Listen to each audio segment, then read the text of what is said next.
Johnny Dollar. Hi, hon. Betty Lewis. Hi, sweetie. Isn't this the most beautiful Sunday morning you ever saw? Or aren't you up and around yet? Oh, wide awake and full of pep. Then listen, dear. You know about the concert this afternoon at the Memorial Hall. Yeah, sure. I was going to call you, see if you'd like to be among those present. I'd love to. And why don't we make a day of it? Suits me fine. Maybe pick me up for an early lunch, take a walk in the park, then go to the concert, then go somewhere and get married, then have dinner together, and maybe find something to do this evening? Sure, why not? You mean it, Johnny? Sure, just let me put on my best bib and tucker and I'll... Oh. What's the matter? Oh, somewhere along the line. Did I hear you say something about getting married? Sure, why not? Oh, well, now, look, honey, let's not kid about that. Who's kidding? Oh, honey, you know how I feel about you. And if it wasn't for this crazy, risky job of mine... And it's all off? Oh, doll, let's face it, it doesn't really make sense right now. Okay, Johnny. Bye. Oh, no, wait. Betty. Hello. Oh, well, Dollar, you dope. You'd better drive on over and see that gal and try to... Oh, now, listen, honey, Well, what I meant to say back there... Yeah, what did you mean? And what's this honey stuff? Who's that? Pat McCracken, Universal Adjustment Bureau. On a Sunday morning? On a Sunday morning. Listen, I've got to see you, Johnny, right away. You mean for an assignment, some insurance investigation? I sure do. Now, listen. No, sorry, Pat, I can't. Not right now. Look, I'll run on over there to your apartment. No, Pat, no. Now, wait just a minute, No, Johnny. I won't be here. You'd better be. But I tell you... Hello. Oh, son of a gun, doesn't Pat realize that sometimes there are things more important than... Oh, well, I suppose I shouldn't have barked at him. Maybe after I've kind of smoothed things over with Betty, I can... Okay, now listen, Pat. Instead of your coming over here, just give me a couple of hours to take care of something personal, and I'll drive over and see you, and you can tell me... Pat? No, Johnny, this is George Reed at Floyd's of England. George? I know this is a Sunday morning, and it's hardly cricket to call you. George, I'm all tied up. This is a real emergency. I'm sorry, George. It involves Alvin Peabody Cartwright. Huh? That old crackpot? Now, you know you really love that old character. All right, so what? It just happens that right now I've got... He's probably responsible for more of the big fancy fees that have been paid you than... George, listen, I'm sorry, but nothing that involves Cartwright or anybody else can possibly be more important at the moment than something personal I have to do, and right away. Nothing, Johnny? Nothing. Not even murder? Huh?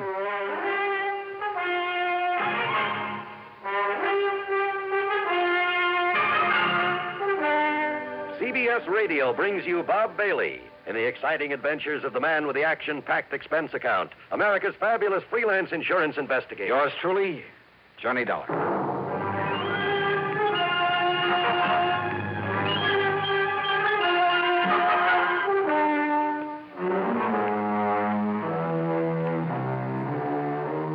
Expense account submitted by Special Investigator Johnny Dollar. To the Universal... No, to Floyd's... Well, now, wait. Before this case was through, there were enough insurance companies involved to... Well, anyhow, it's an account of expenses incurred during my so-called investigation of the 5 Down matter. 3 phone calls, all within a couple of minutes, all demanding my services immediately.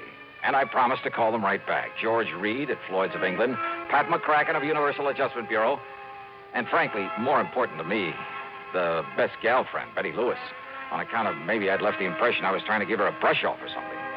And as the people who listen to these reports know very well, that I would never do. Yeah, that's it. First I'd call Betty, but as I reach for the phone again...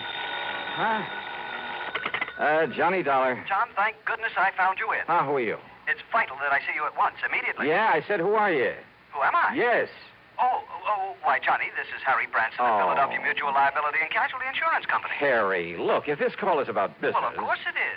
Well, I'm sorry, I'm all tied up. But if it's something that can wait... I'm afraid because not. I have 2 or 3 other things that I have to attend to first. So what I will do, John, is this. I will give you the address of where you must go. No, sorry. Then you can fly on out there and do it. Harry, no. And I'm sorry. I'm really sorry. I know you said that, but now, John... Look, Well, as soon as I can get these other things cleared away, I'll call you back, huh? Call me back? Yes.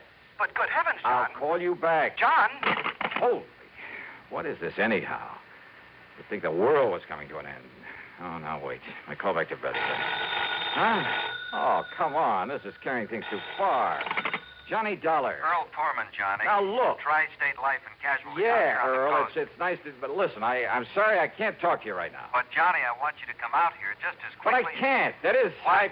Now, listen, Johnny. I mean, at least not right away, Earl. Not right this minute, huh? This is very important. Well, something's come up. A lot of things have come up, and I can't even take time to talk to you until I... Listen. Hey, Earl. I'm listening. All right, let me call you back, huh? In a couple of minutes or maybe a couple of hours at the most, okay? Well, as long as I can be sure you'll come on But out I can't here. be... Oh, listen, I'll call you back. Oh, brother, nice, peaceful, quiet Sunday, huh? After all these guys, well, they've all been pretty good to me over the years, so if any of them has got a real problem... Oh, no, first I got to call Betty and patch things up. Oh, no, believe me, this is impossible. Yeah, go ahead, ring your head off, go ahead. When you decide there's no one here, I'll make the calls I promised, and oh, well. Johnny Dollar. Johnny, this is Buster. Buster? That's right. Buster Favor. Lake Mojave Resort. Oh, Here in well, Arizona. hiya. Buster, now listen to me, Johnny, please. if you're on your way out to California, I've got to see On my way out to... So if Whatever gave you the you're idea... taking a plane out to Los Angeles, why don't I drive on over? Hey, Meet you did I there? say anything about going to California? Oh, but I've got to see you, Johnny. Oh, Buster, look, please, believe me. With the crazy way things are going around here, believe me, I'm sorry, but I can't talk to you right now. But this is important, I Johnny. know. So, sure it Johnny... is, but please, just give me a little while. I'll get back to you. Whatever you say, but when you do get I'll out get here... back to you. Oh, telephone, so help me. If you ring once more. All right. Hello, listen, whoever you are, this is Johnny Dollar. Nope, not this time. So guess again. What? I said to guess again. What's the matter with you? Don't you hear good? Alvin Peabody Cartwright. Well, of course I'm Alvin Peabody Cartwright. Who do you think I am, anyway? Mr. Cartwright. Johnny, you've got to come out here right away. Yeah, out where? And listen, George Reed called me about you a few minutes ago. He said something about a murder. Me? Murdered? Well, that was the impression I got. He Well, was... I don't think so, Johnny. Wait a minute, I'll see you. Oh, Let me no, see. listen, Mr. No, Cartwright. you listen. It's vital that I see you right away. Yeah, well, I'm look... still here at my summer place in Beverly Hills, Johnny. Always did get the seasons mixed up. Oh. You remember the place? Oh, yes, I remember it very well. Now, listen. That last time you came here was to prevent a murder. I know, but Mr. Cartwright... This time, believe me, Johnny, it's much worse. It's much more serious. Well, what? What is it, then? Well, I can't... I honestly don't dare tell you over the phone, but Johnny, I plead, I beg of you, come out here right away. What I've already told several people more serious than murder? Believe me, boy, there is nothing that can possibly be more important than your coming here. You mean that, don't you? Please, Johnny. Please. I'll be waiting for you.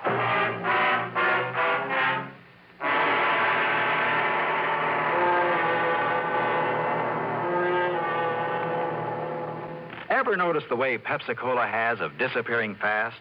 It's easy to understand when you remember how every ice-cold ounce of Pepsi tingles with a taste that everybody in the family enjoys. And then, too, there's no time limit on Pepsi. Day or night, with meals or by itself, work days or weekends, for parties or all by yourself. Ah, but the thing that really makes Pepsi go fast is its light touch. Pepsi always refreshes lightly, without filling. So a Pepsi just never tastes like too much. To make sure your supply of Pepsi meets the demand, always buy an extra carton or two. You can't run a household without it. Be sociable, look smart, keep up to date with Pepsi. Drink light, refreshing Pepsi. Stay young and fair and debonair. Be sociable, have a Pepsi. And now, Act Two of yours truly, Johnny Dollar and the 5 Down Matter. Phone calls, one on top of the other. First from Betty Lewis, and I'd really better patch things up with her. Then frantic calls from Pat McCracken, George Reed, Harry Branson, Earl Poorman, Buster Favor, and finally from old Alvin P. Cartwright, the latter sounding the most urgent of all. Not one of them had given me any details about the emergencies that prompted their calls. But these are men that I've been working for and with for years. And for my money, they're not only important to my insurance investigations, but they're the salt of the earth. And if it came to a matter of which one to favor over the others... Oh, but now wait a minute. Cartwright lived in Beverly Hills. George Reed was worried about Cartwright. Earl Portman could be taken care of out there on the West Coast, too, and Buster Favor. Uh-huh. I got back on the phone and tried calling Pat McCracken. No answer. The same with George Reed, and with Harry and Earl and Buster. Even with Alvin P. Cartwright. And when I couldn't even reach Betty Lewis to apologize for... Okay, I tore out to Bradley Field. Expense account, item 1, $170.40 for a plane ticket to Los Angeles. Here you are, Mr. Dollar. Okay. Your plane is ready for takeoff. Right, thanks. I'm sorry again. I couldn't get you on a jet from New York to L.A. Oh, that's okay, it's okay. But now, you better hurry or... I will. Excuse me just a minute, please. Well, hey, Yes? let me have the baggage check and I'll... On this phone? Mr. Dollar. Yeah? Well, very well. Put the party on. Oh, what? This call's for you, sir. Oh, okay. Johnny Dollar. Your telephone exchange said they could get you for me. Huh? Who's that? But who else was here? It's your oldest, your dearest friend, Le Chagris. Chagris? Louis de Marsac, the great cat? But of course, monsieur. Your plane, Mr. Dollar. Oh, look, Louis, I can't talk to you now. But I must see And I'm you. certainly not going to run over to Paris to see you. But this is most important, monsieur. Mr. Dollar? Yeah, okay. My plane for the West Coast about to leave. I've got... And I thought that for me, your oldest, your dear... You do not like me anymore? Oh, sure, Louis. Of course I do. It's... And you do not appreciate what... Believe me, I appreciate all the help you've given me over the years. Then you will see Mr. me. Dollar. Yeah, okay. Look, I got to make a plane, Louis. You will see me. Mr. Dollar, please, you better hurry. Yeah.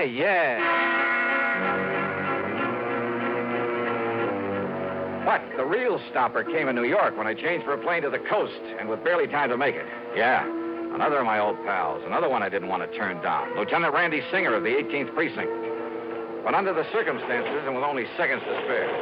But, Johnny, you've got to handle this one for I'm me. sorry, Randy. It's down on the West Coast in California. Which is exactly where I'm heading if I make the plane. Well, that's good. So let me tell you where to go when you Randy, please. I'll miss the plane. Send me a wire or something, huh?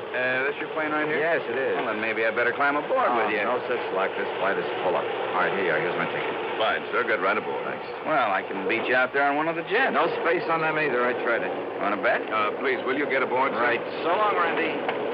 Yeah. See you, Johnny.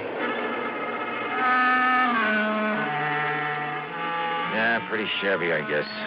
I mean, the way I treated some of the best friends I had. But what would you have done under the circumstances? Well, during the brief stop in Chicago, I sent telegrams to all concerned, telling them I'd call them the minute I could. Even a very long wire to Betty Lewis, promising just about everything. Short of marriage, that is. Then finally, when I pulled into L.A. and started to pick up my baggage and look for a taxi... Johnny. Couldn't believe it. My old contact from the underworld. Yeah. Smoky. Yeah. Smoky Sullivan. Yeah, I'll take your bag. I got a car right over here. You were expecting me? You? Yeah, and the kind of poor old Cartwright. Oh, hey, what's happened to him? What's this all about? Johnny. Yeah? Johnny, I hate to say this. Yeah? Knowing how much you really care for that old man. Yeah? And after all the pretty awful crimes I've saw before I went straight. Come on, Smoky. But what you'll see at Cartwright's place, oh, Johnny, you'll never believe it. Constipation is something people don't talk about much, but it can be a problem for anyone, even doctors. And when constipation occurs, it's interesting to see just what doctors consider important about a laxative they might use or recommend. Well, a majority of the doctors we heard from had this to say. A laxative should be effective, gentle, close to natural acting. A medicine that can be used with complete confidence. Now, X-Lax has been popular with many doctors and millions of people over the years because pleasant-tasting chocolated X-Lax is effective. Overnight, it helps you toward your normal regularity. X-Lax is so gentle, so close to natural acting, there's no upset. That's why many doctors and millions of people use X-Lax with complete confidence. X-Lax, the laxative that helps you toward your normal regularity gently, overnight. Now, Act 3 of yours truly, Johnny Dollar. On the drive into the Beverly Hills address of Mr. Cartwright, I tried to make Smoky Sullivan tell me what it was all about. But he had only one answer for me. Oh, Johnny, you'll never believe it. When we finally pulled up in front of the beautiful home on North Roxbury Drive, I jumped out of the car and tore on up to the front door. All right, come on, come on, come on. What do you think you're trying to do? Break in this house? Oh, Johnny. Mr. Cartwright. Oh, Johnny, I've been frightened to death. What about, sir? What about? I was afraid you wouldn't make it. That's what it's all about. Well, all those bodies inside Bodies? there. Where? In the library, Johnny. Come now. I'll show you. Yeah, I think you'd better. All over the floor. Just wait till you see them. Well, here. Isn't this the library? Yes, sir. Oh, dear Johnny. All right, now. Wait now. Oh, your gun? That's right. Okay, now. Okay, now. Huh? Oh, no. Look at them. All over the floor. Mr. Cartwright wasn't kidding. There were bodies there, all right, half a dozen of them, sprawled around in awkward positions, as though some giant hand had suddenly struck them down.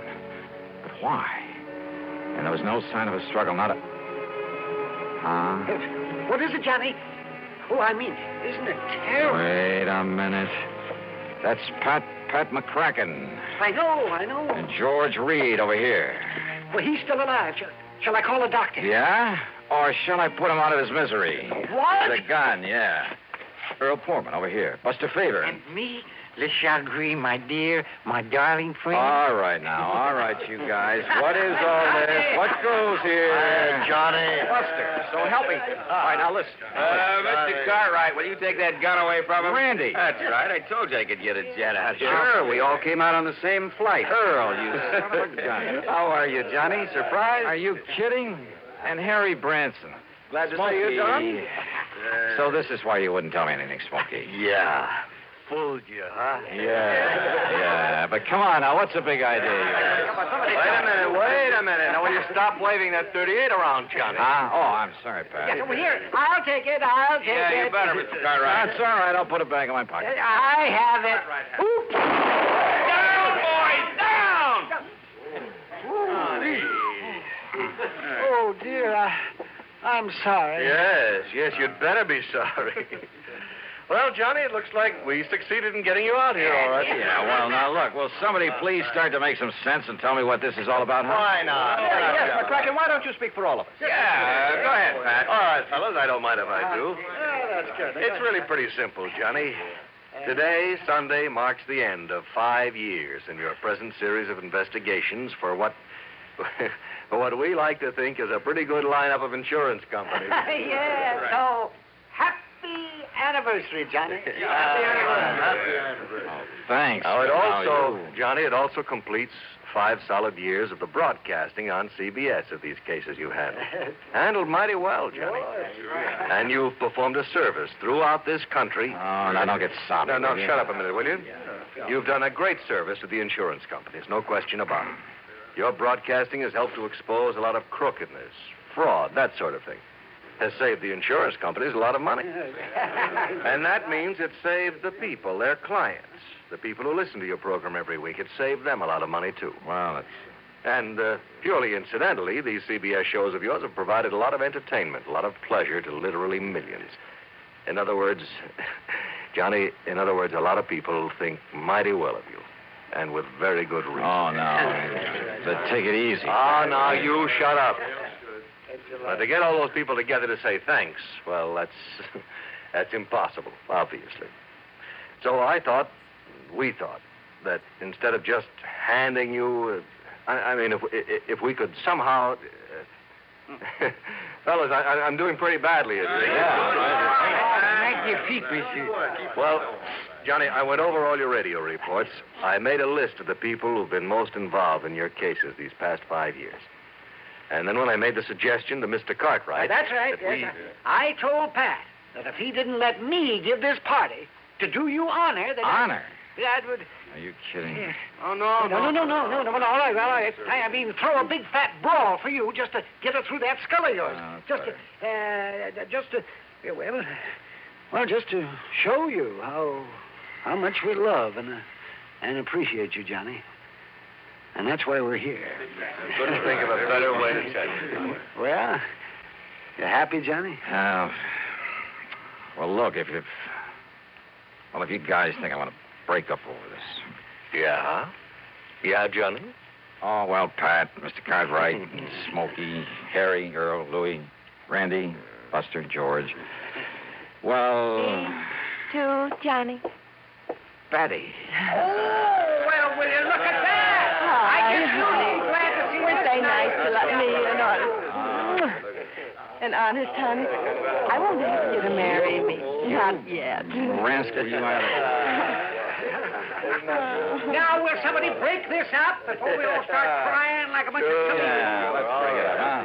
Well, Johnny, we just thought that maybe a gathering of your friends, your real friends, Johnny.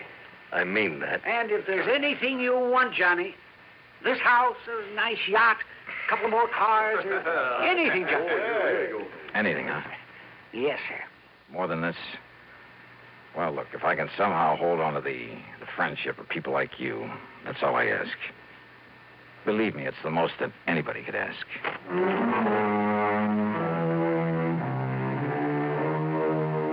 Oh, mighty wonderful people, all of them. Some others, too. I mean, behind the scenes in the job of bringing you these radio reports week after week. The associate directors on the show, Kenny Hodge, Bob Shue, the announcer, Johnny Wall, a mighty wonderful technical crew, Bob Chadwick, Bill James, Tom Hanley, and I mean Jack Johnstone, our producer and director, who, well, he's the guy who makes it... Time is up, Jack? Okay. But give them a lot of credit, huh? Because believe me, they deserve it. Yours truly, Johnny Dollar.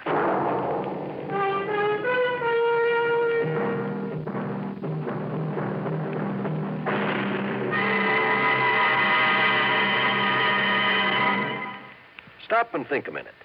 Just how well do you know the two presidential candidates? How fully informed are you on the main issues of their campaigns? Well, you can learn a lot about Vice President Nixon, Senator Kennedy, and what they stand for if you listen to Presidential Countdown, a special series of pre-election broadcasts presented each week by the Public Affairs Department of CBS Radio News. Don't miss this important, informative feature. Listen to Presidential Countdown every Tuesday night on CBS Radio. Now, here is our star to tell you about next week's story. Next week, a yarn about the lust for gold and the things it can do to a man. The story takes place in the famous historical ghost town of Virginia City, Nevada, site of the famous, almost fabulous Comstock Lode, where sudden death was all too often the price of finding a rich vein of gold or silver back in the middle of the late century. Or even today, there's gold to be found, and sometimes murder. I think you'll like this one, especially the switch at the end of it. So join us, won't you? Yours truly, Johnny Dollar.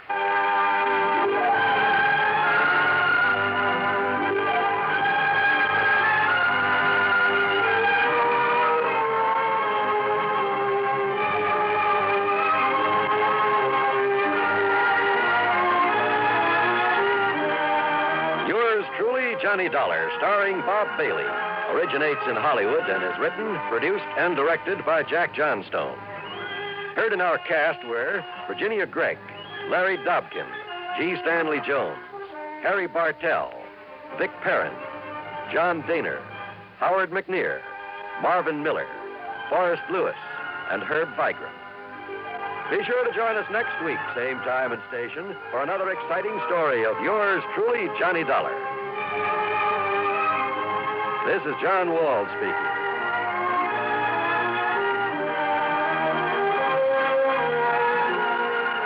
This is the CBS Radio Network. Stay tuned to WROW Albany, New York for a special news bulletin from Schenectady. What's all the commotion about, Dooley? We're celebrating your birthday, old boy. By the way, Schultz, how old are you? Listen, Suds, you're an officer of the law, not a census taker. Let's say 21 plus. I'd like to propose a toast. Pipe down there. Let's listen to Dooley's latest masterpiece. Here's to the mug who is full of good cheer. Here's to his favorite, natural beer. Darling of drawing room, pantry, and pub. Here's to magnificent Utica Club. Oh, brew me no brew, it's artificial bubbles, those carbonated beers of today. Cause Utica Club will still take the trouble to age beer at a natural rate. Utica Club, you see. Brewed by the West End Brewing Company of Utica, New York. We delay for a few moments the start of pro football from CBS to bring you this special report from Schenectady by WROW Radio News Director Monroe Benton. This is Monroe Benton reporting from IUE Hall in Schenectady. Nearly 9,000 members of IUE Local 301 here in Schenectady have just voted not to strike against the General Electric Company. The vote counting was completed just a short while ago and showed 5,033 in favor of accepting the latest company offer, 2,895 rejecting the company offer, 17 ballots were void. Therefore, a total of 7,945 members participated in the vote here at IUE Local 301 in Schenectady. The actual balloting was conducted on Thursday and Friday, but the votes were not tabulated until today and announced at an unusual Sunday news conference held here at the IUE Hall on Erie Boulevard, Schenectady. The vote again, 5,033 to accept the latest GE offer, 2,895 rejecting the latest company offer. Now, also this afternoon, the results of the balloting for the members of the IUE at the Capel Knowles Atomic Power Laboratories, both in Niskayuna and in West Milton and Saratoga County. The vote there was just the opposite, 172 in favor of striking, 104 against a strike. That is the result of Local 301 AE, members at the Knowles Atomic Power Laboratory in both Niskayuna and in West Milton. A total of 276 members voted there out of the total union membership of 368 at Capel. The vote here was counted under the supervision of 3 clergymen and announced at this news conference. However, this vote at Schenectady does not mean there will be no strike against GE, or for that matter, that there will be one when the contract expires next Saturday, October the 1st. Negotiations will continue in New York for the rest of this week, and on Friday, the IUE GE Conference Board will meet to review the votes taken by all the IUE locals at GE across the country, and on that basis make up its mind on whether to call a walkout. Schenectady IUE, being the largest of all the locals, will naturally carry a lot of weight, but today balloting is also being conducted in at least 2 other key areas, Lynn and Everett, Massachusetts, and Pittsfield, Massachusetts. Earlier this week, employees at Waterford GE voted in favor of a strike, or putting it the other way, rejecting the company offer. Therefore, despite the vote here in Schenectady, the results of the Pittsfield and Everett and Lynn balloting must be reported, plus that of such large locals as the 6,000-member Louisville, Kentucky local, before the conference board makes its decision next Friday. The GE IUE Conference Board is made up of elected delegates from each of the union locals.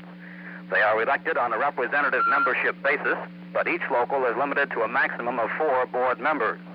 These delegates are bound to vote at the conference board meeting the way the locals have instructed them to vote. On this basis, the 3 largest GE plants in the Northeast, Schenectady, Lynn, and Pittsfield, have a total representation of 12 delegates, although they represent about 1/3 of all the IUE members in the GE chain. It also should be noted that the IUE Constitution states that when the conference board determines to strike to obtain national agreement, all union locals are bound by such action. In 1958, Schenectady, Pittsfield, and Lynn voted against a walkout when Louisville, Kentucky voted in favor. Of course, there was no walkout then. And speculation is that with Schenectady voting no strike today, and if Pittsfield and Lynn vote the same way, the National Union is not likely to call a strike, or at least conduct one successfully, without the support of these 3 major northeastern locals. The coming week will tell, because there are still 5 more days of negotiations in New York. Repeating again the results of this vote here in Schenectady this afternoon, accepting the company offer, 5,033, rejecting the offer, 2,895. The Capel vote again, in favor of a strike, 172, against a strike, 104. Leo Gendro, the business agent of Local 301, issued a statement just a few minutes ago, and it says in part, the result of the secret ballot vote shows that a majority of the members of IUE Local 301 have chosen to accept the final offer of GE. However, Jandro continues, the fact that a substantial number of the Schenectady Local 301 members voted to reject the offer reflects strong dissatisfaction caused by a number of reasons. First, the offer did not adequately meet the demands, or rather the needs, of every group of employees. Also, the outside interference of the UE and its misrepresentation of the company's offer spread misunderstanding and confusion amongst many of our members. Unquote from Leo Jandro. That's the report here from Schenectady. Repeating again, IUE Local 301 votes to accept the GE offer. However, the IUE AE Local over at Knowles Atomic Power Laboratories, both in Niskayuna and in West Newton, vote to walk out 172 to 104. The vote in Schenectady again, 5,033 accepting, 2,895 rejecting. Monroe Benton from Schenectady, back now to WR.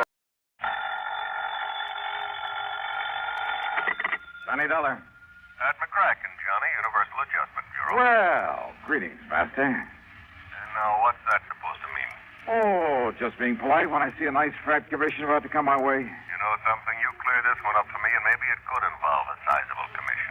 The sound of sweet music wafts to my ears. Who, what, when, where, and why, Patrick? Only answer two of them, Johnny. All right. What? What and where? Ever hear of the Rochemont necklace? I never. Well, you should have. But come on over to my office. I'll tell you about it. Missing? That's right, missing. From where? I'll tell you about it. Oh, what's it worth? I mean, unless it's pretty valuable, What's there's the no difference? sense. Your commission may be a sizable one. How much, Pat? Come on over. How much? Well? Okay. The necklace is insured for exactly $321,000. What? That's right, $321,000. Okay, baby. I'm on my ever-loving way.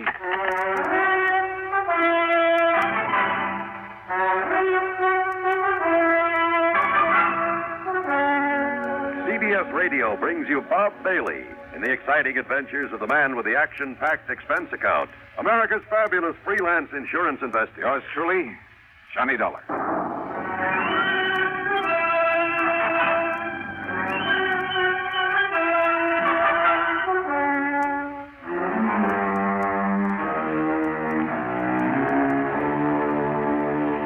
Expense account submitted by Special Investigator Johnny Dollar to the Universal Adjustment Bureau, Home Office, Hartford, Connecticut. Following is an account of expenses incurred during my investigation of the Super Salesman matter.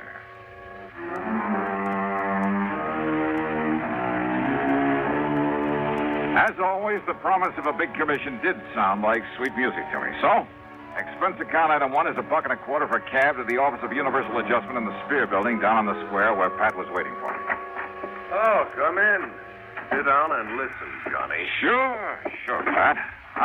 Right ahead. Well, the Rochemont necklace, part of some old crown jewels or something, came over from Paris a few years ago. The whole collection was worth a couple of $1 million. Well, various parts of it were sold to various people in various parts of the country, but the ruby and diamond necklace went to Mrs. Liza Rochemont. Now, she's a wealthy widow living out on the edge of town. Except when she was away in Florida, California, Europe, wherever, when she put it in a vault at the bank, she kept it in a wall safe at her home, a safe to which she alone has the combination, and nobody's ever broken into it. You're sure of that? I'm sure. There's an automatic device that would show it. Well, did she ever wear that priceless hunk of jewelry? Oh, quite often. Which is why she often had it cleaned and the stones checked in the setting. Go on. So a couple of days ago, she handed it over to that jeweler in the new building just across the square there. You see the shop? Parker? Clayton Parker. Seems to me she'd pick one of the big ones, one of the old-time firms, or send it down to New York to Tiffany's or Cartier or someone like that. After all, Well, that's exactly what her insurance man, Tim Pringle, you know him, Surety Mutual? Oh. Yeah, well, Tim told her this morning when he found out what's happened. What's happened? Clayton Parker called her up in the middle of the night and then barged in on her looking like he'd seen a ghost or two. He laid the necklace in her lap and promptly fainted away. Parker? And? And when he came to, with the help of a little brandy, he shakily told her that her necklace, instead of the genuine article worth over 300 G's, was paste, was a fake. You are kidding. No. She took it over to Wilson Brothers, her regular jewelers. They told her Parker was right, so she fainted. Well, now, look. Well, when she came to, she notified Tim Pringle. He notified me. I called you. That is, after I took time out for a little thinking about it. Yeah? A Universal Adjustment Bureau serves a lot of companies all over the country. I know. We get reports on every client company's problem. So? Well, something rang a bell. I went through the files.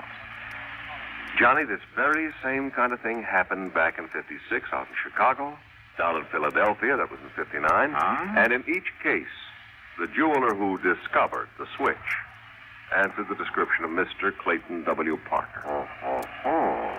Has anybody been through Parker's shop? Well, now, Johnny, we've got a little problem there. Problem? Like what? Well, if Tim Pringle openly sicks the police or even a private investigator onto Parker. Yeah, I see what you mean.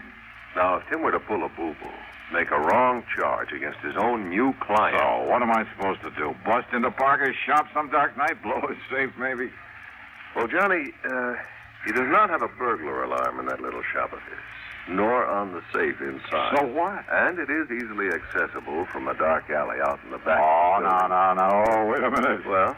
Are you asking me? Are you suggesting of course not, Johnny. I'm not asking a thing. What kind of a company do you think this is? Well, don't be ridiculous. However, if somebody were to find the genuine necklace in Parker's safe, someone that is unknown to us. What did you say your name is? I didn't. And yours? What's it to you? Okay.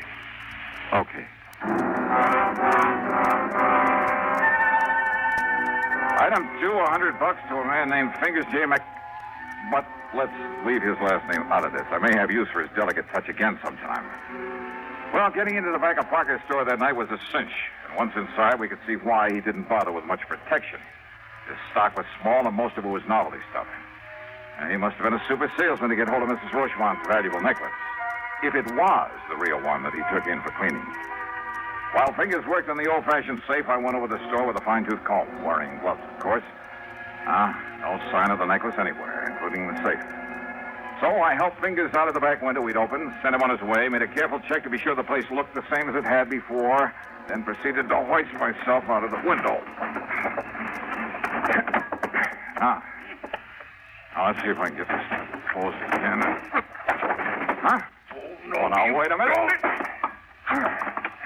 Yeah. And this'll keep you here. Oh. Help! Please! Help!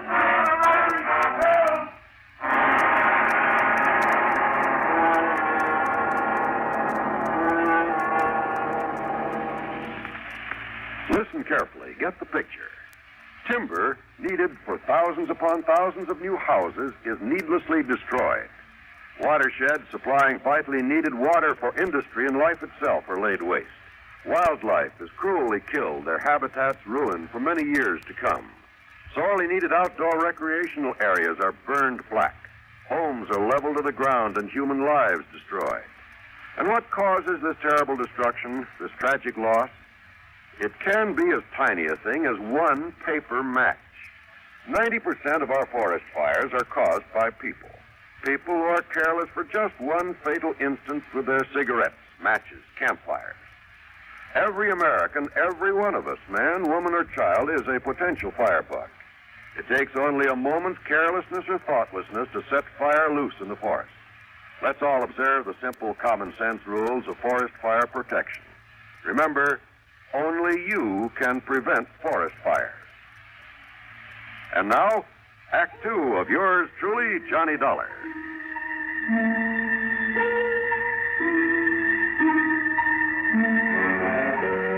How I managed to get back up on my feet and out of that alley before the police arrived, I'm not quite sure. But I somehow did. I ran a couple of blocks through some other alleys, and then, playing drunk, which wasn't hard after that club in the head, I grabbed a taxi. That's item 3, $1.50. I went back to my apartment, had a couple of stiff drinks, a couple of aspirins, and soaked my aching head with a wet towel. And after a good night's rest, I was all set to call Pat McCracken and tell him to go jump into the nearest lake. Until I remembered that officially he'd had nothing to do with all this. And then I did some thinking. If what Pat had told me was true, only 2 people could possibly have substituted a phony for the Rochemont necklace. The wealthy Mrs. Rochemont herself, of course, This new small-time jeweler, this Clayton Parker. But it wasn't in the store. Yeah. So maybe hidden around his home someplace. Well, I could try. In the meantime, hope he hadn't recognized me in that alley. No doubt he'd be in a shop this morning. And if he was married.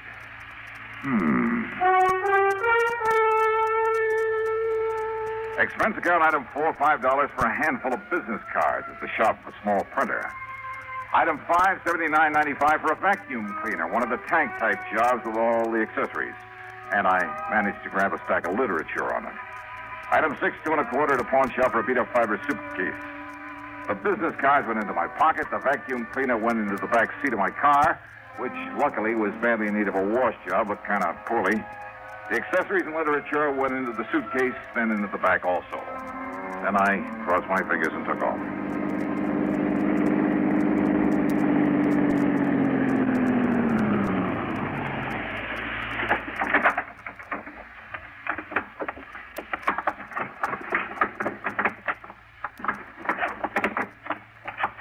Alrighty, here we are now.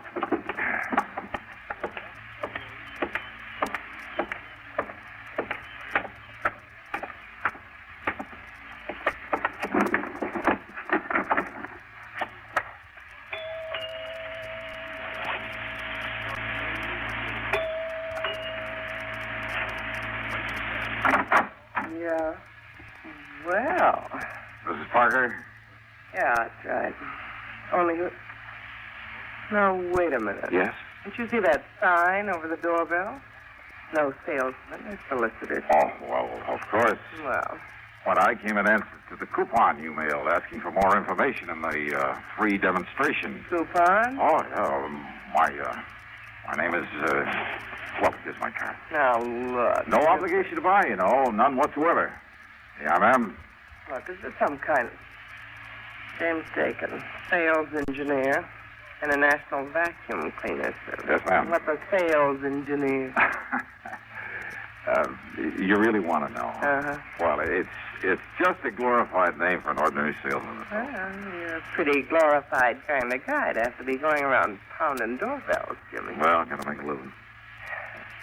Yes, you do all right, too. A beautiful, lonesome, long-suffering housewife. See a good-looking guy like you at the door and pop off to work somewhere. You probably do all right. Oh, now, wait a minute. You should see some of those lovely, lonely housewives you're talking about.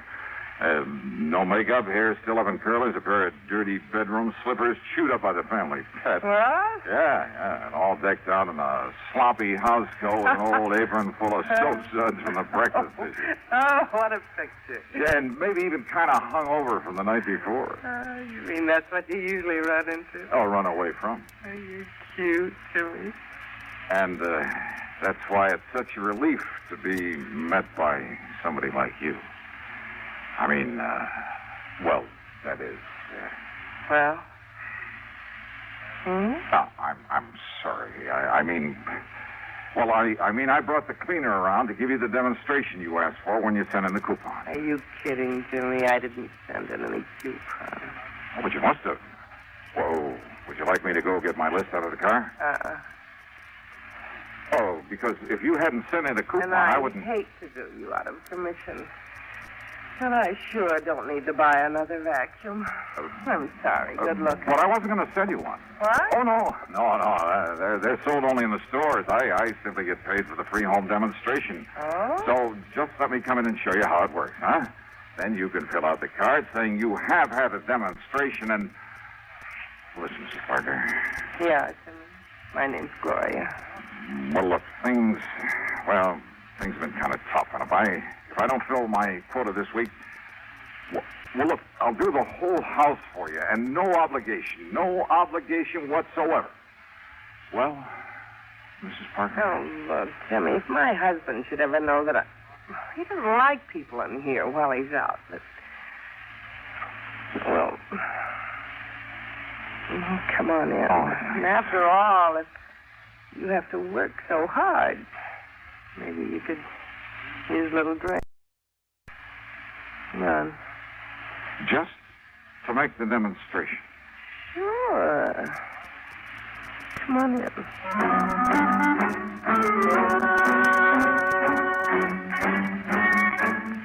Oh, now just a minute. I'm a man of high principles. I had a job to do. Which is to say that as soon as I got inside, I unpacked the equipment, hooked it up, and went to work vacuum cleaning the whole house. And I'll tell you this, I should have studied the directions a little more carefully before trying this crazy stunt, or maybe made a few practice swings through my own apartment.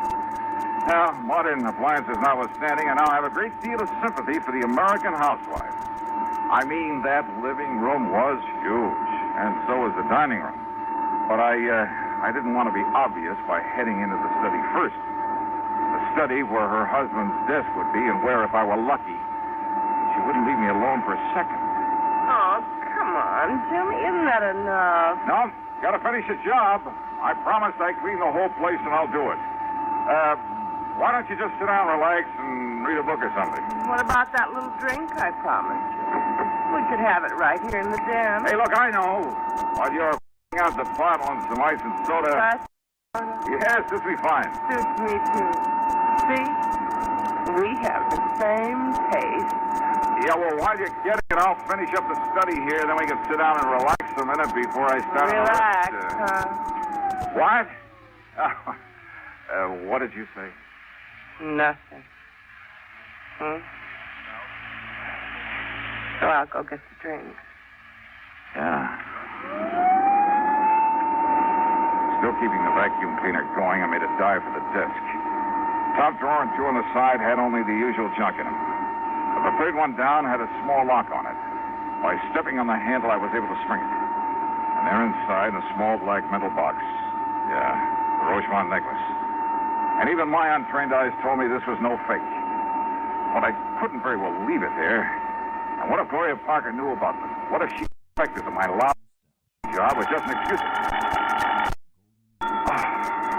Phone right there on the desk nearly scared me of a year's room. It was the only phone. No, it quit in mid-ring. Yeah, she must have picked up an extension. And that gave me time to close the drawer again and finish up my cleaning job before she came back into the study. But when she did, instead of a couple of drinks in her hand, she carried one of those interesting little devices made out of blued steel. Okay, baby, that's enough. Huh? That's right. Now, why don't you just put up your hands over your head? That's right.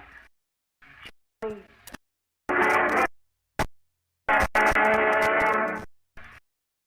You're one of those people who just newsmen are on the move all the time, always in the direction of developments of the day. Schedule practical understanding of the value listeners put upon their services. They know you rely on them for accuracy at all times. And they have a first-hand appreciation of the importance of clarity and brevity as well. That all of these standards are kept in mind by our highly skilled, highly experienced men.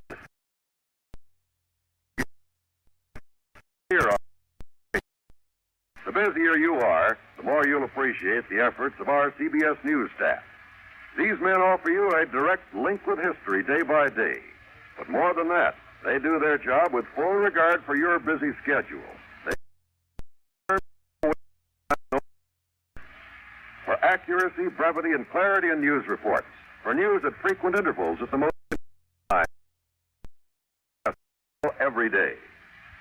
Now, Act 3 of yours truly, Johnny Dollar, and the Super Salesman Matter.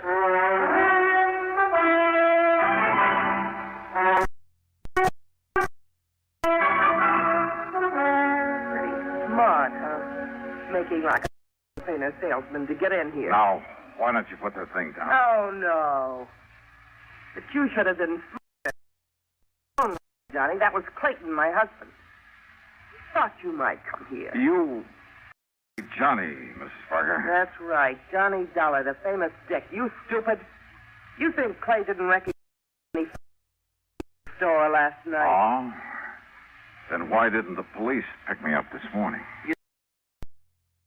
police find out you were checking on him, they might think he had something to do with that phony necklace that... That what, Mrs. Parker? You know, that rich Mrs. Rochemont asked get no phone. Gonna prove otherwise? Maybe. Oh, no.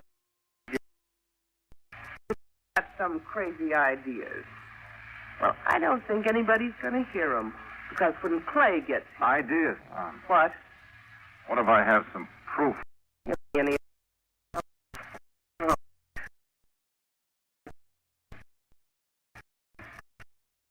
Oh, it's still luck. You've got no proof of anything. All right, now listen. So, if you think I use my record. Gloria. Shut up!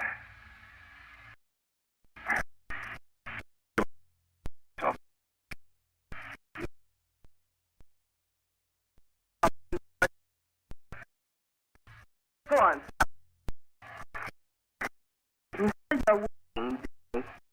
You better pray.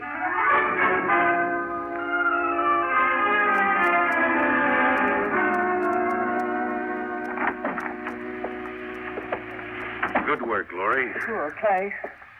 The cubs are leading in the sheep to the slaughter. But why'd you let him in here in the first place?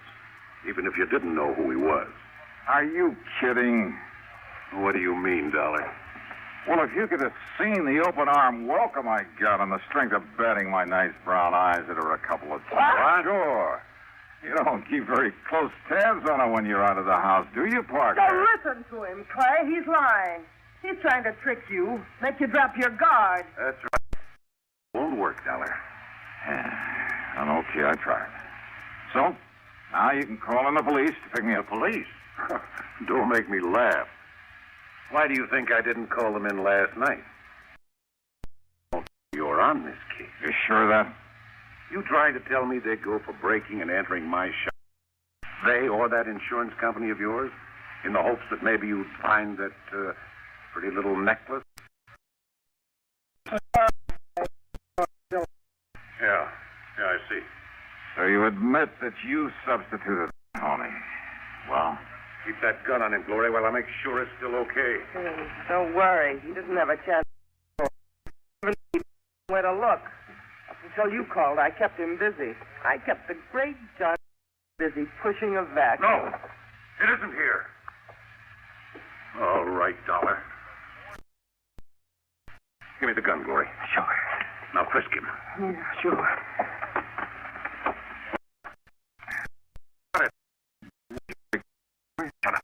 Perfectly willing. Shut up! Not on him. Is anybody else in this house? No, Clay. And I only left him alone in this room for... Hear that? And shoot him down if he makes one move. Worry. He turned the room upside down, looked in and around, even outside the windows. He made me strip to my shorts and went through every inch of my clothes.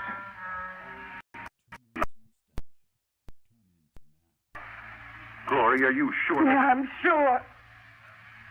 Well, then, if I'll leave you two to figure out what might have happened. Dollar, you don't leave this room alive.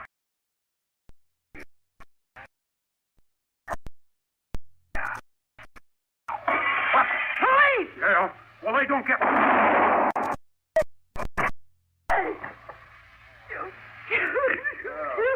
It was a nice...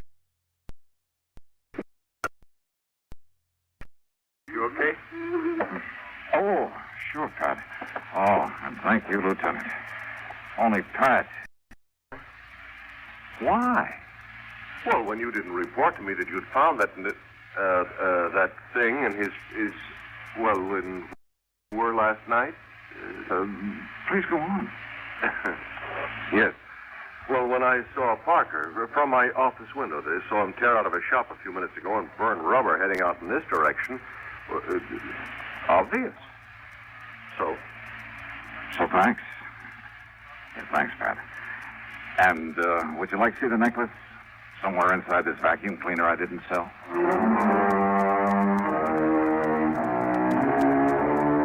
Parker is dead.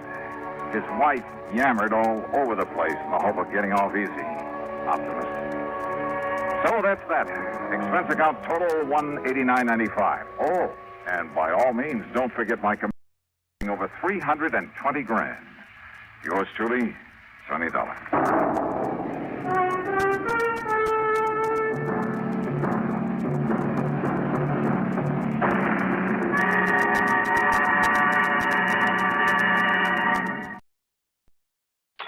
Johnny Dollar. Well, here I am. I'm home. Huh? Who, I said I'm home from my vacation. Wow, great. Good for you. So, when are you going to come over and ask me to marry you? Oh, it's you. Who else?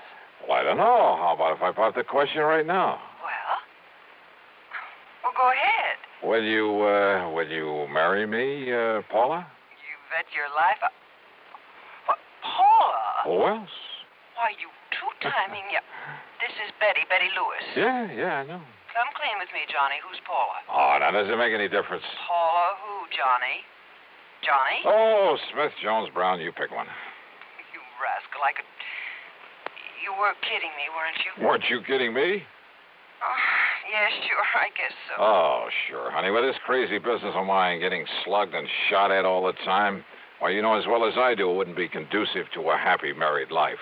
Not for either of us. Yes, I know, honey, but someday... Yeah, someday. Anyhow, I'm home again for my extended vacation, so...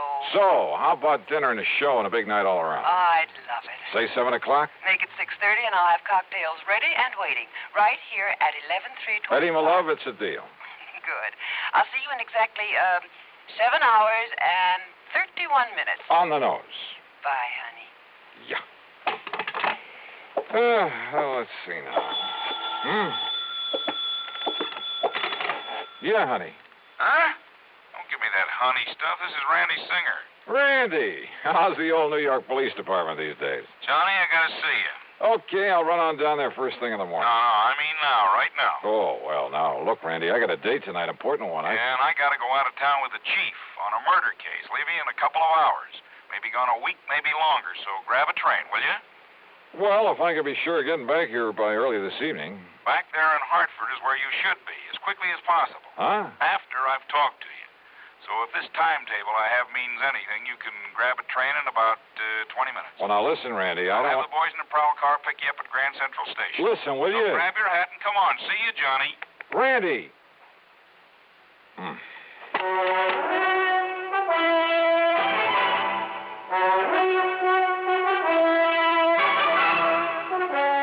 CBS Radio brings you Bob Bailey in the exciting adventures of the man with the action-packed expense account, America's fabulous freelance insurance investigator. Yours truly, Johnny Dollar.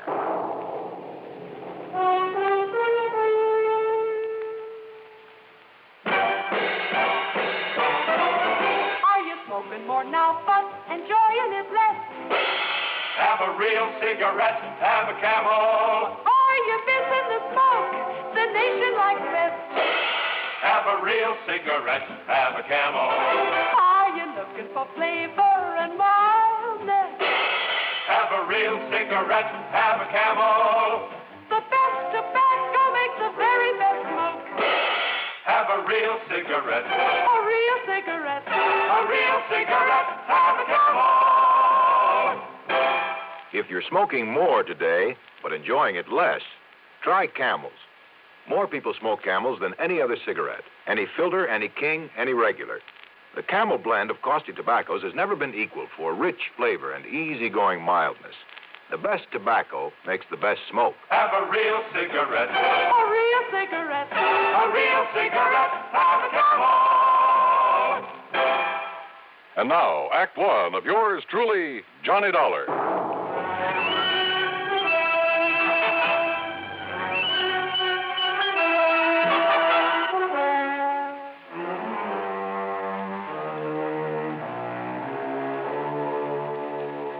Expense account submitted by Special Investigator Johnny Dollar to the Universal Adjustment Bureau, Hartford, Connecticut. Attention, Mr. Pat McCracken. Following is an account of expenses incurred during my investigation of the double identity matter.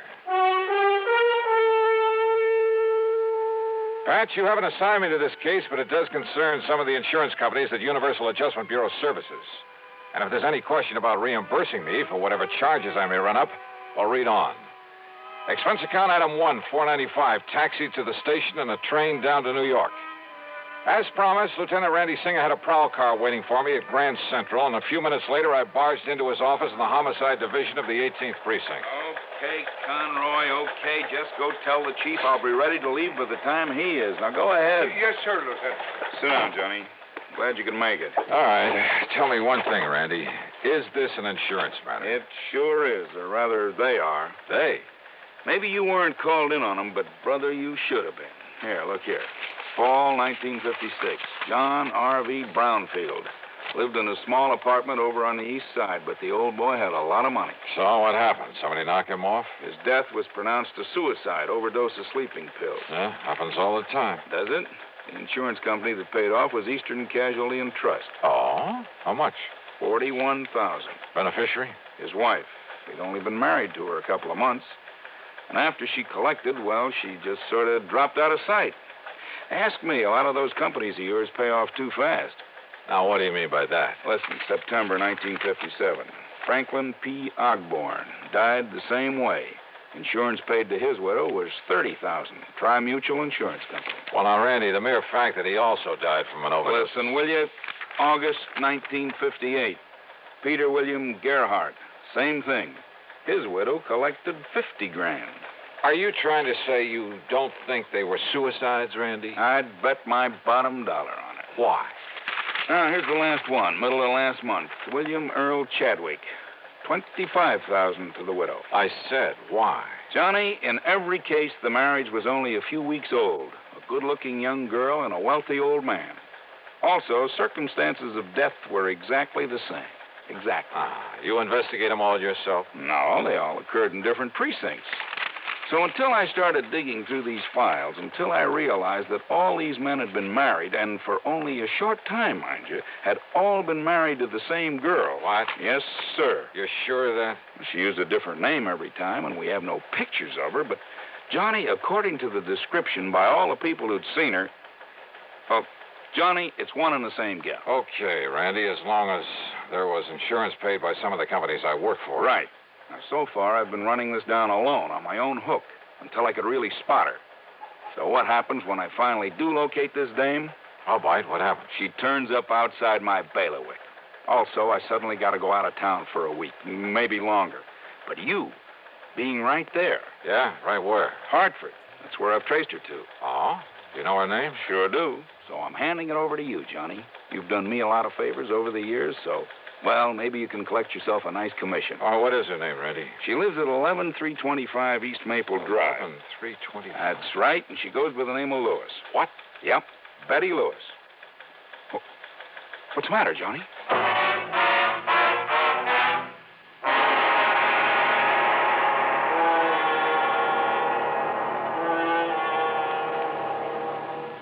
Act 2 of yours truly, Johnny Dollar, in a moment. Are you looking for a career with a lot of bright job opportunities and a chance to be someone? Then by all means, look into professional nursing. Young women between 18 and 35 who are high school graduates in good physical condition can qualify for nurses training. There are many fascinating outlets for nurses' talents. They can work in hospitals, private homes, doctors' offices, in research, industry, or the armed forces. There's a great need for women to teach nursing, too. Women under 50 are also needed as practical nurses. Practical nurses require less training than professional nurses. They assist in hospitals and perform countless valuable services in private practice. This message is also addressed to men because there's an increasing number of men going into both professional and practical nursing. So, find out if you can qualify for a nurse's career. Inquire at your nearest hospital or inquire at your nearest school of nursing. And now, Act 2 of yours truly, Johnny Dollar and the Double Identity Matter.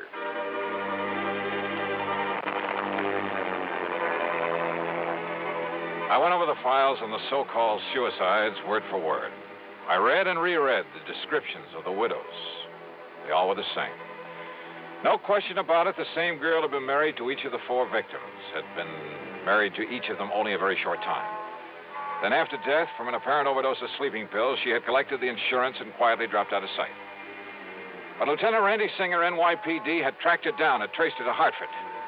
And according to him, according to the description, she was Betty Lewis of 11325 East Maple Drive.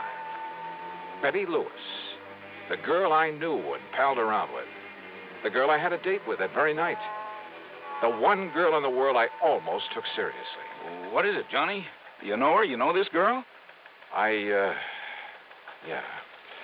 That is, I think I've seen her there in Hartford, Randy. Good. Then go back there. Get next to her, Johnny. Trip her up. Make her spill the beans about these murders. Murders? Well, don't you agree she must have fed those old codgers all those sleeping pills just to collect their insurance? Kind of looks that way, doesn't it? What's the matter with you, Johnny? It's as plain as the nose on your face. And boy, how those descriptions of her all tie together. Yeah. Height, weight, build, complexion, eyes, everything. Of course, she dyed her hair differently a couple of times. Blonde. When she married her last victim, she was a redhead. What'd you say? She's a blonde? She's a blonde now? Randy. Yeah? How'd you get onto her? It's a long story, Johnny, but somewhere along the line, I got suspicious about those sleeping pills. They were all the same, a special prescription. Are you listening to me, Johnny? Yeah, I'm listening. Well, then I found out that not one of those old men had been given a prescription for them. So to make a long story short, I finally ran down a kid working in a drugstore who'd been getting him to her. I see. But instead of nabbing him, that would have spread the alarm, you see. Johnny, I got real lucky. In the trash barrel where the kid lives, I found some letters for her, all written within the last month, telling him to start making some more of the stuff for her. In other words, Johnny, as soon as she can trick some other guy into wedding bells, somebody up there in Hartford, but if you can grab her first, pin those 4 murders on her, huh? Hey, Lieutenant.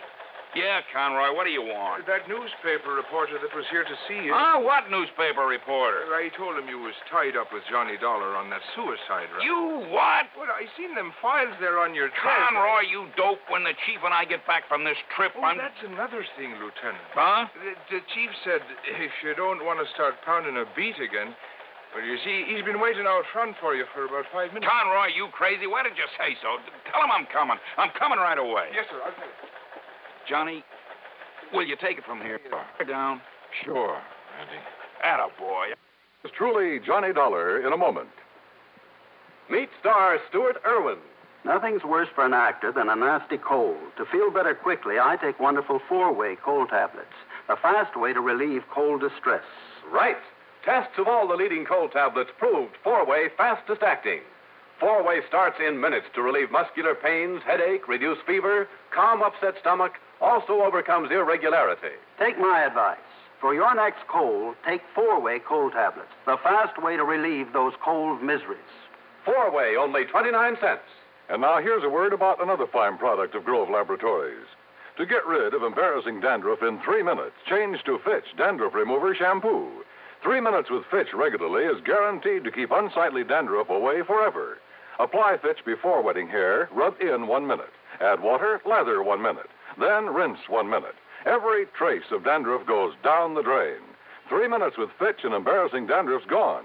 At the same time, Fitch can brighten hair up to 35%. Get Fitch Dandruff Remover Shampoo today. And now, Act 3 of yours truly, Johnny Dollar. Hi, Johnny. Betty, what are you... what are you doing here?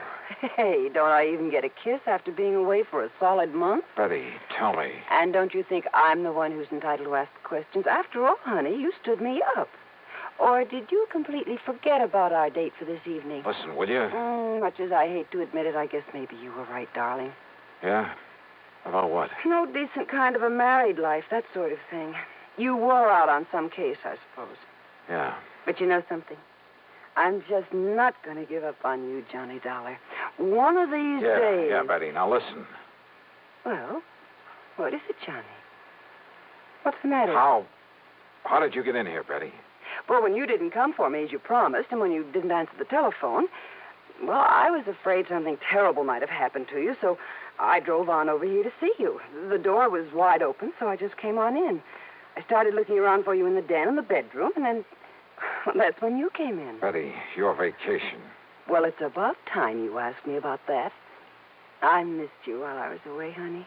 A whole long month. I mean, where did you go? You didn't get all those pretty postcards I sent you? From the Poconos and Atlantic City and New York? New York. How long in New York? Oh, a couple of days going and a couple of days coming back. That's all? Of course it is. Johnny, whatever's the matter with you? Your hair, Betty. What? What color was it before? Well, I like that. What color? Tell me. You mean to say you think I'd dye or bleach it or something? You know very well that I... Johnny, what's come over you? My desk there. Well, yes, I wondered about that, darling. I hope you're not always that sloppy, leaving things scattered around that way. All right, Betty, listen. And do you always leave that window to the fire escape open when you go out? That window? To say nothing of leaving the front door open, too. Hey, Betty, look. Look, it's been jimmied open. See the marks here. Well? Yeah, see, look. Here, where it was pried open. See there. Well, it's just like my mailbox. Sure. You seem almost happy about it. Well, maybe I am. Or did you think maybe I had... Only you know darn well I can't even use a can opener properly. Well, now, listen, Johnny, will you please tell me what this is all about? Why are you acting so strangely? Betty Lewis. Listen, darling, has all this big mystery anything to do with that newspaper headline I saw? Some kind of a suicide case? You don't know anything about that. So that's why you were so late. And Johnny, does it have anything to do with your window being forced open, your desk being rifled this way? Yeah, I think so. And maybe you're coming here. Maybe you scared away whoever it was. Wait a minute. What? Wait a minute. Did you say that your mailbox out at your little house, did you say that thing had been forced open, too? While I was away. I don't know whether anything was taken because I don't usually get much mail, but the tiny lock on it was broken. You came back yesterday? Late last night. And then today, well, you see, the mail's always delivered during the day while I'm at the office. What time, Betty? Oh, I don't know, 10, 11 o'clock in the morning, I think. So what happened today? Well, you know that rain, that drizzle we had this morning? Yeah, go on. Well, I got back from the office and went out to see if there was any mail. Now, you love mysteries, Johnny, so maybe you can solve this. Go on, Betty, go on. All right. Well, there in the mud around the mailbox were the marks from those big clodhoppers the mailman always wears. Well? And right on top of them were some other footprints. High heels, Johnny. Of course. The shoes must have been almost exactly the same size as mine. So, do you suppose maybe somebody else, some woman, has been using my mailbox and my address while I was away? You bet I do. Betty Lewis. What? 10 or 11 o'clock, you said. Oh, you mean the mailman? That's exactly what I mean. Now, listen. I want a key to your house. Oh. Will you marry me? I'm serious, Betty, and tomorrow morning you go to the office as usual. Don't you mean if I feel up to it after we finish celebrating my homecoming tonight? That party's going to be tomorrow night. Tomorrow? Because I have a sneaking suspicion that by then we're going to have something to really celebrate. Oh, like what, dear? The solution of 4 murders. Oh, Johnny. Shortly after Betty left for the office the next morning, I established myself in a little house on East Maple Drive. I parked myself behind the filmy curtains at one of the front windows. Then I waited. At 10:31, the mailman walked up. In addition to a couple of letters, he left a small package in the mailbox. It didn't take much to guess what was in it. I waited some more. An hour and a half. Did whoever that package was intended for, and I was sure it wasn't Betty, did they know the mailbox was being watched? After all, they knew from the newspapers that I was on the case. But unless they appeared to collect this package, I had no case. Then it suddenly occurred to me, the important thing was to be sure of having that package myself as evidence. So after making sure the street was clear both ways, I slipped out the front door, walked casually out to the mailbox.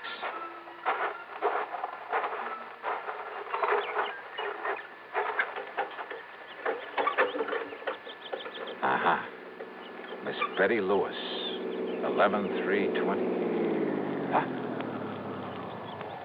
Just a minute there, you. Yes? Just what do you think you're doing poking around my mailbox that way? By golly, you do look like her. What are you talking about? The real Betty Lewis. Well, I'm Betty Lewis. Now, if you don't mind, that package you just took out of the mailbox. Sorry, miss, whatever your name is, but I need it as part of the evidence. Evidence? Yeah. That'll pin the murders of 4 husbands on you. Johnny Dog. That's right. All right. Give me that package. Oh, put that thing down, I'll lady. pull the trigger, Johnny, if you don't give me that package. Give it to me. Okay. Whatever you say. You dirty... Maybe you're a lousy shot. No, you're hurting me. Oh. Okay, now back in your car. Now, listen. Johnny, listen. Get in. Listen, Johnny, I'll make a deal with you. And you're driving, lady. Right straight to police headquarters.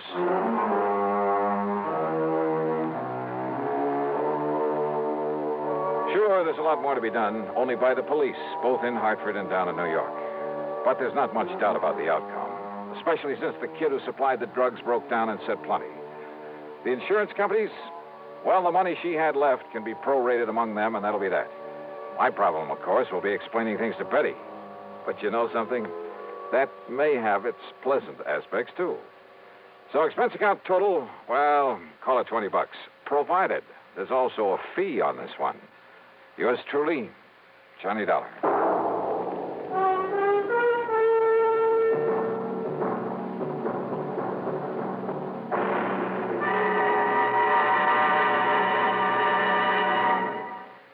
Our star will return in just a moment. Constipation is something people don't talk much about, but it can be a problem for anyone, even doctors. And when constipation occurs, it's interesting to see just what doctors consider important about a laxative they might use or recommend. Now, a majority of the doctors we heard from had this to say. A laxative should be effective, gentle, as close to natural acting as possible, and a medicine that can be used with complete confidence. Well, pleasant-tasting chocolated X-Lax is effective. Overnight, it helps you toward your normal regularity. X-Lax is gentle. Next morning, it gives you the closest thing to natural action. And that's why many doctors and millions of people use X-Lax with complete confidence. X-Lax, the laxative that helps you toward your normal regularity gently, overnight. Is X-Lax in your medicine cabinet? Now, here is our star to tell you about next week's story. Next week, the wildest bunch of crooks I ever tangled with. Join us, won't you? Yours truly, Johnny Dollar.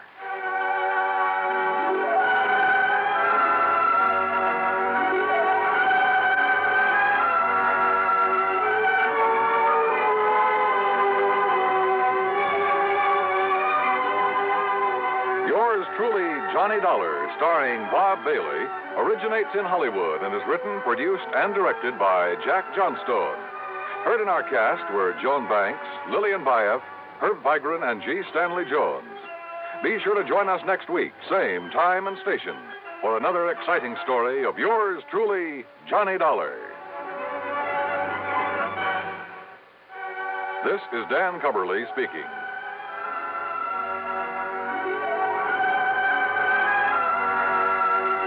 Fate stacks the cards against a jittery gamble in suspense. Next from the CBS Radio Network.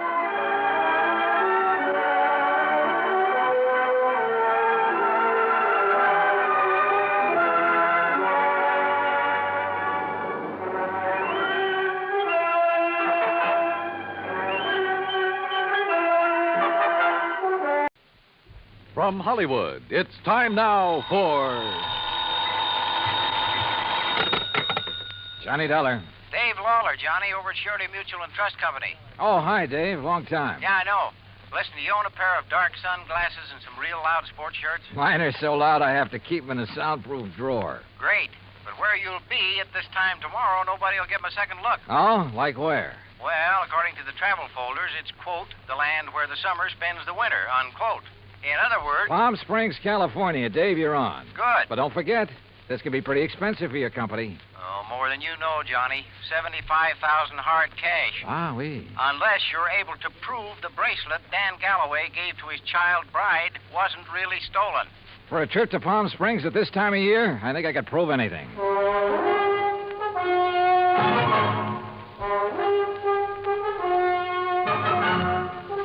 Bob Bailey in the exciting adventures of the man with the action-packed expense account.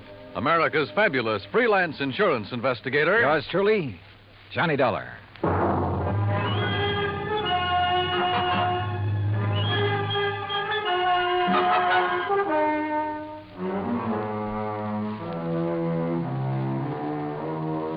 Expense account submitted by Special Investigator Johnny Dollar to the Home Office, Surety Mutual and Trust Company, Franklin Building, Hartford, Connecticut.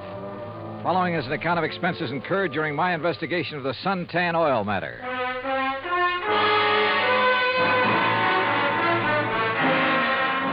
Expense account item 1, $197.40. Airline fare and incidentals, Hartford to Palm Springs, California. I registered at La Casa de Paz on South Palm Canyon Drive, changed into casual clothes, and sauntered over to police headquarters. Detective Sergeant Lacey was about to leave for lunch, so I went along with him. Yeah, Dollar. You'd be surprised at how much stuff is lost in this town during the course of just one season. The report we got says it was stolen, Sergeant. Oh, sure. But I doubt it. A $75,000 bracelet, just 5 days old? That'd be a little careless of the lady, wouldn't it? Well, if you were married to one of the biggest wildcatters in the oil business, maybe you could afford to be careless. What about Dan Galloway? Didn't you say he was drilling somewhere around here? About 80 miles south, in the middle of the desert, down by Salton Sea. Salton Sea. Oh, that's really a big inland lake that lies way down below sea level, isn't it? Want to bring me a check, Dottie? 245 feet below sea level, Dollar. There's oil there? Dan Galloway figures it this way. One of the most successful new fields that's been worked in years is deep under the Gulf of Mexico off the coast of Louisiana. There are a lot of salt domes down there, and underneath them are big pools of oil, millions of barrels. So, why not under the Salton Sea, which is all salt deposits? Who knows? Maybe he has something. Anybody else drilling down there? Just Galloway. Who else needs it? I mean, any more than he does. Well, does he? All yours, Dottie. How would I know if Galloway needs it? But there has been talk around. You know. But if he's hard up, how could he afford that fancy bracelet last week? Yeah, or the snazzy Italian sports car the week before that. I don't know either, Dollar. What about his wife? Oh, that Roberta. What a doll. And in 3D, if you know what I mean. How an old coot like him could ever latch onto a pretty little chick like her? Rough. I take it Roberta's somewhat younger than her husband. Oh, not more than 35, 40 years. Oh, I see. How long have they been married? 2, maybe 3 years. Down in Dallas, I think it was. She's a Texas girl. Well, is it working out? I mean, are they happy? There's talk about that, too.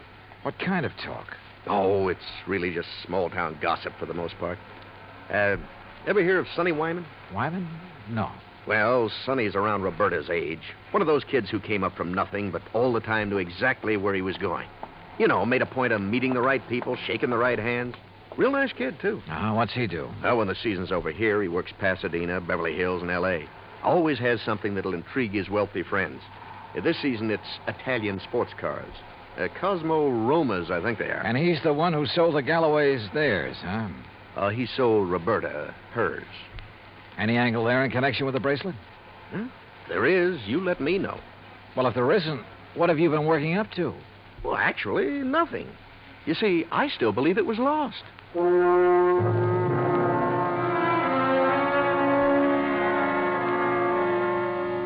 Expense account item 2, $35 for rental of a drive-your-own car.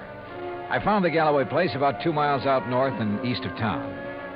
As I parked in the broad U-shaped driveway, I noticed a low, shiny suntan color sports car standing in the shade of a date palm back by the garage. I started over to take a look at it. But the front door of the house opened, a Filipino boy appeared, took my name, and showed me into the living room. Through the solid wall of picture windows, I could see that the whole place was built around a kidney-shaped swimming pool. Mighty inviting. And so was Roberta, Mrs. Galloway, when she stepped into the room a minute or two later. Hi there, Mr. Dollar. My, it's nice of you to come all the way out here. Yeah, Sergeant Lacey was right. Roberta was a living doll. 22 or 3, trim, petite, and with a figure that... Well, let's not go into that. She said it would be more comfortable out on the lanai beside the pool. I just wish there was something I could tell you about that bracelet that'd help you find it, Mr. Dollar, but... Well, just must have been stolen. Well, it makes no difference insofar as your claim is concerned, Mrs. Galloway. The company will still have to pay up, you know, unless, of course, it's found. Oh, I know that. How do you go about your investigation? I mean, do you offer a reward or something? Usually, yes. Of course, it depends on... How much have they offered for my bracelet? Well, frankly, I haven't checked on that yet. But now, Mrs. How Galloway... much would you guess, Johnny? Well, claim this size, probably somewhere between 10 and 30%. What's the matter, Johnny? Your ear's out a mile. Nothing. I just thought I heard... Now, that's funny. I didn't hear a thing. But I had. Quick footsteps somewhere in the house. Then a door open and close. Then a few seconds later, the unmistakable growl of a high-powered engine thundering out through twin straight pipes. Oh, that. Probably some hot rod fan in the neighborhood just drove by. Aren't they She prattled on for another hour or so and again asked about possibilities of a reward for her bracelet. But so far as helpful information was concerned, she came up with nothing. So I excused myself and drove back to town. I wanted to talk to the driver of that sports car. I also wanted to check with Wilhoit Van Hook, the jeweler who had sold the bracelet. I found his shop on Palm Canyon Drive, a small place, but very ultra. As I was about to enter the door... Hey, Mr. Dollar, got a minute? Oh, yeah, sure. 2 or 3 minutes. And I like your car. Mr. Wyman, isn't it? That's right. How'd you know? How'd you know mine? Yeah, real cloak and dagger stuff, huh? You knew I was out at Berta's house, didn't you? Well, it seemed pretty obvious when I heard you hot-footed for the door, then heard this pint-sized monster of yours barrel off. Hey, you wouldn't like to buy a Cosmo Roma, would you? It's a real dilly. Oh, I'd like nothing better, but I'm out here on a job. Yeah, I know. That's what I wanted to talk to you about. Well, you know anything that'll help me? Not much, I'm afraid. But I'll be glad to tell you anything I can. You going in to see Willie? Willie? Yeah, you know, Wilhoit Van Hook, the jeweler. I was, yeah. Why? Do you know him? Know him. I sold him one of these. One exactly like mine. And we're both going to be in the rally they're holding next Sunday. You ever see a good sports car race?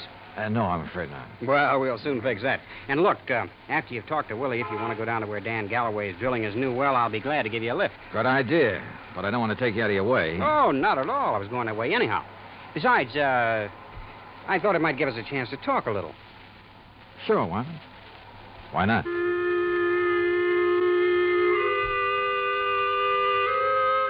With a name like Wilhoit Van Hook, I expected... Well, I don't know what I expected. As it turned out, he was a smartly dressed chap of about 40, tall and slim, blonde hair and quick blue eyes, an alert mind. I told him why I was in Palm Springs, showed him my credentials, and he immediately offered full cooperation. Now, here we are, Mr. Dollar. Here's a copy of the appraisal. A duplicate of the statement I sent Dan Galloway. And here, yes, here's a sketch of the bracelet. Ah, very good.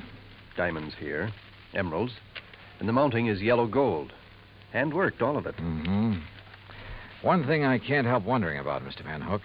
Yes?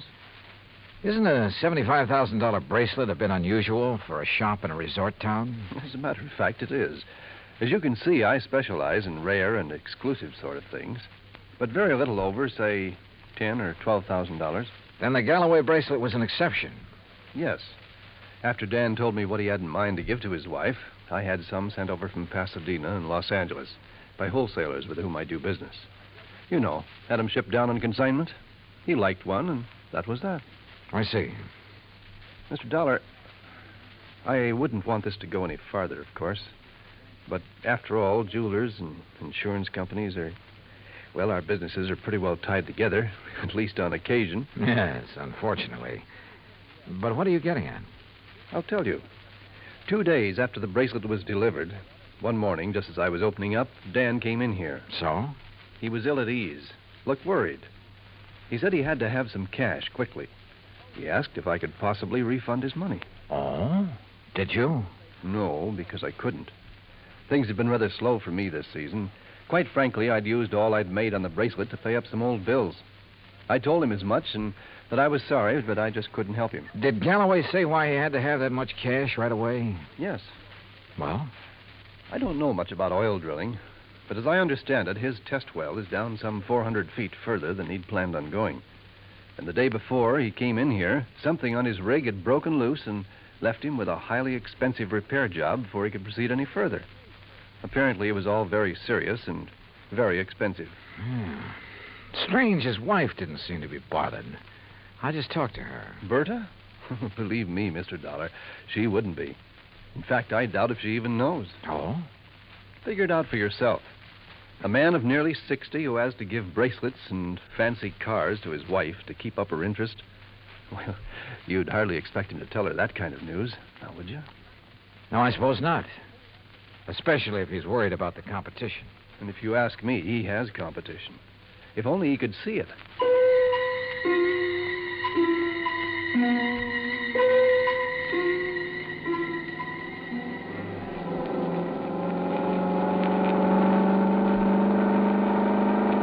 That suntan and chrome Cosmorama was all Sonny Wyman claimed it was. It purred like a kitten, performed beautifully. But I was more interested at the moment in what Sonny wanted to talk about. Johnny, I'm going to be perfectly blunt with you. I'll go along with that.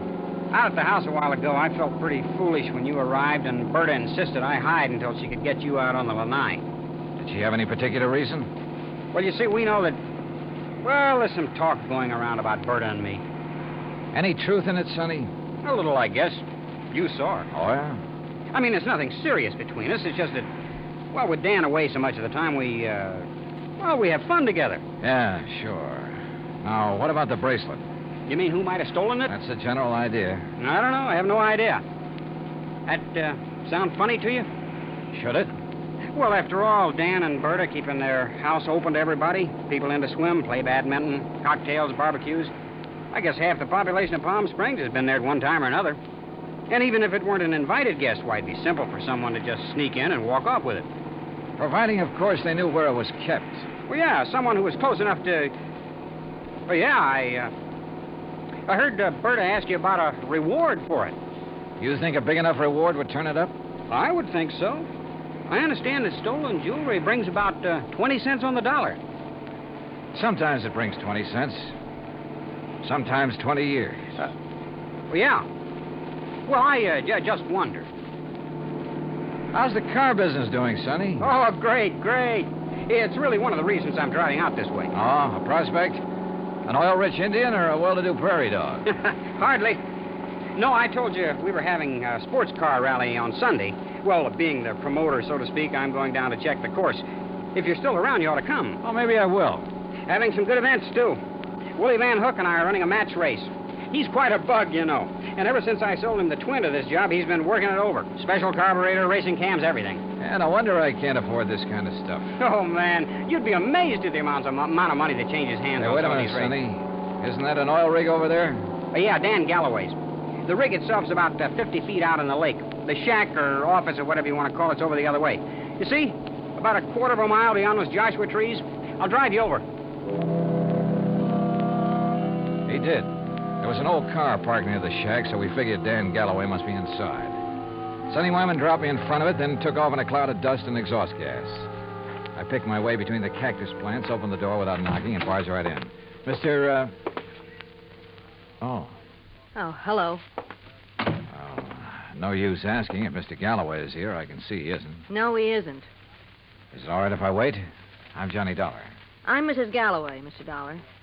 Huh? Hell, that is, I'm the first Mrs. Galloway. The former. The one who scrimped and saved while Dan was booming around every oil field all over the country trying to make his score. I'm the forgotten Mrs. Galloway. Oh, yeah. Well, I'm sorry. Are you expecting him back soon? Who knows? I've been waiting here 3 hours. But I'll wait 3 days if I have to. Promises, that's all, promises. What do you mean, Mrs. Galloway? After working to help him the way I did for all those years, and then to be tossed over for somebody else who never did a lick of work in her life. Oh, sure. Give me anything I want if I let him free. So what do I got? Promises. Well, I'm sorry. But getting all upset is going to help. Well, wouldn't you be upset if you had more than $18,000 in back alimony coming to you? And with them living like royalty? Oh, I see. Well, he's not going to keep on getting away with it. That's why I'm here.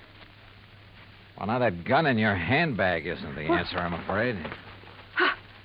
How'd you know? I've seen that kind of bulge in a handbag before. You really have ideas about using it on him? Well? Well, I don't know. There are times when I feel as though killing would be too good for him. Then there are other times when... Oh, I don't know.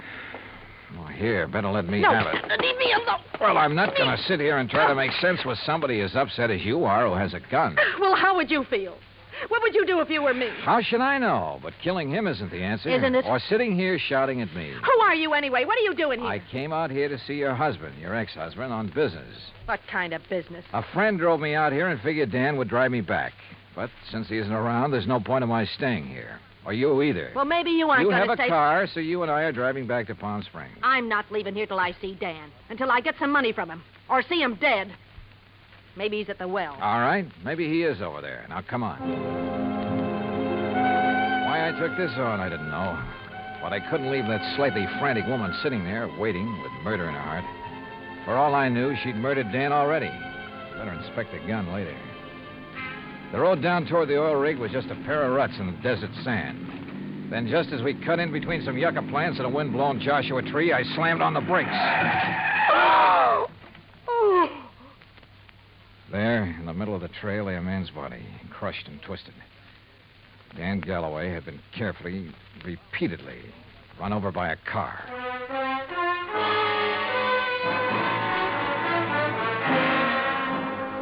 Expense account item 3, $1.19 for a quick phone call to Sergeant Lacey in Palm Springs and smelling salts and a bromide for Florida, the ex-Mrs. Galloway. Then I dropped her off at the Galloway house. She and Roberta ended up consoling each other while I huddled with Lacey in his office at headquarters. Some of the boys are still out there, Dollar, checking tire prints, taking pictures, and so on. No clue as to who ran Galloway down? Not yet. Looked to me as though Galloway stepped out of his own car to see whoever had pulled up in the other and was run down for his trouble. The car that did it ran around in a circle over and over him. Any suspects, Sergeant? You found his ex-wife, Flora, waiting for him in the field office, you said. That's right.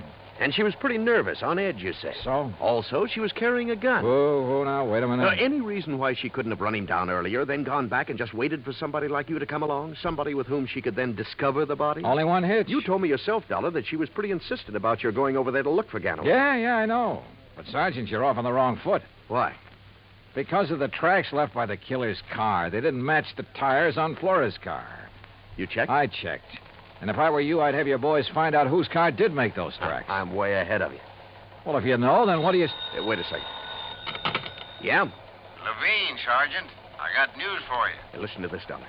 About those tire tracks at the scene of the killing. Well, right on cue. They're the same make and size as the tires on Sonny Wyman's Cosmo Roma. You sure?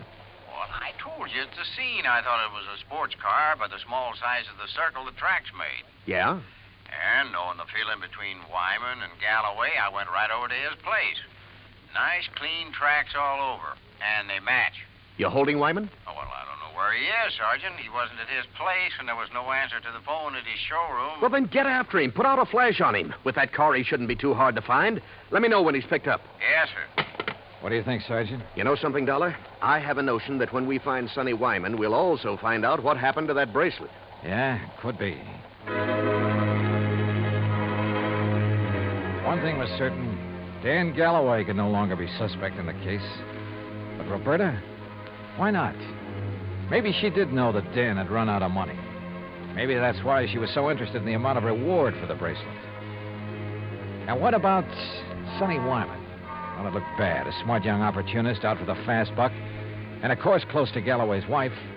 Anything he could do to hurt Galloway would help him. And now these tire tracks, the one solid clue to Galloway's killer. Sergeant Lacey and I drove out to the Galloway house. No, Johnny. I haven't seen Sonny since he left here this afternoon. That's when you were here. He didn't call up? Why should he call up? Why shouldn't he call, Roberta, if he'd heard that Dan was killed? Now, you listen here, Mr. Dollar. If you're trying to trick me into saying something about Sonny having anything to do with Dan's death, you're wasting your time. And what's more... Pardon me. Hello? Oh, yes. Just a minute. For you, Sergeant Lacey. Oh, thanks. Hello? Yes? Yes, when? Yeah, I see. Okay, Levine, thanks. Has he found Sonny Wyman? He sure has. And if you want to see him, you'll have to go to the coroner's office. What? Oh, no. Yeah, that souped-up car of his. A couple of miles out of town. Ran off a curve and over a 100-foot bank. Within minutes, Lacey and I were at the scene of the accident, looking things over with the help of flashlights.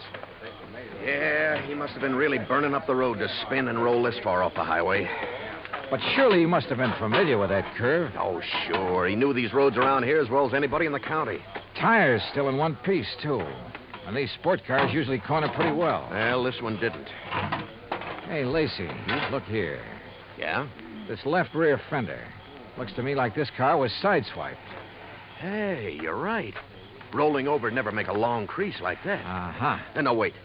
If another car sideswiped him, there'd be paint on this fender. Paint from the other car. Sergeant, you're absolutely right. And since there's none here... Sergeant, you're absolutely wrong. How far to the nearest filling station? What? I want to make a couple of calls to some wholesale jewelers in Pasadena and Los Angeles. Right now, in the middle of the night? Right now. Wholesale jewelers? Expense account item 4, $11.90 phone calls to Pasadena and L.A. The third call yielded Mr. Alfred Mencken of Mencken Imports Incorporated, who was pretty cheerful about having been gotten out of bed. It's quite all right, Mr. Dollar. Now that I'm up, I'm wide awake almost. Well, I hate to throw something like this at you in the middle of the night, Mr. Mencken, but tell me, please, did you ship a diamond and emerald bracelet to Will Hoyt Van Hook in Palm Springs within the past few weeks?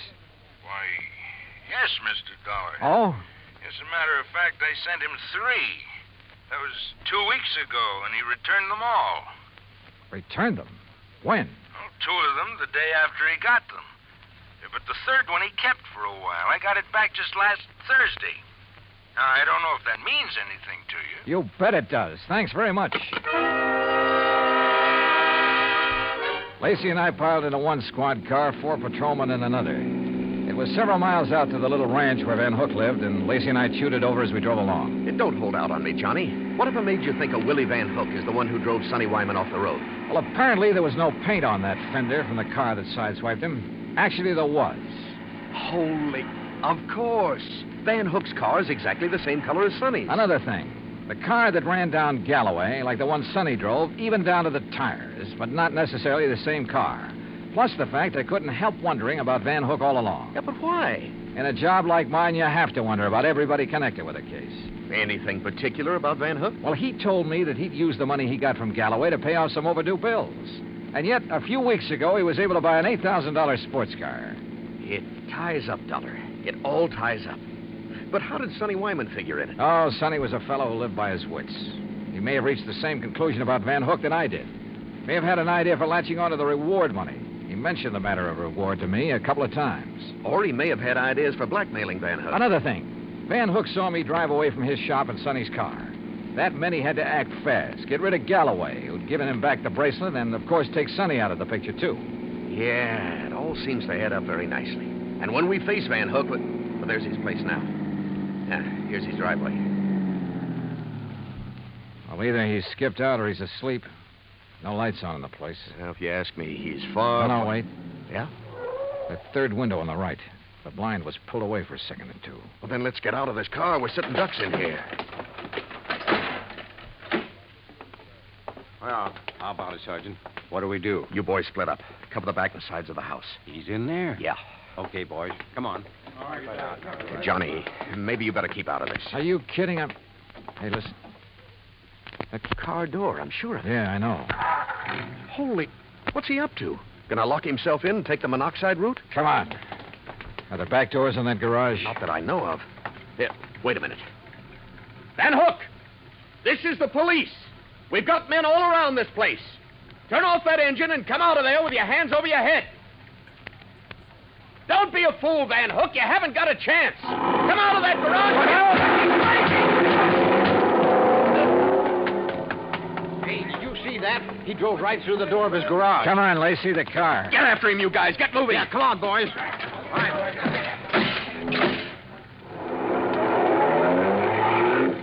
Crazy fool. He's getting into the side-swiping habit. See what he did to that other patrol car? Yeah, they're okay. They're off and tailing us. Come on, step on it, Lacey. This is one time we ought to have a Cosmo-Roma. Well, maybe he can outrun us, but with 2 cars on his tail, he may get careless, take chances. If so... Yeah, hang on. Oh! Lacey, you could qualify for some of those road races yourself. That guy's out of his head. Main highway like this, full of trucks and trailers. Oh, don't worry about those guys. Those interstate truckers will give you a clear road after them. They're the best drivers in the country. Come on, hit your siren. You're right. Hey, you see, I told you those guys would give you the road. Holy... Look! The trailer in front of him. And the oncoming truck. Van Hook's trying to squeeze through. Pull up. Pull up, or we'll...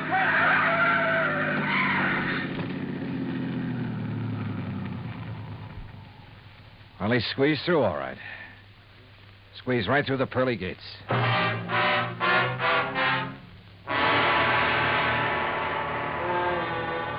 Expense account item 5, $38.75, room, 2 meals, and valet service at the Casa de Paz. Item 6, $191.60, airfare and incidentals, Palm Springs, California, back to Hartford. Expense account total, $474.84. Remarks? Well, justice is done in pretty strange ways sometimes. Kind of makes you think. Maybe it pays to tread the straight and narrow, doesn't it? Yours truly, Johnny Dollar.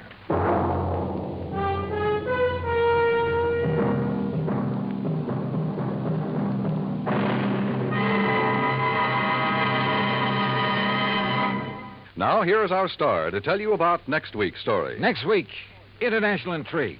A beautiful girl and a very clever chemist. Join us, won't you? Yours truly, Johnny Dollar.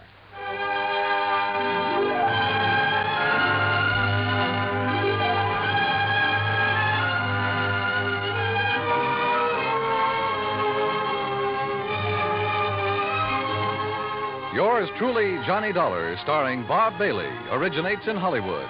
It is written by Paul Franklin and is produced and directed by Jack Johnstone. Heard in our cast were Barbara Eiler, Paula Winslow, Forrest Lewis, Frank Nelson, Sam Edwards, Austin Green, and Shep Menken. Musical supervision is by Amerigo Marino. Be sure to join us next week, same time and station, for another exciting story of yours truly, Johnny Dollar.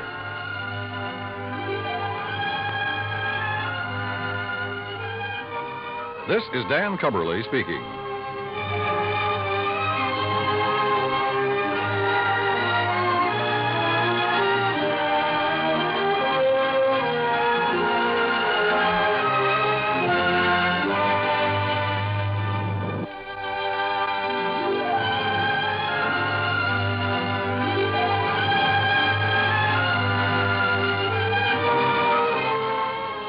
Johnny Dollar has come to you through the worldwide facilities of the United States Armed Forces Radio and Television Service.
CBS Radio brings you Bob Bailey in the exciting adventures of the man with the action-packed expense account, America's fabulous freelance insurance investigator. Yours truly, Johnny Dollar.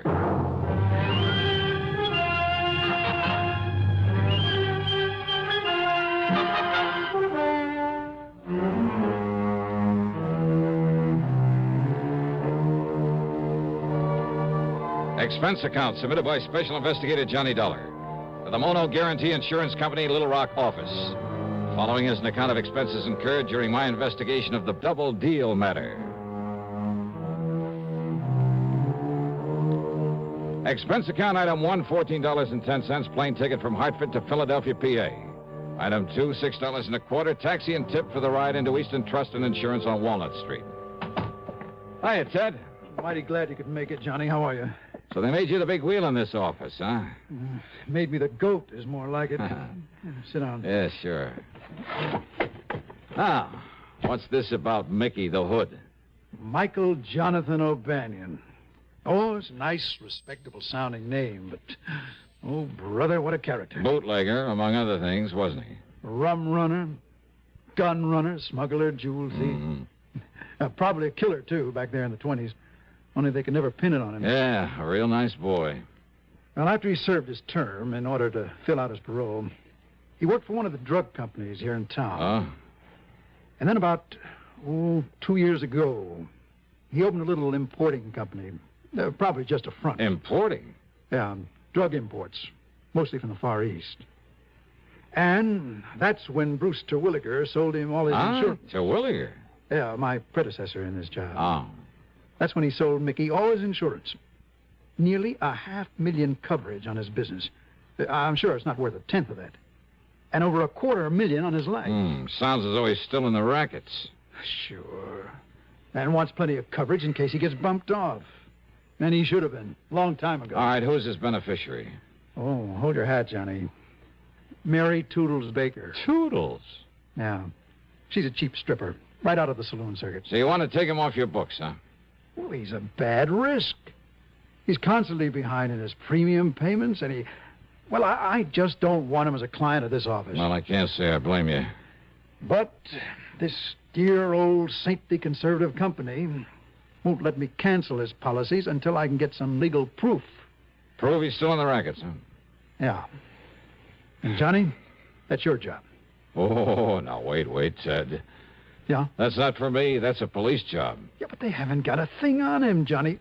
So far as they're concerned, he's behaving himself, staying out of trouble, and just running his drug business. Yeah, but you think differently. Well, I bet my bottom dollar on it. And Johnny, if you can prove it for look, me... Ted, what am I supposed to do? Stick my neck out to a punk like Mickey just because you have a hunch about him? Hunch? No, thanks, Ted. If a guy like that happens to be involved in fraud against the company, something like that, you call on me and I'm stuck with him. But to try to frame him for you when there's no real evidence against him... Frame him? Now, wait, I didn't say that.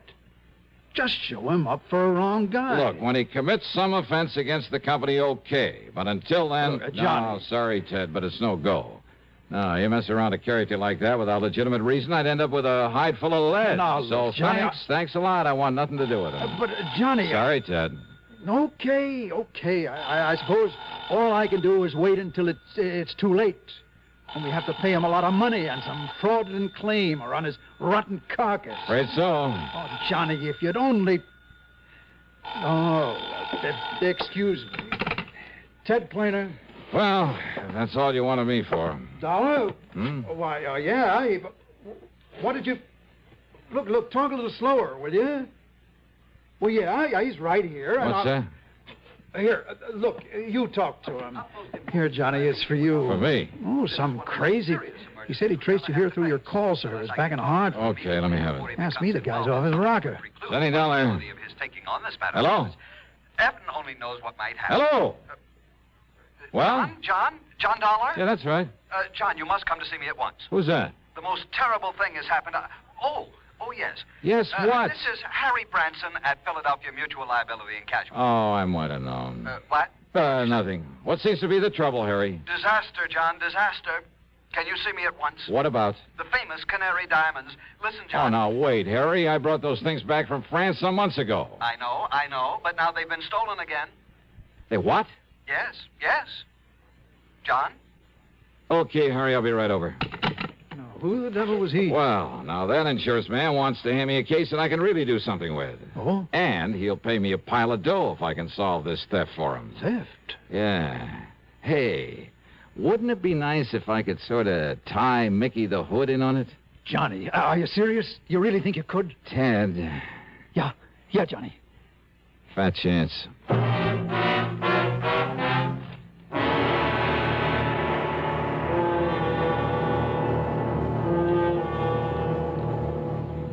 Act 2 of yours truly, Johnny Dollar, in a moment.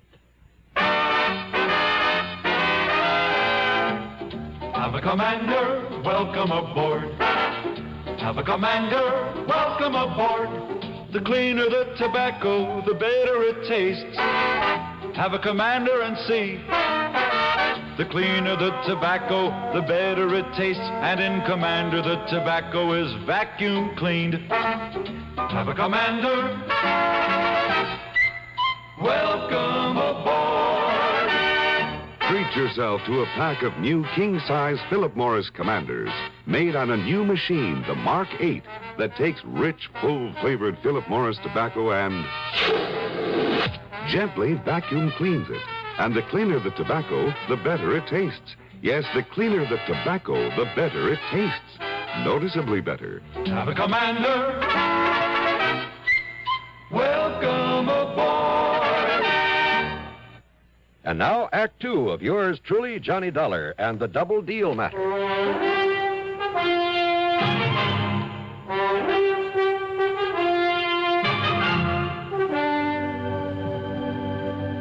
I found Harry Branson pacing the floor, wringing his hands. John, thank heaven. So the Canary diamonds have been stolen again. Terrible, terrible. But I thought they were insured by you. They got so much publicity when you recovered them from that smuggler over in France that one of our important clients, Mrs. Arthur Pierpont Galloway, just had to have them. So she bought them and then insured them with us. How much, Harry? $515,000. Wowee. She received a phone call that one of the national magazines wanted pictures of them there at her home. The call was a phony? She thought her chauffeur and butler would be protection enough, but when the man came, well, he tricked her into being alone with him, and, well, he just walked off with the diamonds. Well, they must have a description of him. Of course they have, but a rather confusing one. They were all so excited. So, what about the police? Oh, dear, the police have showed Mrs. Galloway and the chauffeur and the butler so many pictures of criminals. They just don't know which is which. Oh, fine. But the police seem to think if they have some ideas about who this terrible thief might be. All right, what about fingerprints, that sort of thing? Oh, he was far too clever for anything like that. I suppose so. Yeah, I wonder if the chauffeur or the butler could be in cahoots with this man. Absolutely not. Well, you sound pretty sure of that. I know both of them myself, have known them for years, ever since they went with Mrs. Galloway, and I'm certain they are absolutely honest. After all, John, I am an excellent judge of character. Oh, yeah, I'm sure of that. Now, who's in charge of this case at headquarters? At Central Headquarters, Lieutenant Bernard Barry. Bernie Barry? Sure, I know him well. Now, here, I'll give you Mrs. Galloway's address. Don't bother, Harry, not yet. Oh? John, you mean you might have some idea who might have done this? Not the least. But unless you see and talk with her... But as long as the police have some ideas, why don't I see them first? Oh. Yeah, I'll give it a fling, Harry. Give it a fling? Sure, as long as I'm already here in Philly. John, how can... Don't you... $515,000. Yeah, that's a lot of dough. Then how can you be so casual? You don't even seem to be really interested. John, think of what your commission will be if you effect a recovery. Do you think I'm thinking of anything else?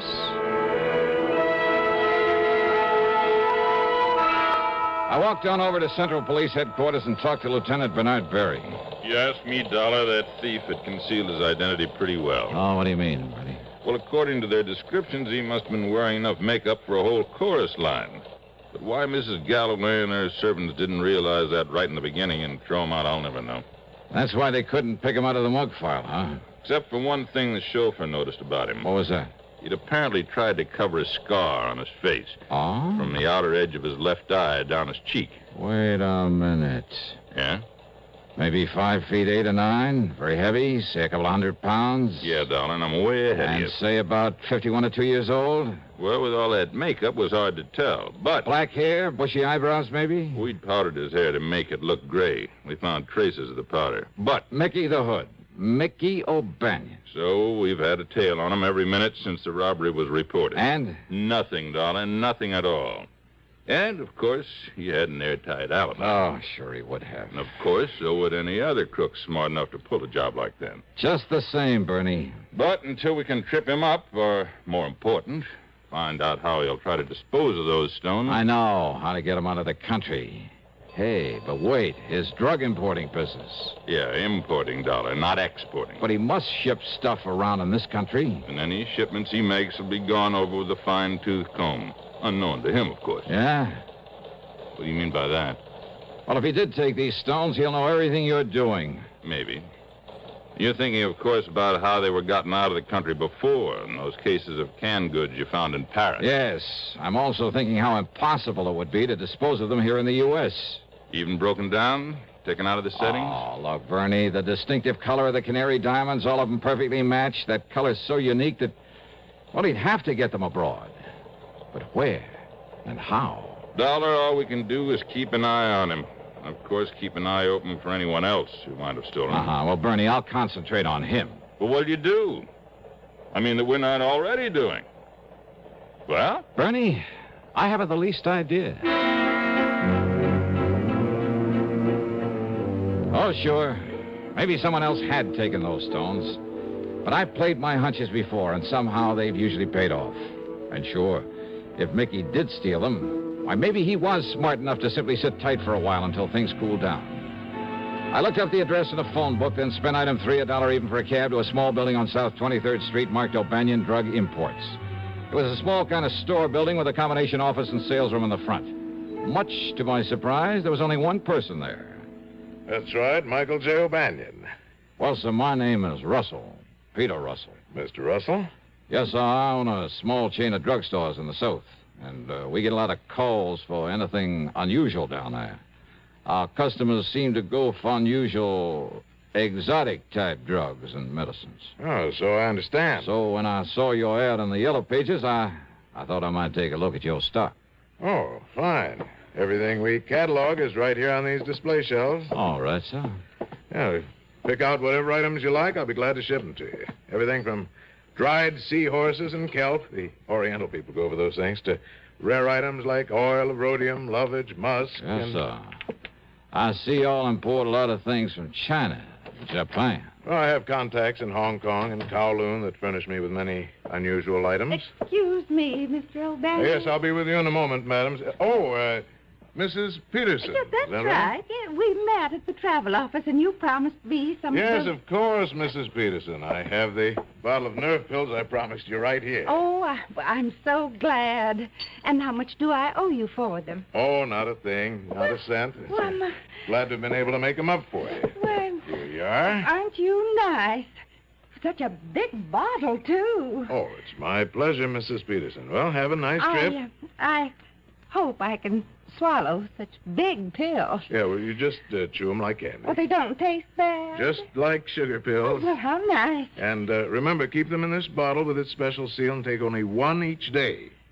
Goodbye. My goodness, there's so many of them. Yes, I'm sure they'll... And you're so nice to have gotten them for me. Yes, that's perfectly all right, I'm just Mrs. sure I'll have no nerves at all on this Yes, tour. well, that's good. Now, if you'll just excuse... I'll tell you. I'll send you a postcard when we get to Hong Kong and let you know Well, how that's they not work. necessary at all. And goodbye, Mrs. Peterson. Well, I certainly thank you. Well, it's my pleasure. Goodbye. Well, now we can get back to business. Are you always so nice to your customers, O'Banion? Just a minute. Yeah? Forgot your phony accent, didn't you? My, That phony... voice. I'd know that voice anywhere from the radio. The radio? Johnny Dollar. So? I should have known it when you talked about a non-existent ad in the Yellow Page. So I pulled a boo-boo. Listen, Dollar. If the police sent you around here, if you think I had anything to do with those canary diamonds... Well... Neither you nor anybody else can prove it. So, Dollar, if you know what's good for you... Oh, now that's a corny line. If you want to stay alive, just leave me alone. Make this Thanksgiving something special. How? By taking lots and lots of pictures. Just think of all the wonderful moments you can capture forever. Mom in the kitchen making dressing. That big moment when Dad starts slicing the turkey. The look on the kids' faces when they select their pie. Dad snoozing in his favorite chair after dinner. Yes, pictures are the best way to make those moments last forever. But only with Flash can you capture all the fun and color of those moments at their best. Anytime, anywhere. That's why now, today, you should pick up a pack of Sylvania Blue Dot Flash bulbs, the world's largest selling brand. Sylvania Blue Dots work with any film, with any camera, and you can always be sure they'll work. Simply look at the little blue dot. Sylvania puts it there as your assurance that it will fire. If by some rare chance it has turned pink, then return the bulb to your dealer. He'll make good on it. But hurry, Thanksgiving is this Thursday. Get your Sylvania Blue Dot Flash bulbs today. And now, Act 3 of yours truly, Johnny Dollar. There in Mickey O'Banion's phony import office, things began to add up. Before he recognized me, he'd said something about contacts in Hong Kong and Kowloon, great smuggling country. And the little old lady, Mrs. Peterson, to whom he'd given the nerve pills, she said she'd met him in a travel office. Was he making arrangements for a trip out of the country? Yeah, another thing, that bottle of pills. He'd made them up, he said. Big pills, remember that. Take only one of them a day, he told her. Well, by the time she got to Hong Kong, she could only use a few of them off the top of that bottle that must have held a couple of hundred of them. And once in Hong Kong, one of his contacts? Or would he himself be there by then? Yeah, but I needed proof. And I certainly couldn't trick an old hand like Mickey into a confession. Far from it. You think I don't know the cops are watching me every minute, going through every package I try to ship out of here? All right, now listen, Mickey. Do you think I'd be fool enough to touch those stones in the first place? Fool enough or smart enough? Oh, I'm smart enough, darling. Don't you forget it. And until you can show some kind of proof I know anything about it. Okay, Well, now Mickey. go on, get out of here. And you stay away from me before I... Before you what? All right, go on, get out. Sure. Why not?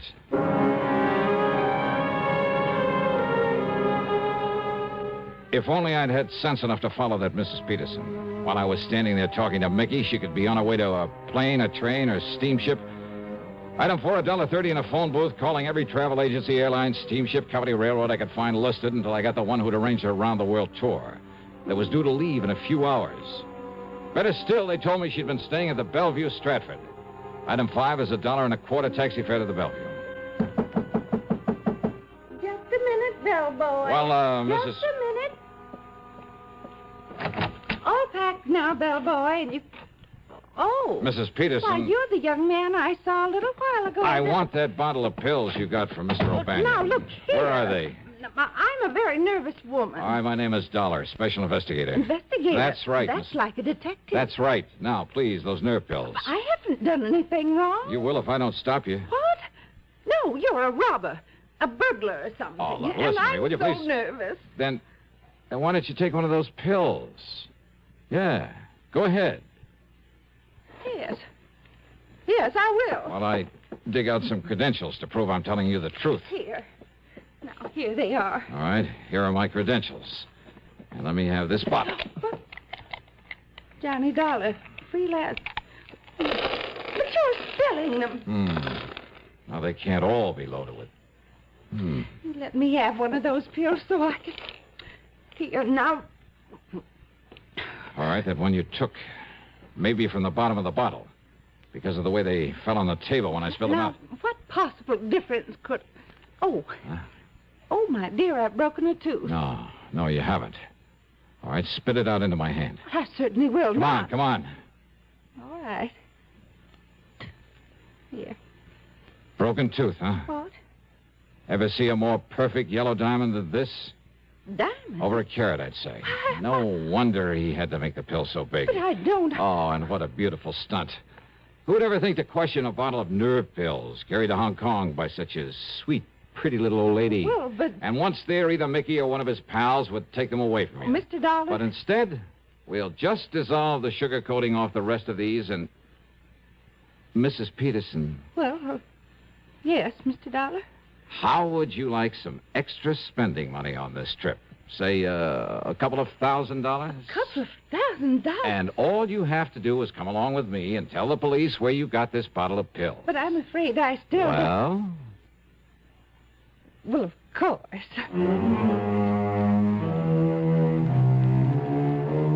Proof. That was all Lieutenant Berry needed. The Canary Diamonds are home again. And that'll save Philly Mutual from having to pay off a big claim. And Eastern Trust and Insurance has plenty of reason to drop O'Banion as a client. After all, he ought to be out of circulation for a long, long time. Expense account total $2,044.25. Yours truly, Johnny Dollar.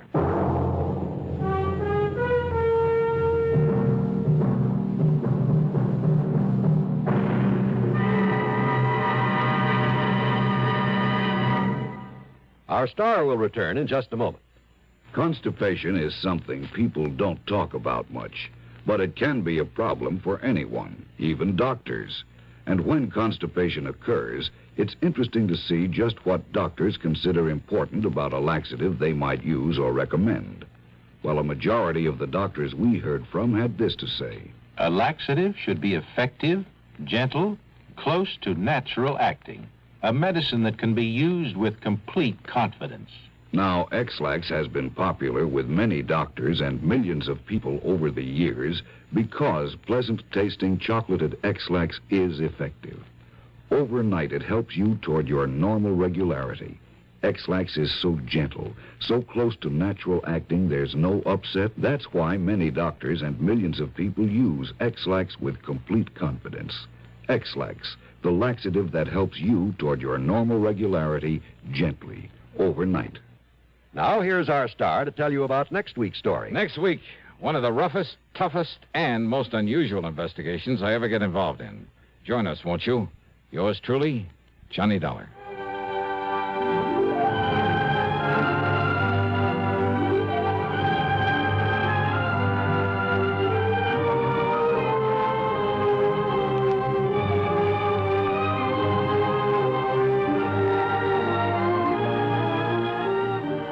Yours truly, Johnny Dollar, starring Bob Bailey, originates in Hollywood and is written, produced, and directed by Jack Johnstone. Heard in our cast were Virginia Gregg, Chet Stratton, Harry Bartell, Barney Phillips, and Paul Frees. Be sure to join us next week, same time and station, for another exciting story of yours truly, Johnny Dollar.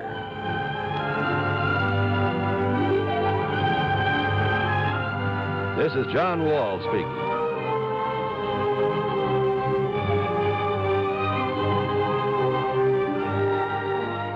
Stay tuned now for another tale well calculated to keep you in suspense.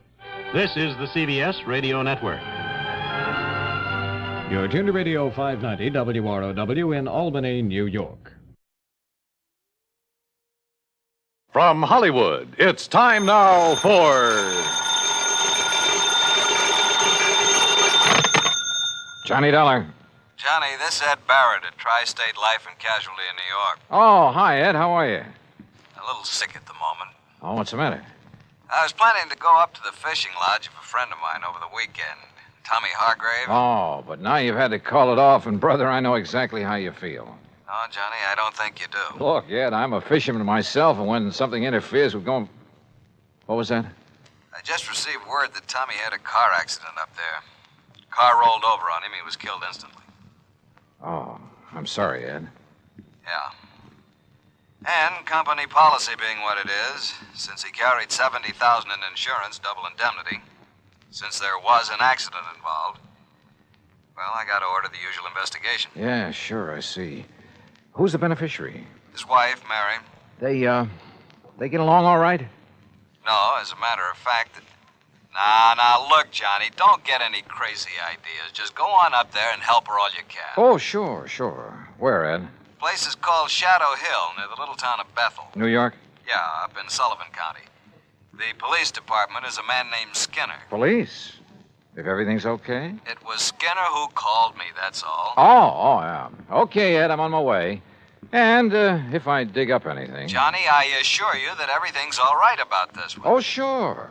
You say that as though you don't believe it. Well, just my suspicious mind showing, I guess. Forget it.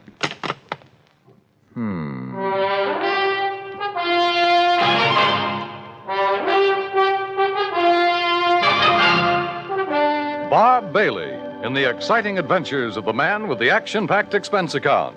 America's fabulous freelance insurance investigator. Yours truly, Johnny Dollar.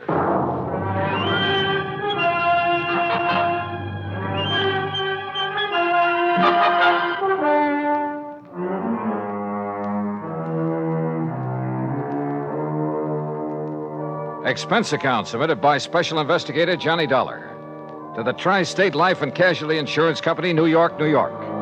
Following is an account of expenses incurred during my investigation of the gruesome spectacle matter. Expense account item 1, $620, fare and incidentals, Hartford to New York. Item 2, $50 deposit on a rental car. I swung north, crossed the George Washington Bridge, then picked up Highway 17 through Goshen with its famous racetrack, through the summer resort town of Monticello, then past White Lake, a good fishing spot, to the little town of Bethel. It really isn't much more than a crossroads, a couple of filling stations, a general store and post office, and Immerse Hotel, where I park my bags. Shadow Hill, however, turned out to be a beautiful summer lodge sitting high above the edge of a nearby private lake. From the highway, I could see the narrow, winding road that led from the lodge down to the lake shore. I could also see the spot where a car had apparently taken a corner too quickly, skidded, and rolled over to where it lay on its side. Then, shortly after pulling off the highway, I could see something else. Another car, just short of where the accident had occurred. It was half hidden in a clump of trees that bordered the road.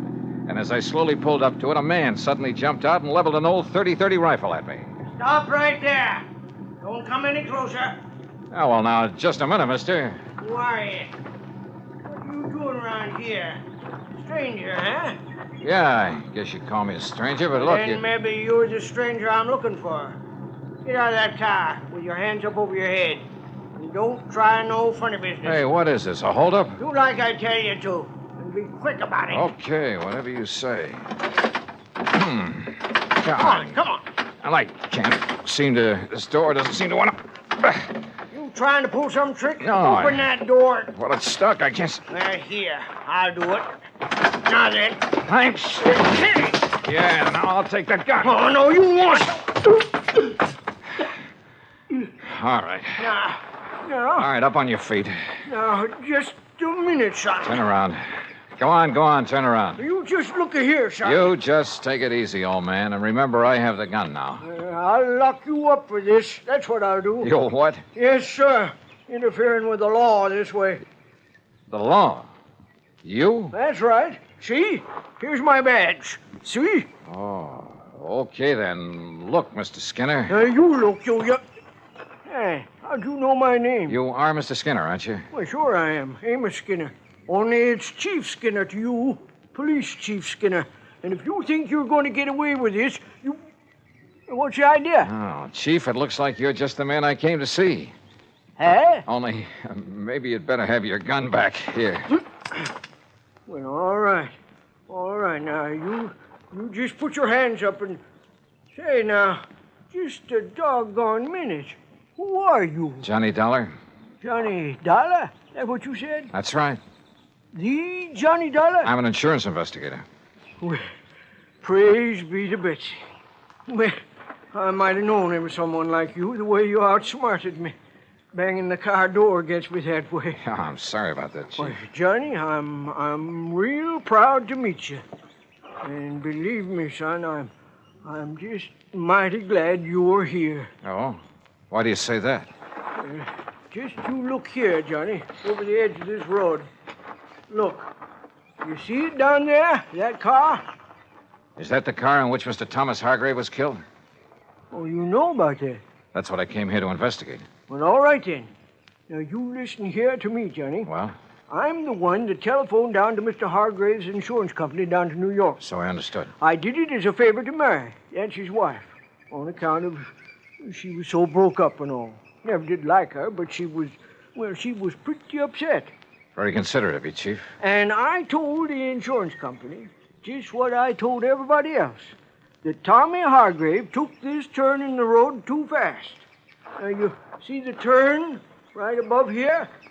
Yeah, that's a sharp one. Well, he took this turn too fast and skidded off the side, and the car went over and pinned him underneath it, and that was it. Killed him. Well? Well, all right. Now, Johnny, I just come over here from old Doc Walton's. It was down to Doc that I took Tommy's body yesterday just after it happened. And you know why I come back here? Well, I can think of one good reason. Yeah. From something you just told me. Yeah. And from what I can see of the car down there. Yeah, well, it was because I suddenly started thinking, how could a man who knows this road so well ever make a mistake of... Hey, what were you going to say? Well, Chief, that car was coming down the road, down from the lodge, wasn't it? Yeah, that's right. That means he made a left-hand turn right here. Correct. The car went off the road, fell on its side, and leaned right where you landed, right where you see it, right on top of Tommy Hargrave. That car is a sedan. Yeah, that's right. And even from here, I can see that the windows are all closed, except for the one next to the driver's seat. Correct. But now... Then it's obvious it didn't roll completely over. No, sir. It just flipped over on its side and slid down there. And yet you say that Tommy Hargrave's body was under it. That's right. Under the right side of the car where we practically had to dig it up. Hey? Uh-huh. Can you tell me how he could have fallen under that side of the car, windows closed? Johnny. Yeah. Tommy was murdered. That's what. And the car pushed over on him to make it look like an accident. And Johnny, you proved it. A couple of other things we've got to prove, Chief. Hey? Like what? Who murdered him? And why?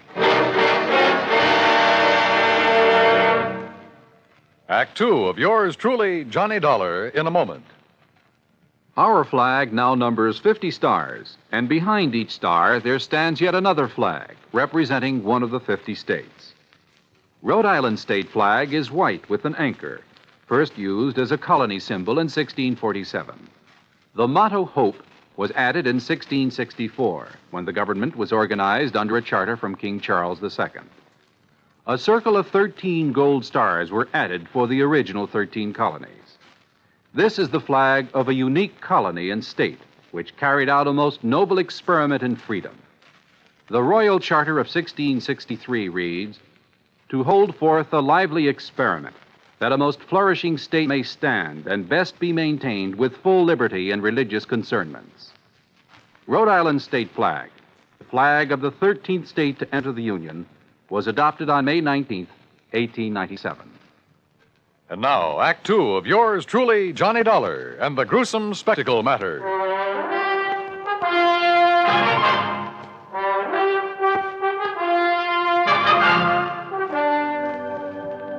All right, Chief, tell me this. When and how did you learn of this so-called accident that killed Tommy Hargrave? Well, from Mary, his wife. Oh? It was like this, Johnny.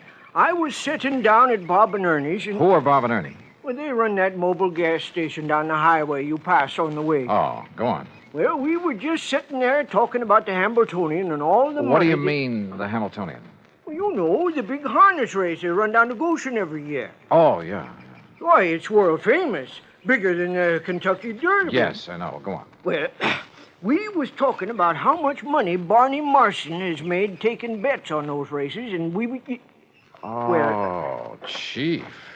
You mean you have a bookie here in Bethel? Well, now, Johnny... And that you, as chief of police, condone such goings-on? Well, now, we... Oh, I'm surprised at you, Chief. Oh, well, it's just a little sort of harmless betting is all. Oh, sure. Every man's entitled to a little...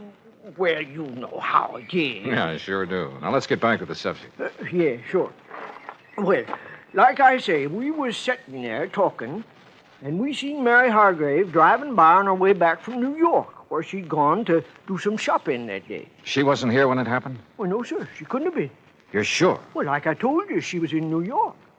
Anyhow, she drove on up here, saw what had happened, and drove right back to tell us at the gas station. We came up here, dug Tommy's body out from under, took it down to Doc Walton's office, and that was it. How carefully have you inspected that car down there? Well, that's what I was about to do when you come. All right, come on. Let's take a look at it. Well, sure. Have you any way of proving Mary Hargrave was actually in New York? Proving? Well, no, I guess not. Hey, look here, Chief. Huh? Keys are still in the ignition, but the ignition's turned off. You're right, Johnny. You're right. This car wasn't rid over the side of the road. It was pushed. Here, let's see if we can get this door open. Yeah, I'll give you... Now, let's see if some of this...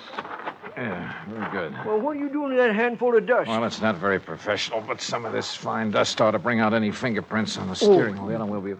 Yeah. No prints there that I can see. No, you're right.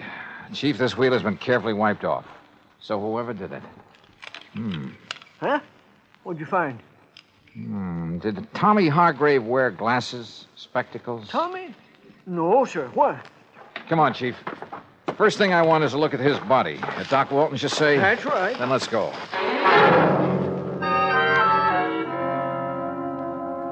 Well, as a matter of fact, it was I who suggested to Amos, to Chief Skinner, I should say, that he go back and have another look at that car, Mr. Dollar. Just why, Dr. Walton? Because a couple of things about this body made me wonder. Look here, the way the clothes are torn, as though he'd had some kind of a struggle. Scratches and contusions on his hands. But more important, here. Yeah? Here at the base of the skull, this mark. Up where that car is, there are no rocks, no stones, no anything that could make a mark like this. And there's another on the face below the eye. You know what that looks like to me, Doctor? Oh, what's that? The mark from the butt of a .38 automatic. And I've seen plenty of them. My Betsy, Johnny, you're right. And that would indicate Hargrave was murdered. And the car pushed over on him to make it look like Yes, sir. And Johnny and me found a few other things around that car that would indicate the same thing. Doctor, I understand Tommy Hargrave did not wear glasses. No, not that I know of. Of course, Mary, his wife... She wears them? Yes, she does. Can't do without them. What kind? Well, just regular tortoiseshell, you know. Something Something like these, maybe? Well, I don't know. Granted, one lens is smashed and part of the frame is broken, but is this the kind she wore? Yes, Mr. Dollar, I'd say so. Of course, a great many people. Johnny, surely you don't think his own wife... They didn't get along too well, did they? Well, no, but after all, when any couple's been married 10, 11 years... Also, she just happens to be the beneficiary of his sizable insurance policy. Good heavens, Mr. Dollar. Yeah, I think we'd better pay a little visit to Mrs. Mary Hargrave.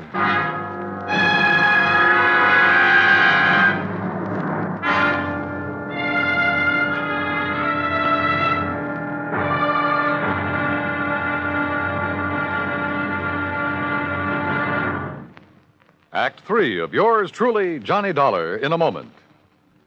Many times in the history of mankind, nations have pooled their forces to exert a greater strength against a common aggressor. This happens not only in the face of a world war, but between such giant holocausts, as during the Boxer Uprising in China in 1900. 6 nations combined their forces to come to the aid of their citizens. In the thick of the fight, undaunted by devastating enemy fire, Chief Bosun John McCloy of the United States Naval Contingent distinguished himself by meritorious conduct above and beyond the call of duty. For his valorous action, he was awarded his first Medal of Honor. But a man of action doesn't get the job done because of possible awards. It is the spirit of his code of conduct that guides him. John McCloy was guided by that code again and again. In June 1914, during the Mexican campaign, when the government of the United States was put upon once more to aid its persecuted citizens, Chief Bosun John McCloy was constantly risking his life. Our landed troops were in danger of being annihilated on the beach at Veracruz, when McCloy voluntarily filled 3 picket launches with riflemen and led them along the seafront to draw the enemy fire. Though badly wounded, he remained at his post and gallantly directed his part of the campaign. For this action, Chief Bosun John McCloy was awarded a second Medal of Honor. But he hadn't been concerned with medals. His only concern was conducting himself as a man should, and that is according to the code of the American fighting man. And now, Act 3 of yours truly, Johnny Dollar, and the gruesome spectacle matter. The 3 of us, Dr. Walton, Police Chief Amos Skinner, and I, drove up to the lodge outside the little town of Bethel, New York, to see why Mrs. Mary Hargrave had killed her husband, made it look like a car accident. That is, if she did it. And what little evidence we had pointed right straight at her. The obvious fact the car had been pushed over on him after he was killed. The marks showing he'd struggled for his life, had been struck with the butt of a pistol. The fact he and his wife hadn't got along too well, that she was his beneficiary. And finally, there were the glasses I'd found in the car. My Betsy, I wonder if she found out you were here, Johnny, and has flew the coop. Isn't that her car in the yard? Yes, Mr. Dollar, it is. All right, then. If she is here, well, sir, I'll arrest her right on the spot. No, let me handle this. But, Johnny... I said, please, let me handle it. Yes? Oh, Dr. Walton and Chief Skinner. That's right. And this here is Mr. Johnny Dollar. Oh, yes, Mr. Dollar. Mr. Barrett at the insurance company phoned that you'd be here. Won't you come in? Well, Surely. Thank you. I'm sorry to have been so slow in answering the door, but I seem to have mislaid a pair of my glasses. Yeah, that, Johnny? I'm blind as a bat without them. Won't you all sit down? Thank you. Yes, thank you, Mary. I've been using an old pair of steel rims with an old prescription, but they look so terrible. When did you lose your glasses? Oh, I must have mislaid them a couple of days ago. Ha! Now, what do you mean by that, Amos? You know very well what I mean. You don't seem terribly upset about your husband's death, Mrs. Hargrave? Why should I, Mr. Dollar? We haven't been exactly getting along for years. All he seemed to care about was his fishing and betting on the horses day after day. Oh? And I never did care about spending every summer up in this stodgy little town with all its stodgy people and... Oh, I didn't mean you, Dr. Walton. Oh, yes, thank you. The first thing I'll do when I collect the insurance is sell this place and go back to the city where my friends are, where there's some excitement and... Mr. Dollar, are those my glasses you have there? Are they? Well, they look like mine. Only what happened to them? Sure, they are hers, Johnny. What? No, Dollar. No, I don't think they are. Let me have them, please. Sure. Here. What's going on here? Johnny, we're just wasting time. No, wait. These can't be hers. I should have realized. Sure they are. Gentlemen, please. I've seen your glasses, Mary, many times. Very thick at the edges, very thin in the center of the lens. Well, isn't this pair? This lens, the one that's still intact, bears no resemblance to yours at all. Oh? No. Wait a minute, wait. Listen, Mrs. Hargrave. Will somebody please tell me what's... Listen, will you? You say your husband was always playing the horses. Yes, of course he was. But do you mind telling me what Even while he was up here? Yes, all the time. Mr. Dollar, I don't see what you're driving at. I sure don't. Oh, brother, this is probably the wildest hunch I've ever had. What? Mrs. Hargrave, did your husband owe a lot of money on his betting? Owe a lot? I should say not.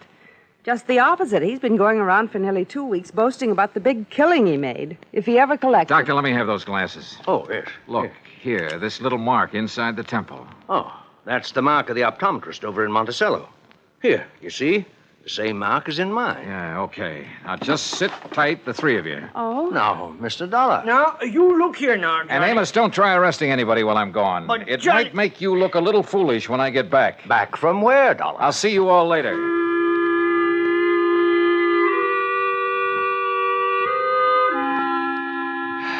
Well, that's really just about all there is to this case. Oh, except, of course, for the fact the optometrist in Monticello had no difficulty at all in matching the glasses I'd found with the prescription of... Yeah, you guessed it. They had belonged to the bookie Chief Skinner had told me about, Barney Marston.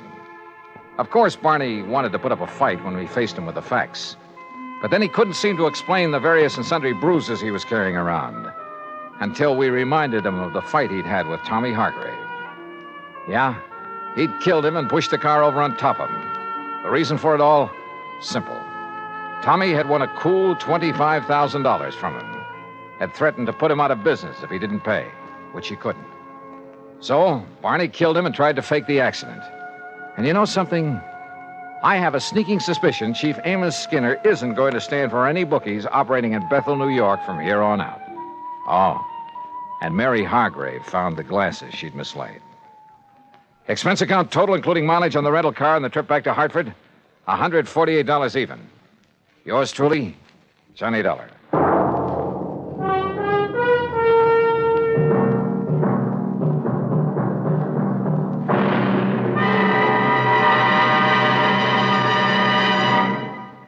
Our star will return in just a moment.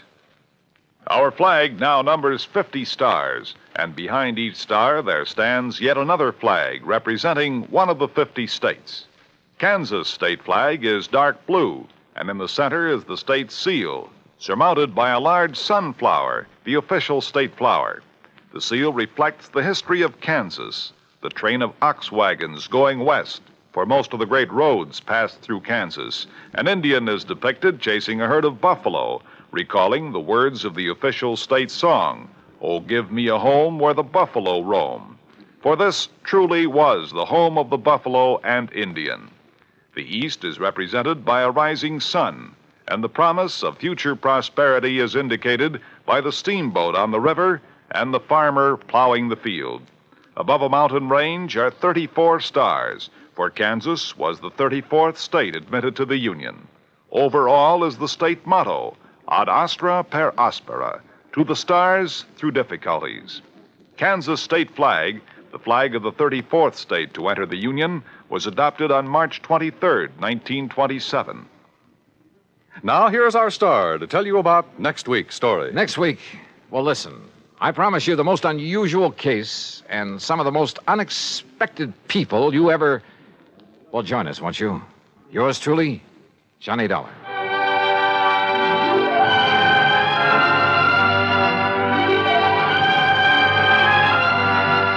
Yours truly, Johnny Dollar, starring Bob Bailey, originates in Hollywood and is written, produced, and directed by Jack Johnstone. Heard in our cast were Virginia Gregg, Harry Bartell, Junius Matthews, and Joe Kearns. Be sure to join us next week, same time and station, for another exciting story of yours truly, Johnny Dollar. This is Dan Coverly speaking.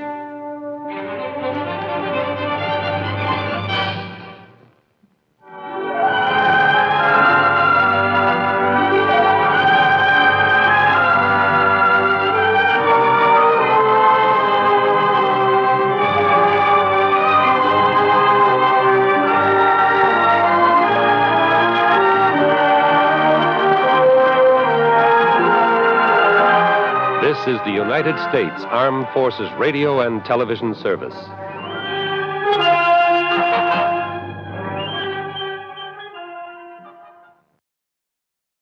From Hollywood, it's time now for... Johnny Dollar. Hiya there, Johnny. This is your old pal, Lefty. Lefty? Well, sure. You remember. Lefty Stemper. Huh? You know, down here in Virtue. Virtue? V-I-R-G-U. Virtue. South Carolina. Oh, sure. Yeah, you remember. Me and the boys, we occupied this caraway plantation down here on the Petey River. Well, sure, of course. Listen, are you having trouble again with old man Caraway? Oh, no, sir. Not a bit. And you know how we stopped them, me and the boys, from making trouble for us? How, Lefty? We bought them out, that's how. Yeah, we give them 100 G's for the place, cash money. Now we own a whole entire plantation. Well, good for you. But now what's your problem? Well, Johnny, we fixed this place up real nice since you've seen it. You know, we spent a lot of dough on it. So? So we want to buy a lot of new insurance on it. Oh, well, then hop on over to Georgetown and see your old friend Joe Picatello about it. Old friend, huh? After all, he's your insurance agent. Yeah, is he? Well, sure, of course he is. Didn't he sell you all the other insurance you... Lefty, has something happened to Joe? Yeah, only I don't know what it is. What do you mean? Well, that's just it. I don't know. I talked to him on the phone, asked him to come out here. He says okay. But he don't come. You think somebody's knocked him off? Then I call him again. He says okay again. He'll be right over. But he still don't come. Well, have you gone over to Georgetown to see him, to see what's the matter? 5, 6, maybe even half a dozen times. But every time he ain't there. Lefty, I don't get it. That's what I'm trying to tell you. There's something wrong about it, Johnny. And if I was you, I'd come down here and find out. You know something? I think you're right.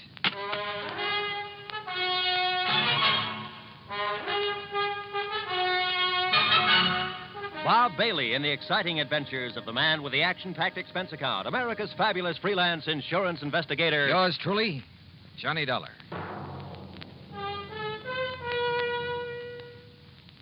And now, Act One of yours truly, Johnny Dollar.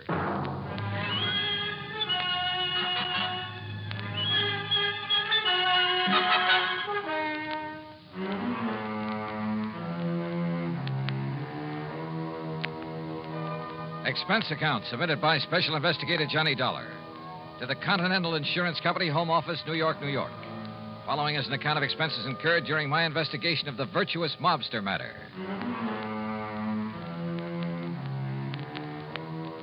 Expense account item 1, $7.85, train to New York City and taxi to the office of Continental Insurance Company. Fortunately, my contact there, Ben Orloff, was in. Come in, Mr. Dollar, come in. Thanks. How are you? Sit down. Thanks. Now, Mr. Orloff... Wait a minute. Don't tell me you never received that check for your services down in South Carolina. Oh, yes, I got that. Why, But I had that mailed out to you nearly 2 months ago. Yes, I said I got it. Oh, good. Incidentally, I thoroughly enjoyed your report on that case, the Village of Virtue matter, you called it? Yes, Though I why know. a group of ex-gangsters should decide to settle in a town called Virtue, I'll never understand. Well, Were they really behaving themselves, as your report indicated, or had they been using that old plantation for a sort of hideout? Their records have been clean down there for over 20 years now. Is that so? Well...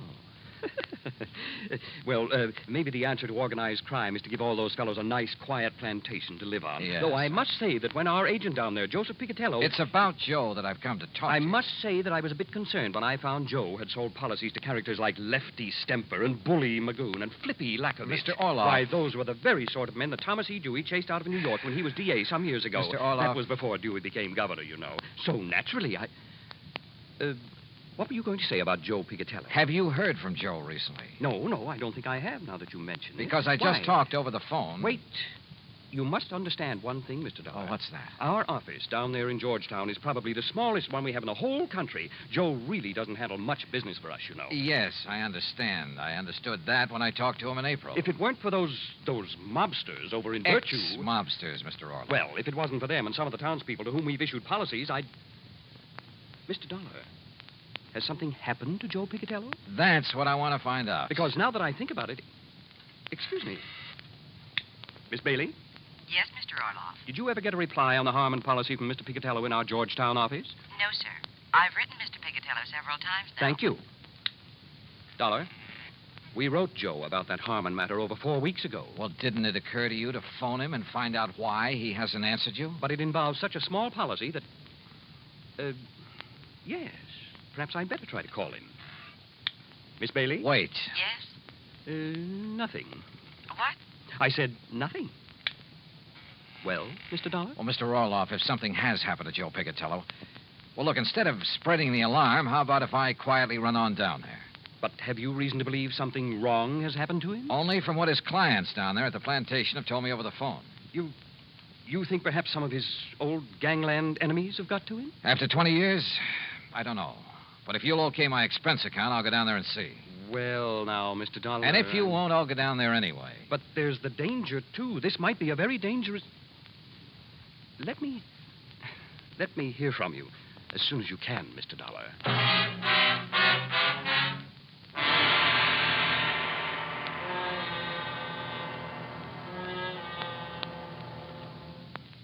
Act 2 of yours truly, Johnny Dollar, in a moment.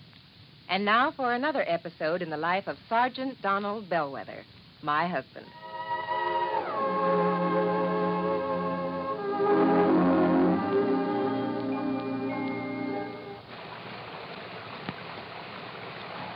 Oh, Donald, it's sure pouring, isn't it? Can you see all right? Oh, yeah, I can see. Those windshield wipers are operating with mechanical perfection. You notice there are no more streaks either since I put on the new rubber blade. You know, I think every driver should have his windshield wipers in good order. It's much safer. It would be much safer if everyone would slow down during wet weather like my husband is doing right now. Just being cautious, Reba. We don't want an accident in this downpour. We don't want an accident any time. Yeah, that's for sure. Well, the experts say that accidents just don't happen. Something causes accidents, and that cause can be prevented. By the way, dear, in what kind of weather do you think most accidents occur? Oh, I'd say in rain or snowy weather or slippery weather when visibility is impaired. That's the wrong answer, dear. Wrong? Are you serious? Statistics show that 8 out of 10 accidents occur when the weather is clear or with a cloudy overcast. Are you positive? I wonder why. Well, here's our house, dear. Oh, yeah. Now, you sit right here, Reba. I'll get out with the umbrella, and then I'll come around and open your door. All right, honey. I wonder why. Wonder why what? Why 8 out of 10 accidents happen in clear weather? Oh, well, I don't know for sure, Sergeant. But I do know that you drove very carefully tonight in the rain. Thank you. Now, if everyone drove as carefully during clear, dry weather, there'd be less accidents, I'm sure. Yeah, that must be it. People automatically get cautious in the rain and snow. Too bad they don't stay that way in good weather. You will, won't you? I mean, drive safely in good weather, too? I promise. Oh, that's my Donald. That's my doll.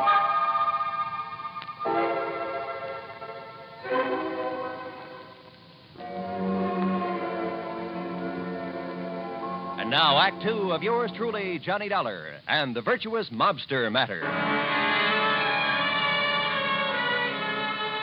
Expense account item 2, $28 even, transportation and incidentals, New York City to Georgetown, South Carolina. It was late when I pulled into the prosperous little southern community, and it was dark, pitch dark. Item 3, $50 deposit on a rental car. Item 4, 70 cents for a sandwich and a Coke at an all-night diner. Then I drove over to Joe Picatello's on a side street near the park.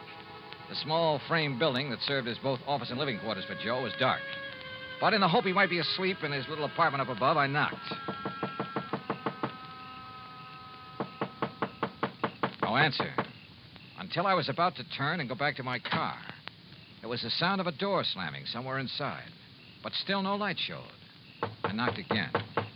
Then, faintly, I heard footsteps approaching. But why hadn't Joe turned on a light in there? Yeah? What do you want? Joe! Yeah? Joe, open up. It's Johnny Dollar. Johnny who? Johnny Dollar, insurance investigator, you know. Investigator? That's what you said? Are you kidding? What's the matter with you, pal? Open up. Yeah. Sure.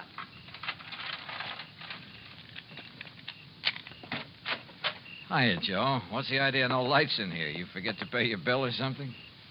Maybe. What do you want? What? Investigator, you said, Willie. Did you hear that? Willie? Yeah, I heard. Hey, what is this? Don't move. Huh? Oh, no, you don't. Oh.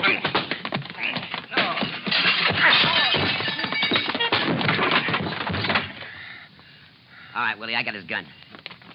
Now hit him again. Yeah. Again. Once more. Okay. There he is, out like a light. Yeah. What do you want I should do with him now? Huh? You crazy, Willie? You mean you don't know? Okay, but if I blast him here, it's going to make a lot of noise, and if anybody... Listen. Hey, it's a car. Coming down the street. Investigator, he said. So he wouldn't be working alone. Come on, out the back way. But I know who's going Shut to up stay and here. let's get out of here.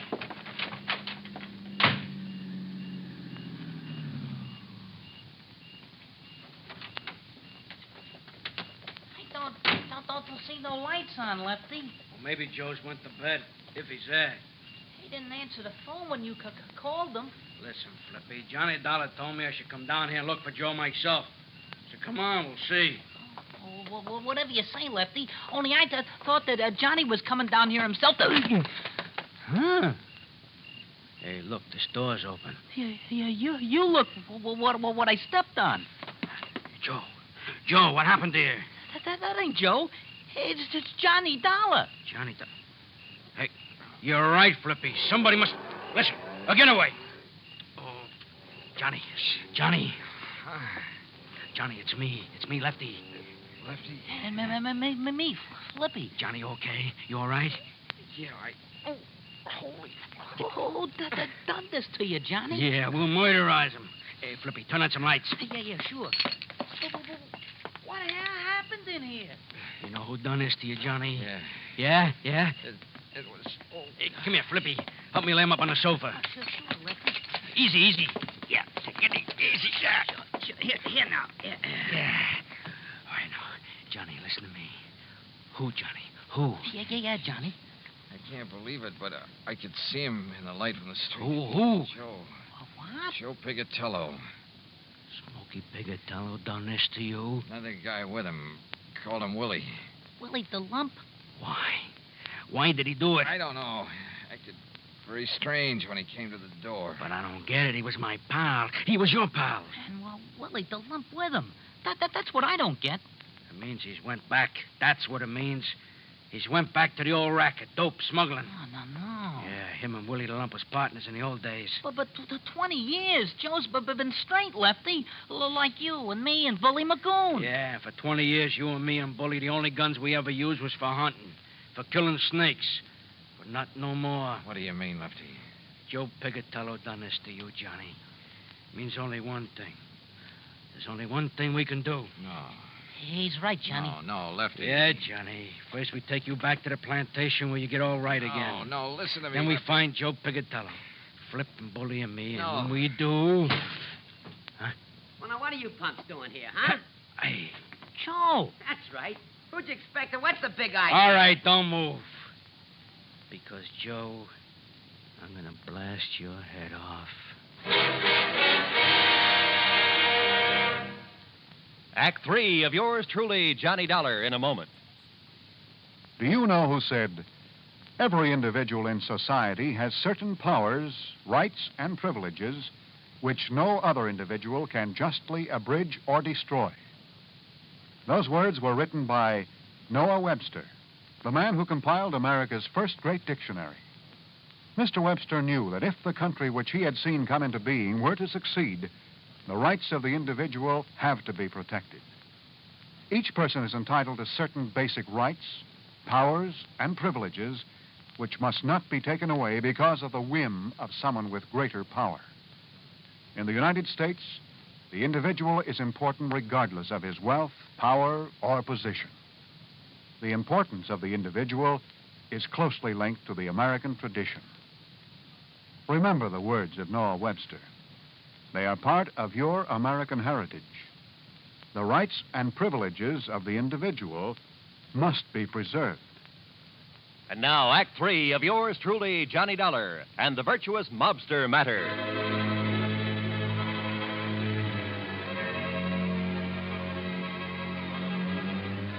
To say the atmosphere was tense there in Joe Pigatello's office in Georgetown, South Carolina, would be the understatement of the week.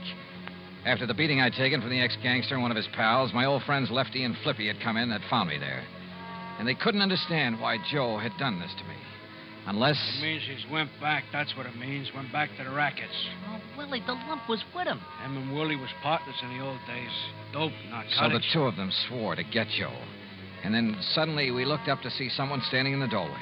It's Joe. It was Joe Picatello. That's right. Now, who'd you expect and what's the... All right, don't move. Because, Joe, I'm going to blast your head off. Oh, now put that thing down, Lefty. Don't move. What is this, Slippy? A gag or something? Is it a gag what you done to Johnny Dollar? Huh? Johnny. I said one move and I'll give it to you. Johnny. Turn around, Joe, or I'll shoot you in the back, you dirty... What did they do to you, Johnny? Listen, Joe. Lefty.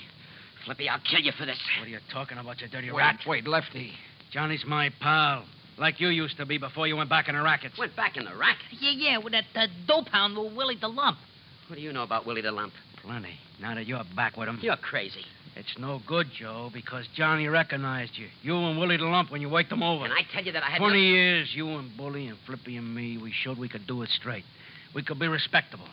Me and the boys at the plantation, you down here. But now you spoiled it. You ruined it for all of us. Look, will you listen? So don't move. We made a deal. You and me and the boys. 20 years ago. If anybody slips, anybody breaks up our respectable life, he gotta go. Was that the deal? Yeah, that was the deal. But you don't know what you're talking about when you say I'm going back to... All right, so you lousy scum, you not only go back, you do this to Johnny Dollar. My friend, the guy who believed in us. Lefty. So for that, you gotta go. Lefty, listen. Now, Joe. Right. Lefty. Give me your gun, Lefty. No, Johnny. That was the deal. You ever use a gun on a man, you'll go up for the rest of your life. Johnny, it's for you. I'm killing him. Hand it over, Lefty. Okay, thanks. You see, it wasn't Joe who worked me over. What? I thought it was. It looked like him. It sounded like him. Then it was him. Look at his hands, his face, his clothes. Is this the man I fought with in here 5 minutes ago? Sure, maybe I did get the worst of it with two of them on top of me. But believe me, I cut them up some, too. He's right, Lefty.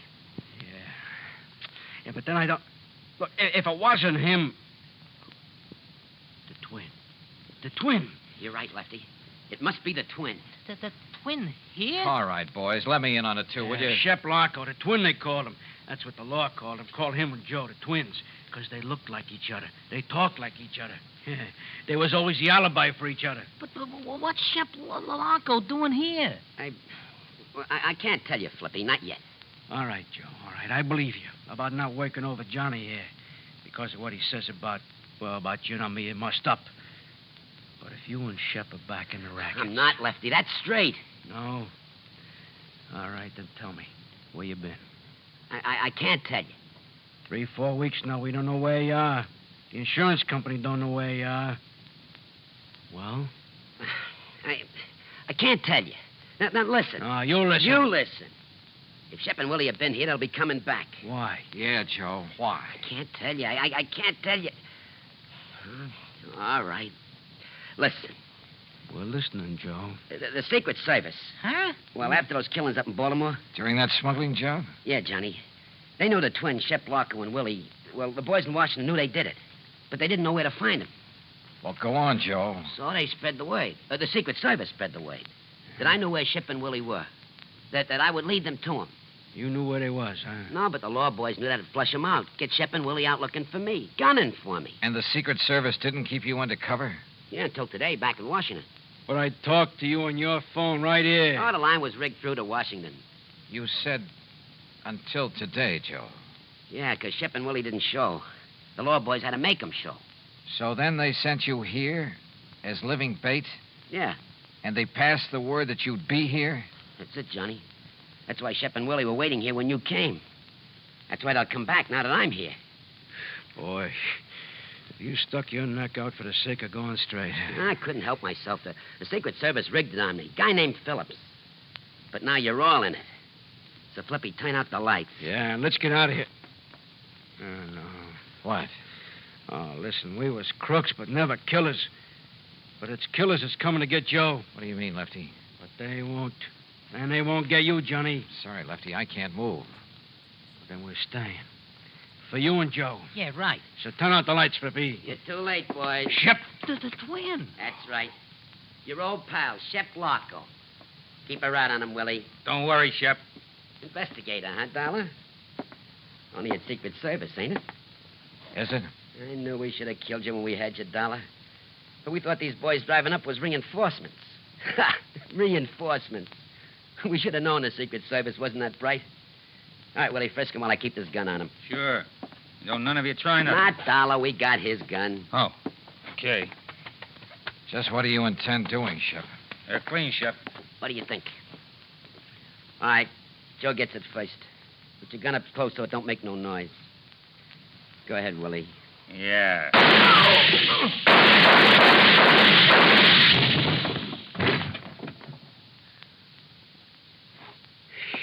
Whew. Oh, you got them both. And I thought you couldn't move. Yeah, boy. Thanks, Johnny. Thanks. Thank Lefty for giving me his gun when I asked for it, Joe. Oh. Hey, look. Any of you guys know a good doctor?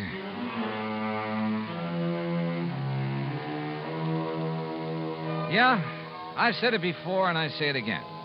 In this insurance business, you never know what you'll run into. Expense account total, including a flock of medical expenses and the trip back to Hartford, $174 even. Yours truly, Johnny Dollar.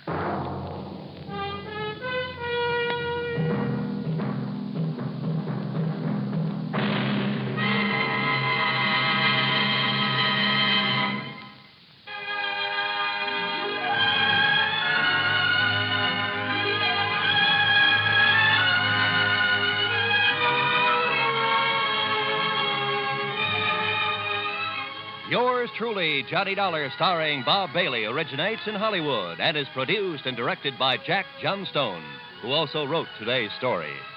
Heard in our cast were Gene Tatum, Jack Crucian, Les Tremaine, Billy Hallett, Frank Gerstle, and Gil Stratton, Jr.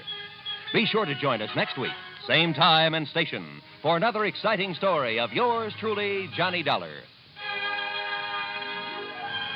This is Roy Rowan speaking.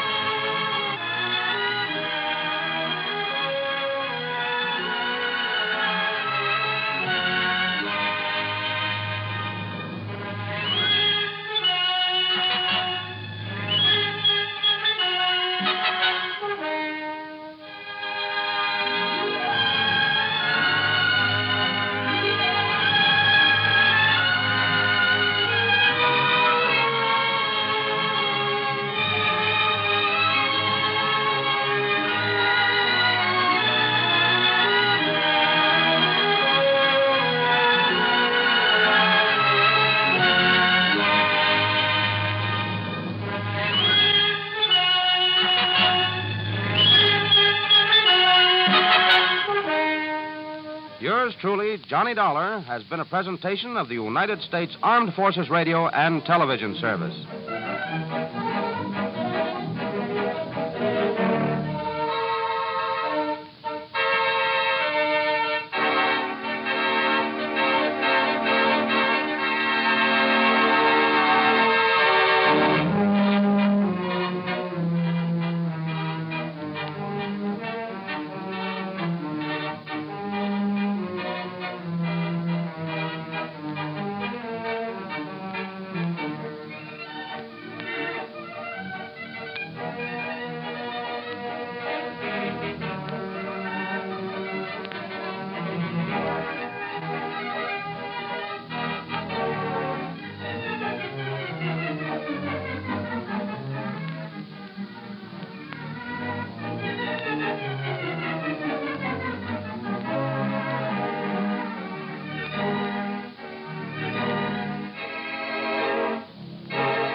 From Hollywood, It's time now for Johnny Dollar. Randy Singer, Johnny. Oh, hi, Randy. How's the New York City Police Department these days? Well, the department's fine. Me, I'm not so sure. Well, then maybe I'd better run on down there and cheer you up a bit, huh? Yeah, you'd better come down here on account of Mary Grace Marshall. Hey, how do you know Mary Grace? The point is, you do. Well, matter of fact, I just got back from a weekend in that town of yours. Yeah, Mary Grace and I had a ball. We took in a couple of shows, did the nightclub routine. Yeah, I know. Even spent Sunday afternoon together out at the... What do you mean, you know? Johnny, your little girlfriend's been murdered. What? Yeah. Randy, have you got any leads, anything to go on? Yeah, Johnny, plenty. Then I'll grab the first plane. Yeah. You'd better.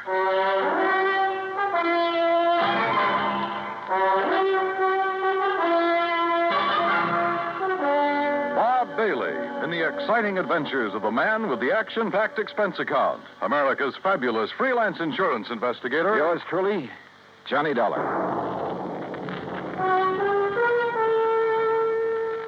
Act one of yours truly, Johnny Dollar.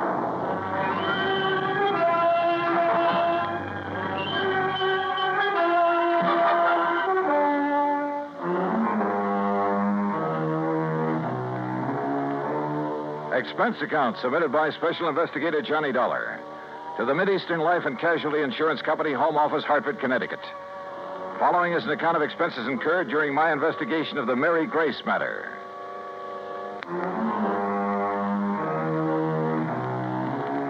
Expense account item 1, 10 cents. Phone call to the airport to reserve a seat on the first plane to New York. Item 2, phone call to Ben Perrin at the Claims Department of Mideastern Life.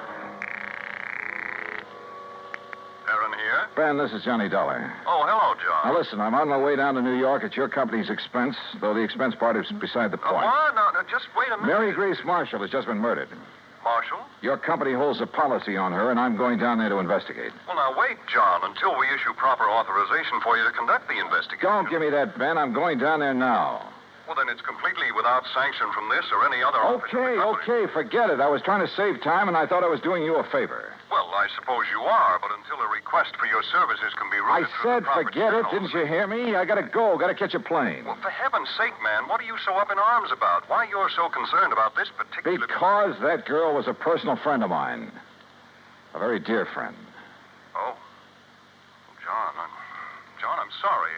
I can see now why you're so upset. Yeah, I'm upset. By all means, go ahead, officially. And if there's anything I can do... Yeah, there is. You can stop all this yammering so I can hang up and get out of here. Goodbye. John. Yeah, what now? You really cared for that girl, didn't you? Yeah, Ben. I cared.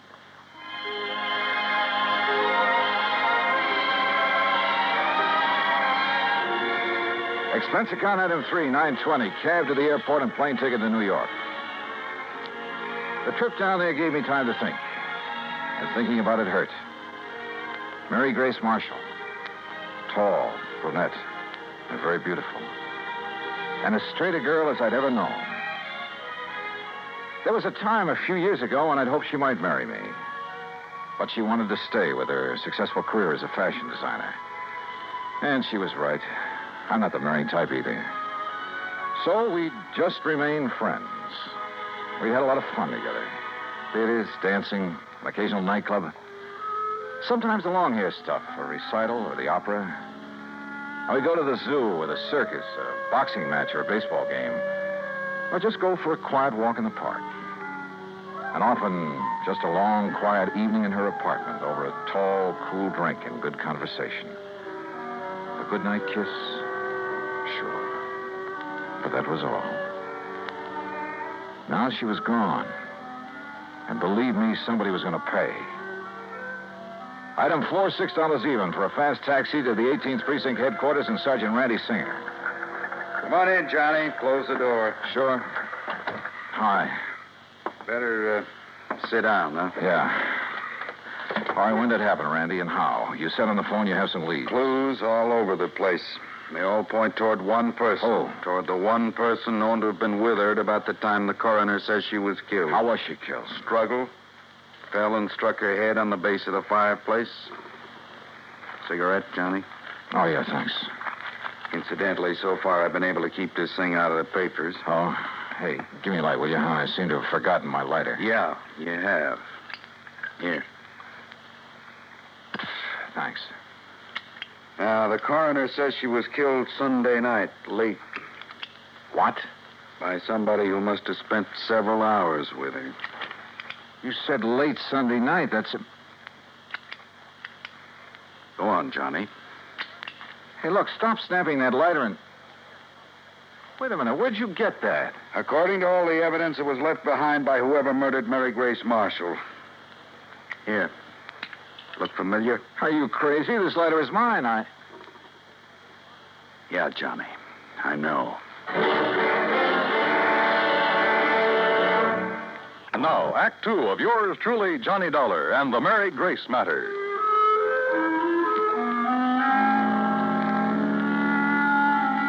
Mary Grace Marshall, an old friend, a very dear one, murdered in her New York apartment on East 77th Street. Sergeant Randy Singer, my old friend at 18th Precinct Homicide, had called me immediately. And when I got there, showed me a very damning piece of evidence. Presented to Special Investigator Johnny Dollar by the International... Sure, of course it's my lighter. And I must have left it in Mary Grace's apartment Sunday night. But that certainly doesn't mean that I killed her. Coroner says she died about the same time you were there. Oh, how do you know what time I was there? Wife of Charlie Walker, the building superintendent, Johnny. She saw you leave. That isn't enough evidence to convict a fly, and you know it. There's plenty more. Yeah, like what? Your fingerprints all over the place. Well, sure, I told you. Cigarette butts, same brand you smoke. So what does that A prove? lot of them, Johnny. Like a very nervous smoker. Well, I was with her all evening. Doing what? Oh, now, look, Randy, surely you can't be serious. You can't think for a minute You that look, Johnny, this is my case, nobody else's. I'm keeping it that way. I've kept it out of the papers. I think you know why. Oh, sure, I know why. Because we've been buddy-buddy for so long, you want to be sure that if anybody hangs me, you will, for old time's sake. I asked you what you were doing. Well, let me tell you something, Randy. That girl meant a lot to me. What were you doing shut Sunday up and night? tell me what other evidence you have, what you know that can help me find out who...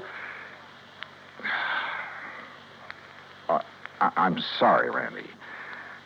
Sure, it's your job. I'd probably do the same thing to you under the circumstances. If you didn't, I wouldn't have any use for you. But don't you see... Okay, look. We spent Sunday afternoon at the zoo, the Bronx Zoo. Went up on the subway. We walked a lot, got pretty tired. I promised her a dinner at the Chambord over on 3rd Avenue. But she said she had some food at the apartment, so we went back there. Then we just sat around and talked, played some music, that's all. And had some drinks. Yeah, I picked up a bottle of scotch on the way. How many drinks? Oh, 1 or 2 light ones is all. Sorry, Johnny, that bottle was nearly empty. But that's him. Who discovered the body? Mrs. Walker, wife of the apartment super. The one who saw you leave shortly after hearing the screams that made her... Screams? Yeah, that made her finally go up and look in the Marshall girl's apartment. She's crazy, Randy. You're lying. Can you prove it? I'd like to talk to that woman. I think you She's off better. her rocker if she told you she... What'd you say? I think you ought to see her. Huh? But if I'm your big suspect... Well, sure you are. Until you can help me prove I'm wrong. We drove over to the place on 77th Street in a prowl car. Everything was exactly as it had been when I'd left Sunday night, except that there were signs of a struggle, as Randy had said. A chair and a lamp had been knocked over, the hi-fi shoved aside when she'd fallen at the fireplace. Even the bottle of scotch from which I'd poured a couple of small... What's the matter, Johnny?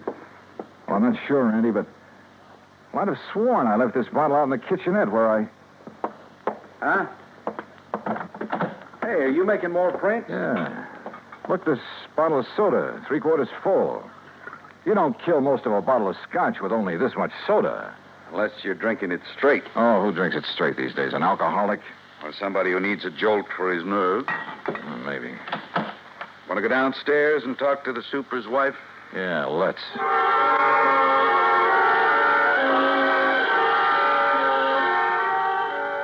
The superintendent's wife turned out to be a living doll. Young, pretty, with too much makeup. The sort who looked like she decided to get out of the chorus line for a quieter life as the wife of a building superintendent. I noticed a peculiar, spicy kind of odor when she first let us in, but thought nothing of it at the time. Now, you're sure this is the man you saw leaving Miss Marshall's apartment, Mrs. Walker? I was standing right here in this doorway. It was after I heard her screaming up there, around midnight. You're sure you heard her scream?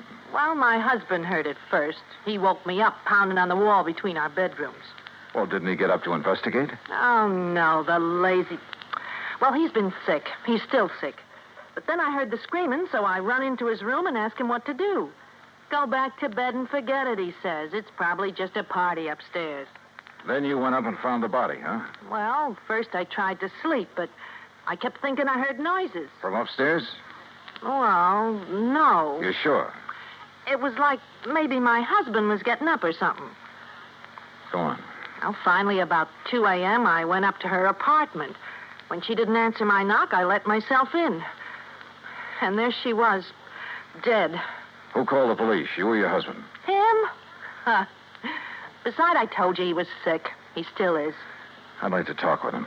Oh, sure. If he's sober enough. Come on. That was a funny crack. If her husband really was sick. She led us toward the rear of the apartment, and I mistakenly started to enter her bedroom. That peculiar odor again, only more pronounced. And believe me, it was an arpege. Here, mister, this way. Her husband's bedroom was pretty much of a mess, untidy, with pictures of bathing beauties, calendar art, and some striking pictures of Mary Grace Marshall plastered all over the walls. This room had an odor about it, too, of stale booze. Here you are, Charlie. No, I tell you, I don't want any more of that stuff. Well, you seem to think it'd make you feel better. I did. What did you... Oh, the cop again. That's right, Mr. Walker. And this is the guy I seen coming down from your girlfriend's apartment after all the screaming. His name's Johnny something. You actually heard screaming up there, Mr. Walker? Yeah, awful racket. Woke me up. Scared me. What do you mean? That poor girl up there, all alone. Only she wasn't alone. But then it stopped. I figured maybe I'd been wrong. Had a nightmare or something. Yeah, sure. A dream about her. You think about me for a change instead of dreaming about that dame. Shut up. Talking about her, dreaming about her, sneaking around to have a look at her when she came in and out. Shut up, I tell you. If you wasn't sick, I think you'd sneaked up there and done her in because you couldn't have her. Will you take her out of here? It wouldn't be the first time a drunken bum has killed somebody. Shut up! Shut up! Mrs. Walker, I thought I told you this man was supposed to be kept quiet. Oh, well, now, look, Doctor, Yet I walk in here and find this sort of thing going on. Go on, all of you. Out of here while I attend this man. Just a minute, Doctor. Out immediately. This is a heart case complicated by a very serious virus infection. Doc, if I can have just one Later, minute. officer. I must save this man's life. Come on, Randy. You too, Mrs. Walker. Yeah, sure. He's been getting alcohol again, strictly against my order. Now, look here, Mrs. Walker. No, wait. Huh? Come on upstairs with me again. Oh? What'd you think of? A couple of things, Randy, that I believe will clinch this case so fast. Come on. Act 3 of yours truly, Johnny Dollar, and the Mary Grace Matter.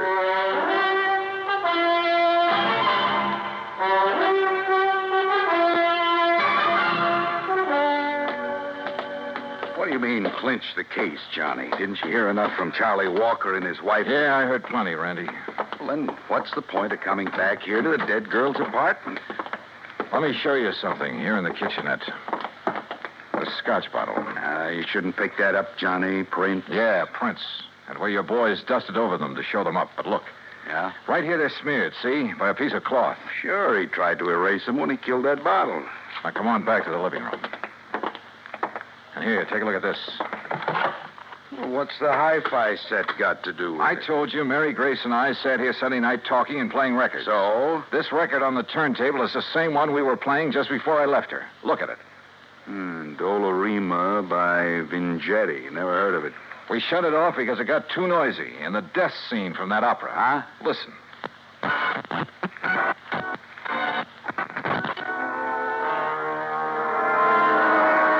Yeah, here it is.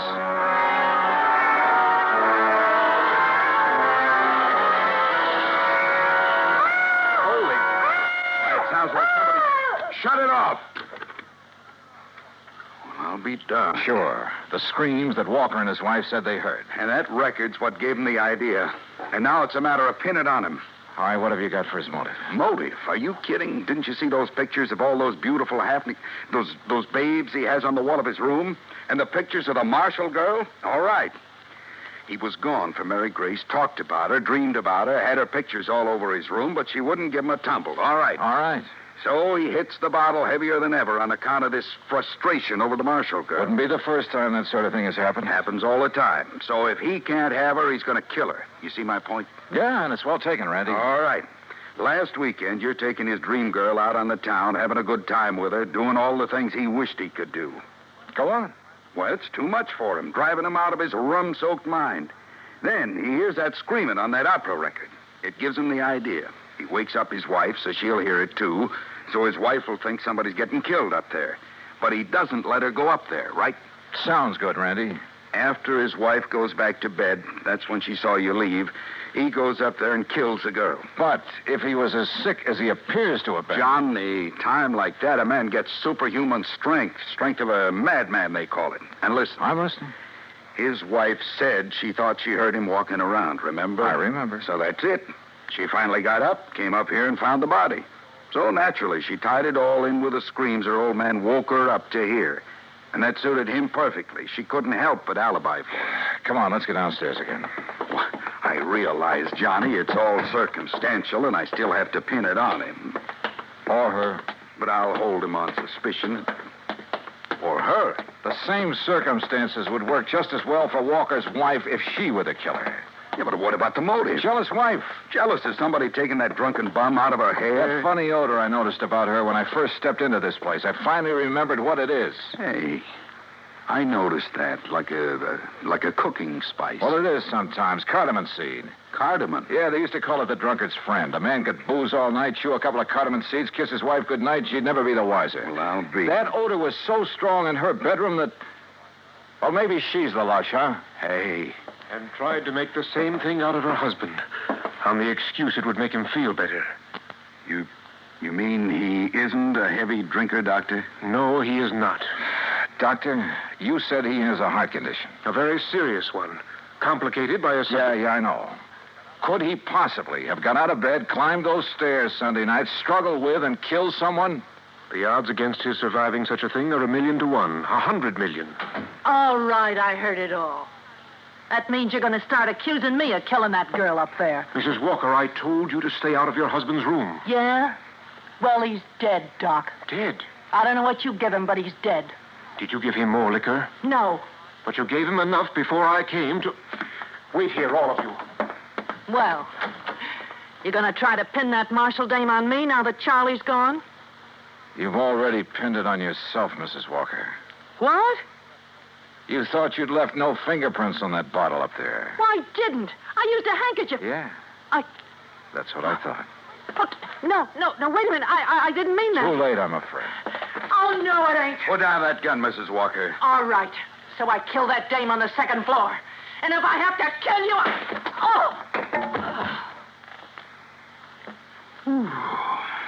Yeah. Thanks, Doctor. It's quite all right, sir.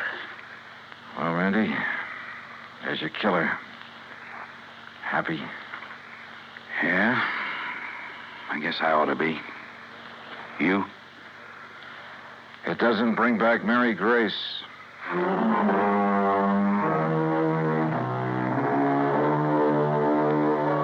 Expense account total, including transportation back to Hartford? No, wait.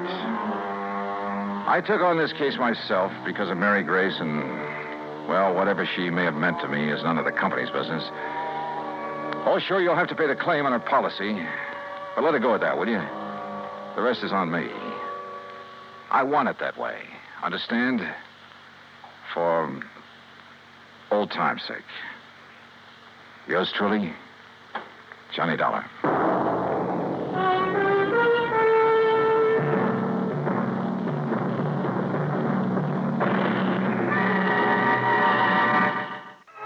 Be sure to join us next week, same time and station, for another exciting story of yours truly, Johnny Dollar.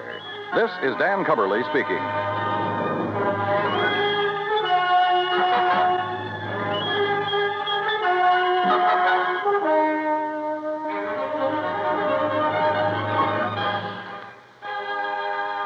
This is the United States Armed Forces Radio and Television Service.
From Hollywood, it's time now for...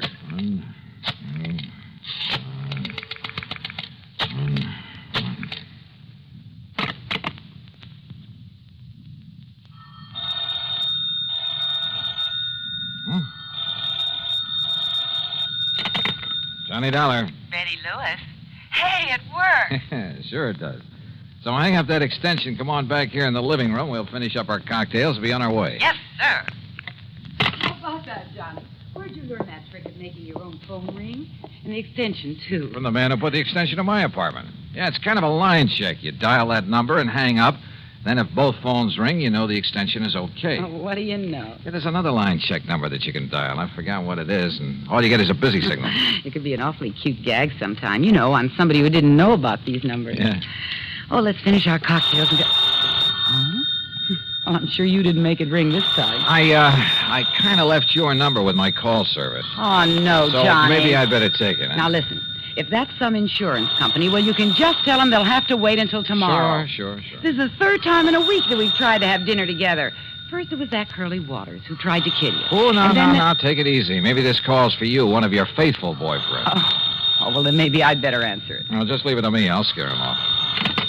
Johnny Dollar. Burton Wells at Masters Insurance and Trust. Oh? I've got to see you, Johnny, here at the office, right away. Well, look, I have a date, Bert, so can't whatever's bothering you wait until some other time? Listen. Huh? You have a date, huh? Yeah, that's right. We're just about to go out for dinner. No. Johnny, unless you get over here right away, you may find you have another date. What? A date with death. Well? Okay, Bert.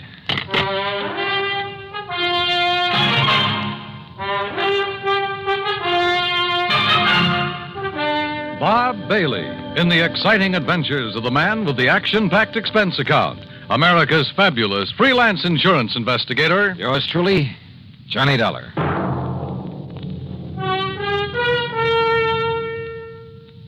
And now, Act One of yours truly, Johnny Dollar.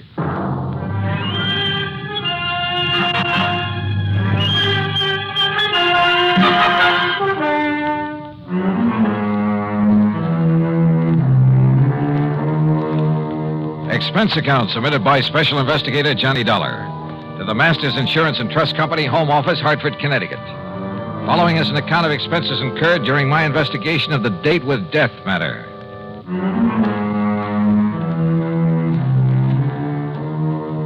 I told my date, Betty Lewis, to stay there in her apartment until I called her. Then I spent item one, $1.20 for a cab to Masters Insurance and Trust. Bert Wells was all alone in his office. Come in, Johnny. Sit down. Yeah, sure, Bert. Now, what's all the excitement? Curly Waters. Oh, I kind of had a hunch that was it. Lieutenant Howard Daly's on his way over from police headquarters. What's happened? 2 years ago, you had Curly sent up to the pen. Yeah, that's right, for the Maley's department store job he pulled. Then, just a few days ago... He swore that he'd get you for that he'd kill you, didn't he? So what happened? When he escaped and came here to Hartford a few days ago... I know all about that from reading your report.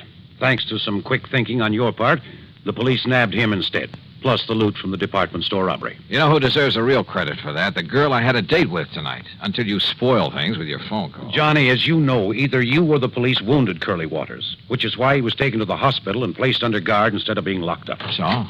Well, Mr. Wells, I see you managed to locate him. Yes, Lieutenant. You okay, Dollar? Any reason why I shouldn't be, Howie? Has Mr. Wells told you what's happened? No, but I think I can guess. Curly Waters escaped from the hospital. Yes.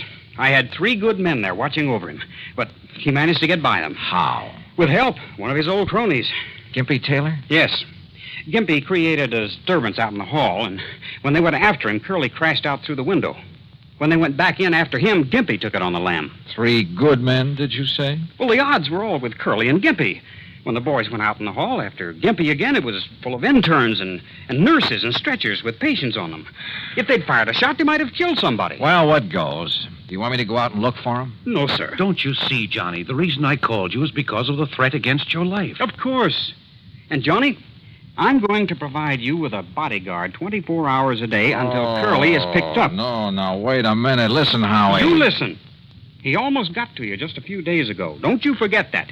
And one way or another. The lieutenant's right, Johnny. You said yourself that if it wasn't for your girlfriend, this Betty Lewis... Uh-oh. Bert, let me use your... Here.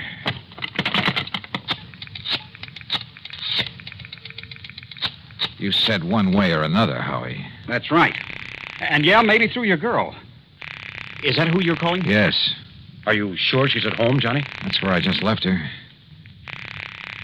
And I told her to stay there, not to move until she heard from me. Johnny. Oh, if Curly Waters ever... Come on, Betty. Pick it up.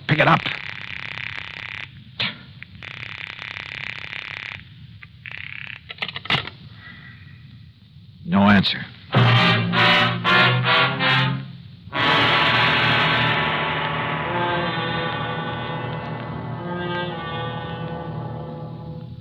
Act 2 of yours truly, Johnny Dollar, in a moment. And now, Act 2 of yours truly, Johnny Dollar, and the Date with Death Matter.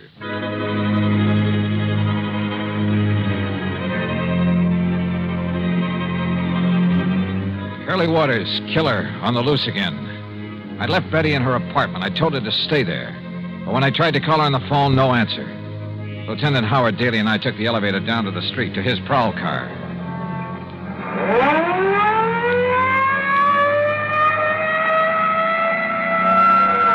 Next turn left, Howie. Take the next left. No. We'll make it the one after that. But it's one way, the wrong way. Yeah, but it'll give us a shortcut. After a couple of blocks. Hang on, Johnny. Holy... Now, it's the third building in the block.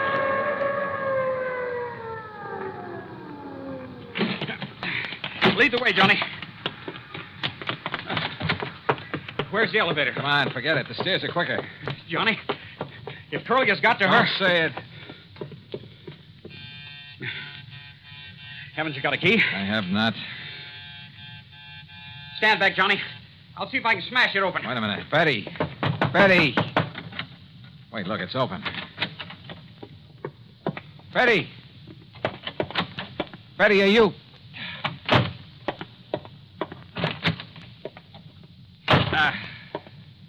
I'm afraid she's gone, Johnny. Just gone. We went over the apartment with a fine-tooth comb, hoping to find some clue as to where she'd gone. Yeah, and how she'd gone. Curly was a desperate man, likely to do anything.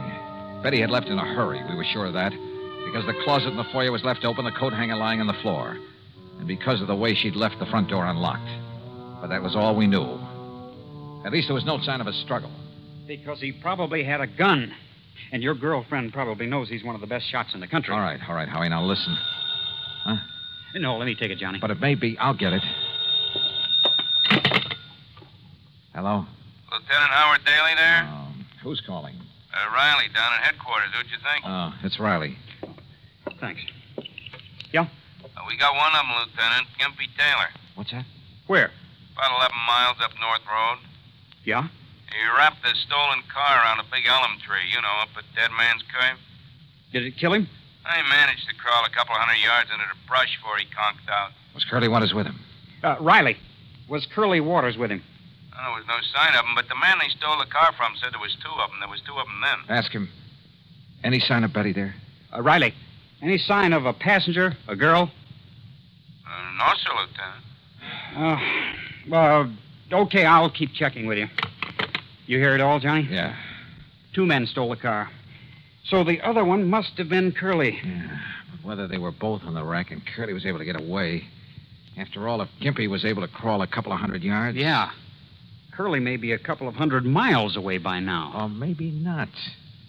Howie, I don't think he left town with Gimpy. Helped him steal the car, yeah, to make it look as though he was leaving.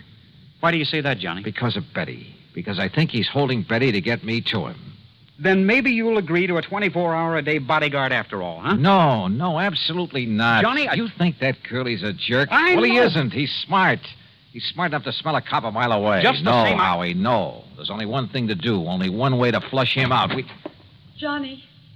Betty, what happened? Where have you been? What happened to you? Well, I got a phone call. Yeah? From the hospital. At least they said it was the hospital. Yeah? They said you were down there. That you'd been shot by Curly Waters. See, I told you he's clever, Howie. Oh, Betty, thank heaven he isn't out to get you. Oh, this is Lieutenant Daly from headquarters. Hi, Lieutenant. Hello. What were you going to say, Johnny? I say he's clever. This means that Curly's still in town, still gunning for me. He called Betty to get her away from this apartment, knowing that I'd come here. Johnny. Yeah. And he might have been here waiting for me if you hadn't come, too. But he's smart enough to want to catch me alone. So, Howie, it means there's only one bait in the world that'll bring him out in the open. What's that, Johnny? Me. Alone. Johnny. All right. Betty, you're staying here. Howie, you're going back to headquarters. Me, I'm going to my apartment. I'm going to sit there and wait for him. Oh, Johnny, no. Okay. Sure, Johnny, you go right ahead. But I'll have enough men hidden away surrounding that place of yours. No, then you'll never get him. Then he'll have to skip out. Maybe skip the country. I'd like to see him try it. Howie, he's an actor, a good one. If that costume of a priest he was going to use before, he can... Well, in that, he could have walked right by you or me or anybody else and never have been recognized. And with a phony passport, which he already has, he'll skip the country, all right. But when he comes back, I won't know. I won't be ready for him. Right now, I am. Oh, but please, Johnny. Yeah, don't you listen. keep- No, Howie. But you'd be a sitting duck for him. Sorry. It's the only way. Act 3 of yours truly, Johnny Dollar, in a moment. Now, Act 3 of yours truly, Johnny Dollar. Johnny Dollar. Pigeon. Maybe soon to be a dead one. But the only way to bring Curly Waters out in the open was for me to wait for him. Wait for him to come and try to kill me. So after making Betty promise to stay in her apartment and Lieutenant Daly to go back to headquarters, I went over to my own apartment. And I waited. Believe me, I felt anything but brave. But I'd rather take my chances on having it out with him now than spend the rest of my life knowing he was still alive, somewhere, still gunning for me. That sooner or later he'd catch me off guard. 11 p.m., 12, 12:30. Huh? My impulse was to raise my gun and pull off a couple of shots right through that door. Yeah? Who was it? It's Howie. Open up. Oh. Oh, Howie, what the devil are you doing here?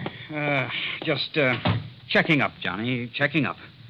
You got a bunch of your boys scattered around out there? No. Those bodyguards you were talking about? No, Johnny, but listen, will you? Sitting here alone, waiting for him, you're taking too much of a chance. Can't you get it through that thick skull of yours? I tell you, it's the only way to make him show himself. And I tell you, it's the surest way in the world to get murdered. You don't think I'm able to take care of myself, huh? I didn't say that. Well, then? I'm a cop, Johnny. I just can't let you do this. Oh? You mean you're worried that maybe you'll be set down to pounding a beat again? Oh, no, you crazy fool. I'm worried about you. Won't you change your mind? No. Now, you better leave, Howie, and for heaven's sake, don't come back again. But unless I do, how can I tell... How will I know? Oh, you'll know. If he does come, and I'm sure he will, if you don't scare him off. I hope and pray he doesn't. Well, when it's all over, I'll call you. Johnny, if he kills Oh, go you... on, Howie, will you? You're just holding things up. And don't tell me he doesn't know you've come here. So go on, baby, beat it. Okay. And you give me your word that you won't come back until I call you. But what if he gets you? Your word on it? Okay, Johnny.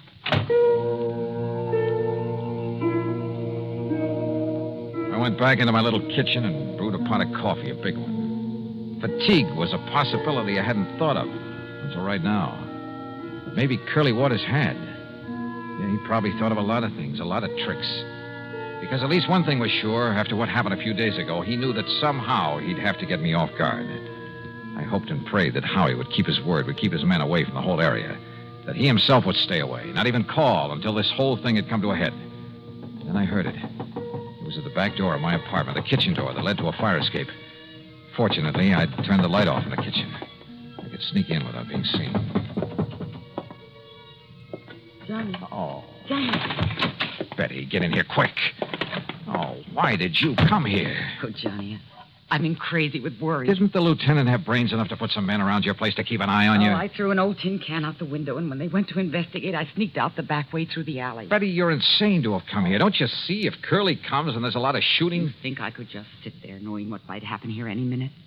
Knowing that if Curly got lucky or something... honey, I don't know what to tell you. And I can't send you back without a police guide. And if the police come around, it'll only keep Curly away. I've just been sitting here hoping that Howie will have sense enough not to come back again. Again? Oh, yeah, he got worried about me, too. And... Wait a minute. Johnny, it's Curly. Oh, Johnny. Yeah, maybe it is. All right. Go on into the bedroom here. Come on, Betty. Johnny. Now, stay there. No matter what happens, stay there. You understand? Stay there. Oh, please, dear. Yeah, who is it? It's Howie. Open up. Oh. I told you, Howie, you idiot. You would... Just don't try to raise that gun, Dollar. Curly. Drop it. Drop it, Dollar. Now, over there. Sit in that chair. Yeah, I guessed right. You sent the cops away so I'd come after you, but I had to be sure. That's why I've been sitting in an empty apartment across the hall all afternoon, all night, to make sure. That's how I knew what the lieutenant's voice sounded like. Real clever boy, Curly. All right. I'm not going to waste any time. That dumb lieutenant might try coming back again, and I'd have to kill him, too. So, Dollar, I'm not even giving you time to pray. You're pretty sure there aren't any cops planted around here, aren't you? I'm not only sure, but Gimpy Taylor's wife has spotted where she can see him if they try to come around. Yeah? Just what do you think she could do about it? One shot into the alley across the street, and they'd forget all about you. Dumb cops. All right, tell me, Curly. Forget it. Goodbye, Dollar. No, don't answer. Not a word, Dollar. Not a word. Curly. Just hang it up slowly. Curly, listen. What? Who is that? Or should I? Curly, listen to me. Hand me that phone. And don't move. Move? With that gun on me here. Curly? Yeah? Who is it? Myrtle, Gimpy's wife. Myrtle? Now listen, Dollar isn't alone. He what? In the bedroom, waiting for you. Listen, is the door to that bedroom open? No, it isn't. What goes, Curly? Quiet. Now listen to me. If the door of that bedroom starts to open, don't wait. Start shooting. Hey, Dollar, hold this phone. Keep the line open. And don't move out of that chair. Mind telling me why? Quiet.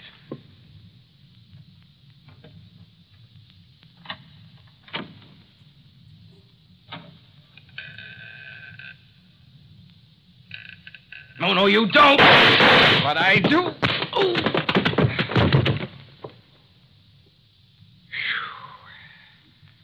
Okay, Betty.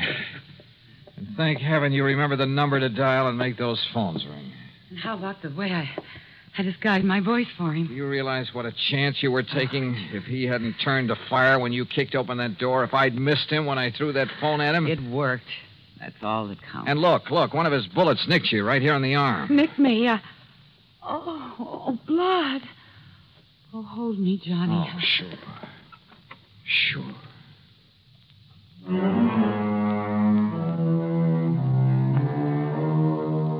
Yeah, Curly's back in the clink. And this time to stay. When the necessary papers were signed, I hauled him over to the state pen myself.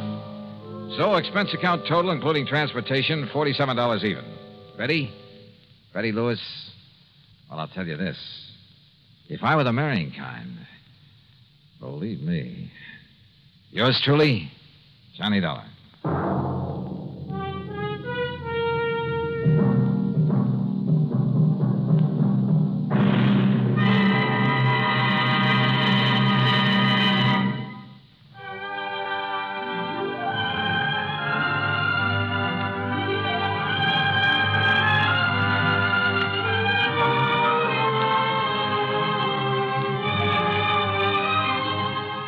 Yours truly, Johnny Dollar, starring Bob Bailey, originates in Hollywood and is written, produced, and directed by Jack Johnstone. Heard in our cast were Lucille Meredith, James McCallion, Russ Thorson, Sam Edwards, and Herb Vigran. Be sure to join us next week, same time and station, for another exciting story of yours truly, Johnny Dollar. This is Dan Cubberly speaking.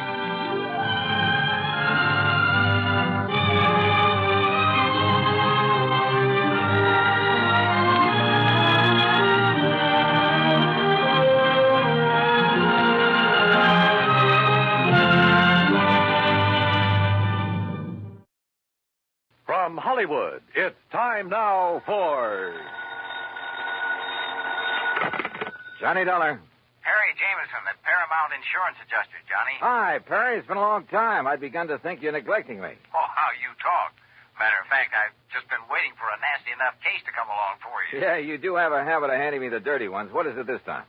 4 State, out in Denver. Oh, yeah, I've heard of them. Well, they're a small outfit. By contract, all their claims are routed through us. Damage appraisals, payment disbursals, and so on. So what's happened? Well, we've had to pay a lot of claims for them recently. Too many. What's more, they've all been big ones and on fairly young policies. Well, Perry, you know as well as I do that things will average out in the long run. Unless something's wrong. 60,000 on one policy, 35,000 on another, 70,000, and a cool 150,000 on one just last week. Shoot. And the beneficiary in each case has been the same man. Then no wonder you... Just leave the door open, Perry. I'll be right over.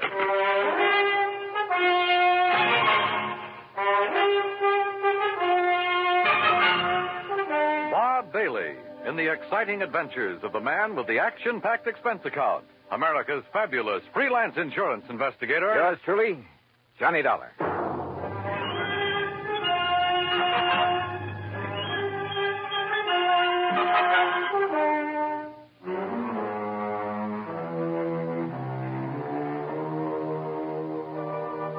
Expense account submitted by Special Investigator Johnny Dollar to Paramount Insurance Adjuster's Home Office, Hartford, Connecticut. Following is an account of expenses incurred during my investigation of the Denver Disbursal matter.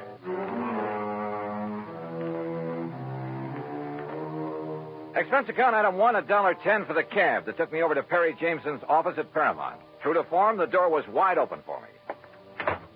I kind of thought this thing might get you down here in a hurry, Johnny. Sit down. Yeah, thanks. And I took the liberty of calling TWA and getting you a seat on the plane to Denver. Good idea. When? Well, there's one leaving New York at 6 p.m. Okay. And I'll get you into Denver about, 10:30 Mountain Time. Uh-huh. Think you can make it? Sure. Charge your expenses to us. That's the deal we have with 4 States. All right. And the man to see out there, it's almost a one-man outfit, his name is William Whitney. Got it. Now, look, Perry, I've been thinking on the way over here. Woo, wonders will never cease. Thanks, pal, but how well do you know this man, Whitney? Well, maybe he's in cahoots with this big beneficiary, this Don Ricardo. That his name? Yeah. Such things have happened. No, Johnny, you're wrong. Poor old Willie Whitney's a mild, timid milquetoast. His wife, an ex-chorus girl who probably thought he had money. Well, you can be sure she's the one who wears the pants in the family. Well, Willie would cringe at the thought of hurting a fly. Well, it was an idea. I don't blame you, but no, forget it. Well, what makes you so sure something's wrong? Well, I didn't say I was, but $215,000 to one beneficiary in a period of only 3 months. Well, I just want to be sure it's okay. And I called you in because I am willing to pay to make sure. No, don't worry, Perry. You will.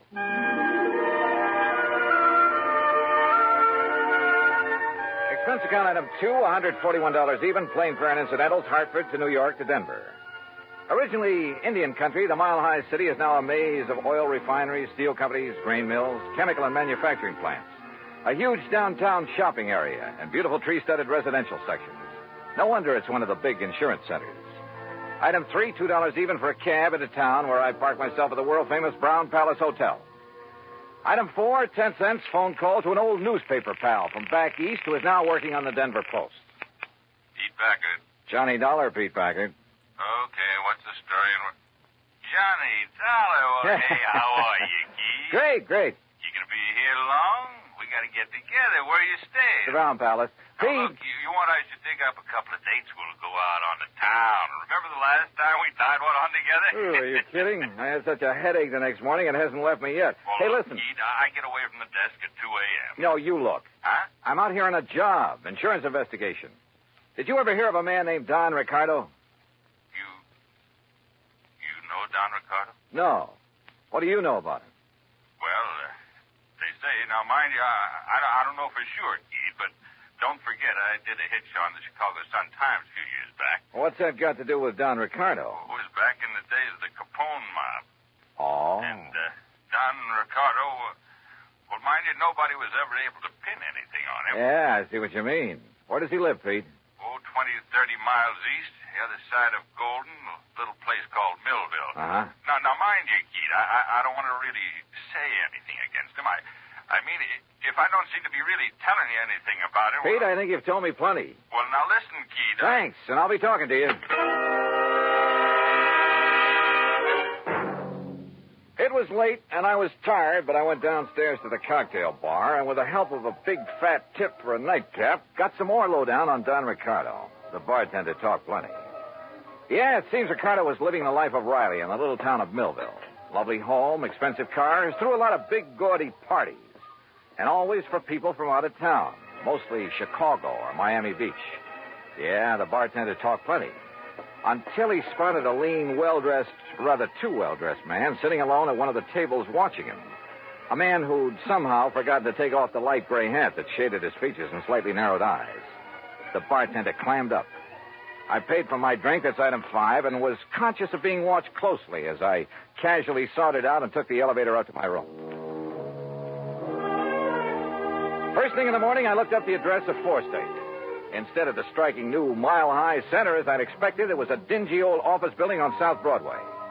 William Whitney looked a little old and dingy himself. Johnny Dollar, the special investigator? That's right, Mr. Whitney. Oh, well, sit down, won't you? All right, thanks.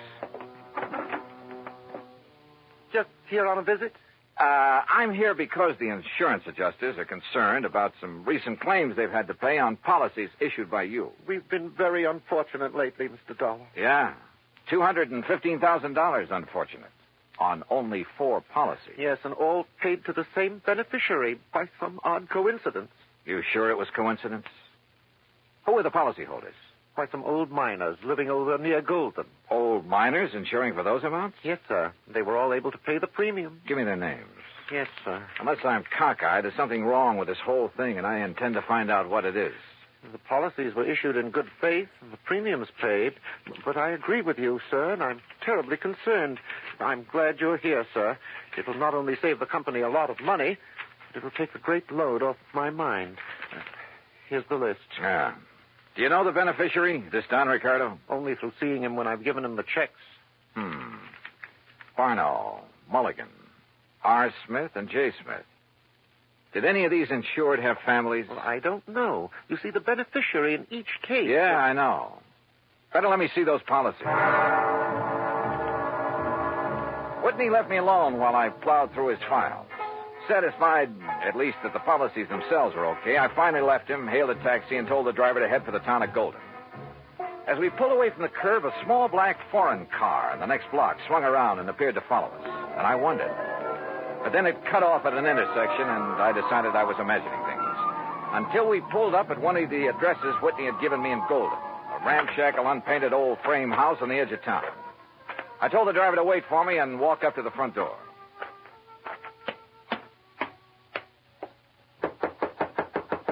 It looks to me like that house is empty, mister.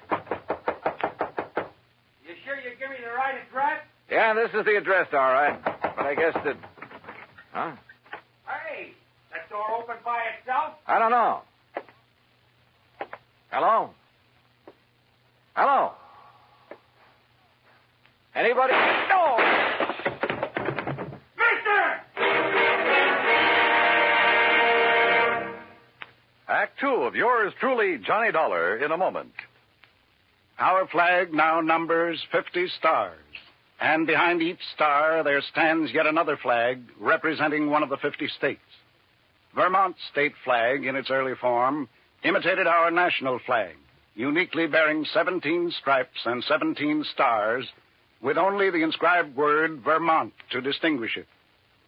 The good people of Vermont assumed, as did our national government, that stripes as well as stars would be added as each new state entered the Union.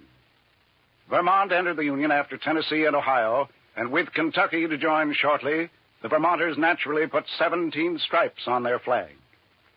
In 1818, the United States Congress put a stop to this, and since then the stripes have always been at 13, and only stars are added for each new state.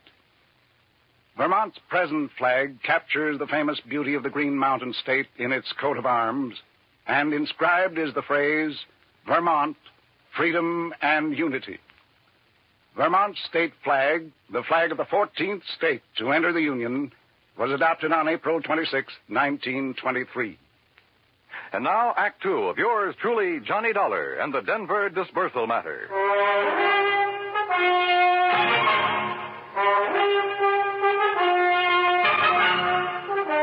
The old house at the edge of Golden, Colorado looked empty, but I knocked anyway.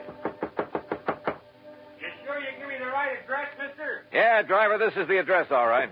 But I guess that... Huh? Hey, that door open by itself? I don't know. Hello? Hello? Anybody? Oh! Mister! Go back. Get away from this open door. But you're hurt. Your neck, you're bleeding to death. Stay down. Barely nicked me. I'm all right. Holy cow. I thought you was a goner. Here, let me help you. You'll need help if you don't stay out of his line of fire. Well, who was it? You see anybody? Hey, listen. Yeah, that's a car pulling away from the back. Get a look at it. Well? I can't tell. That dusty side road back there. Looks like a little one, though. Foreign car? Too far away now. I can't tell. But it's black. All right, come on. We're getting back into your cab. Yeah, I'll get you to a doctor. No, I'm okay. You know where Millville is? Sure, a few miles east. It's an old mining... Come on. You know where Don Ricardo lives? For sure.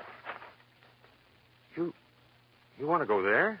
Does he own a small black foreign car? Yeah, real expensive job. I've seen him in town. But, mister, Come on, because I'll lay odds he's the one who fired those shots. You mind if I drop you off a few blocks away from his place? The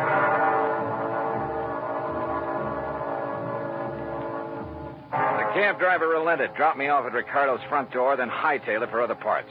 It was a nice home, very modern, seemingly out of place in what had once been a prosperous mining center, but was now a little more than a ghost town. Yes? Mr. Ricardo? That's right. Who are you? I think you know, but I'll tell you anyhow. I'm Johnny Dollar, insurance investigator. Oh, come in, Mr. Dollar. We can sit in the den. Would you like a drink? No, thanks. Well, what happened to your neck there? It's been bleeding. We'll get to that later. I've been rather expecting someone like you to call in view of my good fortune in insurance money lately. Sit down. You sure you wouldn't like a drink? Tell me one thing. Yes. Who paid the premiums on those 4 policies that netted you a couple of $100,000? Why, the policyholders, of course. At least to the best of my knowledge. 4 old broken-down miners? They were still quite active, Mr. Dollar, hoping to find a new vein in some of the old workings in this region. Then maybe you grub-staked them, huh? Well, as a matter of fact, I did. And they promised me a share of whatever they might find. In return, they named me in their insurance policy. Oh, you must have given them plenty. More than a worked-out mine could ever yield. How do you mean? To afford the premiums on those hefty policies. Now, look, Dollar, it was all perfectly legal on the up and up. How old were they? Barno? About 68, I believe. Mulligan and Smith and the other Smith? About the same. So what? Oh, the company was crazy. How did they die, Ricardo? By some strange coincidence, the poor old fellows all went the same way. Accidents there in the mine they were working. Did the police investigate those accidents? I imagine so. Now, look, Ricardo, as you know very well, I was shot at a few minutes ago. Shot at? At a little isolated house on the edge of Golden. You were a lousy shot. Now, look here. Also, you should have known better than to park that little foreign job of yours in the driveway, at least without washing it down. What are you talking about? That kind of purplish dust it's covered with. Dust? Yeah, I'm talking about the side road back of that house where you tried to plug me. Well? Okay, Dollar. Maybe you're right about the whole thing. So what if I did try to knock you off? Oh, you admit it, huh? Yeah, why not? But since I didn't kill you then... Oh, no, you're not.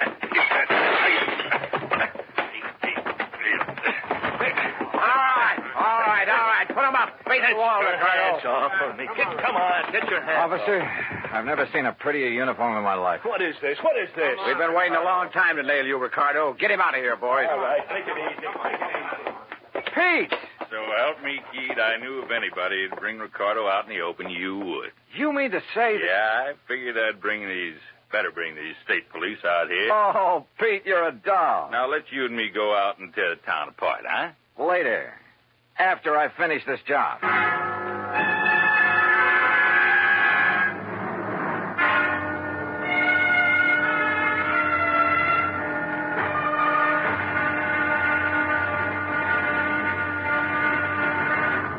Act 3 of yours truly, Johnny Dollar, in a moment. Over 150 years ago, the Swiss poet Henri Amiel wrote, "Heroism is the brilliant triumph of the soul over fear.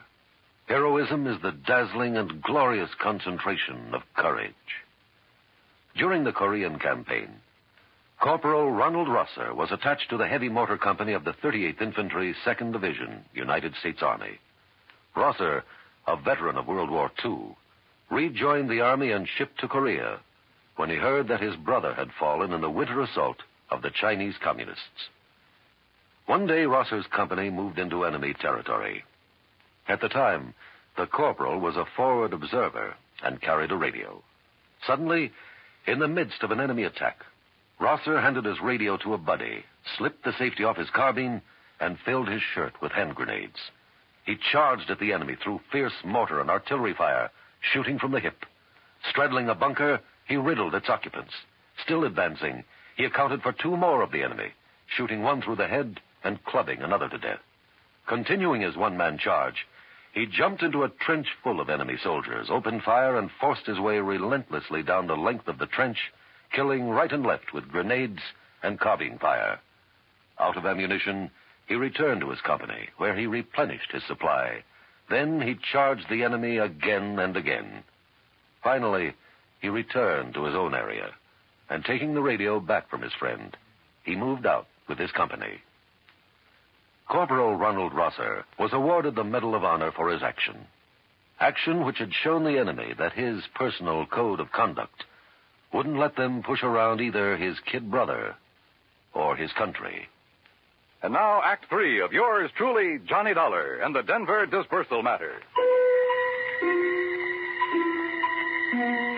It took hours, even with Pete Packard's help, and he finally had to go back to his job at the Denver Post.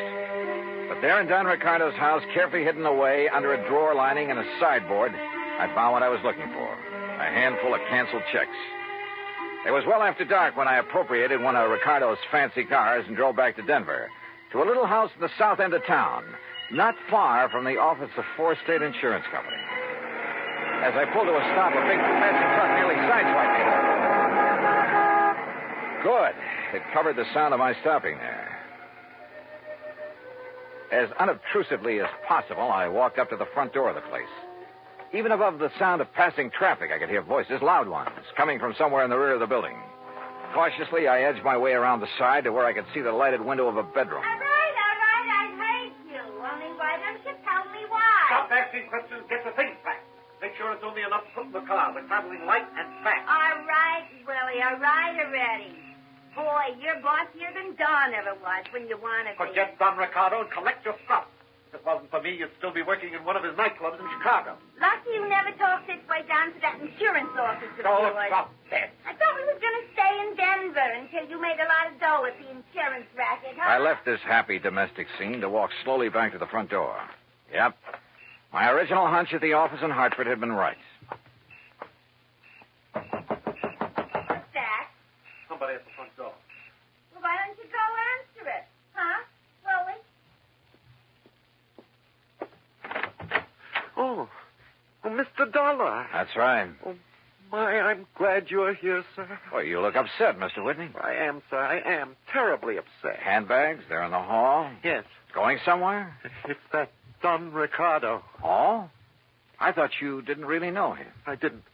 Oh, if only I'd done it before. I'd never have issued those policies naming him as beneficiary. Done what, Mr. Whitney? Investigated that Ricardo. But I did. After you left me this morning. He's a gangster. An ex-gangster, Mr. Dollar. No. Yes. I suddenly realized that in your investigation, you'd investigate him, and he'd think I'd had you investigate him. He'd think I was trying to make trouble for him. It frightened me terribly. And that's why you decided to leave town, huh? Yes, of course, until this whole thing blows over. He's a dangerous man. He'd stop at nothing. He might even try to kill me. I must leave here immediately. Oh, I wouldn't be too sure of that. Where did you plan to go? Far away, anywhere where he couldn't find me. And where maybe I couldn't find you. Of course. What? Why did you say that? Well, I was just thinking. This morning when I was going through the files at your office, you left me alone for a while. Yes, I recall that I did. Why? To make a phone call, maybe? To Don Ricardo? What? Is that why he just happened to be waiting in his little foreign car a block or so up the street about the time I left your office in a cab? Mr. Dollar. Pretty good theory, isn't it? Especially when I have these little scraps of paper to back it up. What are those? Some of Don Ricardo's canceled checks. Made out to you. 20% of the take on those big, fat insurance payments. Where did you get those? Funny, too. They're all dated one day after you paid off on each of those big claims. Give me No, those? you don't. We're going to need these. No, I'll kill you. Mr. Milktoast, huh? You dirty. I'll kill you. Okay, baby. All right. Okay, Willie, get up on your feet. Yes, sir. Anything you say, Mr. Dollar. But please, you must believe me. Oh, I'm cut an it. innocent That man. timid soul Poles of yours may have sold insurance to a handful of suckers, wouldn't he? But it hasn't sold me a thing.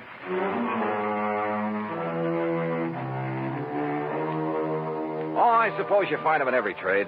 That still doesn't justify their even being alive, though. Fortunately, in the insurance business, they never get away with it for long. Even a team like Whitney and Ricardo. I wonder if they're sharing the same cell. Expense account, item 6, $10 to the doctor who sewed up my neck. Item 7, $84 for a night on the town with Pete Packard. Strangely enough, I still have a bit of a headache from it. Expense account total, including a little gift to that taxi driver, incidentals and transportation back to Hartford, $391.80. Yours truly, Johnny Dollar.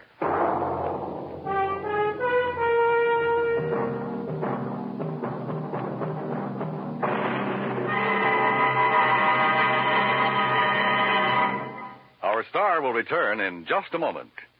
Our flag now numbers 50 stars, and behind each star there stands yet another flag representing one of the 50 states. Idaho's state flag depicts the prime industrial pursuit of its citizens, mining.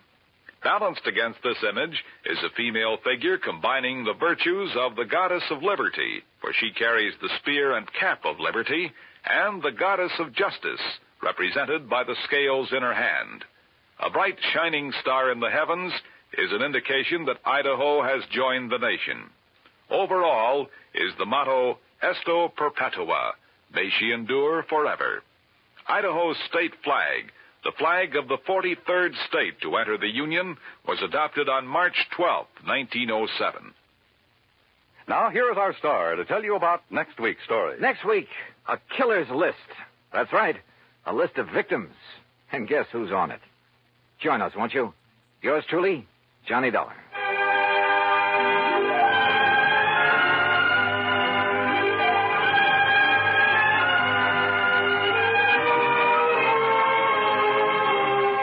Yours truly, Johnny Dollar, starring Bob Bailey, originates in Hollywood and is produced and directed by Jack Johnstone, who also wrote today's story. Heard in our cast were Virginia Gregg, Forrest Lewis, Barney Phillips, Edgar Beria, Frank Gerstle, and Peter Leeds. Be sure to join us next week, same time and station, for another exciting story of yours truly, Johnny Dollar. This is Dan Cubberly speaking.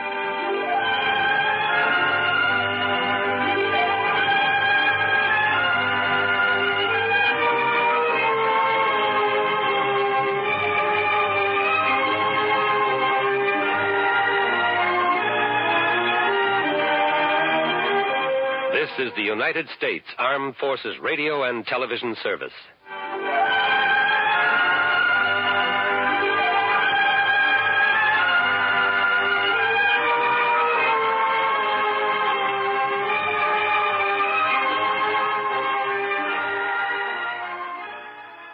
From Hollywood, it's time now for Johnny Dollar. Johnny, this is George Reed. Well, hiya, George. What's troubling Floyd's of England this time? Johnny, one of our clients, only quite frankly, he's far more than just a client. Oh? Yes, his life is being threatened. Oh, George, you know I hate these bodyguard assignments. Every Johnny, time I handle one of them, it ends up with my own life being in danger. I fully realize Yeah, that. one of these days, my luck may run out. Heaven forbid. Nonetheless, Johnny, If somebody needs protection, why don't you just call in the police? there are certain, confidential aspects of this case that, if any sort of publicity can be avoided. Johnny, Yeah? if it can any way help to minimize the danger to yourself, I'll gladly go along with you on this one. You mean literally, physically go along with me? Yes. Well, now, George, that's not the way I usually like to work. I know, but as I told you, this involves a man who is more than just a client. Yeah? Just what does that mean? It's my brother, Johnny. My own brother. Oh. Yes. Okay, George. I'll be over to see you.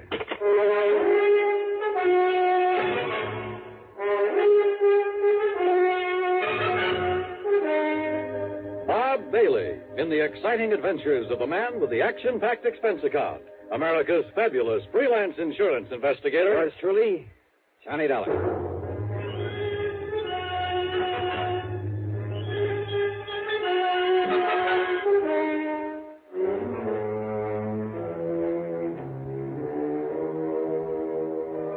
Expense account submitted by Special Investigator Johnny Dollar to Floyd's of England, North American Office, Hartford, Connecticut. Following is an account of expenses incurred during my investigation of the Twin Trouble matter.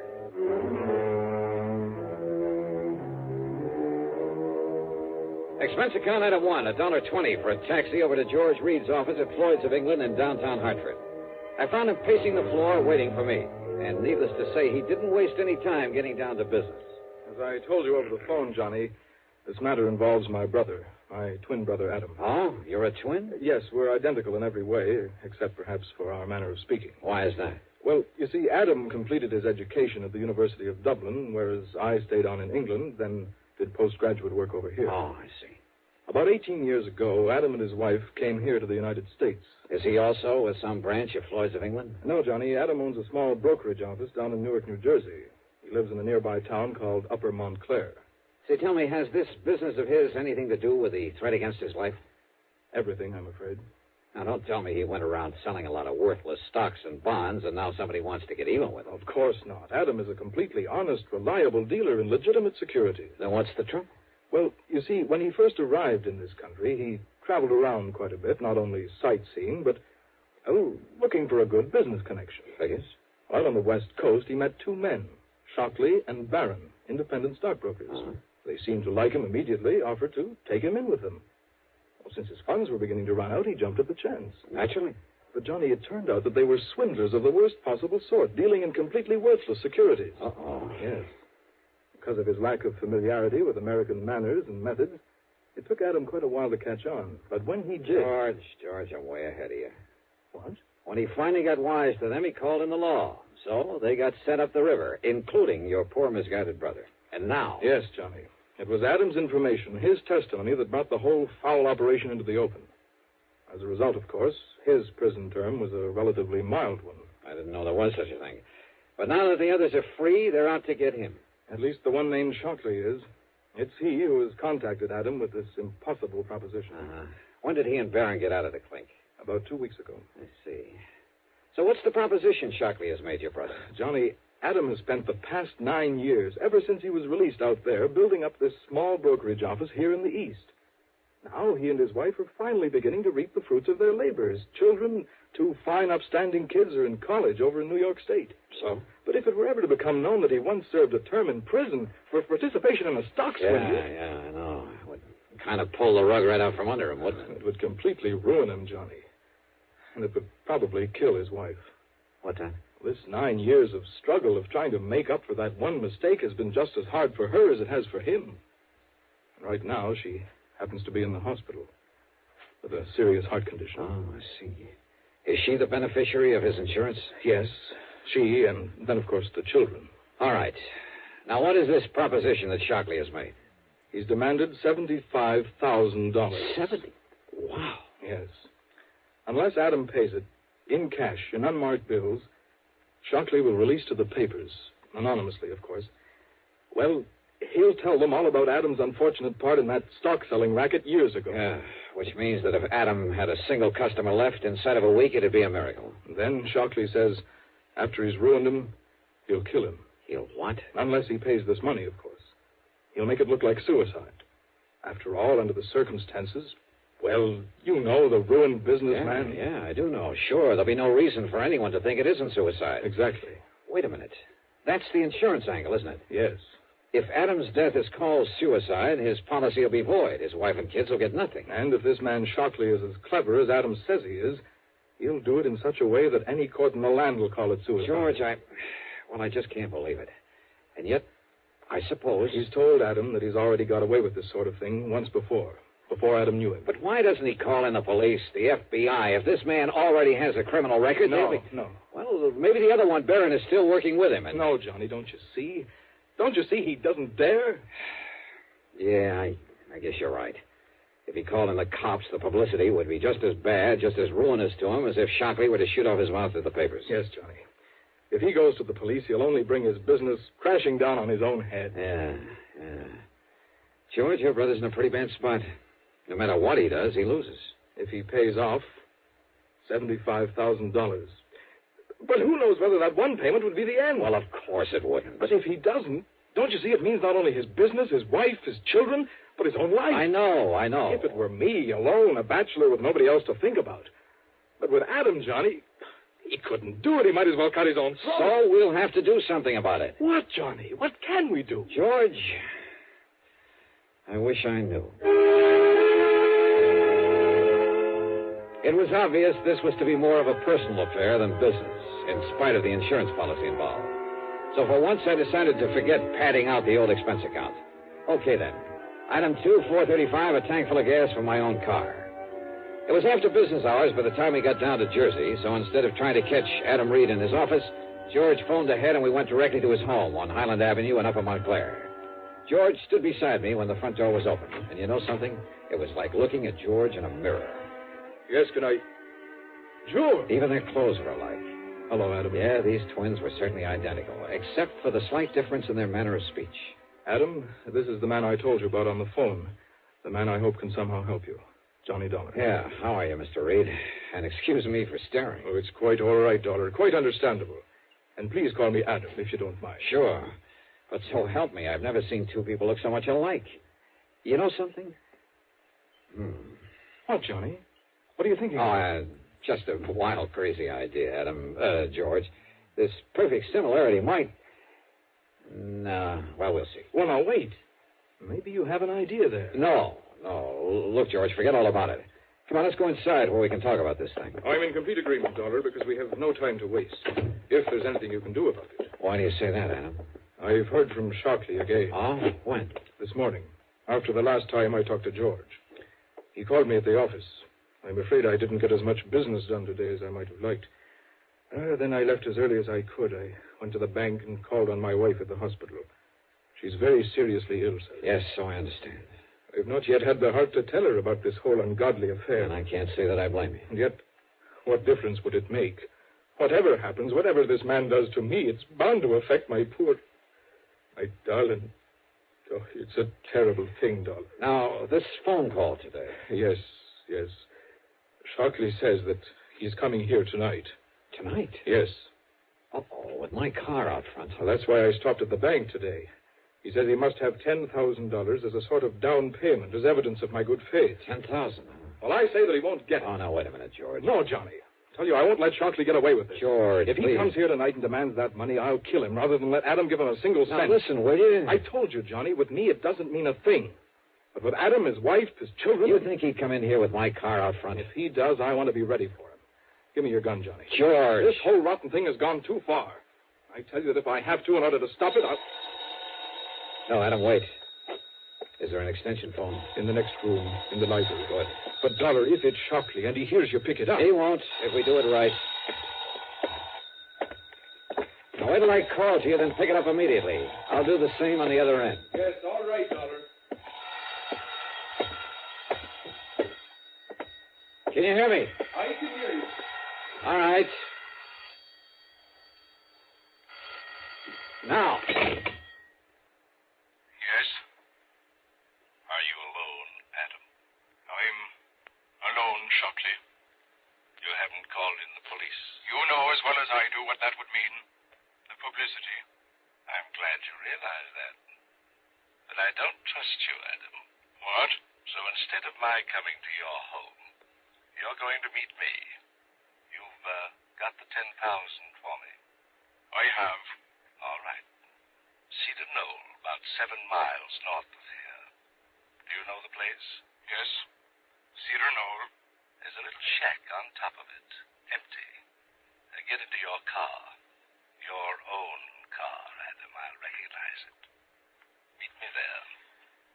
Very well, Shockley. Just one thing. Yes? Just be sure that you're alone. Because if you're not, somebody's going to die, Adam. It won't be me. But if there's anybody with you, you understand, Adam. I understand. Cedar Knoll.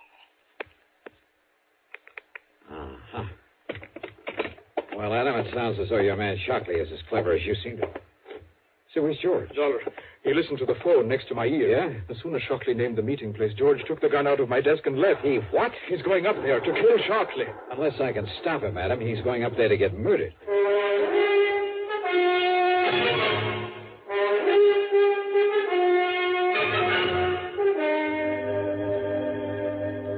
Where is it, Adam? The Cedar Knoll, where Shockley will be. Here, Dollar. I can show you on a map. Here. It's 15 or 16 miles from here. Huh? Shockley said it was only about 7. Then he must have been somewhere along the way when he called. That means he'll get there long before George can. Yes. Look now. Here it is on the map. Yeah, I see. Straight up 23 and west of Pumpton Plains. Yes. All right. Now, George took your car. What kind is it? That little coupe I saw out in the street? That's it. Oh, fine. There are 10 million of them on the highway, all alike. What's the license number? Well, come on. I don't know. I don't remember it. Then, Adam, all I can do is try to get there before George does. Before he gets himself killed.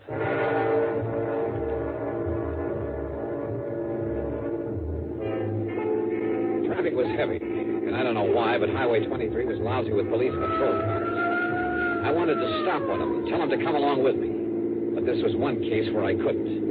So instead, I drove within the speed limit, except for a cutoff above Mountain View where I could open her up for a few miles before getting back on the highway. I probably bypassed George as well as the highway traffic. But the important thing was for me to get there first. That's why I left 23 again, took the curving, narrow, but much shorter back road to Cedar Knoll. Finally, I could see the knoll, a sort of big mound, a high, barren hill. I could see the little building on top of it in silhouette against the moonlit sky. And I could see a car parked up there, a big sedan. So Shockley had arrived and was waiting there. At the bottom of the knoll, I pulled off to the side, cut the engine, doused the lights, and went the rest of the way on foot. As I slowly approached the shack, through a drawn window shade, I could see a light in it, waving around like a flashlight, and the shadow of a man. No, wait. For a moment there were 2 of them, 2 shadows. That meant Shockley wasn't alone. And knowing they'd be well armed, both of them killers. Well, this whole thing might not be so easy. Yet somehow I had to keep them from hurting George. Yeah, and from killing Adam. Slowly, cautiously, I edged over to their car. I slid down under it and went to work with my pocket knife and a small piece of tubing near one of the wheels. It was slow and awkward there in the dark under that low-hung car, but it was the one thing I knew. It was George. And of all the times to pick with me sprawled out under that sedan, unable to even pull out my gun. Just stay out there, Adam.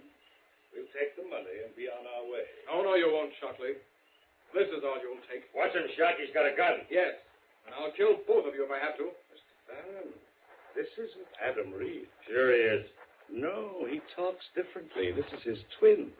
It's George. You're right, Shockley.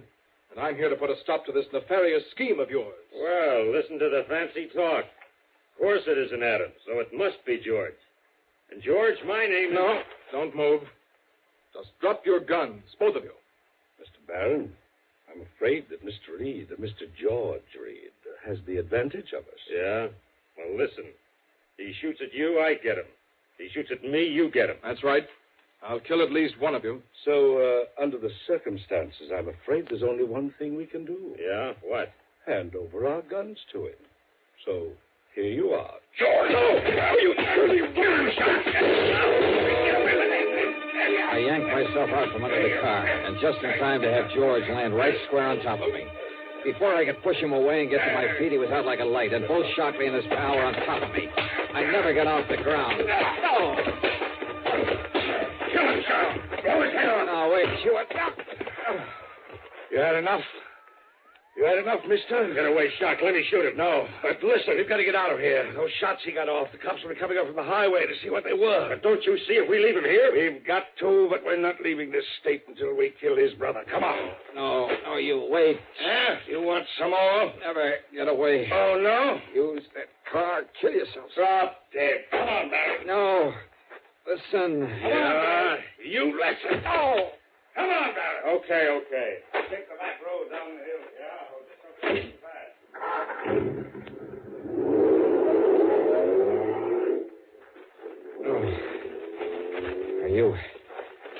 Are you okay, George? Yes, Johnny, I guess so. But they got away. They'll go down. They'll kill Adam. They're not going anywhere, George. What? I cut the brake fluid line. They have no brakes. By the time they get rolling down that hill...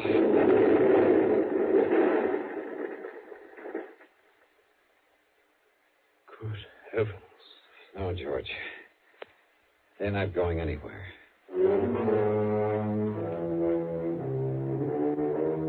By the time the highway police got to the scene of the crash there on the back road, and of course that car exploded and burned, they had forgotten all about the gunshots, if they'd heard them at all.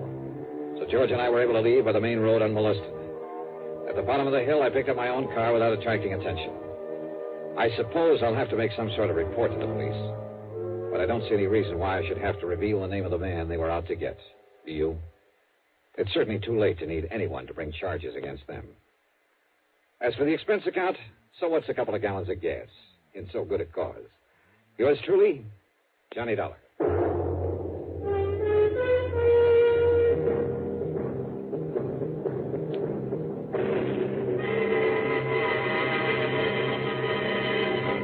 Now, here's our star to tell you about next week's story.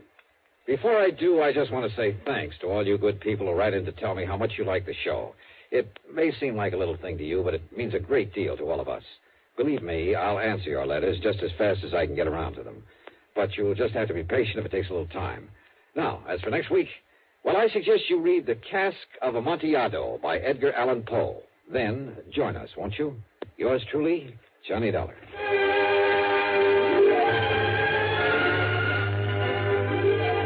Yours truly, Johnny Dollar, starring Bob Bailey, originates in Hollywood and is written, produced, and directed by Jack Johnstone. Heard in our cast were G. Stanley Jones, Alan Reed, and Frank Driscoll. Be sure to join us next week, same time and station, for another exciting story of yours truly, Johnny Dollar. This is Dan Coverly speaking. Frank Lovejoy stars in a hair-raising psychological thriller, A Friend of Daddy's, as suspense follows next on the CBS Radio. Johnny Dollar. This is Mr. Ernest L. Whiteman, Providential Assurance Company. Providential Assurance? That's right. You've heard of us, of course. No, sir, I can't say that I have. But what's on your mind, Mr. Whiteman? Embezzlement. Don't try it. What? Liable to get yourself into a lot of trouble. I beg your pardon. I'm sorry. I was just trying to make it funny. Oh, yes. Well, now, if you care to look into this for us... Sure, why not? Then I suggest you come here to my office and I shall give you the details. I take it there's a fee here in addition to my expenses? If you recover the money, something over $200,000, you can practically name your own fee. Great. That is up to, say, $5,000. On a $200,000 loss? That's right. Oh, well, then maybe I'd better figure on padding out my expense account. Now, just a minute. Oh, stop worrying, Mr. Whiteman. But if you have any intention of Just keep your shirt on. I'll be over to see you.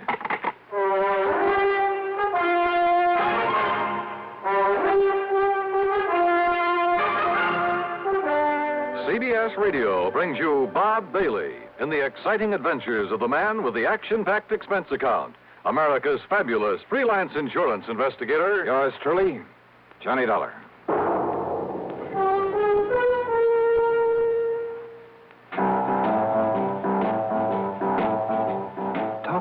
best-selling records, here's a familiar tune about America's best-selling filter cigarette, Winston.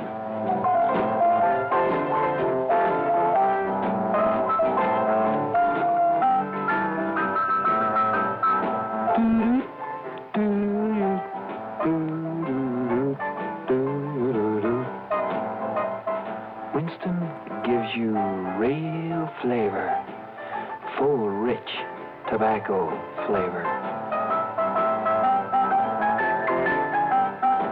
And you know, that's because only Winston has filter blend up front. Choice, flavorful tobaccos, specially selected and specially processed for filter smoking. No wonder Winston tastes good, like a cigarette should.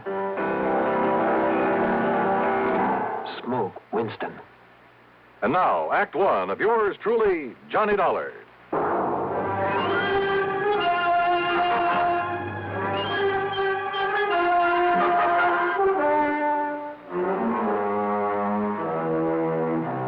Expense account submitted by Special Investigator Johnny Dollar to the Providential Assurance Company, Hartford, Connecticut.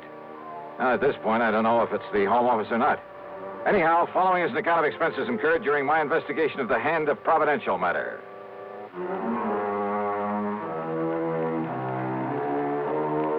For some reason or other, dealing with a new company usually spells trouble for me.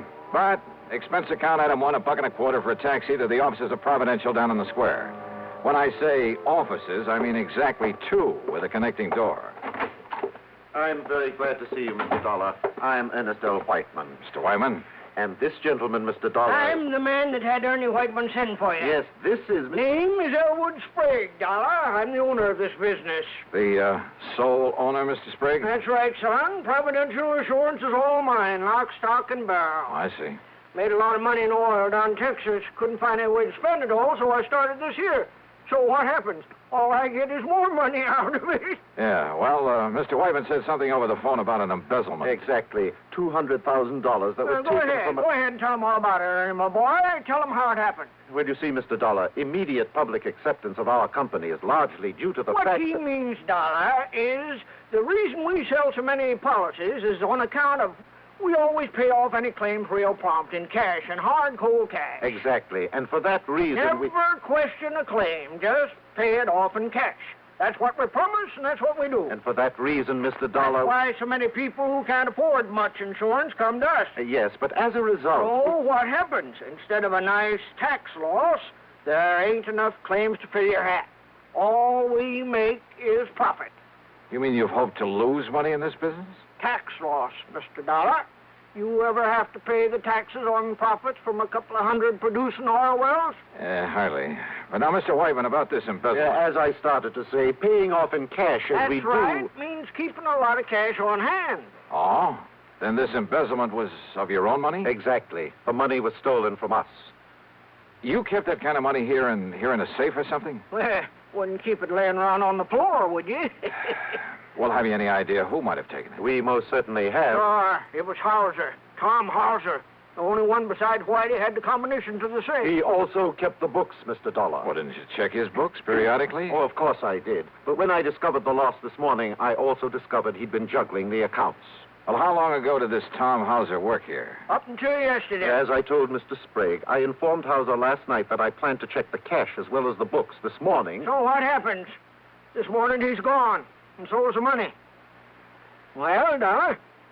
When you ask me, this sounds like the most loosely run insurance company. Mr. Dollar. How you ever managed to get a license from the insurance commission? Well, now, that license is something we ain't bothered with yet. You what?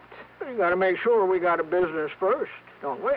Are you kidding? Do you realize what the commission will do when they find out about this? Don't give it a thought, son. To say nothing of the police? Your job is to catch that Tom Now, Hauser. look here, Mr. Sprague. Then, if the insurance commission or the government or anybody says we're doing wrong... And you can bet they will. Why, then I'll pay them and get out of this business. Believe me, it'll cost you a lot more than this $200,000. Well, sure, maybe a couple million. It'll make a nice tax loss. Yeah, and you'll probably end up in jail. Well, now, you let me worry about that. Your job is to get this embezzler. And don't forget, we're paying you $5,000 to do it. Look, you say it may cost you millions to get out of this mess. That's right. And yet you're worried about a couple of $100,000? Well, now, that's different. Huh? That was stolen, son. That was illegal. Trying to make sense with this man was like trying to reason with a hitching post. I told him I didn't want the case and that I could understand why he'd hesitate about calling in the police. Sure, they'd probably start asking questions. With the only answers he could give them, he'd really be in trouble. I told him that my only duty, as far as I could see, was to notify the commission of this whole operation. Sure, son. If your conscience hurts you, go ahead, notify him. After you got this money back first. After? Well, I don't know much about investigation, but seems to me that with him gone only a few hours, well, if I was you, I wouldn't be wasting any time. You got a point there. Sure. And don't you forget that $5,000 that's waiting for you when you bring that money back in. Well, I ask you, what would you have done? And with a fee of $5,000 dangling in front of your eyes? Yeah, that's what I did. I took the case.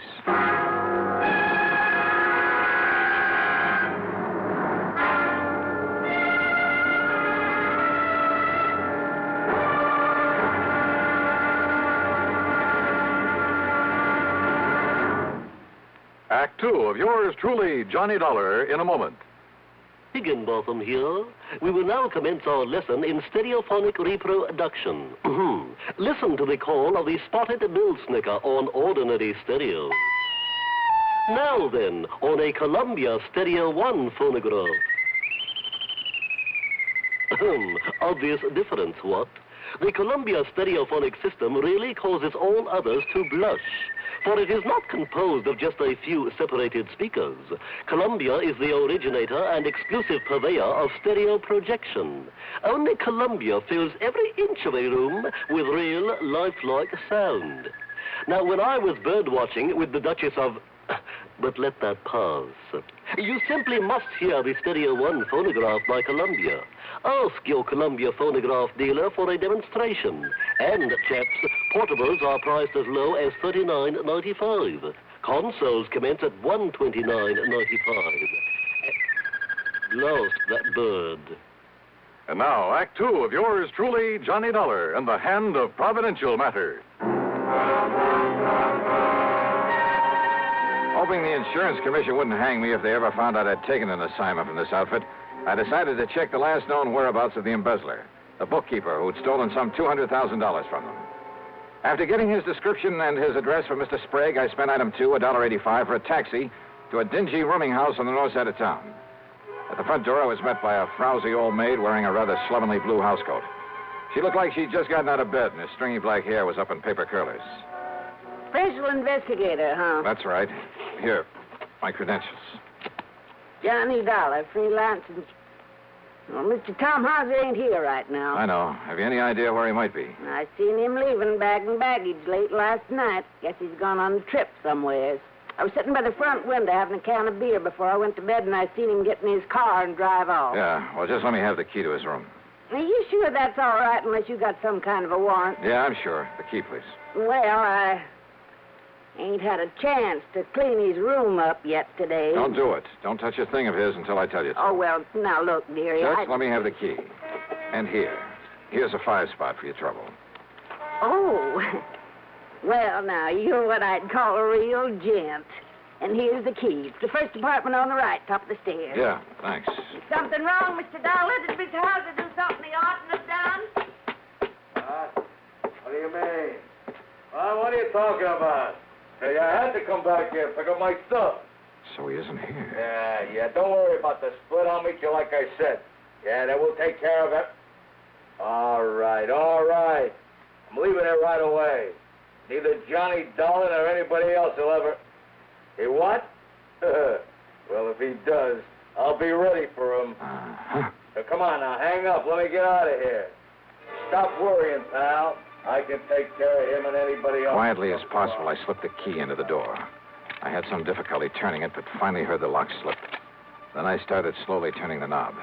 And then, well, I'm not quite sure exactly what did happen, except the door was suddenly pulled open so quickly that... Okay, baby. Oh! Hey, you want some more? What's the idea, hanging around outside? Wait a minute. You must be Dollar. Yeah, Johnny Dollar. Then, baby, I'm going to make sure you never get up again. No. Never.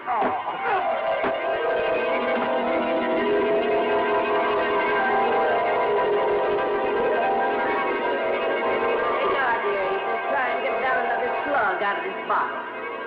Just leave that wet rag laying there on your forehead. It'll make you feel better. What do you... Oh, holy... Yeah. You just stay there on the floor until you feel better. Where'd he go? Oh, dearie. Who done this to you? Didn't you see him? I heard a big noise up here, and when I run up the stairs, he must have heard me and run away. You was just laying here bleeding this way. That window. What's outside that window? Only the fire escape. Look, dearie. Yeah?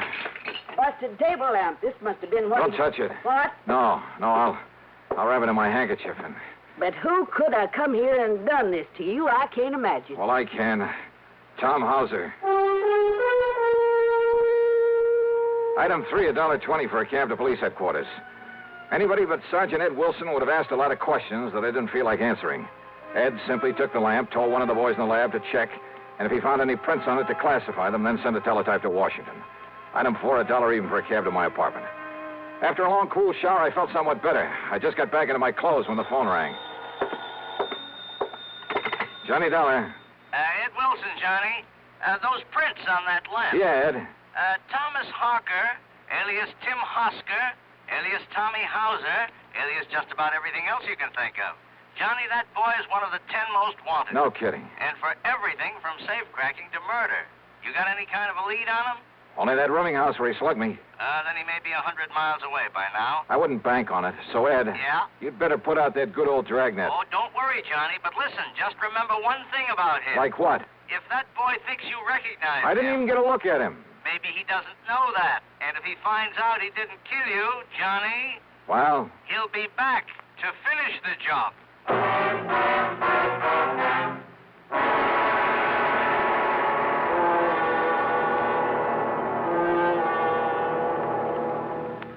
Act 3 of yours truly, Johnny Dollar, in a moment. Here's Hollywood star Mona Freeman. Who feels like acting with a miserable cold? I relieve cold distress the fast way with 4-way cold tablets. Yes, tests of all the leading cold tablets proved 4-way fastest acting. Amazing 4-way starts in minutes to relieve muscular pains and headache, reduce fever, calm upset stomach, also overcomes irregularity. When a cold strikes, do what I do. Take 4-way cold tablets. It's the fast way to relieve nasty cold distress and feel better quickly. 4-way, only 29 cents. Now, here's a word about another fine product of Grove Laboratories. Does dandruff dull your hair, leave scalp itchy? Get Fitch Dandruff Remover Shampoo and get rid of unsightly dandruff in 3 minutes. 3 minutes with Fitch regularly is guaranteed to keep embarrassing dandruff away forever. Apply Fitch before wetting hair, rub in 1 minute. Add water, lather 1 minute. Rinse 1 minute. Every trace of dandruff goes down the drain. 3 minutes with Fitch, unsightly dandruff's gone. Fitch can also leave your hair up to 35% brighter. Fitch Dandruff Remover Shampoo. And now, Act 3 of yours truly, Johnny Dollar.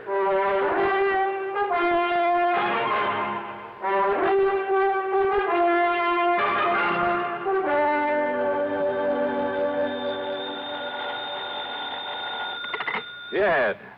Ed, this is Pat McCracken, Johnny, at Universal Adjustment Bureau. Oh, sorry, Pat. I thought it was Ed Wilson again. Sergeant Wilson of Police Headquarters? Yeah, and listen, I'm in kind of a hurry. Oh, then I won't hold you. I was just hoping you'd have time to look into what appears to be a phony insurance company for us. What? Keep talking. But if you're already working on it... No, just go on with what you were saying, Pat. Well, we got a complaint about some new company here in town that we'd never heard of. Seems they're stalling on the payment of a small claim. Yeah, sure. In spite of their pledge to pay off promptly and without question. Yeah. Also to pay off in cold cash. Yes, that's right. Providential Insurance Company. Well, what do you know about them? Johnny? Oh, I'm working on a case for them. Oh, no. Oh, Johnny, don't. I telephoned the commission, to find out who they are and Yeah, where the they are. commission never heard of them. Exactly. So if I were you, until we can find out whether they're a legitimate outfit, Johnny, I wouldn't touch them. Hey, tell me, Pat, what'll the commission do? But they've notified them by mail. They're sending over a committee to investigate, to look at the books and so on. When? First of the week, Monday or Tuesday. Why? Maybe too late. What? If that outfit's what I think it is, and if I can do what I think I can. Johnny. Well, if I can't collect my fee and expenses from them, maybe I'll send a bill on to you. What? After all, I may be doing the whole insurance business a great and glorious service. Johnny, what are you talking about? That is, if I don't get killed first. Listen, I'll Johnny. see you later. And now the question is, but wait a minute. If Providential is what I think it is, where does Tommy House's theft of $200,000 come in? If he was working for them. Well, why did they call me in? Johnny Dollar. Hello.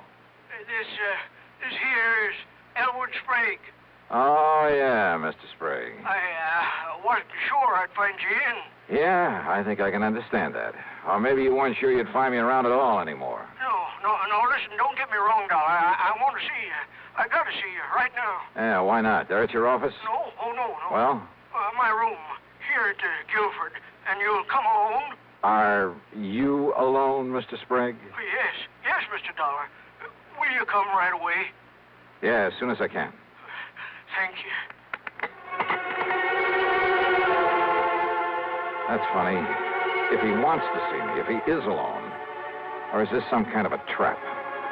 No, there was absolute sincerity in his voice. I was sure of it. Yeah, and there was something else, too. Fear. Maybe that was it, fear.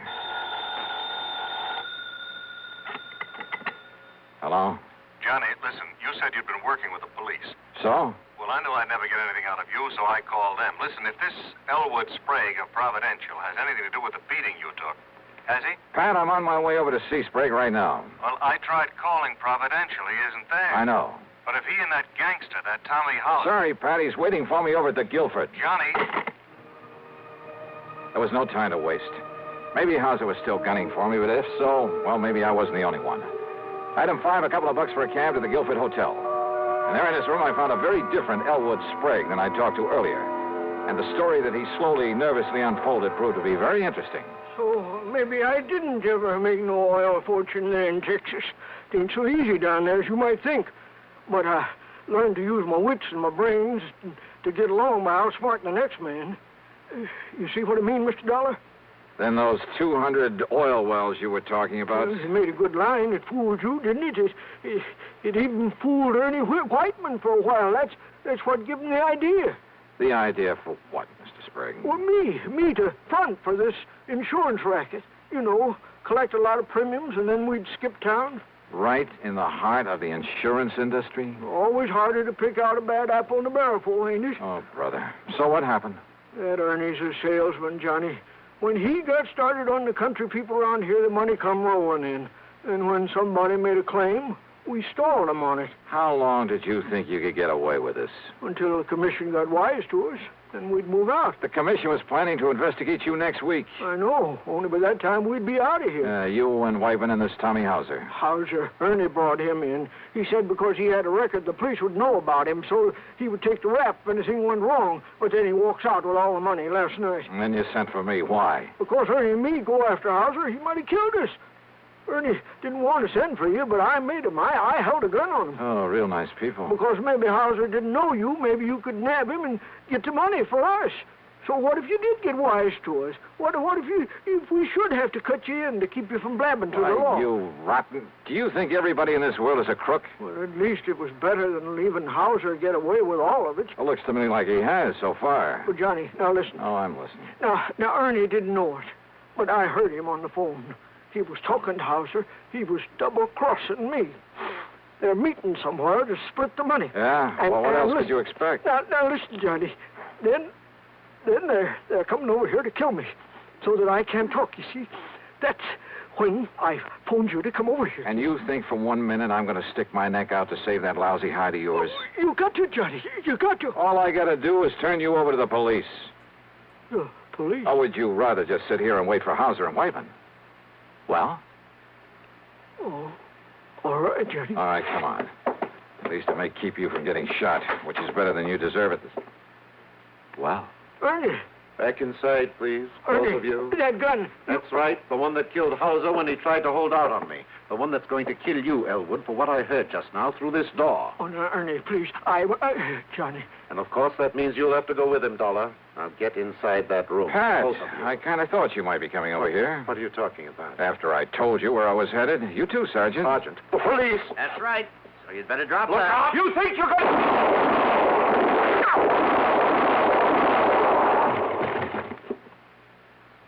Johnny. Well, thanks, Ed. You too, Pat. Oh, and Ed. Yeah, Johnny. Maybe you'd better put a pair of cuffs on Mr. Sprague here. You know, to keep him out of any more trouble. Oh, I'll go along peaceful.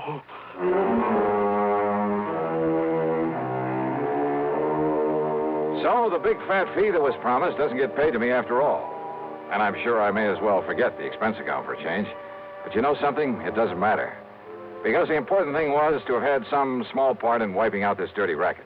Me? I feel good. Yours truly, Johnny Dollar.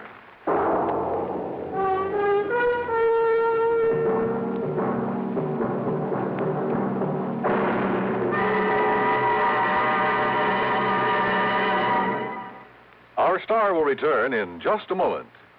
Constipation is something people don't talk about much, but it can be a problem for anyone, even doctors. And when constipation occurs, it's interesting to see just what doctors consider important about a laxative they might use or recommend. Well, a majority of the doctors we heard from had this to say. A laxative should be effective, gentle, as close to natural acting as possible, and a medicine that can be used with complete confidence. Now, X-Lax has been popular with many doctors and millions of people over the years because pleasant-tasting chocolated X-Lax is effective. Overnight, it helps you toward your normal regularity. X-Lax is gentle. Next morning, it gives you the closest thing to natural action. And that's why many doctors and millions of people use X-Lax with complete confidence. X-Lax, the laxative that helps you toward your normal regularity gently, overnight. Is X-Lax in your medicine cabinet? Now, here is our star to tell you about next week's story. Next week, a man who uses government help to promote his one-man crime wave. Join us, won't you? Yours truly, Johnny Dollar.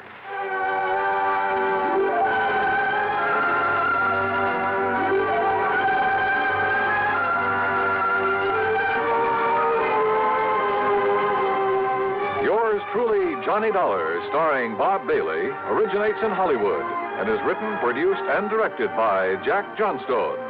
Heard in our cast were Virginia Gregg, Edgar Barrier, Junius Matthews, Jerry Hausner, and Lawrence Dobkin. Be sure to join us next week, same time and station, for another exciting story of yours truly, Johnny Dollar. This is Dan Coverly speaking.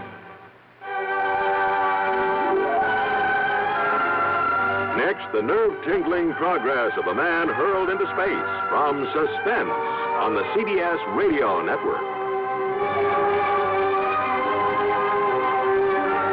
Citizens of Troy, this is Neil Kelleher, the Republican candidate for mayor of Troy. I'm taking this brief opportunity to tell you that a Republican city administration will restore garbage collection and disposal to an efficient level. The Democratic administration, having burned out the municipal incinerator, has now returned to the ancient system of garbage and refuse disposal by depositing it on an open dump. I shall take steps immediately to restore the incinerator and eliminate the threat of stench and smog that will surely be blanketing the northern section of our city as soon as the refuse piles get deep enough and the underground fires begin to burn. I intend also to eliminate the noisy collection of garbage in residential areas in the middle of the night so that Trojans can get their sleep. If you approve of the foregoing proposal, may I suggest that you can assure its becoming a reality by voting row A all the way, Election Day. From Hollywood, it's time now for... Johnny Dollar. Where have you been for the past 20 minutes? In the shower. For 20 minutes? Okay, so I'm a shiny dollar. So you... Oh. Who's that? Max Green at Assured Equity. Oh, hi, Max. What's on your mind? 7 years ago... Our fathers brought forth, but that doesn't answer my question. Johnny, you ever hear of the Meeks? New England family, stood away on the Mayflower, speak only to their money. That's the Meeks. What about them? No, not about them. It's about Mariah Meek and Lincoln's Gettysburg Address. She's lost her copy of it. Well, it shouldn't be hard to find her another one. That's where you're wrong, Johnny. Huh? It would be very hard. Might cost us $100,000.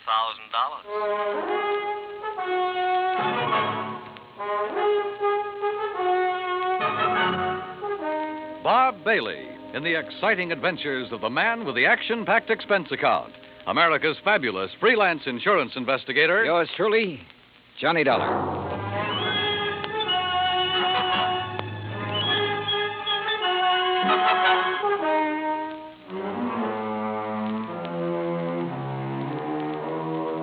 Expense account submitted by Special Investigator Johnny Dollar to the Assured Equity and Trust Company, 325 Scott Avenue, Hartford, Connecticut.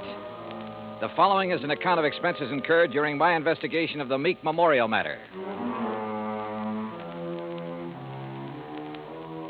Expense account item 1, $1.90, cab from my apartment to Max Green's office. He was standing in a haze of cigar smoke, ashes on his vest, and a worried look on his face. Oh, good morning, Johnny. Oh, you want a cigar? Oh, no, thanks. Then sit up. Phew. Excuse me. Listen, Johnny, what do you know about that speech that Lincoln made at Gettysburg? Well, I had to memorize it in school like every other kid. All right, you know how many words are in it? Maybe a couple of hundred. Why? Wait a minute, it's in this book. Here, it's page 143. Speech is printed here exactly as Mr. Lincoln released it to the newspapers after the Gettysburg Address. You find it? Yeah, but now what do you... Okay, total number of words, 268. Oh. But the first two drafts of that speech, including the one he read that day, contained only 266 words. So he padded his part. That's right. 2 more words. Mm-hmm. How come? Oh, according to the historians, Lincoln ad-libbed the 2 additional words at the time he read it. Later on, when he made 3 new copies of the speech, he included those 2 words. You with me so far? Keep going, Max. Yeah. All right. Right down at the end of it, just before of the people, by the people, where he said that this nation under God shall have a new birth of freedom, the words under God do not appear in the first 2 drafts you wrote. Yeah. Well, this is all very interesting, Max, but I still don't see what it is or what it has to do with me. Well, Mariah Meek's copy has disappeared. Oh? And, Johnny, that copy happens to contain just 266 words. You mean she owns one of the first 2 original drafts? Handwritten by Mr. Lincoln himself while he was on the train riding to Gettysburg. Wowee. Yeah. Which is, of course, why we insured it for the full amount it cost her, which is $100,000 even. Of course, you made sure it was authentic before you issued the policy. Oh, naturally. Well, who'd she buy it from? An antique dealer down in Richmond, Virginia, a fellow named Jason Penrod. Uh-huh. Well, where's she been keeping it? Under glass. In the Meek Memorial. What's that? Well, she collects Americana, so she had a museum built to keep it in, and she calls it the Meek Memorial. Follows? Follows. Also follows the most expensive item in the collection, the Gettysburg Address, would be the one to disappear. Oh, you're just an old pessimist, Max. You think somebody lifted it? What do you think? It walked out by itself. Okay. So what are you going to do about it? Well, we're going to run newspaper ads. We're going to offer a $10,000 reward for information leading to its return. If anyone answers it, you let me know where you'll be, and I'll refer them to you. Good. When was it taken? The night before last. Is there any kind of market for something that rare? It's hard to say, Johnny. A hot camera would be easier to peddle, sure. But a good many wealthy people, like Mrs. Meek, they make a hobby of collecting things, antiques, objects of art, etchings. But whoever took this, or buys it from the thief, couldn't just let everybody see it. Well, it wouldn't matter to some people. They take it and put it in a vault and keep it there. Then what's the point in having it around? Pride of possession. You got something no other collector could own. And, of course, it might not have really disappeared at all. You're thinking of fraud? $100,000 is a lot of cash.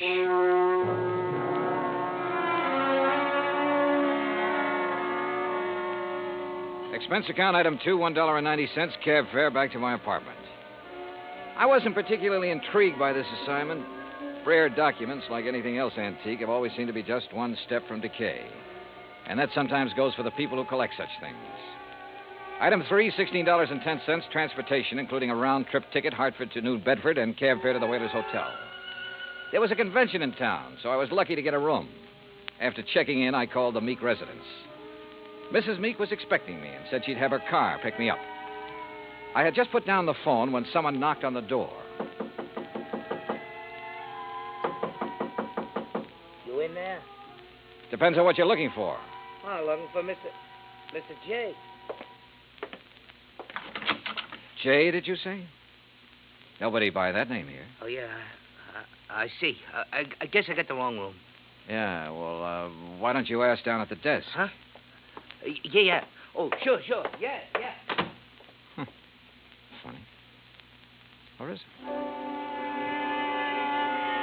I cracked the door open again. Watched him walk to the stairs. Then I took the elevator down the 8 flights to the lobby. Half an hour later, I was in the back seat of the Meek limousine heading toward the home out on Buzzards Bay. It was a big, sprawling frame building facing on the beach. About 50 yards behind it, closer to the road, was the Meek Memorial Museum. I was starting up the front steps when the door opened. Mr. Dollar? That's right. I'm Paul Meek. I understand you have an appointment with my grandmother. Right again. Now, come in, please. She's waiting for you upstairs in the sitting room. Okay, thanks. Before you go up, I wonder if I could have a few words with you. Why not? In here, then. You've never met my grandmother, have you? No, I haven't had that pleasure. Some people consider it a dubious one, Mr. Dollar. Oh? Mr. Dollar, this is my wife, Janice. Mrs. Meek? Hi. How about a drink? Thanks, not just now. How about you, old stick in the mud? You want another one? After a bit, Janice. And if I were you, I wouldn't have any more. But you're not me, are you? You will have to excuse my wife, Mr. Dollar. Well, we've both been under a severe strain since moving here. Grandmother is blind, you know. No, I didn't know. Her sight began failing about 4 years ago. I'm surprised the insurance agent didn't tell you. Well, Mr. Green was so concerned over the theft of the Lincoln manuscript, I imagine it slipped his mind. Mm-hmm. And just how do you intend to locate that manuscript? I'm not so sure that I can. It'd be a pity if you couldn't. Be just awful. It's grandmother's prized possession. She hasn't been herself since it was stolen. And being quite elderly, well, we're all very much concerned. Oh, my, yes. We're afraid she might die and leave us all that lovely money. Janice. It's the truth. You see, Paul and I don't have any money of our own, Mr. Dollar. We'll never have any until she does die. Instead of giving it to us now while we're young, you know what she does with it? Spends it buying junk for that silly old museum. Now, look. That's gratitude, isn't it? I bathe her, feed her rubber feet, and do all her dirty work. Janice, you've said quite enough. Mr. Dollar isn't interested in our personal problems. Oh, stick in the mud. All right. I'll be in the den if you want me. And that's the funniest thing I've said all day. If you want me. I'm sorry. She doesn't mean half of what she says. Oh, that's grandmother's signal. Then hadn't we better go up? Yes. Yes, we'd better.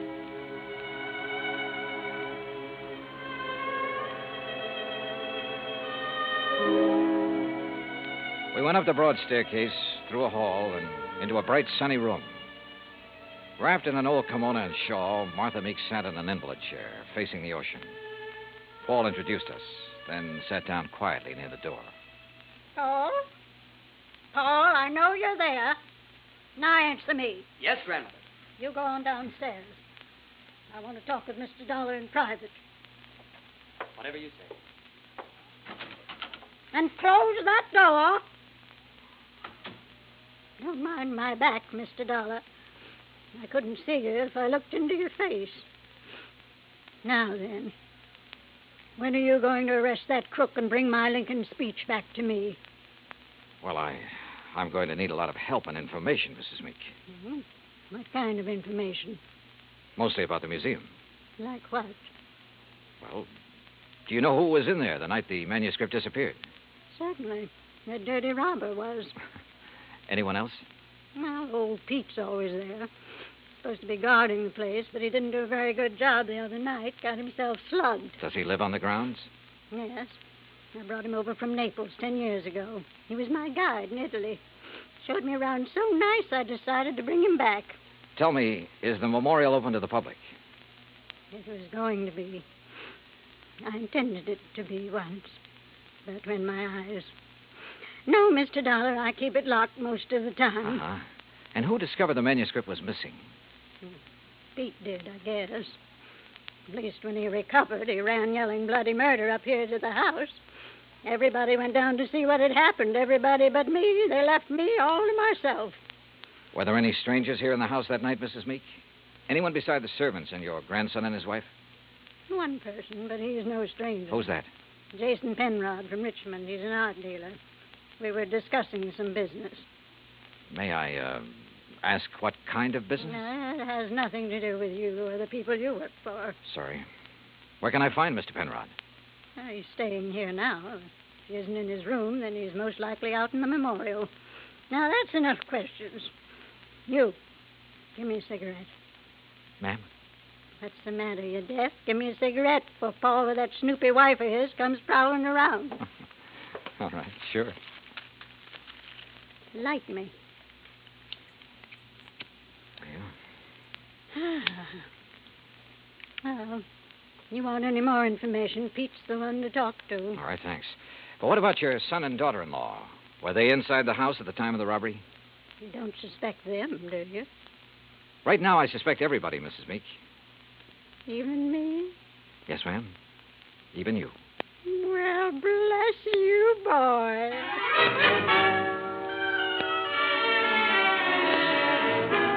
I found Pete Vesuvio trimming the shrubbery just outside the memorial building. He seemed quite willing to talk to me. How you say what happened to me, mister? I'm hit out? Knocked out, Pete. Si, senor. And because of this, I do not see anything. Nothing at all, huh? Please, mister, do not use the insult. I am American citizen, first papers. And because of the kindness of my patron, I will soon be second papers. I know by heart the Constitution, United States, the Gettysburg Address, pledge allegiance to my flag. Yeah. You know how I know that these things which help me be citizen? Because of my lady. She's letting me work in a place where great papers are for me to read. Because of her, I would not hide anything, mister. Okay, Pete, okay. I'm convinced. But I'm sorry I cannot help you, mister. Well, it's not your fault. Hey, you like to hear me say Gettysburg Address? Well, do it very good. Learn it right from President's own writing. Some other time, Pete. Right now, I have to find Mr. Penrod. Oh, he's inside, mister. Counting the treasures. All of the beautiful things a lady can no longer see.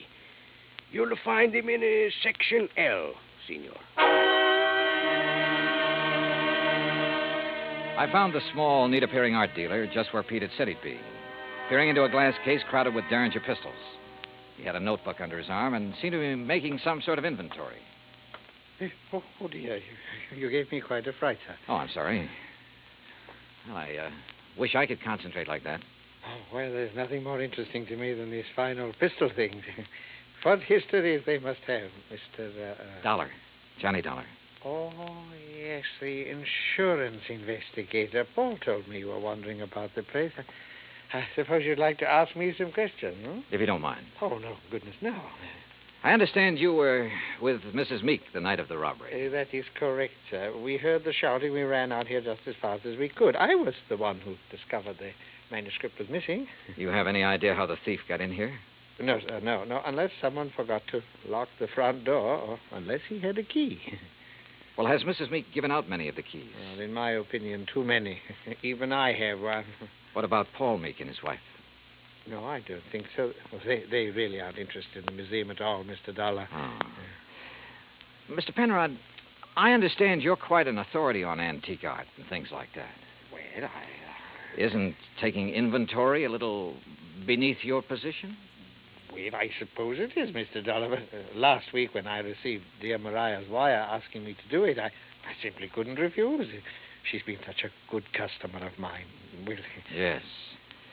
You have any idea who might have wanted the Lincoln manuscript? Well, I know several persons who'd love to have it. Give most anything, but I don't know anyone with the nerve to break in here and take it by force. You remember where Paul Meek and his wife were when you heard Pete shouting? They were right in here when I arrived. I see. Well, thanks for... Oh, just one more thing. Oh, yes? If you'd stolen the manuscript... Mr. Dollar. A hypothetical question, Mr. Penrod. But if you had, and you wanted to sell it at a good price with the least danger of being caught, how would you go about it? Well, I'd take it abroad, of course. I'd put it on the open market over there. Huh. You aren't planning on going abroad soon, are you, Mr. Penrod? Oh, gracious, no. You know anyone who is? Anyone who, Well, didn't Paul and Janice tell you? Oh, they're flying to Paris Wednesday night.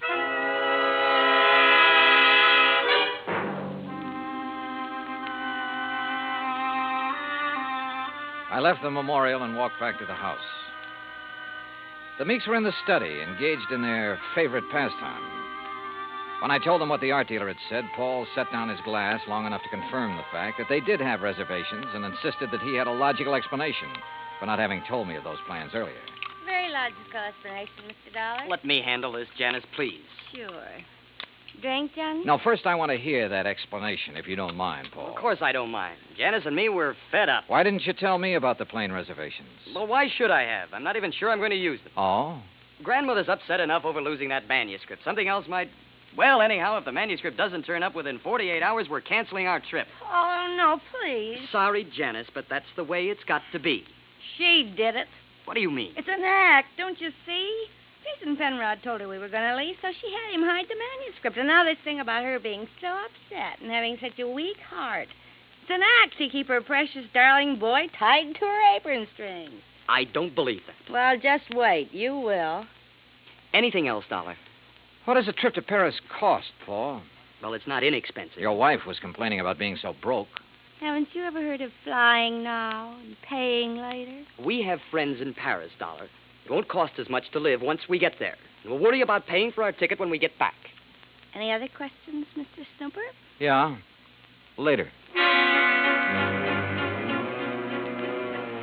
It was after 7 when I finally got back to my hotel room. I ordered a drink and tried to make some kind of sense out of the information I'd gathered during the day.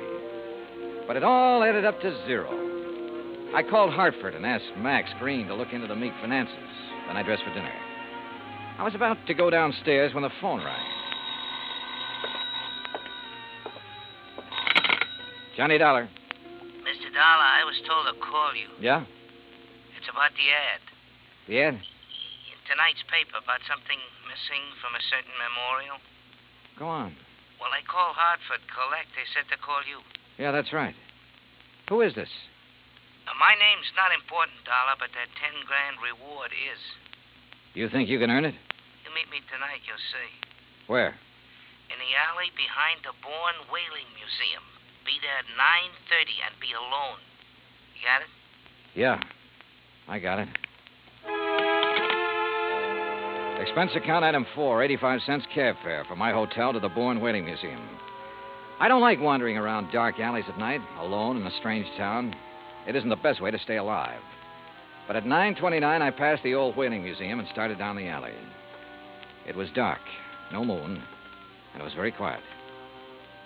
I was about 20 yards in from the street when I saw him, curled up in a ball like he had a stomachache.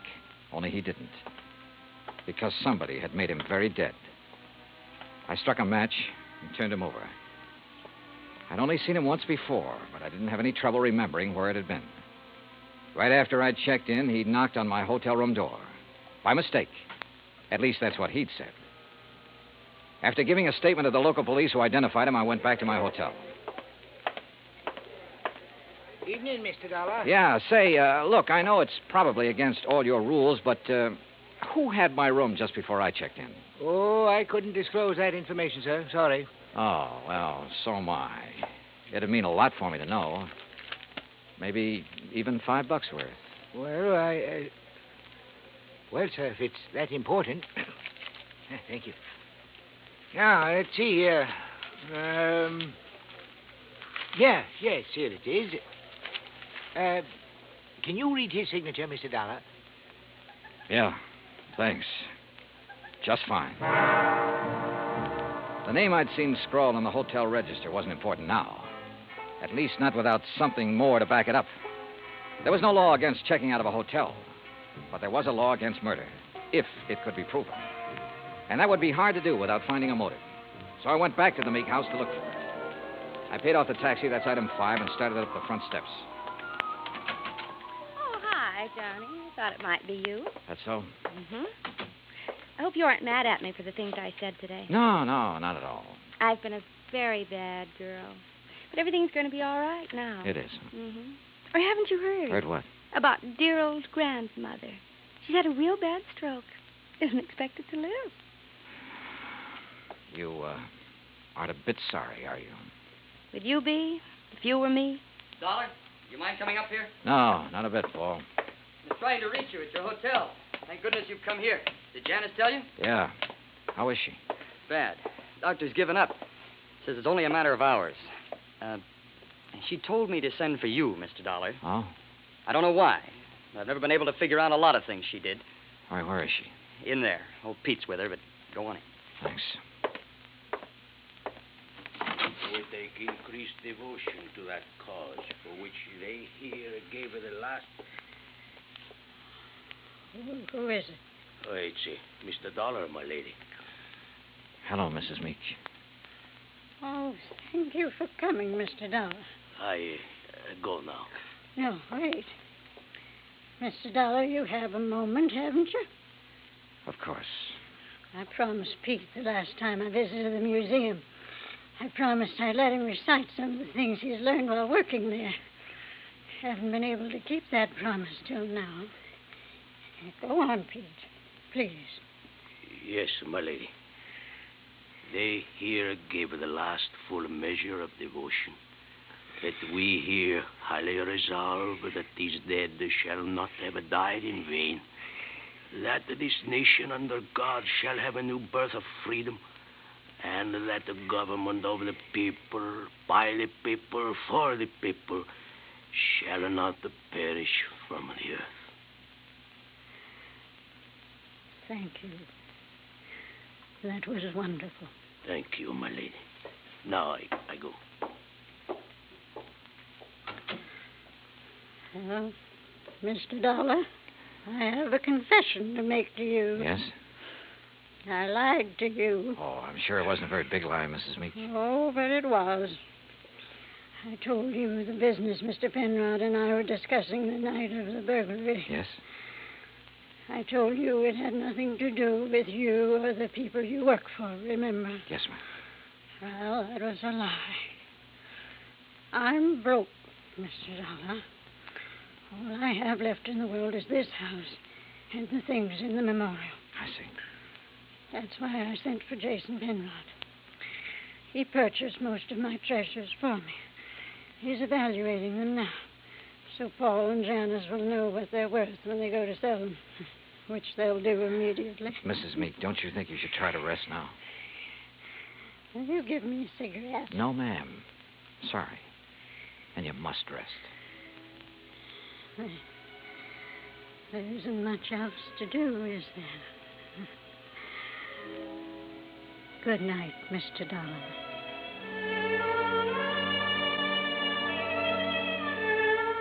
Outside in the hall, Paul and Janice Meek were talking quietly to Jason Penrod. Off in the corner, standing with his back to the others, was Pete Vesuvio. Mr. Dollar, is she... She's resting quietly. Oh, Dio grazie. Why did you lie to me, Pete? What? I never lied to nobody. Who say I did? I say you did. You're crazy, mister. What lie I tell you? You said you learned the Gettysburg Address right from Mr. Lincoln's own writing in the museum. That's a no lie. What's the matter? You don't believe that, mister? I believe you, Pete. But I just had to be sure. Come on, let's join the others, shall we? See. Well, good evening, Mr. Dollar. Mr. Penrod? Tell you any of the family secrets, Johnny? Not too many. You learn anything in there you didn't know before? Yeah? I know which one of you stole the Lincoln manuscript. One of us? Why, you're crazy, Dollar. We were all in the house at the time it happened. That's right. But one of you hired a little man named Leo Jones to do your dirty work. Jones called me earlier this evening. He was going to tell me which one of you it was. Evidently, he didn't like the deal he was getting. What was he doing, Penrod? Trying to blackmail you? What are you talking about? I don't know any Leo Jones. Then why did he come around to my hotel room this morning? The same room you just checked out of. Well, that doesn't mean a thing. I imagine several persons have been to that room today. Sure, but they're still alive. Now, let's get to the phony Lincoln manuscript. Phony manuscript? It wasn't phony, Mr. Dollar. Wasn't it? Well, you correct me if I'm wrong, Penrod. After Mrs. Meek purchased one of the first two drafts of Mr. Lincoln's Gettysburg Address, she started losing her sight. When she closed the museum to the public, you saw a chance to make yourself another $100,000 sale. So you switched copies of the manuscript, replacing that draft with one containing the words, under God, which isn't worth anything close to $100,000. What do you mean, Dollar? All right, let me quote. That this nation, under God, shall have a new birth of freedom, and so on. What? The phrase, under God, was not in the manuscript he sold your grandmother, but it was in the copy old Pete has been studying in the museum. Right, Mr. Penrod? All of you stay right where you are. You get what Jones got. Mr. Dollar. He won't go far, Pete. But I am the guard. The lady will want me to stop him. Pete, come back here. Keep away from me. Hey! Come on. Oh. You tell the lady I am a better guard now. Much better. See, senor? Yes, Pete. I did good. You did fine.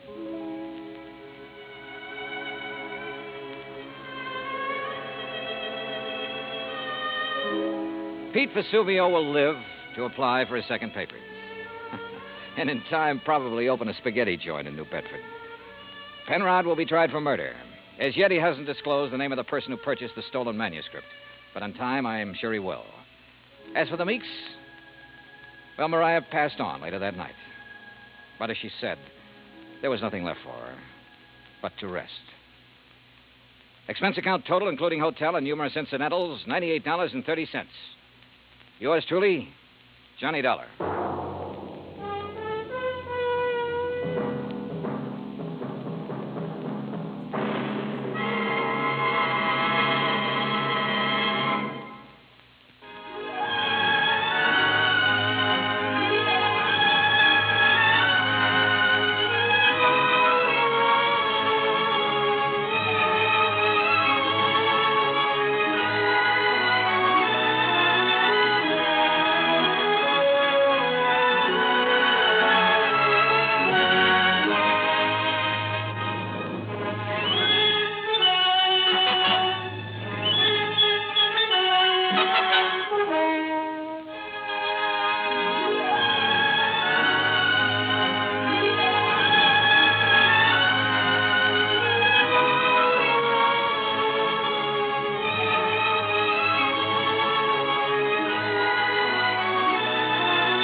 Johnny Dollar has come to you through the worldwide facilities of the United States Armed Forces Radio and Television Service.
Johnny Dollar. This is Frederick Keeley at Masters Insurance and Trust Company. How are you, Mr. Keeley? Why, fine, thank you, but that's rather beside the point. I have a bit of a problem, Mr. Dollar. Haven't we all? Huh? Beg your pardon? Nothing, sir. Just go on, please. Well, Mr. Dollar, one of our claimants, that is to say the beneficiary of a small insurance policy, apparently never received the check for $3,000 we sent him. I'm afraid I don't get it, Mr. Keeley. Why call on me? What do you mean, sir? Well, all you have to do is call the bank, stop payment on that check, and issue another. I'm afraid not, sir. Why not? I said apparently never received it. I use that word advisedly. Well? Because it so happens the check we sent him has been cashed. Oh. Yes, properly endorsed and apparently cashed by the claimant, the beneficiary himself. Apparently again. Yes, and again, I use the word advisedly. Well, then it kind of means one of two things. Either this beneficiary is trying to collect the money twice, yes, or somebody else got to that check first. In which case, we have a little matter of forgery on our hands. Which, of course, should exact the fullest possible penalty of the law. Will you look into it for us? Sure, Mr. Keeley. Why not?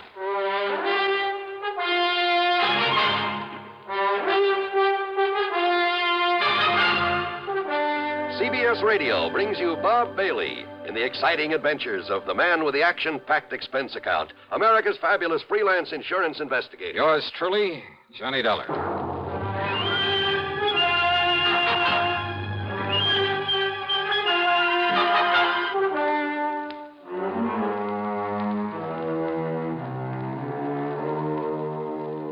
Expense account submitted by Special Investigator Johnny Dollar to the Masters Insurance and Trust Company, Home Office, Hartford, Connecticut. Following is an account of expenses incurred during my investigation of the double exposure matter.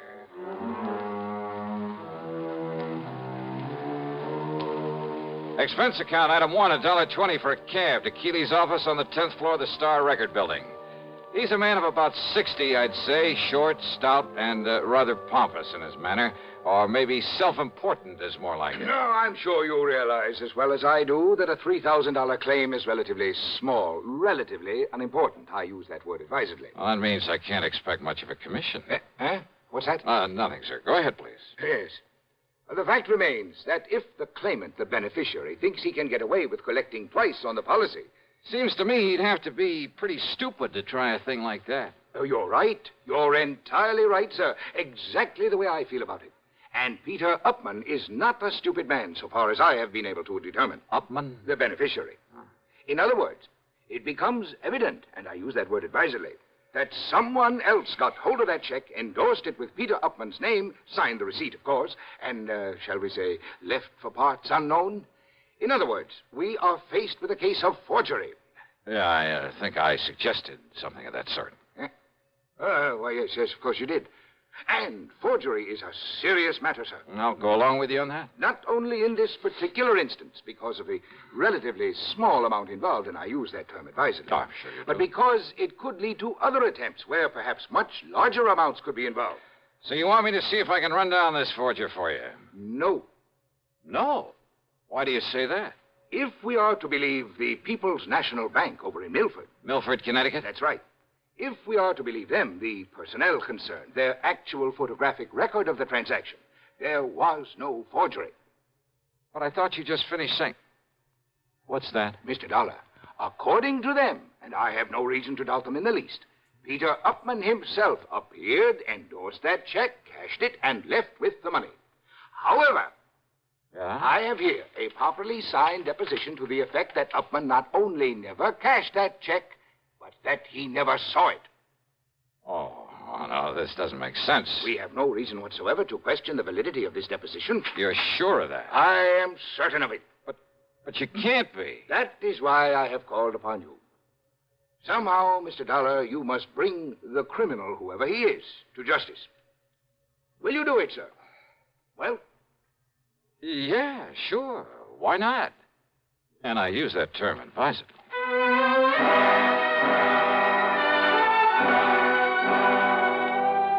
Naturally, my first move was to drive on down to Milford.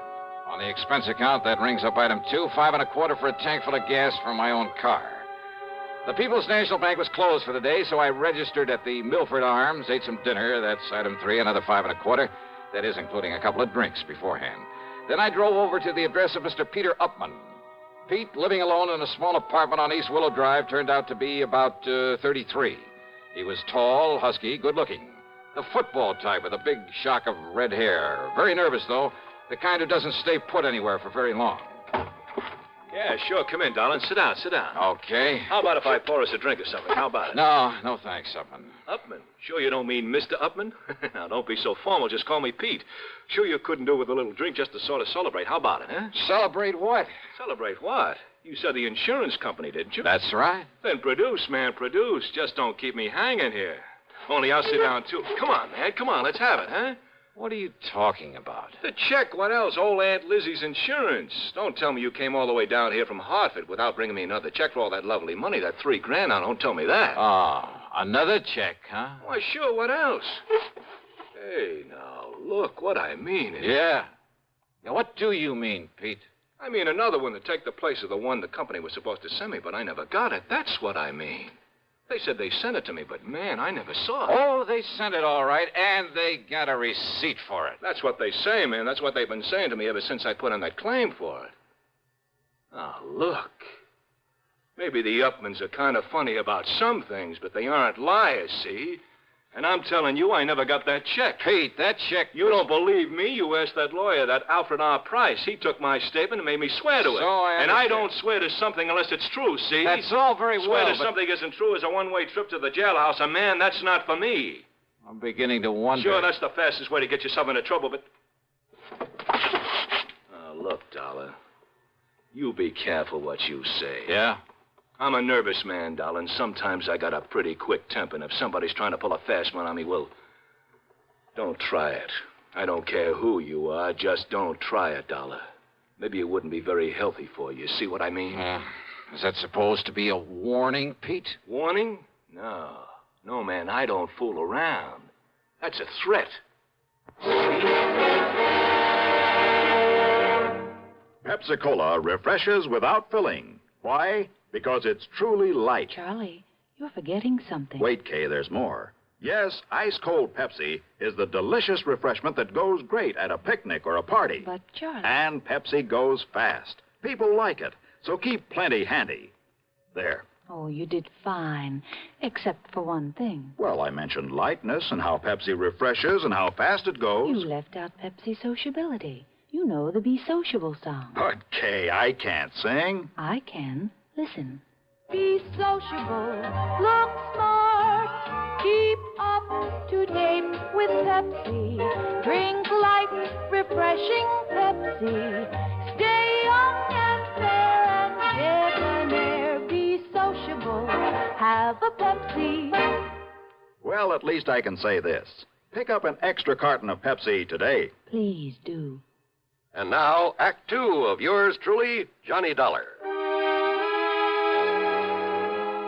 Trying to reason with Peter Upman didn't work. He was much too anxious to use his fists. And from the looks of him, he might have done very well with them. He maintained he'd never received the insurance check, that he wanted the money, wanted it fast, and that's all there was to it. That I had my choice of getting it for him or else. He made it plain that if I didn't like his attitude, he'd be perfectly willing to pound some sense into my head. So why stick my neck out when I figured I could get all the information I needed from the lawyer, Mr. Alfred R. Price? And Price, living in a lonely home on the north side of town, was somewhat different from his hot-tempered young client. I'm afraid you'll just have to forgive Peter his somewhat belligerent attitude. He comes from a very wealthy family over in New Haven. I was their attorney for many years. They tried to spoil him, make him the same lazy, indolent sort that his sister and his two brothers are. One of those things, huh? But Peter would have none of it. He was determined to make something of himself entirely on his own. I see. As a result of his stubbornness, his defiance, and his father's unreasonable attitude, well, his father blandly told him he was cutting him off without a penny. Well, how do the other kids feel about him? Well, there's no love for him, believe me. But how's he made out? Very well, Mr. Dollar. He owns a little electronics shop.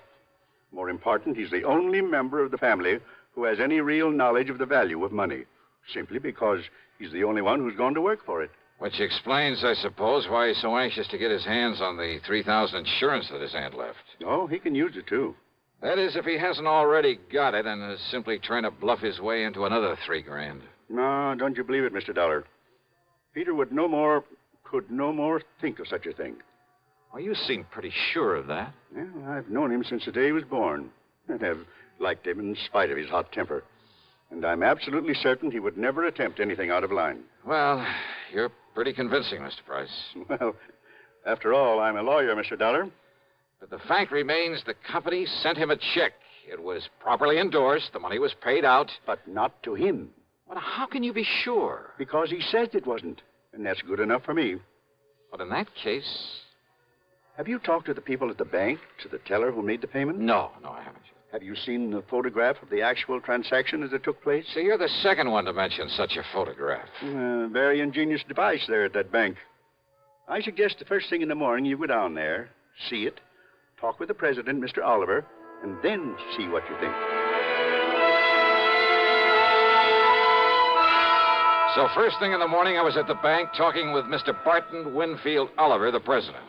Yes, a very ingenious device, Mr. Dollar, when it works properly. Oh, what do you mean by that, Mr. Oliver? It's called a photo register, one of the very first models to be installed in a place of business. Actually, it was an experimental model. Well, just what is it? What does it do? Comparable devices, much improved, of course, are in use throughout the whole country now. What does it do, sir? It automatically takes a picture of everyone who steps up in front of the teller's cage. Oh, yeah, I think I've heard of such things. Of course. Yeah, aren't they used in a lot of supermarkets, places like that, to make a photographic record of people who cash checks in them? Yes. And as a result, the incidence of bad checks in those places, why, they're almost a thing of the past. All this means that you have a picture of the man who cashed that insurance check. Yes, I have. May I see it, please? Well, yes. Because if it is a picture of young Peter Upman, I don't care what his lawyer says. Here you are, Dollar. If this is photographic proof, it was he who... Huh? Yes. Oh, now, wait a minute. Well, that was an you early... mean to say this is the best that fancy machine of yours can do? It was an experimental model. Why, this could look like almost anybody. In the beginning, it was very good. Made very clear pictures. Well, it certainly doesn't anymore. But only the head cashier and I know that. Huh? The general public don't. They think it operates as well as ever. So it serves its purpose. Yeah, how? Because anyone thinking of trying anything is scared by it. Oh, great.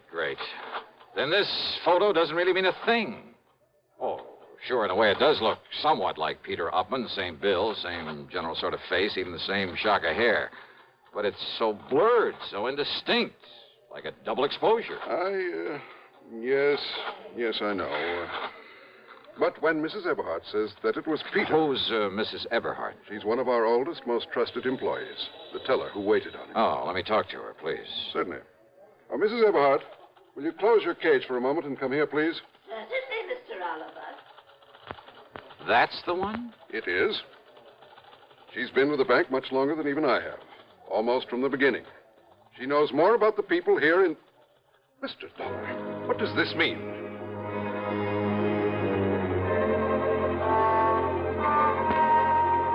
I casually pulled my gun out of its holster, and I held it casually in front of my chest, waiting for Mrs. Eberhardt to come over.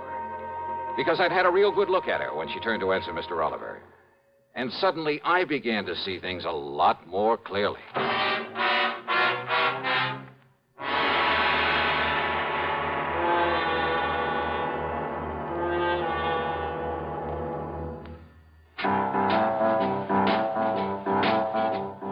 About best-selling records. Here's a familiar tune about America's best-selling filter cigarette, Winston.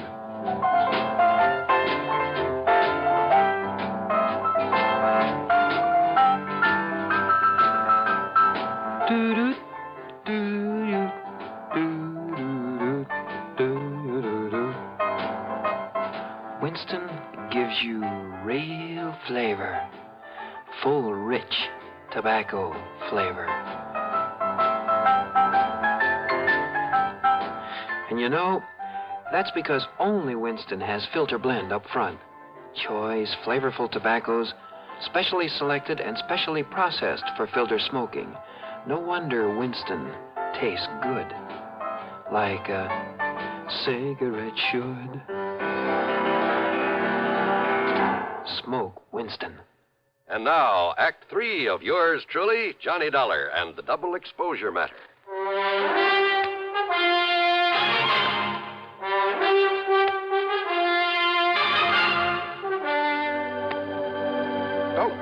That revolver. Just take it easy, Mr. Oliver, and don't mention it to her when she comes over here. What good heavens, man. Wait now. Here she comes. Yes, Mr. Oliver, you wished... Oh, I'm so sorry, Walter. Okay, Abby. Only I'm not Waller, I'm Jim. Oh, yes, of course, Jimmy. Right over here, Mrs. Eberhardt. Oh, I know, Mr. Oliver. I can... Oh, dear, these chairs are all over the place. Abby, I want you to meet my friend, Mr. Johnny Dollar. Oh, Mr. Johnny... Oh, I am so sorry. I didn't mean to bump into you, Mr. Dollar. That's all right. But how do you do? Oh, and I see you smoke a pipe, too, just like Mr. Oliver does. Yeah, you'd better take a real close look at this, Mrs. Eberhardt. What? The way you look real close at all the money you handle there at the counter, at the deposit slips and so forth. A real close look, huh? What? Oh, why, it's a pistol. Yeah. But good heavens. How long since you've had a new prescription for those glasses of yours? Now, look here, young man, if this is a hold-up... How long? Shall I cry for help, Mr. Oliver? No, Abby. Better answer my question. Young man, I don't see that it's any of your business. I thought so. And if you're here in the bank for any nefarious... And this is the person who identified Peter Upman for you. Now, look here, Dollar. Yes, you look here, young man. Look, huh? That's right. Mr. Oliver, hasn't this bank of yours got a nice, generous pension plan for an old and faithful employee who's blind as a bat? I beg Item 4, 10 cents for a telephone call to the lawyer, Mr. Price. Item 5, $1.50 for a leisurely lunch at the hotel, after which I wandered around the town a bit, then drove on over to the lawyer's office. I tried to call you at the hotel, Mr. Dollar, but they told me you'd left. Yeah, no, I was out taking a little walk. Look here. Do you think these will be of any help to you? Who knows, but I certainly hope so. Now, this is Janet Upman. I believe she's about 31 now. Oh, quite a dish. Yes, she's quite a dish. I bet that Mink set her back a lot of money. Now, this is Edward, Peter's older brother. Not very bright. Kind of bald, isn't he? But there is a family resemblance. And this is Peter. Oh, no, that's Paul. A couple of years younger than Peter. They dislike Peter, didn't you? Yes, I did. Because he had the guts to go out on his own, huh? Partially, perhaps. Because he didn't take a hunk of the family fortune? Well, that wouldn't make sense. Now, wait. You mean didn't I tell you of the hidden bequest? The what? Peter never knew about it, but the others always have. Known about what? Well, because of the way Peter had renounced his family, his father wanted to punish him. By cutting him off without a cent. So he said. But in a late codicil to his will... Oh, Peter will get some money, huh? Over $1 million, Mr. Dollar, in a few months, when he's 35. I see. Provided he keeps out of any serious trouble. The money the others were left. Millions, Mr. Dollar. I'll bet they've been going through it like a tornado. Yes, I'm afraid so. All right, then, Mr. Price, if I can bluff my way with this picture from the bank, and if you're any kind of an actor, well, let's get busy.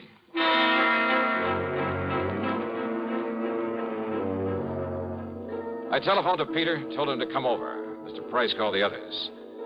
They didn't care particularly about seeing Pete again, but Price told them some of the as-yet undistributed money was at stake, and they quickly changed their minds. So, about an hour and a half later, there was a gathering of the Upman clan there at the office of the old attorney. Look, Dollar, Mr. Price says you're okay and all that, but I still don't like your company's stall on the insurance payment. Just keep your shirt on, huh, Pete? And another thing, I didn't like your attitude when you came to see me. Now, look, you may be a little bigger than I am, but I've decided you'd be very foolish if you tried to take me on. Oh, yeah? It might even cost you $1 million. Well, all I care about is Aunt Lizzie's $3,000. Okay, just take it easy, huh? Take it easy. You say that to a redhead? redhead? Then shut up. Okay, now, all of you, listen to me. Yes, Johnny? I'm sure you all know that Pete here inherited a few $1,000s from his Aunt Elizabeth, I guess it is. Yes, and we've heard about how he's tried to collect it twice over. Well, if you ask me, Johnny... Thank you, Janet, but I am not asking you. Well, if you ask me, Pete ought to be locked up for trying such a silly, childish thing. Yeah? Paul, with all the time in the world on your hands, it was real easy for you to pick up that insurance check over where Pete lives while he was at work, wasn't it? What's that? What? And forging a signature?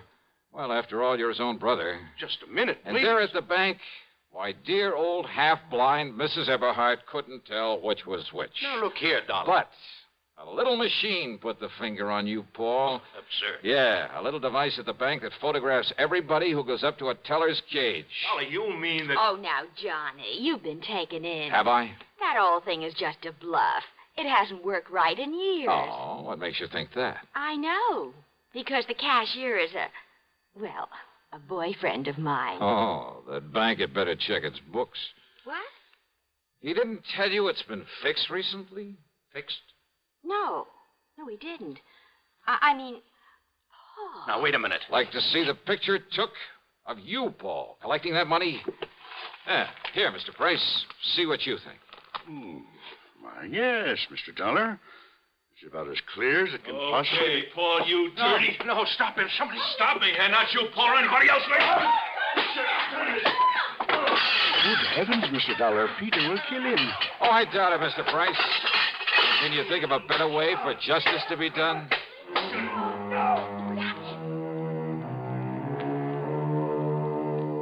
Yeah, Peter paid Paul on this one. But I mean, royally. And I must confess it did my heart good to watch him. And Pete, bless his fighting Irish heart. Yep, he'll be a millionaire one of these days. He's earned it. Expense account total, including hotel and food, $17.20. Yours truly, Johnny Dollar.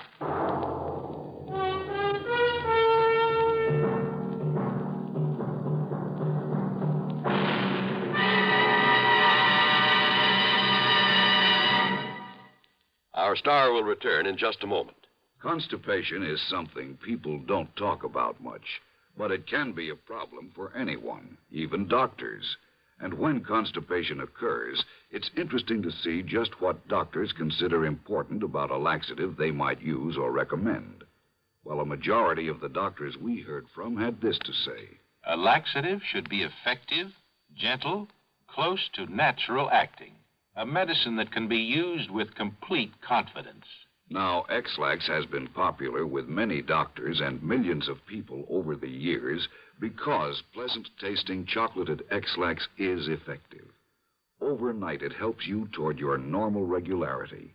X-Lax is so gentle, so close to natural acting, there's no upset. That's why many doctors and millions of people use X-Lax with complete confidence. X-Lax, the laxative that helps you toward your normal regularity gently, overnight. Now, here is our star to tell you about next week's story. Next week, a story of a deadly swamp and 4 dedicated killers. Their intended victim? Well, join us, won't you? Yours truly, Johnny Dollar.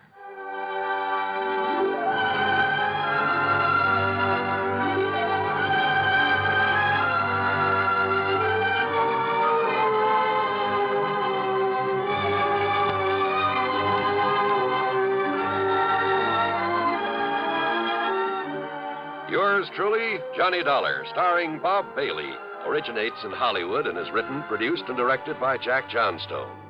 Heard in our cast were Marvin Miller, Peter Leeds, Jack Moyles, Ralph Moody, Bartlett Robinson, Eleanor Audley, and Sandra Gould. Be sure to join us next week, same time and station, for another exciting story of yours truly, Johnny Dollar. This is John Wall speaking.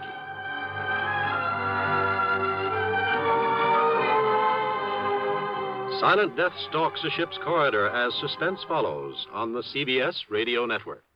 One more pitch may do it. Judy Wood has been pitching a great game all afternoon. She's just about the best softball pitcher in the Women's League. Okay, she's ready. Strike 3! Man, oh, man, what a pitch! Man, oh, Manischewitz, what a wine! At the ballpark, not everybody gets the big cheers. But at home, everybody's wine is always cheered. It's Manischewitz. Man, oh, man. Man, oh, Manischewitz, everybody's wine because it tastes so good. Have you tried new Manischewitz fruit wines? It's just like drinking fruit itself. Serve them anytime. Manischewitz fruit wines, 100% pure, specially sweetened. Blackberry wine, cherry wine, Loganberry wine. Man, oh man, Manischewitz, everybody's wine because it tastes so good. Manischewitz Wine Company, New York. Radio 59, WROW, Albany, New York.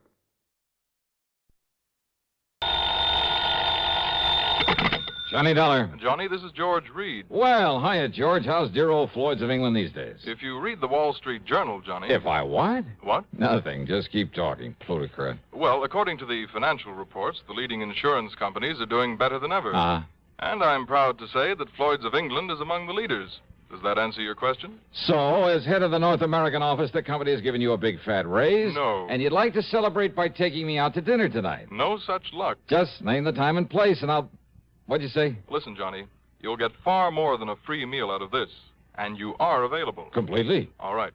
I have a problem, a rather unusual one. Have you ever handed me one that wasn't? Of course well... Never. So what's it all about? Well, I fully realize you're somewhat averse to acting as a bodyguard. George. But I assure you, this situation is somewhat unusual. You said that. Therefore... And it doesn't change my feeling about these bodyguard assignments. At least come over here and talk about it, will you? Oh, sure, if you're willing to pay my taxi fare for nothing. For nothing, eh? That's right. We'll see. Oh, yeah, we'll see.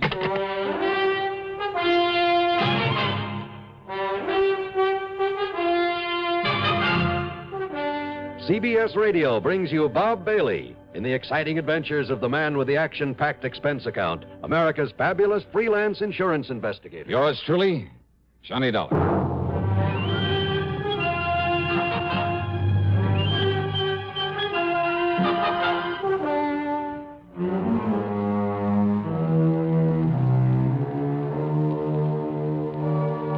Expense account submitted by Special Investigator Johnny Dollar to Floyd's of England, North American Office, Hartford, Connecticut.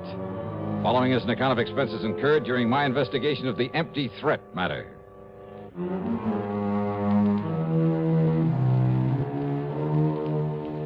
These so-called unusual problems George Reed handed me were all too often dangerous. But it's a living, and so far I've been lucky. So, expense account item 1, $1.10, taxi fare to his office at Floyd's of England. Come in, Johnny. Sit down. Yeah, sure. Thanks. I'm glad to see you. Glad you could make it. Well, I'm not so sure I am. What's it all about, George? Charles Stockerly is our client's name. He's a retired attorney. And somebody that he sent to the pen has got out now and is gunning for him. Possibly. Yeah. Where does he live? He doesn't. You want me to act as bodyguard for a dead man? Well, I mean, he has no regular address. It's like this, Johnny. Yeah, please, let's get on with it. Stockerly had a highly successful career right here in Hartford. Married, brought up a couple of adopted youngsters. All in all, managed to live the good life. Except perhaps for the fact he worked too hard. So? Now, mind you, I don't mean to imply that he ever went off his rocker, but when his beloved wife died a couple of years ago, and with that worthless, hateful son of his still around to worry him... Adopted, you say? Yes, both young Andrew and his married sister, Joyce. She's a wonderful girl, by the way. So what about him? Nothing. I simply mentioned them in passing. The point is, Mr. Stockerly has quite a bit of insurance, which is why he didn't hesitate to contact me regarding these apparent attempts on his life.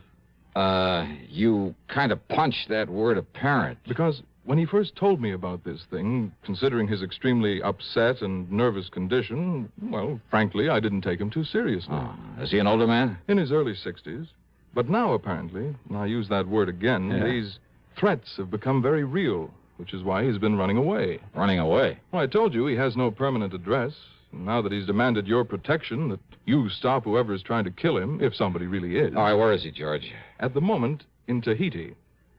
Tahiti? Yes, living in the seaport town of Papeete. Well? George. Yes? I don't want this job, not one bit. Oh, now, Johnny. But I'll take it on. For just one reason. Yes?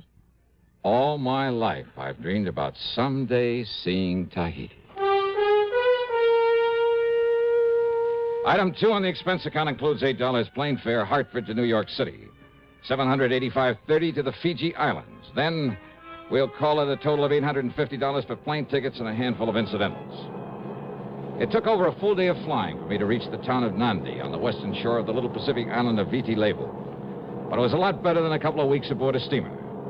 Another hop took me across the island to Suva. And there, well, it's picture postcard country, all of it. Vast, heavy tropical forests. Millions, billions of beautiful blossoms everywhere. Picturesque South Sea villages full of thatched huts, palm-lined beaches, and the magnificent clear blue water breaking over reefs of coral. The people, fascinating, many of them East Indians, the women dressed in saris, the men wearing large white turbans. And there were plenty of the native Fijians with their wild, wiry, bushy hair that seems to stand on end. From Suva was an overnight flight to Papeete in a flying boat. A lot of travel time, a lot of expense, but certainly worth it. Tahiti, with its black sand beaches and coconut palms, its tremendous carpet of tropical foliage and flowers, from the shoreline back to the mountains, the soft, almost caressing climate. Oh, yeah, it's really an ideal place to get away from it all. Sound nice? You want to go there? Well, it made me want to stay there. Yeah, it's the one place I found where I could really completely relax. And I made up my mind to take the fullest possible advantage of it, job or no job. I learned that Mr. Charles Stockerly, the man who'd sent for me, lived in a small bamboo house near the water's edge within easy walking distance of the hotel where I'd registered. But my nice, idyllic dream was quickly shattered when I found him there. When I found what was left of him. To paraphrase Gilbert and Sullivan, an announcer's lot is not a happy one. Well, not always. Want to know why? Tell you why. Take this safe driving business. Do you have any idea how many times my confreres and I have begged on bended microphone to have begged people not to kill themselves on the highways? Now, once and for all, let's get together on this. Let's understand one another. Unless you want a pack of frustrated announcers on your conscience, slow down and curb highway carnage. If you don't care about yourself, at least have a little consideration for us. Act 2 of yours truly, Johnny Dollar.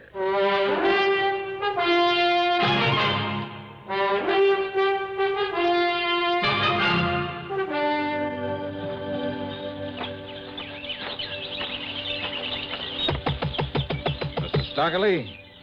Just 1 minute, please. Yeah, sure.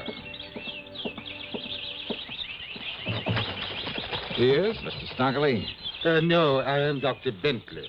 Oh, well, I'm Johnny Dollar, a special investigator that Is that Mr. Stockley? Yes, it is. What happened? Who did this to him? Is he still alive? Yes, Mr. Dollar. He's resting as a result of a sedative I've given him. But he looks as though he... All right, what happened to him, Doctor? He was up on the side of Ka Arbu Mountain gathering flowers on a long and treacherous ledge when he noticed someone following him very furtively. Oh? Apparently, this someone did not wish to be seen by him. He kept getting closer and closer, but always in hiding. Go on, Doctor. Mr. Stockley realized it was someone there with no good intent.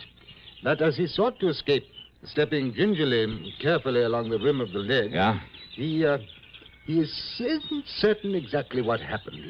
He's quite sure he didn't slip. Rather that he was shoved by this, someone from behind a bush. He fell about 60 feet down through the tangled brush and remained there overnight.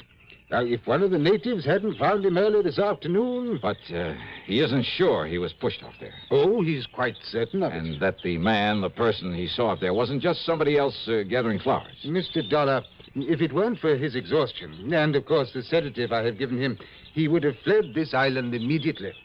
You see, he's a very nervous and, I might say, apprehensive man. Look, do you know of anyone who might want to harm Mr. Stockley? Oh, certainly not, sir.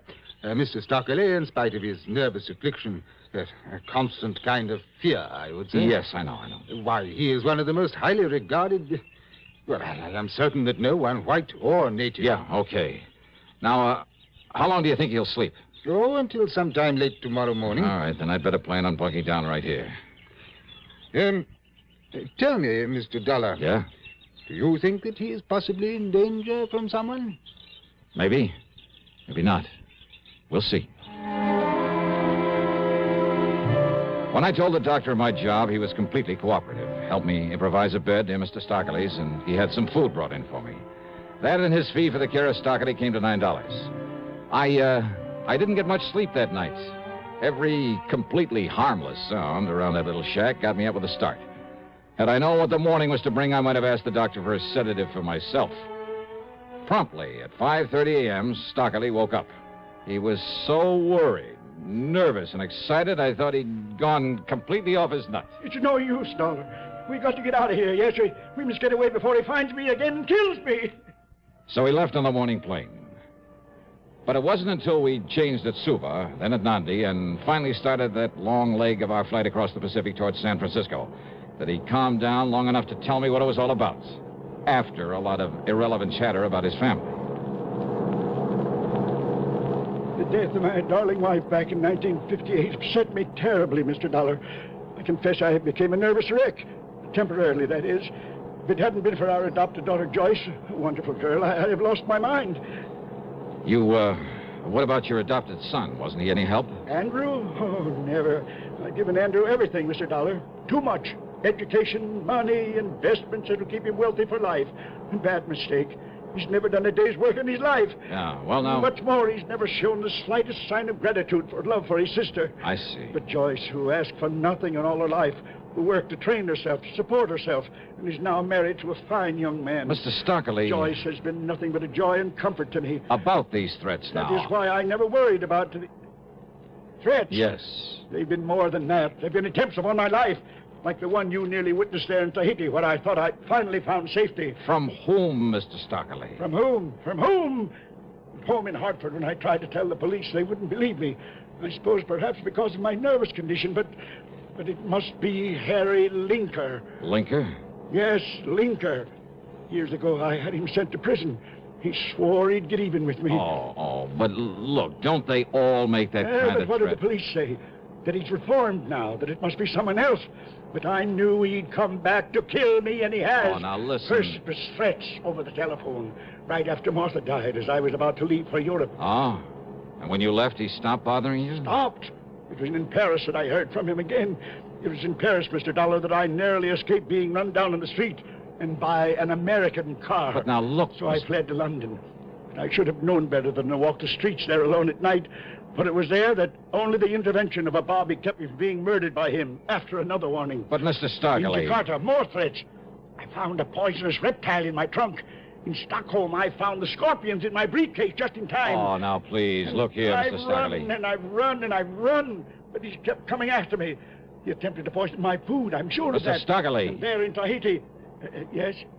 Look, every one of those things could have been coincidence. Coincidence? So please, until we have some proof this man Linker is chasing you around... The doctor told me that unless I am able to stop this mad flight, I'll kill myself. Perhaps even deliberately. What'll I do? Where can I go? Well, right now, we're heading back to the States, back to Hartford. But if he's following us... Then maybe we'll find some proof against him. Proof? By having me killed? Look, you'd better take another of those pills the doctor left for you. And you'll stay awake to protect me? Yes, I promise. Coincidence? Why, sure it was. They're at the San Francisco airport when the baggage truck ran out of control and almost hit us, almost hit him. Anyhow, I practically had to hold his hand on the rest of the trip to Hartford. There, I piled into my car, drove straight to my apartment, gave him a key, and had him go upstairs and wait for me while I put the car away in the garage at the back. It took me 3 trips up those stairs with the luggage, but then...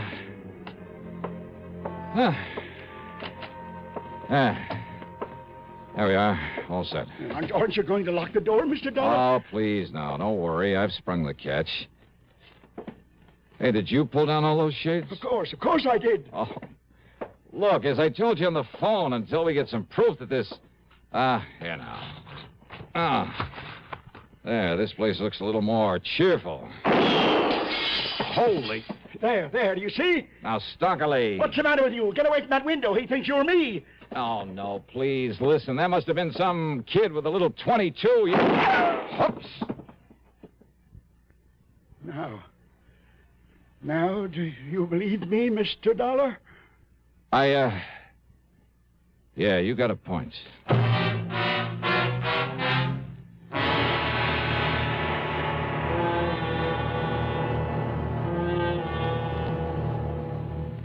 Catching a cold?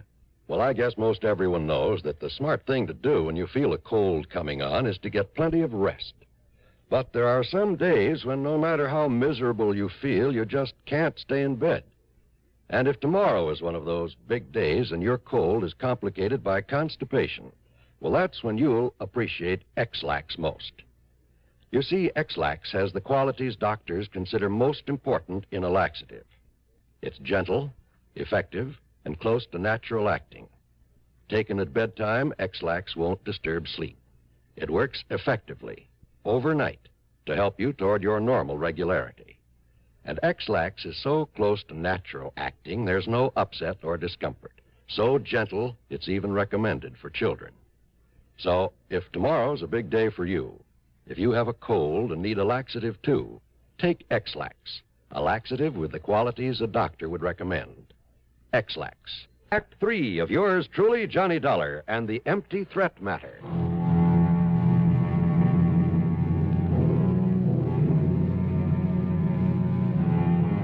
I carefully dug one of the 38 slugs out of the wall, wrapped it in a handkerchief, then put in a fast call to Bill Peters, who was not only a good doctor, but, well, I told him to pack a gun into his medical kit. He arrived in short order and did what he could to quiet Mr. Stockley's nerves and agreed to stick around. He'll sleep a little while now, Johnny. Good. But listen. Yeah, Bill? Did you hear him? You know, he's not kidding. This old coot's gonna take the leap unless we can... Suicide? Wouldn't put it one bit beyond him. Believe me. This whole business has him in pretty bad shape. Oh, that just doesn't make sense, Bill. Because he's been trying so hard to run away from this, killer or supposed killer. Well, sure he has. And if he wanted to die, Just he's had... brush up on your human psychology, boy. Okay. I'll take your word for it. Now, if you'll stick around, I'll get this bullet over to headquarters. I'll be here. At headquarters, they gave me the story that Stockley had said they would. A few years in the clink had changed Harry Linker. He was living a model life, running a store right here in Hartford. I called on Linker at his hardware store, and I must say he convinced me that he was behaving himself. He was even quite concerned about Mr. Stockley, offered to help us if he could. I called on Stockley's adopted daughter. Then I told her the whole situation. Oh, this is a terrible thing, Mr. Dollar. I know. If only Daddy'd told me so I could have done something to help him. Well, as soon as we clear this thing up. I'll go to him right away. No, just wait, please. He needs me. Well, you can probably help your father more than anyone else in the world, but not right away. But you'll let me know the minute we can bring him here and take care of him. Yes. Now, you're sure your husband would agree to that? Of course. Yes, of course he would. Oh, good. That's all I wanted to know. You don't think my husband could be behind us? Why, Ed feels as much affection for Daddy as I do. You'd better answer that phone, hadn't you? Oh, yes. Excuse me. Hello? Why, yes, he's right here. Mr. Dollar. Oh, thanks. Johnny Dollar. Been calling all over for you. This is Bill Peters, Johnny. Yeah, Doc. Listen, there was a phone call right after you left. Oh? Stockerly was awake, and I made the mistake of letting him take it. Yeah? He listened for a second, got as white as a sheet, and then started yelling, no, you'll never get me. Go on, Bill. Then he slammed down the receiver and made a dive for the window. Bill! It's all right. I caught him in time. Oh. I gave him a stiff hypo, and, well, that's it. Johnny? Suicide. What's the matter with me?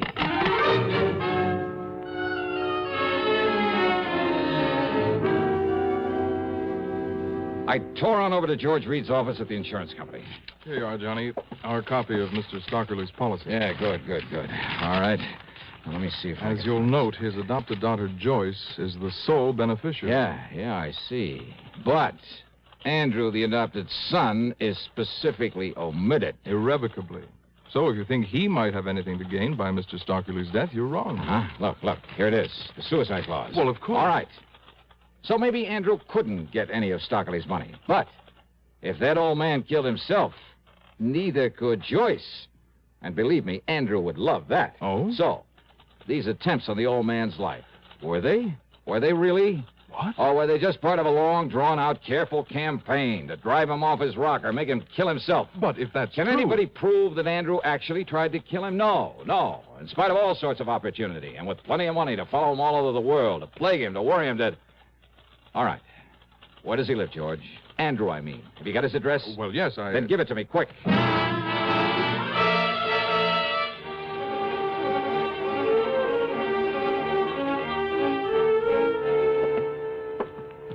Travel stickers, huh? On all his luggage. From all the places Mr. Stockerly has been. Yes, I suppose I should have taken them off my luggage. Mm-hmm. They are going to hang you, Andrew. Do you think for 1 minute that you or the police can ever prove I actually tried to kill my foster father? Because I didn't. Maybe they won't need to. Now, just a minute. Maybe this is one time I'd better take the law into my own hands. No, Dallas, stand back. Oh, yeah, I see. But you'd better let me have that gun, Andy, so the police can compare it with the slug I dug out of the wall. What? This is the gun you used to throw a couple of shots through the window of my apartment. That was your apartment where he went? That's right. But it was you who drove him over there in the car. That's right. But you left him there, and I thought... Just long enough to put my car away. And I'm the one who almost got nicked by those shots of yours. And I don't like that, Andy. Stand back, I say. You better give me that gun. No. Because if you try to use it now, you will be in trouble. Listen, Dollar. Yeah. Randy. Andy, jump!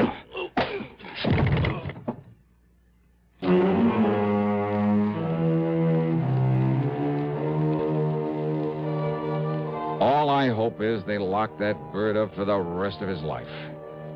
And that somehow Joyce and her husband can bring the poor old man back to normal. Expense account total? Hold your hat. It's $2,561 even. Yours truly, Johnny Dollar.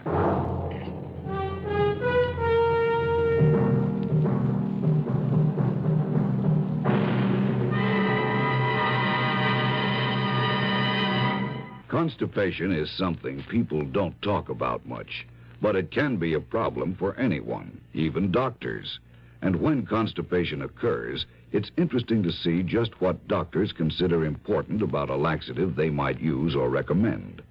Well, a majority of the doctors we heard from had this to say. A laxative should be effective, gentle, close to natural acting, a medicine that can be used with complete confidence. Now, X-Lax has been popular with many doctors and millions of people over the years because pleasant-tasting chocolated X-Lax is effective. Overnight, it helps you toward your normal regularity. X-Lax is so gentle, so close to natural acting, there's no upset. That's why many doctors and millions of people use X-Lax with complete confidence. X-Lax, the laxative that helps you toward your normal regularity gently, overnight. To tell you about next week's story. Next week, a story of real intrigue, plus a couple of the most intriguing characters I ever met. Join us, won't you? Yours truly, Johnny Dollar.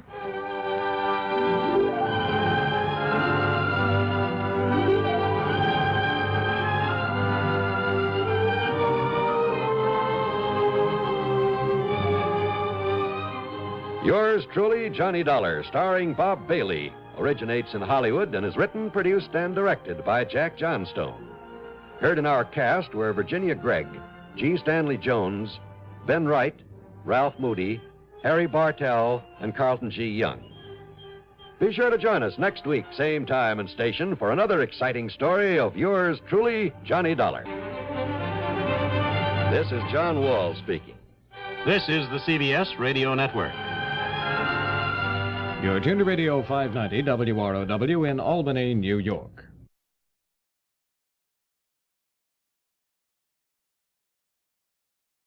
From Hollywood, it's time now for... Johnny Dollar. Paul Kendrick, Johnny, over at Eastern Allied Casualty, remember? Oh, sure, Paul. How are you? Seen any good fights lately? Prize fights, that is? Yeah, the championship bout at the stadium over in Mulville last week. Were you there? No, I had to miss it. But it didn't miss me. Huh? The minute Georgie hit the canvas in that fourth round, it cost me $50. Johnny, do you remember Al Coronado? Are you kidding? I've watched that boy come up from the Golden Gloves. Well, he fought in one of the preliminary bouts. I know. I lost on him, too. $20. Come on over, will you? And I'll tell you why the company may lose $50,000 on it.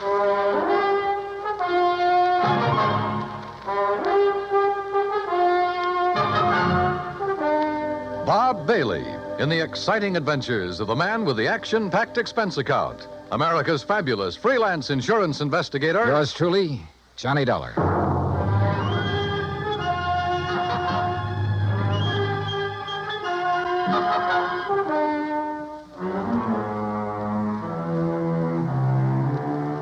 Expense account submitted by Special Investigator Johnny Dollar to Eastern Allied Casualty Insurance Company, 422 Spidal Building, Hartford, Connecticut.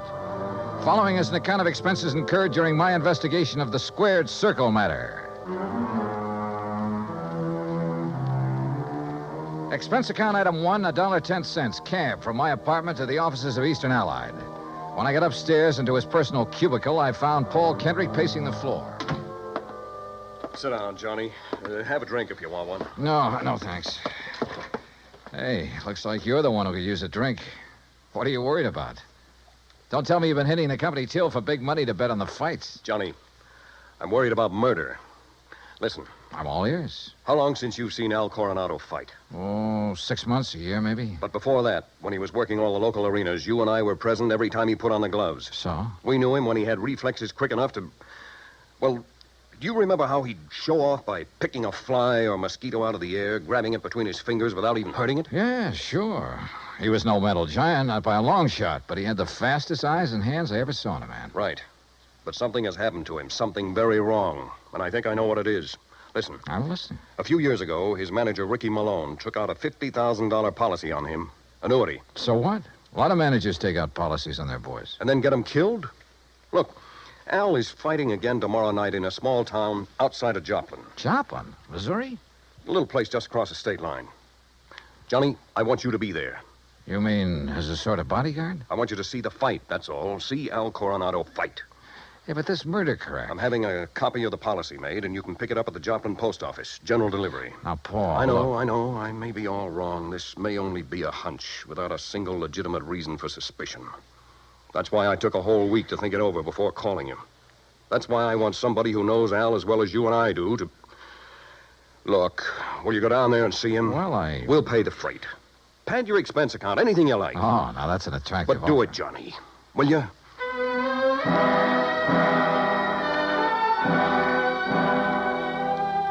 Item 2, another $1.10 back to my apartment to pack. Item 3, $124 even. Plane fare and incidentals to Joplin. By your leave, Paul, the incidentals included a new sports shirt, loud enough to startle the whole state of Arizona, an extra pack of razor blades, and a new toothbrush. Also, item 4, $3, flowers for the stewardess, who managed to find me an extra bottle of champagne. I arrived at Joplin shortly before noon, and after checking into a hotel, found that by some miracle, a copy of Al's policy was waiting for me at the post office. A quick glance at it brings up item 5, $4.25 phone call. What do you mean, holding out on you? I thought you said Ricky Malone took out the policy. He did, and pays all the premiums. But the beneficiary named is Frankie Fortina. Now, who's he? I don't know yet. Well, his address is in New York City. You better look him up, will you? I've been trying to. But the last time Fortina was at the address on the policy, it was a racetrack bookie joint. Oh, so that's why you're worried. That's one reason. Well, if you learn anything about him, let me know, will you? I'm staying at the Beverly Arms. Okay, Johnny. Johnny. Yeah? Call me again, will you? After the fight tonight? Sure.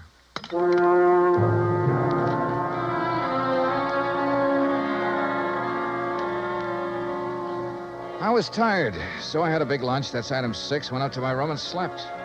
I overslept.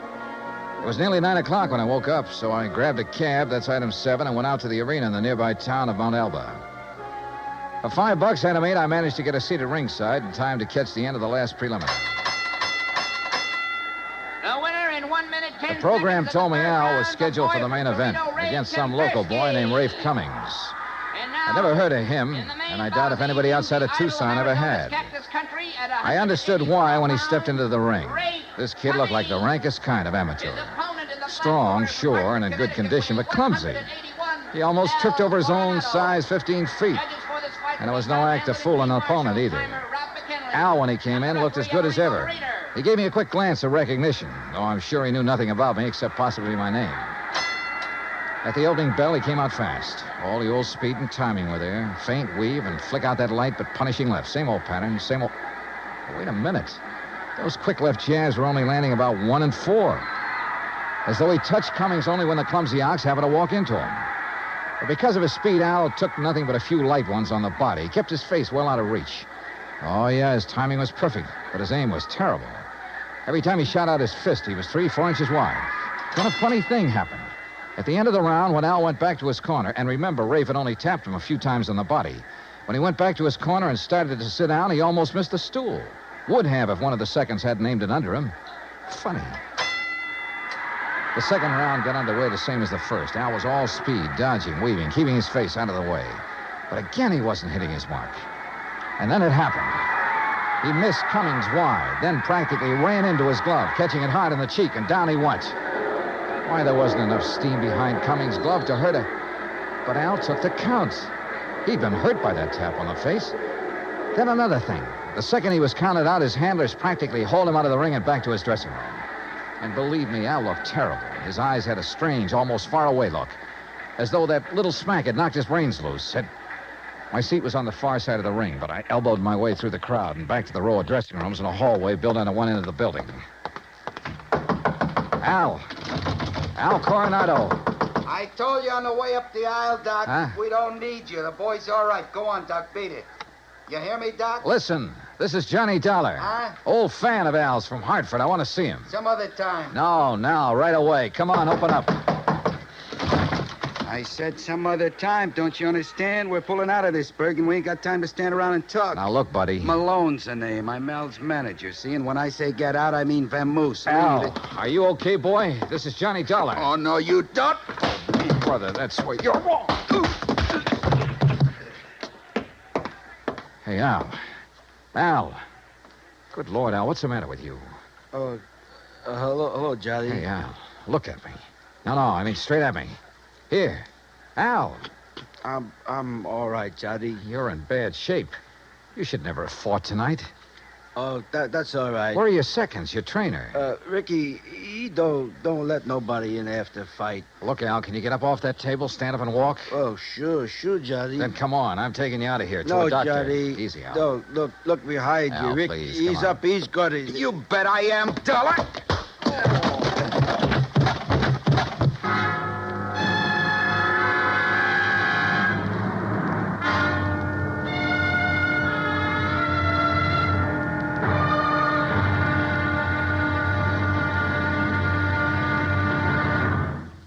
Act Two of yours truly, Johnny Dollar, in just a moment. Each Monday through Friday evening, most of these same stations bring you the Amos and Andy Music Hall. Variety entertainment at its best. For top songs, informal visits with top stars, and for a never-ending supply of fun. Turn your home into the Amos and Andy Music Hall 5 nights a week. Now, Act Two of yours truly, Johnny Dollar, and the Squared Circle Matter.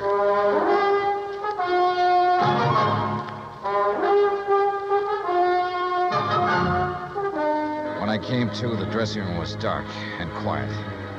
After carefully falling off the table where they'd left me, I groped my way to the light switch, stumbling incidentally over the remains of the chair Ricky Malone had used on me. It was well after midnight, so I left by the dressing room window. The second I reached my hotel room, I put through a long-distance call, hoping Paul Kendrick would be in bed. He was. Yeah. Hello? Johnny Dollar. And, Paul, you're right. It'll be murder unless I can stop it. Hey, you awake? Oh, you mean Al Coronado? What's happened, Johnny? Plenty. And listen, that boy is more than punch-drunk. He's had a brain injury of some kind. I'll bet on it. That's what I was afraid of. The tap on the face that knocked him out tonight wasn't enough to hurt a kitten. But a good solid blow would probably kill him. That's why he kept protecting his face. But Ricky Malone is making him keep on? Who else? I just met the gentleman, by the way. Well, what'd he say? Did you question him? Before I could, he cracked me over the head with a chair. Where's he now? Oh, I don't know. What are you going to do? See if the police can track them down. Malone said something about leaving town right away. Keep after him. Did you read that policy carefully? You kidding? I haven't had time. It's an annuity. That much I saw. Beginning in 3 or 4 years, it'll pay Al a nice little income for the rest of his life, if he survives. But the beneficiary named. Yes, Frankie Fortina, who gets the full face value of the policy if Al dies. Johnny. Yeah? I got a rundown on Fortina. You said he was a bookie at one time. That was the least of his crimes. He has a record as long as your arm. As I see it, he owns Al Coronado. Then you're probably thinking what I am. But Al hasn't been doing so well lately. He's taken a big drop in class. Isn't making the purses he used to. You know that? Yes. The ANBA keeps a complete record. So with this injury to his brain, the only way Fortina can clean up on him is by seeing him dead. That's right. Well, what about medical examinations before these fights? Ricky Malone could bribe his own mother, especially in some of the towns where Al has been fighting lately. That's possible, of course. Also, what you and I believe is wrong with Al is one of the hardest things in the world to detect. Yeah, I must admit he looked great when he entered the ring. Okay, Paul, one thing's in our favor. Neither Al nor Ricky Malone knows who I am, outside of being a fight fan. Just so Fortina doesn't learn different. Where is Fortina, by the way? I don't know. So, Johnny, whatever you do, be careful.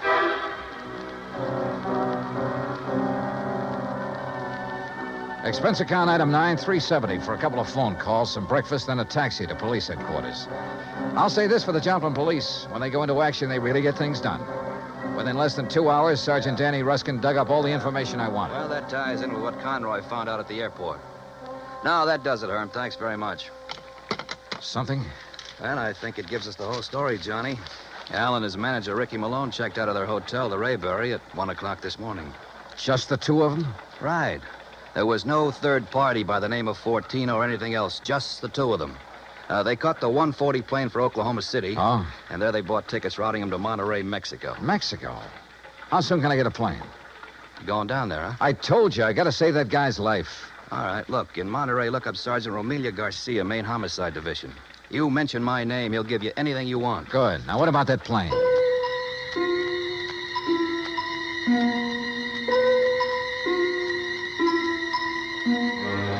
The deal on plane connections turned out to be bad. The best time I could make was by way of El Paso. That's item 10, $127, including incidentals.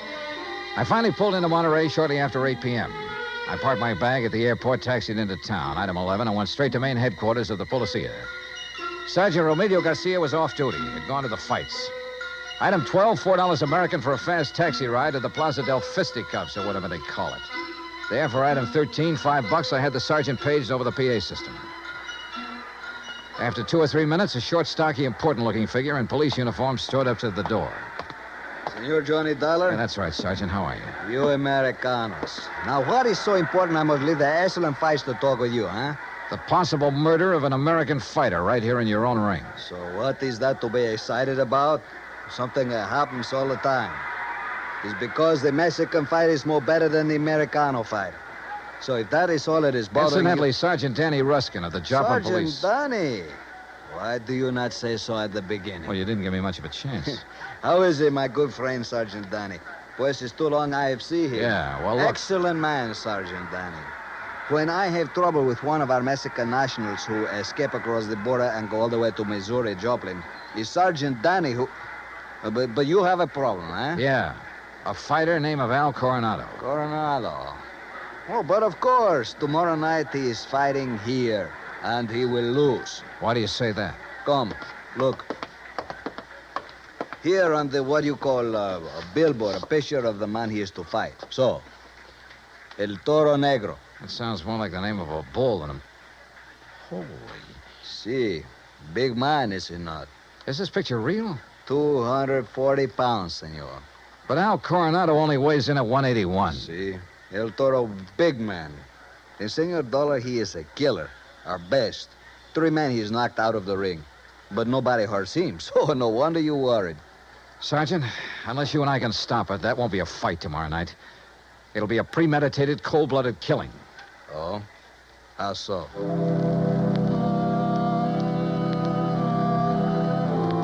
I showed Garcia my credentials, then told him what I knew and what I suspected. But until we have proof of this, senor, to start what you call an international situation, you are not now in your own country, you know. Still, he agreed to cooperate. First thing, of course, was to locate Al and his manager.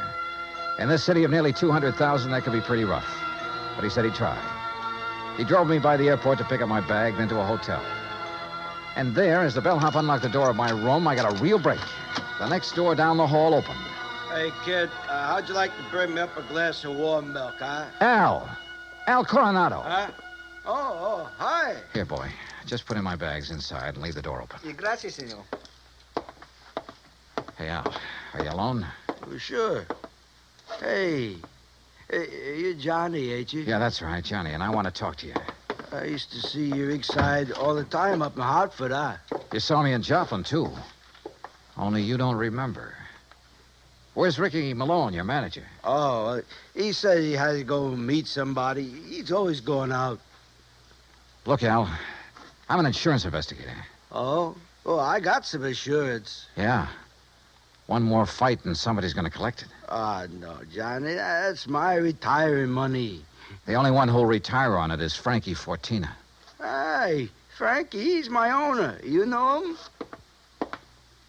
Hey, who takes all the aspirin around here? Me. I get a lot of headaches all the time. And maybe that's why I ain't been hitting so good lately. Yeah. Here, catch this bottle. Hey, now... now look what you did. No, Al, you look what you did. You missed that bottle by 3 inches. For the same reason you haven't been hitting well, why you have these headaches. All right, I'll give it to you straight. You've had a brain injury, Al. One good wallop on that head will kill you. And that's just what Ricky and Fortina want. No. Ricky always says to keep my head protected, so you must be wrong. Am I? Well, Ricky's good to me. Why, you numbskull, he's trying to get you killed. Johnny, you're all wrong. You know the man you're up against tomorrow night? Well, I know his name. Well, he's the one scheduled to finish you off. Johnny, I don't believe that. Al, listen, you gotta believe it. Now, where's the telephone? Here. Who you gonna call? Hello, this is an emergency. Get me Sergeant Romilio Garcia at Central Police Headquarters. Cops? That's right, Al, and a doctor. No, look, Ricky says to stay away from doctors. All they do do is stop you from ever fighting again. And that would make you worth just $50,000 less to Frankie Sergeant Johnny Dollar. I found Al. Hotel room right next to mine, room 915. Bring a doctor, a brain specialist if you can, even if you have to drag him out of bed. Oh, look, we'll fight the international situation when we come to it. You get a doctor up here, you hear me? You hang up or I'll blow your head off. Well, Mr. Fortina, I believe. Frisk him, Ricky. Sure, boss. He's clean. Huh? I hate to shoot an unarmed man, Dollar, but if you make one phony move... So you know who I am, huh? Well, Ricky here may be stupid in some ways, but he had sense enough to call me from Joplin after you broke in on him there. Finding out what you're up to wasn't difficult. Finding out what you're up to wasn't very tough either, Fortina. But it's all over. Not for me, Dollar. That's where you're wrong. That phone call I made was to the police. I know, to Central Headquarters. That's over 3 miles from here. By the time your sergeant finds a doctor and gets here, you'll be dead. And I will be gone. Have you forgotten that you have a border to cross, You Fortina? think I'm stupid? Frankie Fortina has never been here. Has never been even in Mexico. Because my tourist card reads Charles Edward Smith. And since the next plane leaves for the States in about 20 minutes, Ricky... Yeah, boss? I think Mr. Dollar had better have an accident. Fall out of the window, perhaps. Oh, now, wait a minute, What? boss. I mean, well... Listen to me, Malone. I had 2 reasons for coming down here. To see if you were right about Dollar and to make sure of that fight tomorrow. You've been stalling with Al. You've taken too long. The heat is on up north. I need the dough. I told you, boss, that El Toro will do it tomorrow. fellas, Shut up. And look, if you take care of Dollar, what about me? What? Maybe you can get back to the States, but me, with Dollar laying dead here, and if Al talks... Al won't talk. You won't either. Frankie. Dollar has given us a perfect setup. He came here to Al's room. You found him here. You had a fight. Dollar ends up in the street below. But what happens to me Haven't then? I always taken care of you in the past when you were working for me? You know what will happen if you ever try to cross. No, All right, listen, all right, Frankie. all right. I have contacts down here. I have plenty of them. I have lawyers, good ones. It's going to be self-defense, pure and simple. But what if Al talks? I told you before, Ricky. You've taken too long with him. Frankie, listen. While I hold this gun, you're going to take care of Al, too. The way you should have a long, long time ago in his fights. I don't No, understand. no, listen to me, Frankie. You listen. I can't You've been do in it. this whole thing just as deep as I have, and deeper. Because you're the one who's kept Al fighting. You've paid off all those phony medicos. You set him up for this El Toro tomorrow night. You'll do it, Ricky. No. Then I'll use the gun on all 3 of you. Frankie. You're out of your mind, Fortina. Am I? It'll still look like a fight between you and Ricky. Boss. Al just happened to get hit accidentally by the gun that will be found beside your body. Boss. Boss, I'll do it. You bet you will. I'll do anything you say if you'll just help me get out of it. Okay. Go ahead. Dollar is first. And, brother, if you think it's going to be It's easy... either the window or this gun, Dollar. So far as you're concerned, I don't care which. Go on, Ricky. Okay, Just remember, boss. your own life depends on it. You bet I... Play dirty, will you? The window, Ricky. The window, I said. Remember, it's your own life, Ricky.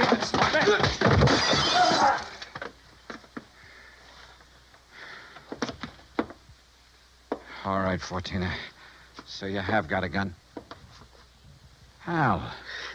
Yeah, Johnny, I hit him. Well, don't be. Si, Senor Dollar, with one very fine, clean left hook. While Fortina was watching you and the unfortunate Ricky. Yeah. You got here a little late, Garcia. You see, but tell me, Senor, what makes you think this Al Coronado has lost his punch? Expense account item 13, $100. Legal expense, mainly a deposition for a lawyer to take to court. Just how Garcia got me out of having to stay in Monterey for a hearing, I will never know, but he did. As for Al Coronado, I suggest the company make some adjustment in his policy that'll permit paying his annuities immediately. And why not? The company should have investigated more thoroughly before issuing this policy anyway. And if it doesn't show a little heart, well, I'm sure it will. Item 14, $224.50, hotel and incidentals and transportation back to Hartford. Expense account total, $491.20. Yours truly, Johnny Dollar.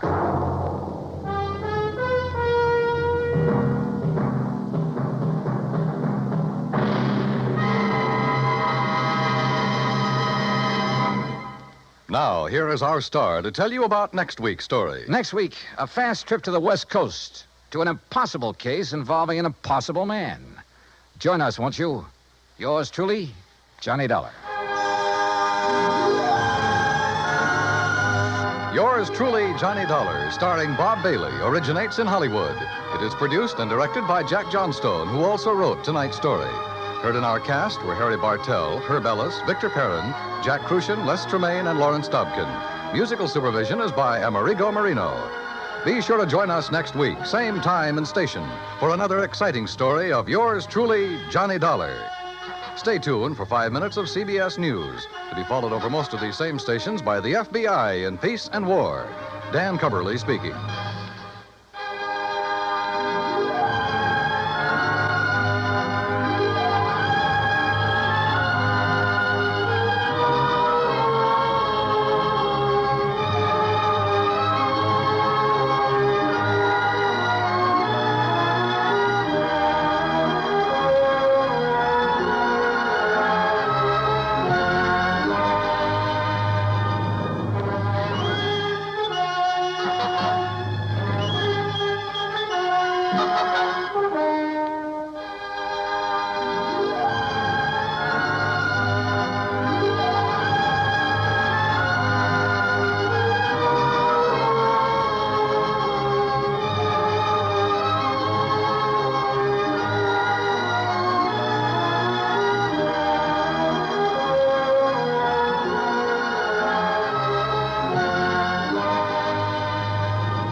$20. Clark Tracy at Providential Insurance Company. Yeah, hiya, Clark. I'm glad I caught you in.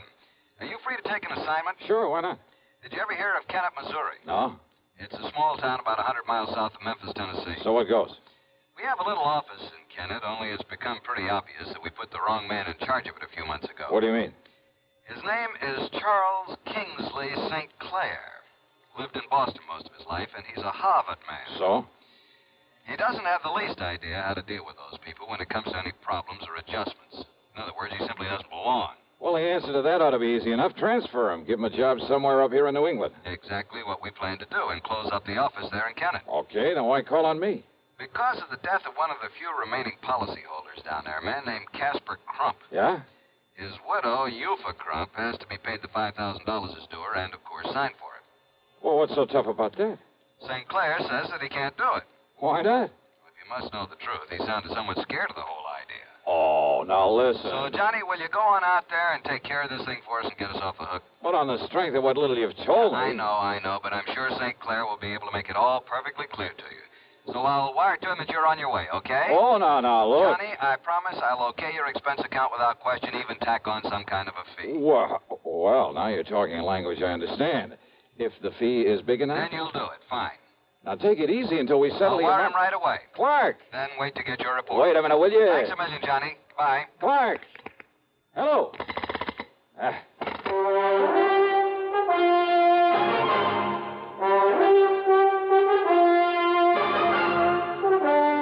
CBS Radio brings you Bob Bailey in the exciting adventures of the man with the action-packed expense account, America's fabulous freelance insurance investigator. Yours truly, Johnny Dollar. Next time you refresh, enjoy a frosty, ice-cold Pepsi-Cola. Sociability, Charlie. All right, Kay, how's this? Pepsi is light, refreshes without filling. You like to refresh? Have a Pepsi right now. Well, offer it to everybody, Charlie. I will. Enjoy Pepsi at the fountain. It's delicious at home, too. Have one at lunch or with a snack. Charlie. At the beach or at dinner. Wherever you go, wherever you're thirsty, Pepsi is there. It's here, too, in our Be Sociable song. Be sociable, look smart, keep up to date with Pepsi. Drink light, refreshing Pepsi. Stay young and fair and debonair. Be sociable, have a Pepsi. For the weekend, have plenty of Pepsi around. Pick up an extra carton today. CK, I'm sociable. With Pepsi, everyone is. And now, Act One of yours truly, Johnny Dollar.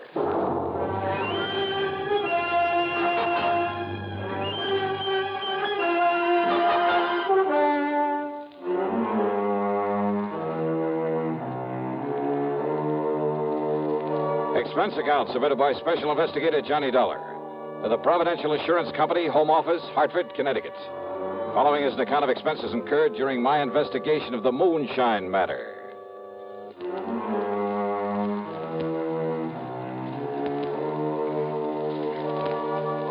Expense account item 1, 7545, plane ticket from Hartford to New York to Memphis, Tennessee. Item 2, 301 for a bus to Kennett, Missouri. I arrive shortly after noon. Yes, Mr. Dollar, I shall be glad to get away from here and get back to civilized country again, where I won't be looked at askance because I choose to dress for dinner. I see. I must admit that some of the natives living here in town are fine people, intelligent people. Oh, I'm sure they must be. This looks like a nice town. But the ones out in the country to whom my predecessor sold insurance, life insurance. Yeah, what about them, Sinclair? Poor white trash is all they are. Ignorant, illiterate, moonshiners for the most part. Oh? Only half a dozen of the policies he issued even have signatures on them. The rest are signed with an X.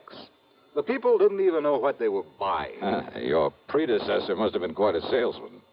Hardly a fit representative for a large insurance company, which, of course, is why the company got rid of him.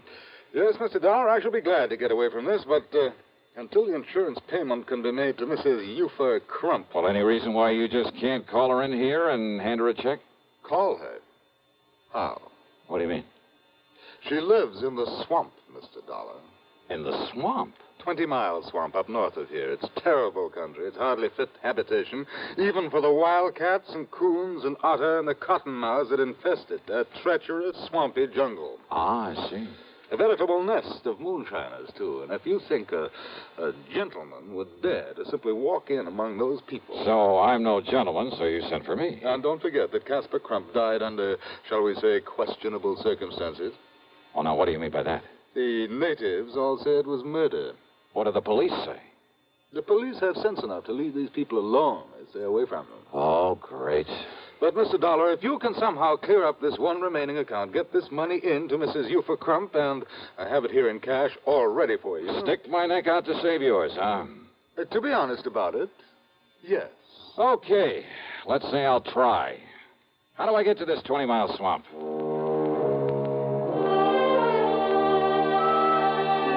St. Clair drew me a rough map, handed me the $5,000, and wished me luck. Item 3 is $20 deposit on a rental car from one of the local garages. And what a car. It should have hit the junk heap 15 years ago and was actually held together in spots with baling wire. The left-hand door was closed with the help of a piece of rope. But it was transportation of a sort. I headed west a few miles and then north into some of the wildest country I've ever seen. It reminded me of the Everglades in Florida. The so-called road I followed was a deeply rutted set of wagon tracks full of mud and potholes. On both sides, the brush-covered, soggy swamp. There were huge, rotting logs crawling with water moccasins out sunning themselves. Yeah, I was glad I had some kind of a path to follow. And then up ahead, I saw a shack sitting on stilts to keep it above floodwater. But as I slowed down to make a turn over toward it, the gunshot from over by the cabin smashed into the windshield. I stepped on it and spun the wheel to get away. But the second shot caught a front tire. The car went into a skid.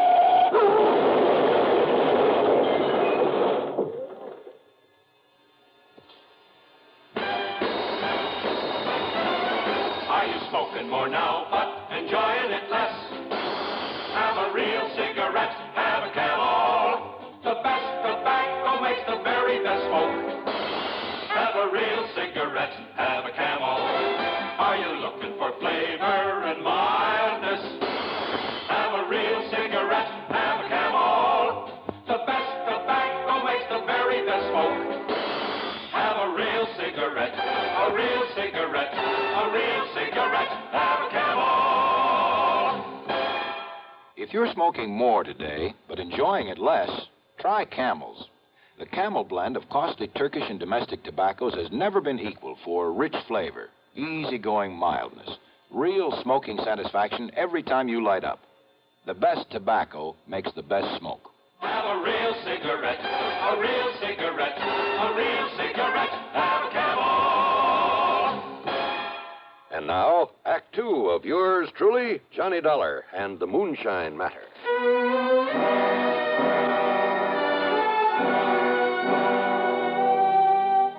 When I came to, I was lying beside the car at the edge of the muddy wagon tracks. As for my gun, well, it must have been thrown out of the holster into the swamp. I started to rise to see how much damage had been done to the car. But then I saw them. Two lanky, hard-faced men dressed in tattered jeans. One of them, the taller of the two, carried a long rifle, a vintage I'd seen only in museums. The other had picked up a piece of a tree limb for a club. And so as they came warily over to where I lay, I decided wisdom is the better part of valor. I played possum. I tell you, you made a mistake, Morphy. He ain't no revenue. Can't you see that? Maybe, Cass, and maybe not. Of course he ain't. I know every revenue in these parts, Morphy, and he ain't one of them. You think I killed him, Cass? He didn't hit that there tree hard enough to hurt his car none serious. And who is he, Cass? First we finds out if he's still alive or if he's dead. Well, I'm keeping this here gun onto him. You still alive, mister? See that, Morphy? He ain't still alive. What happened? Now, you watch him, Cass. Who are you? Me, my name's Cass Dingle, and this here is Morphy Teed. Now, you put down that gun, Morphy. You ask him who he is, Cass. Who are you, mister? Name is Dollar. Johnny Dollar. What you doing out here, Mr. Dollar? Well, I've come with some money. Some insurance money for Mrs. Eufa Crump. What's that mean, Cass? It mean that Miss Eufa gets some money on account of Casper was killed. She's a mighty fine woman, Mr. Dollar. She's a mighty fine woman, Mr. Johnny. You shut up, Morphy. Just 'cause I got a fancy for taking care of Miss Eufa now that Casper's gone, it's none of your business. Now, how much you got for Miss Eufa, Mr. Johnny? $5,000. What's the matter, you, Cass? Can't you see we got to get Miss Johnny and all that money over to Miss Eufa? Now, come on now. If he be all right. You all right, Mr. Johnny? Well, give me a hand and we'll find out. Yes, sir. There you are, Mr. Johnny. Why, Mr. Johnny. What's the matter? That now holster. Ain't you got a gun for hit? I'm afraid my gun is somewhere out in that swamp. Now, that's too bad, ain't it, Cap? Morphy's right, Mr. Johnny. There's some folks around here liable they'd shoot first and find out about you after. Some folks, huh? Now, I made a mistake, Mr. Johnny, and I'm real sorry.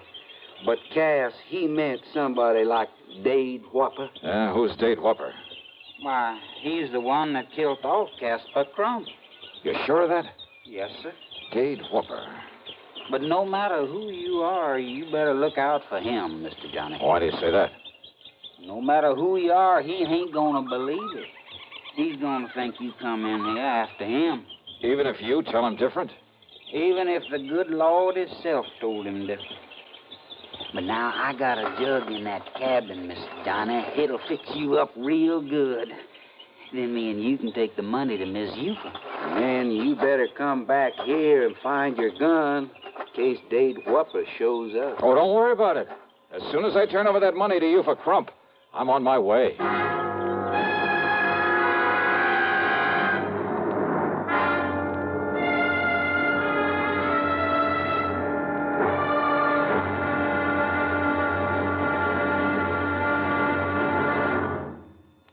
Hollywood star Mona Freeman. Who feels like acting with a miserable cold? I relieve cold distress the fast way with 4-way cold tablets. Yes, tests of all the leading cold tablets proved 4-way fastest acting.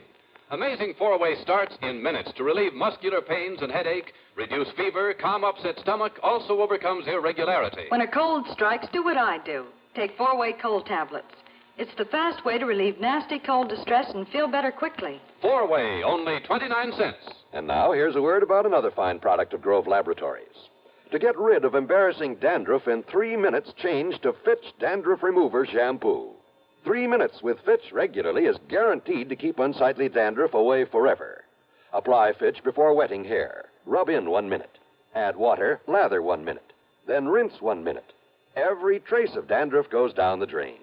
3 minutes with Fitch and embarrassing dandruff's gone. At the same time, Fitch can brighten hair up to 35%.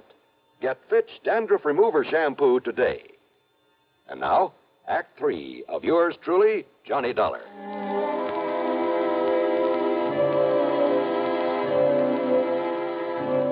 Cass Dingle's cabin. Well, I'm afraid I've never stepped into a more squalid, filthy, grimy place. How a human being could ever live in it, much less call it his home. After I join up with Miss Eufa, maybe she'll make it even nicer.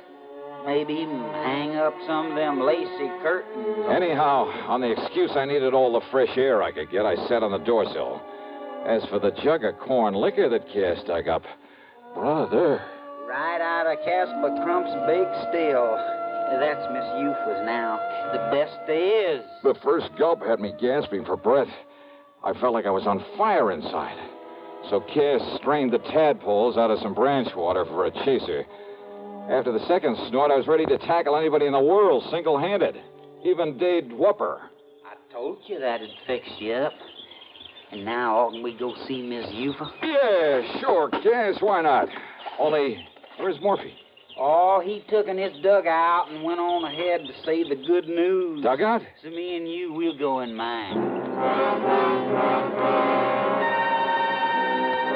Well, sir, if you've never ridden in one of those tiny dugouts, you have something not to look forward to. Every minute as he pulled us along through the swamp, I was sure the narrow little craft would tip over. But he handled it well, and after a quarter mile or so up the slough, as he called it, we landed in front of another, a larger cabin. But then... Mr. Dollar? Yeah, what is it, Morphy? One of Eufa's young uns, the spoilt one. You mean that no-good lazy, huh? That's the one, Cass. He heard me tell Miss Johnny's here. He run off to tell Dade Whopper. Oh, that ain't good, Miss Johnny. He'll be coming here after you. Ah, so what? Stop worrying about it, Cass. We'll just take things as they come. But Dade Whopper's pisin'. Dade Whopper's pisin'? Yeah, well, stop worrying. Let's go in and see Mrs. Crump. Now, Mr. Johnny, I hate to say this. Well? But when somebody says stop worrying about Dade Whopper... Yeah? I sure hope none of that white mule ain't gone to your head, Mr. Johnny.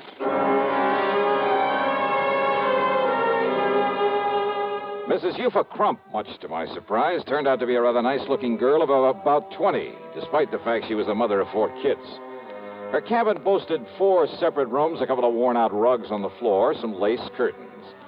With almost childish delight, she put her ex on the receipt for the insurance and stuffed the money into a hiding place under the floor. Then made no bones about the fact that most of it would go to improving the moonshine still her husband had left her with. And with Cass, you're helping me.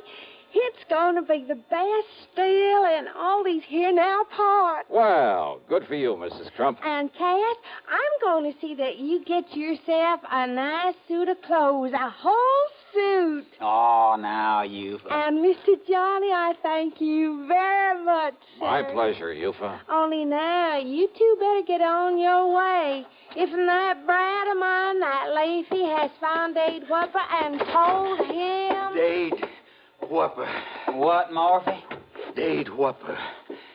He's a-coming down the slough in his dugout. He's gotten that shotgun with him, too, that he loads up with slugs, and he's coming after you, Mr. Johnny. Mr. Johnny, me and you, we better get out of here. Oh, now listen to me, Cass. He's all liquored up, and he ain't going to stop to argue with nobody. Then, Cass, you and Mr. Johnny get on out of here real fast. With 3 of us here? Now listen, all of you. No, sir, Mr. Johnny. Now you come on with me.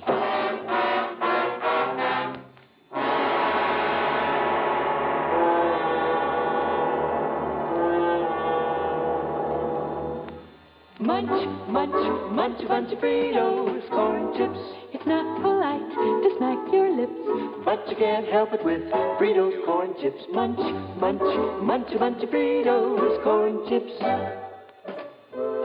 Whenever you have a party or friends drop in, serve a bowl of crisp Fritos corn chips and watch your guests dig in.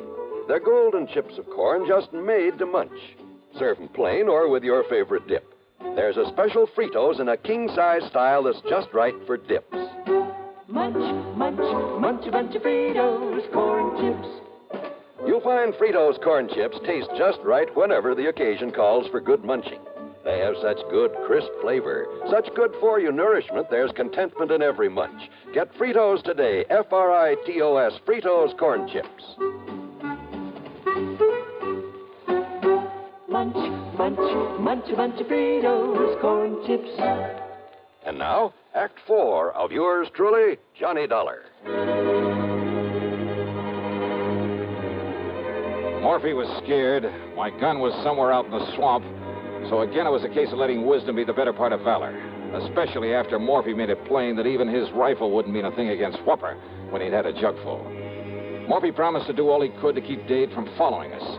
But by the time Cass and I got halfway down the slough, we could see Dade coming after us. And he was a big man, too. And though Cass was mighty skillful with the pushing pole, he kept gaining on us. We can't make it, Mr. Johnny. Then push us in anywhere, Cass. But we can try, sir. We can try. Morphy say that he keeps that thing loaded with slugs? Yes, sir. Drunk or sober. He can hit anything with it. Then pull us over and we'll take our chances in the woods. He's not more than 35 or 40. Cass was dead before he hit the water. I jumped over after him into the shallow swamp. I started swimming over to a sort of island, a big grassy hummock. And over my shoulder, I could see that Dade was raising his gun again, aiming at me. I grabbed a lungful of air and went under. Changed my course, swimming toward a patch of tules, hoping I'd have enough breath to get to it. Several times as I swam along under the surface, I brushed aside something living. Maybe they were moccasins, I don't know. But they were nothing to the danger from the drink-crazed man with a shotgun.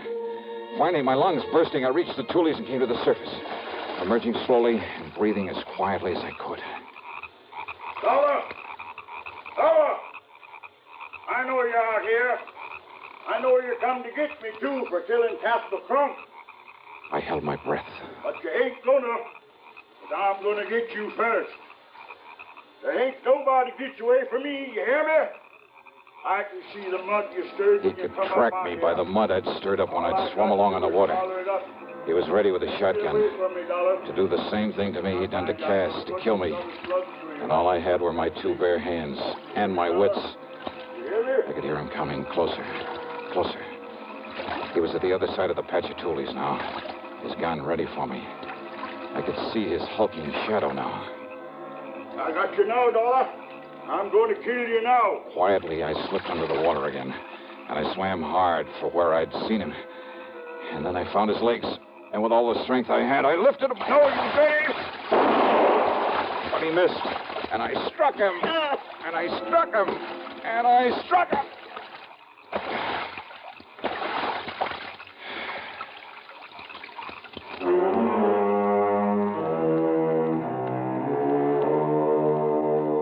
So maybe those people were pretty much a law unto themselves.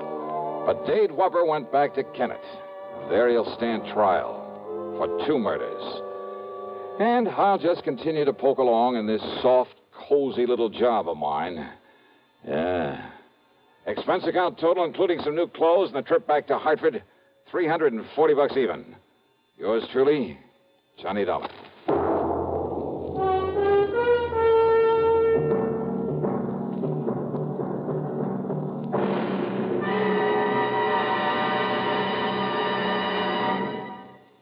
Our star will return in just a moment. Constipation is something people don't talk much about, but it can be a problem for anyone, even doctors.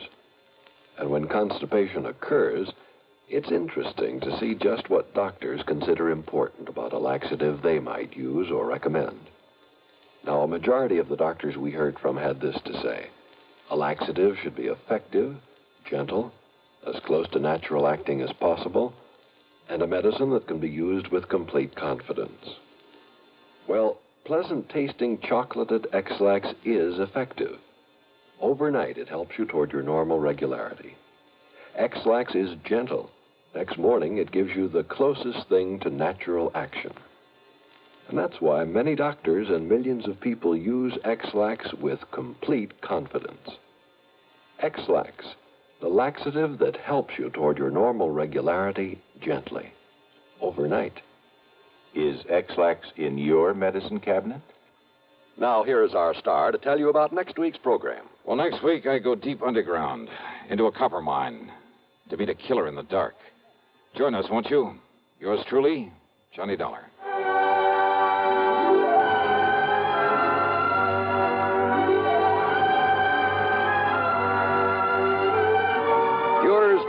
Johnny Dollar, starring Bob Bailey, originates in Hollywood and is written, produced, and directed by Jack Johnstone. Heard in our cast were Virginia Gregg, Harry Bartell, Ben Wright, Sam Edwards, Vic Perrin, and Ralph Moody. Be sure to join us next week, same time and station, for another exciting story of yours truly, Johnny Dollar.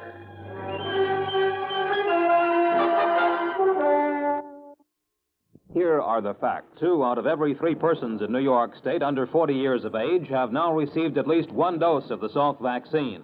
Over half of these people have received the 3 doses needed for maximum protection. If you are not vaccinated against polio, the time may come when you will need this iron lung.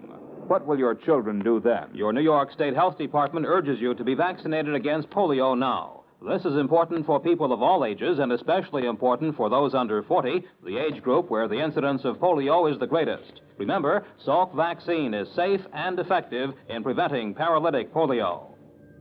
WROW Albany, where you get a new exciting morning glow with the Bob Kennedy Show. 6 to 10 on Radio 59.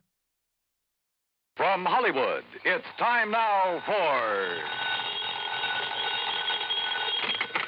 Johnny Dollar. Pat McCracken, Universal Adjustment Bureau, Johnny. Hi, Pat. What's new? At the moment, Edward J. Rollins III. Oh, what about him? One of our companies has a hefty policy on his life, and he sent word he wanted to change his beneficiary, then he disappeared. And you want me to go looking for him? That's the general idea. Oh, look, Pat, you could be wasting dough sending me. Chances are he'll pop up again by himself. Oh, yes, I know. Of course, it involves a little trip to the Caribbean, but if you're not interested... The Caribbean? I'll be right over.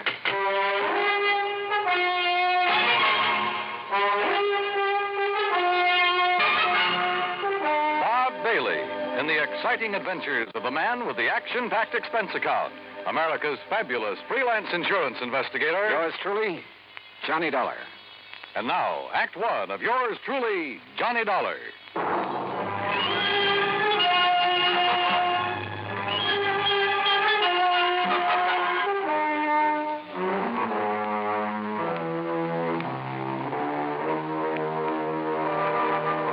Expense account submitted by Special Investigator Johnny Dollar to the Universal Adjustment Bureau, Hartford, Connecticut.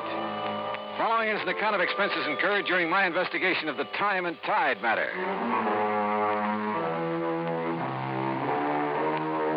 Expense account item 1, $1.20 cab fare from my apartment to the offices of Universal Adjustment Bureau and Pat McCracken. Now, the mention of the Caribbean did the trick. Sit down. Yeah, thanks. Now, what's the deal? Well, about 6 months ago, Johnny, Ed Rollins decided to marry a girl named Virginia Blake. And he took out a large policy on himself from one of our companies, naming her as beneficiary. Last week, he apparently changed his mind. Oh?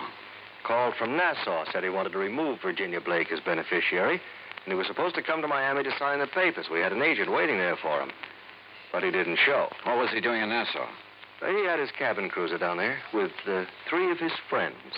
Among them, Virginia Blake. Did you check Nassau to see if he's still there? Oh, we checked. His boat is gone. Now, the trail just starts in Nassau, Johnny. Where it'll lead is anybody's guess. Expense account item 2, $140 even, air transportation and incidentals to Nassau in the Bahamas. There, I found a man who remembered fueling up Rollins' boat a few days before. He'd heard them talking about working their way down through the Bahamas, skin diving, and then cutting over to Jamaica. They'd mentioned one place in particular, Crooked Island. Item 3, $50, transportation via chartered seaplane to Crooked Island. I spotted Rollins' cruiser in one of the coves, and the pilot set me down nearby. A dinghy with an outboard motor came over from the boat. It was Ed Rollins. You say you're an insurance investigator, Dollar? Yeah, that's right, Mr. Rollins. Well, what are you doing here? Well, I came to see if you were okay. Me? Well, why shouldn't I be? You were supposed to meet an agent from the company in Miami last week. You didn't show up. Oh, well, I changed my mind. You mean you came all the way down here because I didn't show up in Miami? Well, when a man with a hefty policy in his life disappears, the insurance company starts worrying. Yes, so it seems.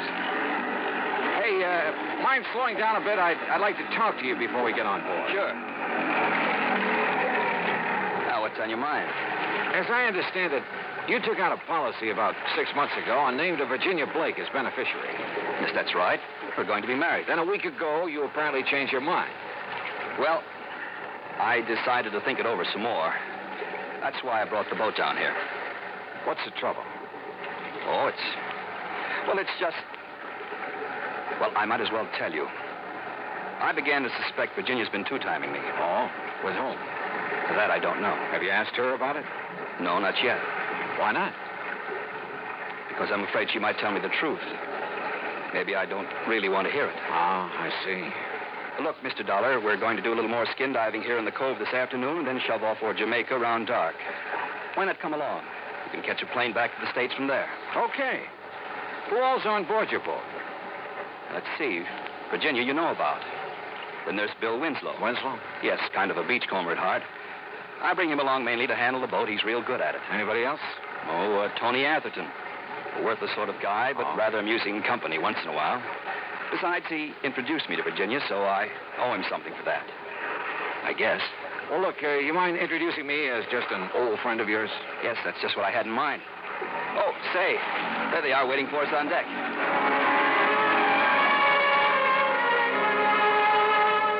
Bill Winslow was tall, lanky, blonde crew cut, deep tan.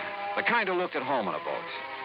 Tony Atherton, on the other hand, was the kind who was at home nowhere. Or maybe anywhere, as long as he had a drink in his hand.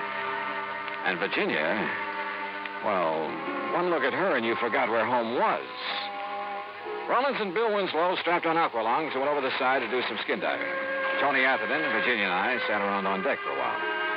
I noticed that Virginia didn't seem to be at ease. Atherton noticed it, too. Use a drink, Virginia? No, thanks. What's the matter, darling? You bored? No. You see, darling, Virginia didn't really want to come on this trip, did you, dear? Just skip it, Tony, will you? Seems like Ed and Bill have been underwater a long while. Yeah, I was wondering about that. How long do they usually... don't worry. Ed likes to live dangerously. Besides, he's got Bill Winslow, all-American boy, to take care of. Will you lay off it, Tony? Hey, there they are. Hey, wait a minute. Looks like Rollins is in trouble. Get him on board! Here. Hey, quick. Get on. Give me... Watch his face, please. Easy. Here. The face plate. Get it off. You okay, Rollins? Yes. Yes, I guess. What happened, Ed? Oh, something went wrong with his air supply. Yeah. Sprang a leak. Thanks, Bill. If it hadn't been for you... Oh, skip it. Just lucky I was close to you. Look at this rubber tubing. It's frayed through. Yeah, I guess I must have scraped it against some coral. Sure. Yeah. Yeah, that's probably it.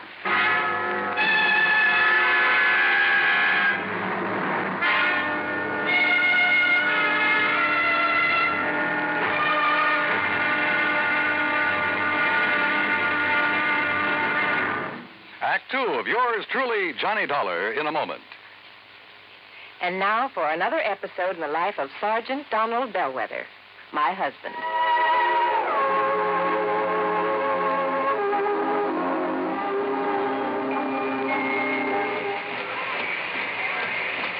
Hi, honey. Did you fix the windshield wipers? I sure did, Reba. How's that? Oh, you fixed him. Good for you, Donald. Thank you, my dear. Well, that's that. Now, if it rains, we're prepared for it, huh? I feel better now. Oh, me too. A driver has to see the danger if he expects to avoid it. That's right. And also keep the back and side windows clear in rain and snowy weather. That's right. Oh, how about the horn? The horn? The horn doesn't work, Sergeant. Aren't you going to fix it?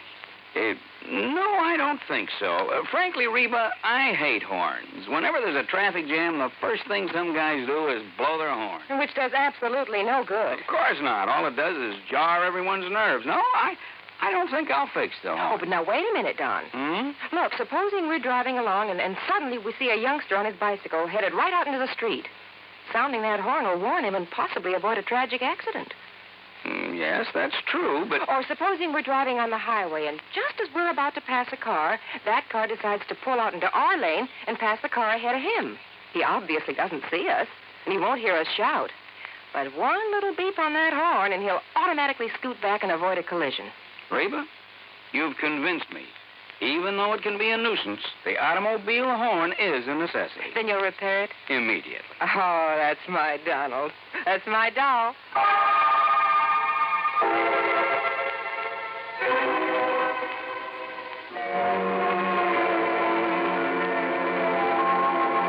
And now, Act II of yours truly, Johnny Dollar, and the Time and Tide Matter.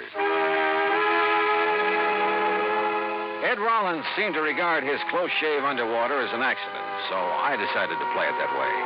But I wasn't convinced. Somebody could have tampered with his air hose. We got underway around dark and headed for Jamaica.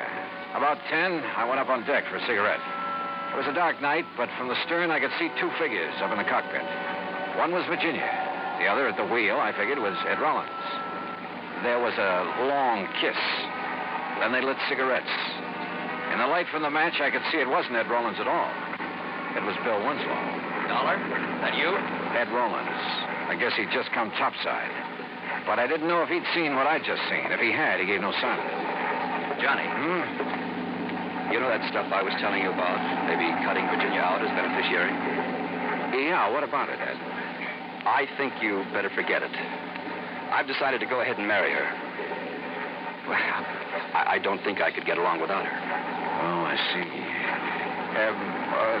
Look, Rollins, it's probably none of my business, but as something feels... There's Virginia now up in the cockpit with Bill.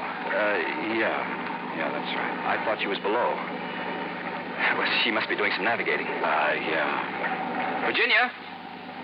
Virginia, honey, come on back. Oh, okay, Ed. Watch your footing. We're rolling a little. Yeah, it's pretty heavy swell. How's Bill getting along up there? Okay, why? It's about time I relieved him at the wheel. Well, I'll take over if you like. Oh, thanks, Johnny. But I enjoy handling the boat at night. Virginia, honey, you look sort of tired. Maybe you ought to turn in. I will as soon as I finish my cigarette. Well, I'll take over now. Enjoying the cruise, Mr. Dollar? Sure. How about you? Why not? According to Tony Atherton, you didn't want to make this trip. Tony's very good at remarks like that. Oh, I thought you and he were old friends. Let's just say I've known him a long time. How you doing, Dollar? Fine, Winslow. How's the boat doing? On course. We should reach Jamaica tomorrow night.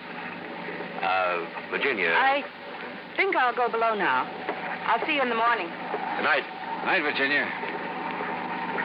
Well, you seem pretty much at home aboard a boat, Winslow. It's where I belong. You and Rollins seem to do all the boat handling. How about Atherton? He ever give you a hand? No, he's just the passenger type. Well, how about Virginia? Does she handle a boat? She can handle anything. Oh. She's a nice girl, Mr. Dollar. She deserves the best. Maybe that's what Rollins can give her. Maybe. You don't sound convinced. Good night, Dollar. When we reached Jamaica the next night, I decided to do some checking. I went ashore and called Pat McCracken back in the States, asked him to find out what he could about any of them. He was to call me at a restaurant where we were having dinner. Winslow went back to the boat right after the meal, and Atherton drifted out to inspect a few bars. Rollins, Virginia, and I stayed at the table over coffee, but Virginia was restless and edgy. Finally, she told Rollins she wanted to talk to him. They went out on the terrace. And just then, my call from the States came through. Johnny, Pat McCracken. Hi. Did you find out anything? Yeah. Ran a check on Virginia Blake. I found out she's apparently been paying off for something. What do you mean? She's been issuing checks regularly, a couple of $100 apiece, and always to the same guy. You know his name? Yeah. Tony Atherton. I hung up and went out to the terrace, but Rollins and Virginia were gone. I started looking for Tony Atherton. I tried half a dozen bars with no luck. It was after 1 in the morning when I got back to the boat. Atherton was in his bunk. I woke him up. What do you want, Dollar? Don't you realize what time it is? Yeah, I want to know why you've been blackmailing Virginia. Wait a minute. It's a pretty ugly word. You're so right. Now, look, Atherton. Hello? Anybody aboard? Yeah. Who is it? Inspector Hastings, Jamaica Police. Is this Mr. Edwin Rollins' boat? Yes, that's right. I'm afraid I have some bad news for you. Mr. Rollins has been slugged and robbed. What? Good Lord. Was he hurt bad? I'm afraid so. Touch and go whether or not he'll live. Act 3 of yours truly, Johnny Dollar, in a moment. And now for another episode in the life of Sergeant Donald Bellwether, my husband.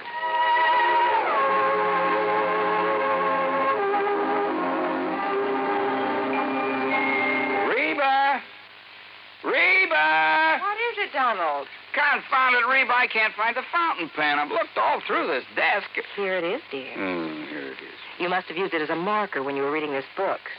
Let's see, there's great literary classic, Six-Gun Showdown at Powder River Gulch. All right, never mind about my reading habits. Just look at the coverage we're going to get with this new auto accident policy. Let's see. Yes, collision. $50 deductible. Fire, theft, public liability, property damage, medical benefits. In other words, we have complete coverage. That's right. Of course, it's going to cost us money. I'm sending the company a check right now. Gee, it's too bad we don't live in Rhode Island. Rhode Island? Why? Oh, because then our rates would be lower. Rhode Island has less accidents per capita than any other state. Oh. Well, which state has the highest? Let me see. Here it is, Nevada. No, by golly, Nevada's second highest. Alaska has the most. Really? I didn't know that. Mm-hmm. You know, it's just too bad we can't eliminate traffic accidents completely. Not only would it save life and limb, but it'd be a lot less strain on the pocketbook. Yeah, that's for sure. These automobile accident policies get more expensive every year just because there's so many costly accidents. Well, I'm glad we've got some good insurance coverage, Donald, but just remember one thing. Oh, what's that, honey? Well, some auto accidents ruin a fender, and some ruin a family. Yeah, that's true. Very true. But as far as I'm concerned, I don't want any of your old insurance money. I want you here at home, safe and sound. You'll always drive carefully, won't you? Yes, I will, dear. Oh, that's my Donald. That's my doll.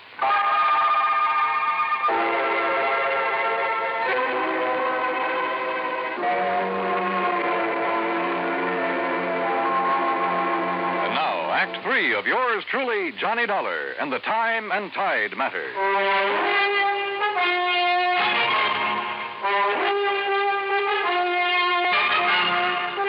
Inspector Hastings led me down the pier and around the corner of a warehouse about 100 yards from the boat. This is where one of my men discovered Rollins, Mr. Dollar. He'd been slugged, huh? With a length of pipe we found nearby. No fingerprints on it, though. Rollins is in the hospital in a coma. Apparently he hasn't more than a 50-50 chance. You said something about robbery, Inspector. His wallet and valuables are gone. I'm afraid we've had quite a bit of that sort of thing around the waterfront lately. Robbery, huh? Maybe. Maybe not. I poked around the pier for a while, but didn't turn up a thing. It was about 7 in the morning when I finally got back to the boat in Atherton's stateroom. I told Virginia what happened, Dollar. She went to the hospital immediately. Okay, I can talk to her later, Atherton. I still want to know why you've been blackmailing her. Oh, look, you got proof, Dollar. Virginia's been issuing checks to you pretty regularly. Look, what's wrong with that? She and I are old friends. I've had bad luck with some of my investments. She's been kind enough to help me out. Now, look, Dollar, if you're trying to tie me in with what happened to Rollins, you're just wasting time. Am I? Of course you are. If you stop this nonsense, I can probably help you. Oh? Look, take a look out this porthole. Go on. What do you see, huh? A stretch of pier? A warehouse? Exactly. Well, what about it? Well, just as I was turning in last night, I heard footsteps on the pier. I looked out the porthole. Somebody was walking along it. As he turned the corner, I could see who he was by the warehouse light. It was Ed Rollins. Oh? A moment later, somebody stepped out of the shadows and followed him around the corner. Dollar, that was Bill Winslow. I tell you, I'm not the one who slugged Ed Rollins. But you admit taking a walk last night late. Well, sure. So what? All right, where'd you go? Oh, along the waterfront. I don't remember just where, and I don't remember what time it was. Along that pier out there, around that warehouse, maybe. Maybe. Look, I wasn't paying much attention where I was going, but I didn't see Rollins at all. What reason would I have to do a thing like that to him? I can maybe think of one. Like what? Like you in Virginia. Me? Oh, now, just a minute. That has nothing to do with it. I think it has, Winslow. Get this straight, Dollar. I didn't slug Rollins. I kept hammering away at him, but I couldn't get anywhere. Finally, I left him and went up on deck. Virginia had just come back from the hospital. He's still unconscious, Johnny. They say they don't know whether he'll make it. Virginia, what happened last night? When I got through with my phone call at the restaurant, you and Rollins had left. Yes. We walked around town a while talking. Then Ed said he had something to take care of, so he sent me back to the boat in a cab. I came back here and went to bed. I didn't know what had happened until Tony Atherton told me this morning. Mind telling me what you and Rollins were talking about last night? He told me about the doubts he'd been having about me, that he realized he still wanted to marry me. Oh? And I told him there were a couple of things he should know about me first. Like Bill Winslow, for instance? Not that it matters now, Johnny, but that was a goodbye kiss. Oh. A couple of months ago, I became very attracted to Bill, but it was no good. You give Bill a boat or a beach, and... Well, his thinking doesn't go much beyond that. And I began to realize that what I really wanted was Ed. What was his reaction when you told him about Winslow? Well, he's a pretty wonderful guy, Johnny. That's why if anything happens that he doesn't pull through, I don't know what I'd do. And what was the other thing you told him last night? That Tony Atherton had been blackmailing me. It figured. You see, I roomed with a girl once I thought was okay, but she wasn't. Some stolen things were found in our apartment. I thought they were hers. I couldn't prove I wasn't involved. You did time for it? Yes. I wish I'd told Ed right at the start. Well, at least you did tell him last night. Johnny, who could have done this to Ed? You don't think it could have been Bill Winslow? Oh, what I think doesn't matter, Virginia. It's what I can prove that counts. And right now, that's nothing. I walked off the boat and along the waterfront. There was a swirl in the channel. The tide was going out. It was almost low. I glanced over at Roland's boat. It was resting lower against the pier now. Suddenly, a couple of ideas started pecking away at me. I went back aboard the boat and found a tide table. According to my watch on the table, it was low tide. Then I looked up the time of the previous roll. Yeah. I headed for Tony Atherton's stateroom. All right. So Virginia was buying a little silence from me about her past. So what? When Virginia told Roland you'd been blackmailing her, he probably didn't like it much.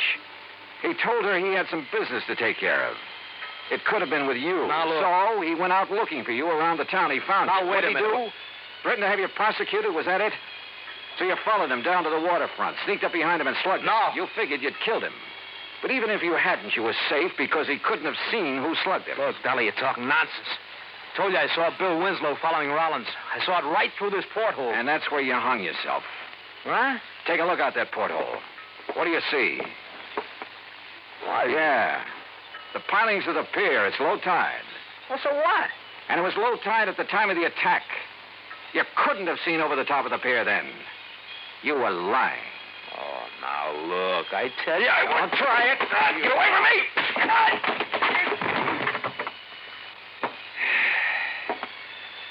You know, it's funny, Atherton. Shakespeare was more right than he knew.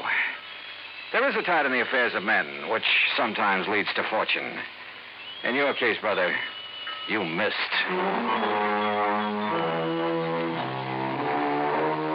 Expense account total, including transportation and incidentals home, $403.50. Remarks? Tony Atherton's in jail where he belongs. Bill Winslow is somewhere in a boat where he belongs. Ed Rollins pulled through. He and Virginia will get married next month. Yours truly, Johnny Dollar.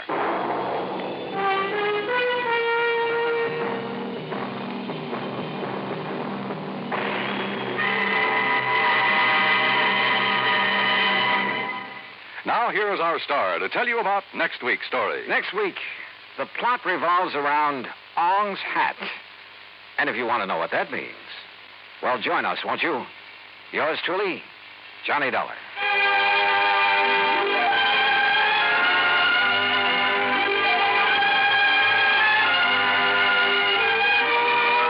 Yours truly, Johnny Dollar, starring Bob Bailey, originates in Hollywood and is produced and directed by Jack Johnstone.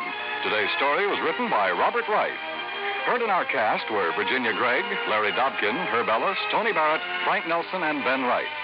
Be sure to join us next week, same time and station, for another exciting story of yours truly, Johnny Dollar. This is Dan Cubberly speaking. Yours truly, Johnny Dollar, has been a presentation of the United States Armed Forces Radio and Television Service.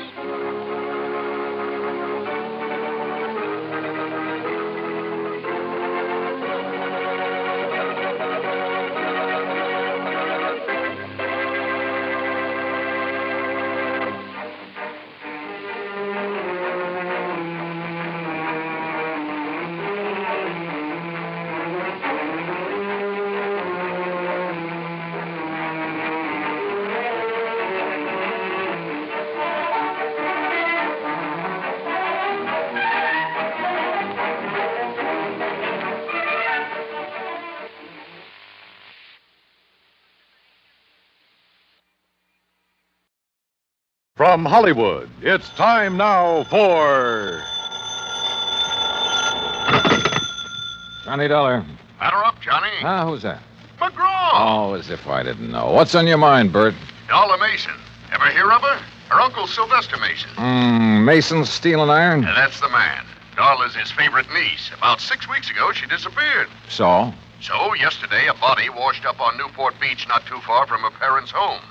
Darla's? According to her father, And you hold a policy on her. for $25,000, double indemnity. Ouch. So, why don't you pay it off? We would have today, except for one thing. Well, what's that? Right after Mason identified the body, a man named Dixon showed up and swore it was the body of his daughter. What?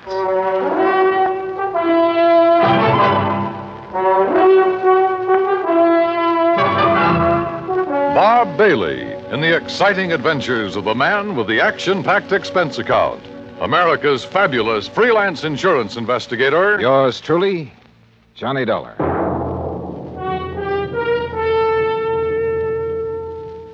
And now, Act One of yours truly, Johnny Dollar.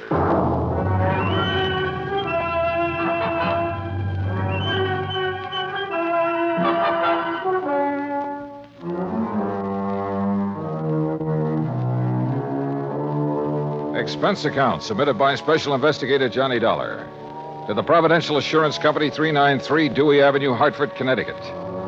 The following is an account of expenses incurred during my investigation of the Mason-Dixon mismatch matter. Expense account item 1, $1.20, taxi from my apartment to the Providential building.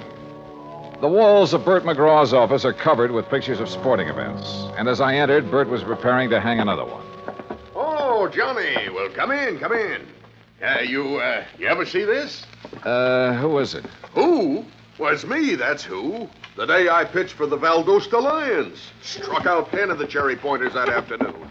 Yes, sir. You win the game for him? Huh? I said, did you win the game for him? Oh.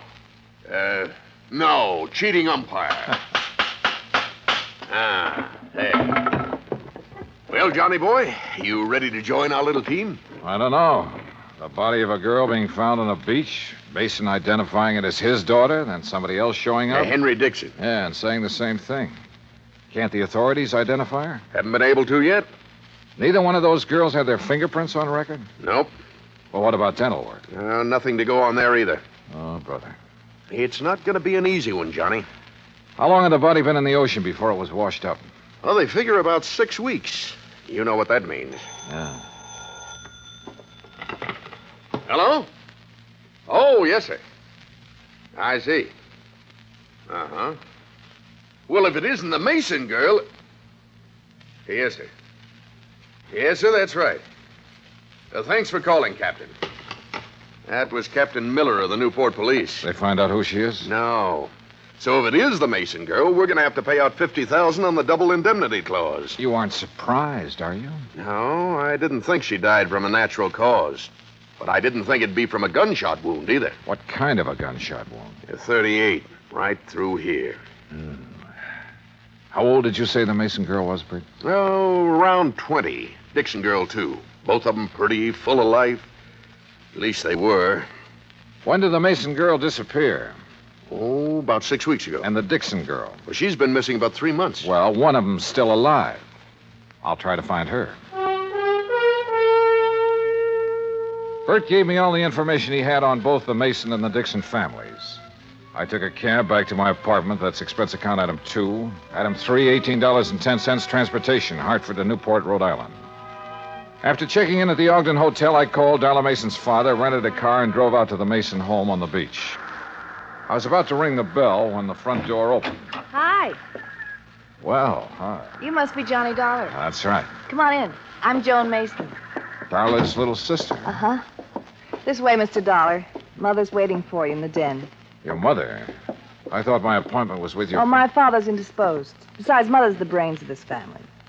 Of course, if you really want to know about Darla, you ask me. Maybe I will. You better. Mr. Dollar's here, Mother. Thank you, my dear. Come in, please, Mr. Dollar. See you later, Johnny. Dreadful mistake my husband made has upset him so. I thought it best to see you myself. Just what mistake are you referring to, Mrs. Mason? Well, we've released a statement to the newspapers. I thought you had heard. No, ma'am, I haven't. You've made a trip over here for nothing, then. Oh? Yes, you see, my husband erred when he identified that body as being our daughter's. It couldn't possibly have been. Well, I know you're glad of that, Mrs. Mason.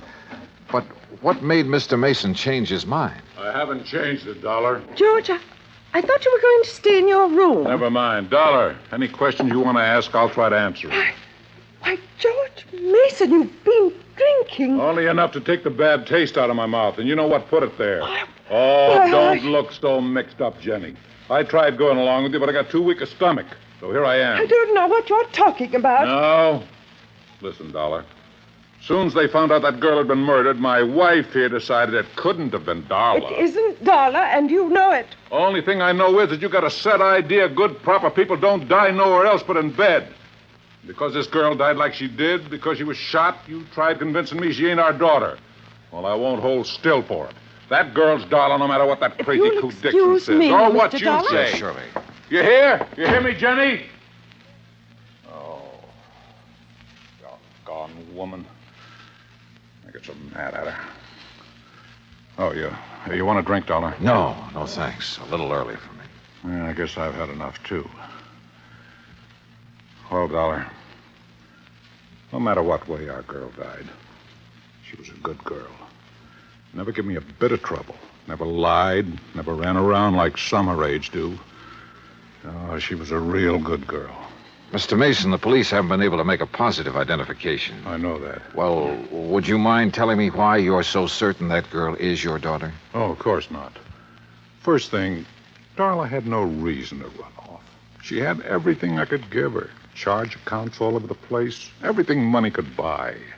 So she had no reason to leave here like she did. Where was she last seen? At the Newport Yacht Club, at the bar. Younger daughter Joan saw Darla talking with a stranger. When she walked out of the club, it was the last anybody ever saw of her. Well, Mr. Mason, do you have a picture of your daughter that I could borrow for a few days? Yeah, I might be able to find you one. What do you want with it? I'm going to try to find her. You what? Dollar, you... Or find the Dixon girl. Oh, yeah, I see what you mean. Well, you might locate Ruth Dixon somewhere. Do you know the Dixons, Mr. Mason? No, I never heard of them before this happened. What about Ruth Dixon? Could Darla have known her? Oh, of course not. Are you sure? I mean, isn't it possible that in a small community like this one... No, it's not possible. Dollar, we're the Masons. Now, maybe that don't mean much to you or to me, but it means an awful lot to my wife. And for the time poor Darla was born, my wife drilled it into her. You understand? No, I'm not sure that I do. Well, Darla never mixed with people she thought were beneath her, any more than my wife ever has. I see. You don't believe it, you just ask around. I plan to, Mr. Mason.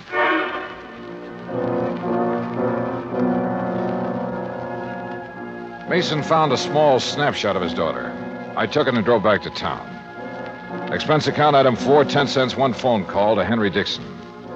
20 minutes later, I walked through the knee-high weeds that surrounded the Dixon home. Standing on the front porch waiting for me was a tall, thin man. Afternoon. Mr. Dollar? Yes, that's right. Well, I'm glad to know you. Sit down.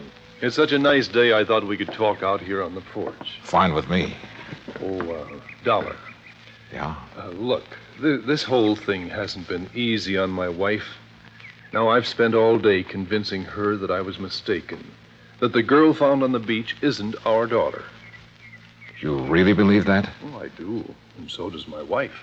And for the first time in days, she's almost her old self again. Henry? Oh, on the porch, Lucille. Mr. Dollar's here. Oh, my. It's a beautiful day, isn't it? Oh, Lucille, this is Mr. Dollar. Oh, pleased to meet you, sir. Thank you, Mrs. Dixon. Well, sit down, Mr. Dollar. Just anywhere. Oh, Henry built these chairs himself. I wanted to put them in the house, but Ruth, she just wouldn't have it. There. Yes, Mr. Dollar. I'm not at all sure why you want to see us. Ruth wasn't insured. We never could afford to take out a policy on her. Well, we did once for her college fund. You remember, Henry? Yes, but when I was forced to slow down, we had to cash it in. All except about $1,000, that is. Back in St. Louis, my husband was a school teacher, Mr. Dollar. A fine one. But the doctors made him give it up because of his heart. Oh, I see. How long have you folks lived in Newport? 5 years and 4 months. Mrs. Dixon, I imagine you remember just about everything that happened the day Ruth disappeared, don't you? Oh, my, yes. Well, did your daughter seem to be upset or emotionally disturbed in any way? No more than usual. Well, Ruth was spoiled, Mr. Dollar. Before Henry had to leave his job, we had the money to buy her nice things. Then, when we didn't have it, well, Ruth just never could get used to seeing her friends in their pretty new dresses. That's one of the reasons we moved to Newport, to get away from that crowd. Yes, we hoped she would find some friends on her own, Financial level. yes, some friends like that. But she wouldn't change. Did she know the Mason girl? Or ever talk about her? No, I can't recall that she did. Now, wait a minute, Henry. She did once. Oh, when was that? Oh, about the middle of March. They were having a dance where Ruth worked. When she got home that night, she told me the Mason girl had been there and how nice her hair had looked. The Mason girl wasn't nearly as pretty. Oh, no. Have you ever seen a picture of Ruth, Mr. Dollar? Well, only the one in the newspapers. Oh, that doesn't look a thing like Ruth. Excuse me. Surely. Mr. Dixon, was Ruth happy with her job? Well, considering how little they pay girls for doing hostess work, she was. Now, here's a real nice picture of her, Mr. Dollar. You just look at this. Isn't that something? Sure. Mrs. Dixon, where was this taken? Why, where she worked. At the Newport Yacht Club. I borrowed the picture after promising to be careful with it. Then I went back to my hotel. At the desk, I stopped for my key and messages and found one from Captain Miller of the Newport Police. He wanted to see me in his office as soon as possible. It took me about 5 minutes to get there. Dollar, Yeah, that's right. in here. I'm Miller, homicide detail. I'm glad you could... Oh, Mr. Dollar. Mr. Dollar, what wonderful good news. Jenny, leave the man alone. Well, I didn't expect to find you people here, Mrs. Mason. No, I'm sure you didn't. And Mr. Mason didn't expect to be here either. Oh, you just wouldn't hold the thought, would you, George? You just wouldn't have faith. Oh, You Jenny. had our girl dead and buried in her grave. For heaven's sake, never see anything so disgusting, Dollar. But she's not. No, sir. Oh, I'm so thankful, so very Mrs. Mason, you mean you found her? They haven't found her yet, Dollar. As a matter We of fact... found proof that she's alive. What kind of proof? A slip. A what? A little sail. Oh, Mr. Dollar, I'm so excited. Calm down, Jenny, for heaven's sake. I'll What did calm you down find, when Captain? I'm ready to. I didn't Mason, find not it, one Mrs. Mason. second. Well, what is it? What is it? A bill from Kennedy's. That's a department store over in Providence. Oh, why don't you shut up, woman? Oh, Captain, what's a bill got to do with Darla Mason being alive? Just this. All the Masons have a charge account at Kennedy's. yes. So today a bill came to the Mason house addressed to Miss Darla Mason. You hear? You hear? Mrs. Mason opened it. Yes. Darla charged a fur wrap in Kennedy's. Oh. When? Just last week.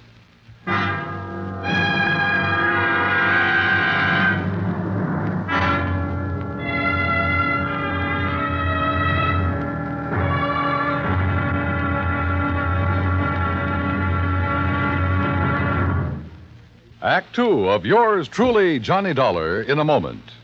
We often hear about people shooting the bull or throwing the bull. We often do it ourselves on occasion. But here's a story about a bull that threw the man instead of the other way around. When Air Force veterinarian Captain Tony Kamalacher was stationed in the Azores, he was asked by a Portuguese veterinarian to diagnose the wound of a young and promising bull that had been gored by another bull. It came from a long line of famous corrida bulls and was considered very valuable. But Captain Kamalacher's diagnosis was not favorable. An operation was needed, and there were no facilities for such a thing. Just the young captain's bag of surgical instruments, a few strong field hands to hold the animal down, and Mrs. Kamalacher, who acted as nurse. The operating table was a rocky field under a penetrating drizzle of rain. But Captain Tony Kamalacher couldn't be stopped with mere inconveniences. After giving the bull a dose of tranquilizers and a shot of local anesthetic, he proceeded with surgery. Just as the operation was completed, the bull came to life. With a mighty lurch, it leaped to its feet, throwing the field hands aside like sticks, and, for thanks, immediately charged at the surgeon. But Kamalacher escaped over a nearby stone wall. The bull recovered, and its grateful owner renamed it Kamalacher for its debut in the ring, where, Portuguese style, it is against the law to kill the bull. That's how a simple act of kindness brought about new understanding, a step on the road to freedom, the right of all men, everywhere. Now, Act Two of yours truly, Johnny Dollar, and the Mason-Dixon Mismatch Matter.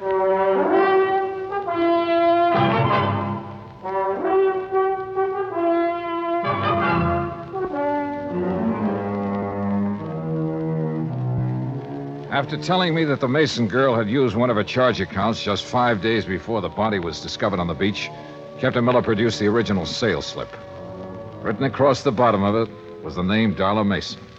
I wish to heaven I could be positive it's really her signature. You mean you think it's a forgery, Captain? I don't think anything yet. Mr. Dollar, you believe it's Darla's signature, don't you? Well, I haven't anything to compare the signature with, Mrs. Mason. Mrs. Mason, do you happen to have any of your daughter's legal documents at home, or her driver's license, or anything else that might contain her signature? No, I'm afraid I don't. You can order a copy from the Department of Motor Vehicles, Captain. Yeah, I will. What do you want it for, Captain? Well, it's just a matter of form, Mr. Mason. We have to be sure. But Darla's mother and me, we are sure. And we're the only ones that count. Well, that's not quite true, Mr. Mason. What? Have you forgotten about the Dixons? Oh, yeah, I guess I did for a minute. Well, you go ahead. Mrs. Mason and me will be at home. Yes, sir. You'll let us know as soon as you can, Captain. Yes, ma'am, I will. Thank you. Well, Darla, now what? How far is Providence, Captain? 40 miles. Why? Well, I don't know about that store over there, but where I came from, before a person could charge on an expensive item like a fur wrap, he'd have to produce some identification. Unless. Yeah? Unless the salesperson recognized him. Or her. What do you think? It's 3:10 now. If we hurry, we might have time to do a little shopping.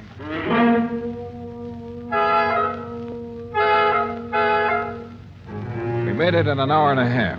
The first salon at Kennedy's is on the second floor, back, away from the escalator. I remember her quite well, Mr. Dollar. And you're sure it was Darla Mason? Oh, yes, I know, because I was so surprised to see her. Oh, how's that? Well, I read the papers, Mr. Dollar. I knew she'd been away. Had you ever waited on her before, Miss Trumbull? No, I had not. Do you remember how she was dressed? Well, she had on a hat. Gray felt fitted real close to her head, so you couldn't see any of her hair.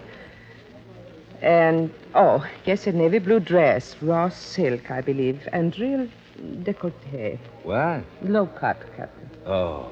Did you recognize her when she first walked in, or not until she told you her name? Well, you men are so picky.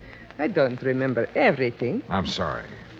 Miss Trimble, I have 2 snapshots here. In a moment, I want you to tell me which of these 2 girls is Darla Mason. Well, that won't be hard to do. But first, may I borrow a pair of scissors and a small piece of paper, please? Certainly. Here you are. Thanks. What the devil are you up to, Johnny? Cutting paper hats. What do you think? What? Come over here to the counter. Miss Trimble, if you'll just wait there a second, please. Yes, whatever you say. This had better be good. I think it will be. Now, watch. All right. I put the snapshots on the counter, and on the head of each girl, Johnny. Put one of my little paper hats. Oh, really? This is ridiculous. Is it?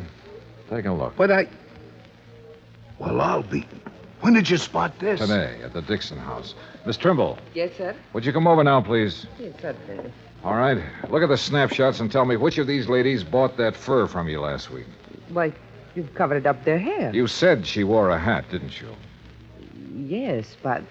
Which one of them was it, Miss Trimble? Well, I'm not sure. Uh-huh. They look so much alike with their hair covered like that. I'm just not sure. The Mason girl had worn her hair short in the Italian style. Ruth Dixon, who didn't have the money to spend on beauty parlors, had let hers grow long and full. But both girls had similar features, and apparently I was the only one who had noticed this. Or was I? Captain Miller and I went to the credit department where we compared the signature on the sales slip with Darla Mason's original credit application. After that, well, there was little doubt in our minds as to what had happened. It was almost 7 when I got back to my hotel, took a shower, and stretched out to do a little thinking. Yeah, hello. Hi. Hi, yourself. Who is it? Oh, come on, Johnny. Who are you expecting? Well... Don't tell me you've forgotten about our date. Oh, no. Where shall I meet you, Miss... I'll meet you. Be right up, Johnny boy. I wasn't quite dressed when she began pounding on the door. I tucked my shirt in and opened the door. Hi. Joni. Well, who else? Well, don't look so amazed. Invite me in. Oh, sorry. Come in. That's more like it. You don't mind if I leave the door open, do you? Worried, Johnny? Oh, no. It's just that I like lots of air.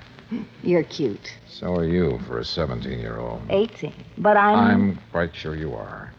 Now, Joni, before we go out tonight, would you mind if I ask you a couple of questions? I thought you probably would. Oh, why?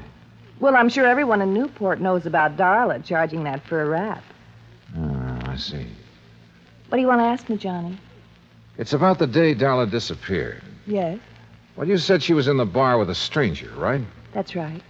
But you and I, we both know that every stranger who enters the yacht club has to sign a guest book, correct? Well, he's given a temporary card. With the name of the member who invited him to the club also registered in the book. You're very clever, Mr. Dollar. Why did you lie to the police and your parents, Joni? Darla's my sister. I thought maybe someday she'd do the same for me. Will you tell me who the stranger was? Or shall I go over to the yacht club and start checking their guest book? I'll tell you. Yeah? Would you mind closing that door? Tell me first. His name's Peter Henson. Who is he? My mother can answer that. Or my father. Who is he, Joni? A tutor. My mother hired him for Darla and me. He moved into our house about 3 months ago. Of course, he didn't stay long. Where was he from? I don't really know. But I know how you can find out. Yeah? Mother hires all her help from the Castelloni Employment Agency in Providence. If anyone has his home address, they will. I started calling the Castelloni agency at 8:30 the next morning. Hanson's last known address was in Providence, and half an hour later I was headed toward the highway. It wasn't until I reached the turnpike that I noticed I was being followed by a battered blue sedan. Hanson had moved, but he'd left a forwarding address, and 3 hours and 2 addresses later, I turned down a lonely oyster shell road and stopped. Ahead of me, I could see a small beach cottage, and still behind me, the battered blue sedan.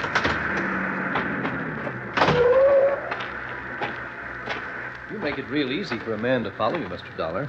If I had known it was you, sir, I wouldn't have. I hope you don't mind my tagging along like this. Mr. Dixon. Now, wait. I know what you're going to say. But let me say this first, Mr. Dollar. I've waited around, wondering if it was our girl you would find or the other one for so long. Well, I just couldn't anymore. I had to do something. You understand that, don't you? Yes, sir, I think I do. Good. Well, then, you go on about your business, and I won't bother you. You go on up to that house, and I'll wait right here. Go on now. Yes, sir. I wasn't sure who or what I would find in that beach house, but I was sure no amount of talk could persuade Mr. Dixon to leave until I did. I knocked on the door for a good minute before it finally opened. Yeah? Mr. Hanson? Yeah, what is it? My name is Dollar. I'm an insurance. Insurance man. Oh, I thought you... Honey, it's just an insurance salesman. Look, Dollar, even if I had the money, I wouldn't buy any insurance from you. You come around too early. You didn't let me finish. Huh? I'm not a salesman. I'm an investigator. Oh. Oh, give it up, Hanson. No! Honey! Honey! Honey! Pete, don't let him. You can't stop me, Hanson. You want to bet? Yeah. Kill him, Pete. Kill him. Pete, no! Oh, Pete. Oh, Pete. You'll be all right. Why did you have to find us? Why? Why did you disappear? You know how much trouble you've caused? I can read, I know. It didn't bother you? Your family not knowing whether you were dead or alive? Not a bit. I'd be happier if they thought I was dead. Oh, Dolly, you don't mean that. I proved it, didn't I? I'm not sure. Why did you disappear? Because I was bored. Tired and sick of living like my family makes me live. And how's that? Come out here. You see those birds? The seagulls, yeah. Beautiful, aren't they? You know why? All right, why? Because they're free. Because they can live any way they want with no responsibilities, no reputation to worry about. Oh, boy, how I envy them. Mr. Dollar. We're around back, sir. All right, now you tell me something. Sure. How'd you know that wasn't me they found on the beach? Because of that fur wrap you charged at Kennedy's. But how did... I told them to send the bill here. They didn't. It went to your house. Oh, no. Somebody sure goofed. Yeah, Dollar. You sure did. Mr. Dollar, are you all right? I thought... Oh. Mr. Dixon, Mr. Dixon? Yes, darling. He followed me here hoping I'd lead him to his daughter. Oh. Gee, Mr. Dixon, I'm sorry if there's anything I can do. My daughter was fine. Decent. But you... Oh, Mr. Dixon. After what you did to your parents and to us, making us wonder for so long, not knowing whether it was you or our daughter who was dead. Believe me, I wish it were you.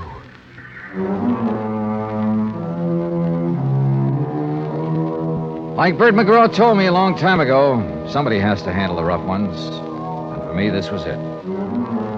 Henry Dixon was in no condition to drive his car, so he rode back with us. And on the way, well, Darla Mason will never forget the things he said to her. Neither will I. As for Ruth Dixon, who murdered her and why, well, that's up to the Newport police. Expense account total, including hotel bill, car rental, and transportation back to Hartford, $319 exactly. Yours truly, Johnny Dollar.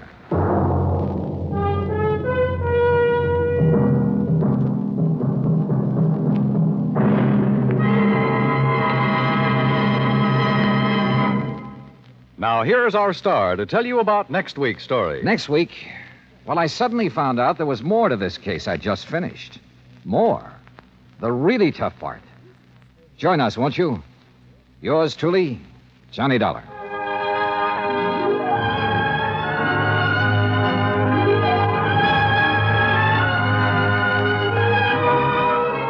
Yours truly, Johnny Dollar, starring Bob Bailey, originates in Hollywood. Written by Charles B. Smith, it is produced and directed by Jack Johnstone. Heard in our cast were Virginia Gregg, Mary Jane Croft, Jeanette Nolan, Gene Tatum, Frank Nelson, Will Wright, Austin Green, and Marvin Miller. Musical supervision is by Amerigo Marino. Be sure to join us next week, same time and station, for another exciting story of yours truly, Johnny Dollar.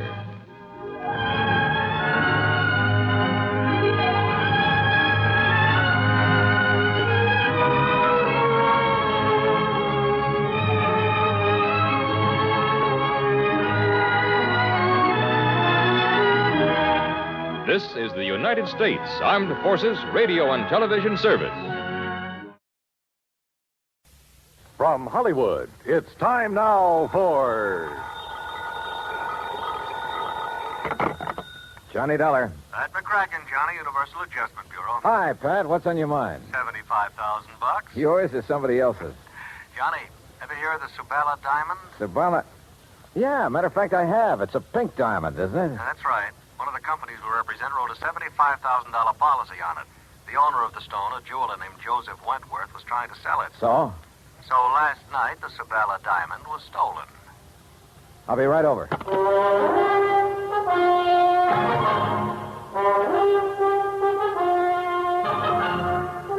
Bob Bailey in the exciting adventures of the man with the action-packed expense account. America's fabulous freelance insurance investigator. Yours truly, Johnny Dollar.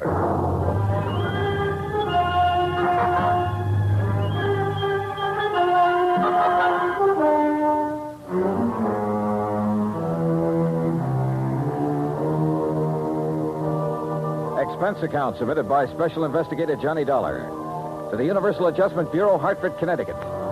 Following is an account of expenses incurred during my investigation of the Rolling Stone matter. Expense account item 1, $1.20 cab fare from my apartment to the office of Universal Adjustment Bureau. Pat McCracken gave me what additional dope he had, which wasn't much, and I headed for New York. That's item 2, $26.40, and the apartment of Joseph Wentworth. I was just released from the hospital an hour ago. They kept me overnight for observation. Nothing serious, I hope, Mr. Wentworth? No, I was hit on the back of the head. At first, they suspected a skull fracture, but it was only a slight concussion. Well, you're lucky. Practically my total assets stolen, and you call it lucky. You mean the Sabala diamond? I borrowed heavily to purchase that stone, Mr. Dollar. I'm afraid I'm just about ruined. Well, if I'm not mistaken, it was insured for $75,000. You don't understand. The insurance money will barely cover the loans. The diamond wasn't insured for its full value. Oh, I see. And what's worse, I had a customer for it. I was almost ready to close the deal. Could have gotten at least $100,000, maybe more. Try to tell me exactly what happened, Mr. Wentworth. Last evening, Eloise stopped by the shop at 6. We were going to have dinner together. Eloise? Eloise Barnes, my fiancée. I started to close up, and I remembered I'd forgotten to put some things in the safe. She went down the street a ways to hail a taxi, and I went back inside. And left the front door unlocked? I must have. I was in a hurry. I opened the safe, then I heard a sound behind me. I started to turn, but too late. That's the last I remember. The police figure out what you were hit with? Yes, a heavy brass candlestick in my shop. Then when Eloise brought me to, the Sabala diamond was gone. Just a minute. You say Eloise brought you to? Yes.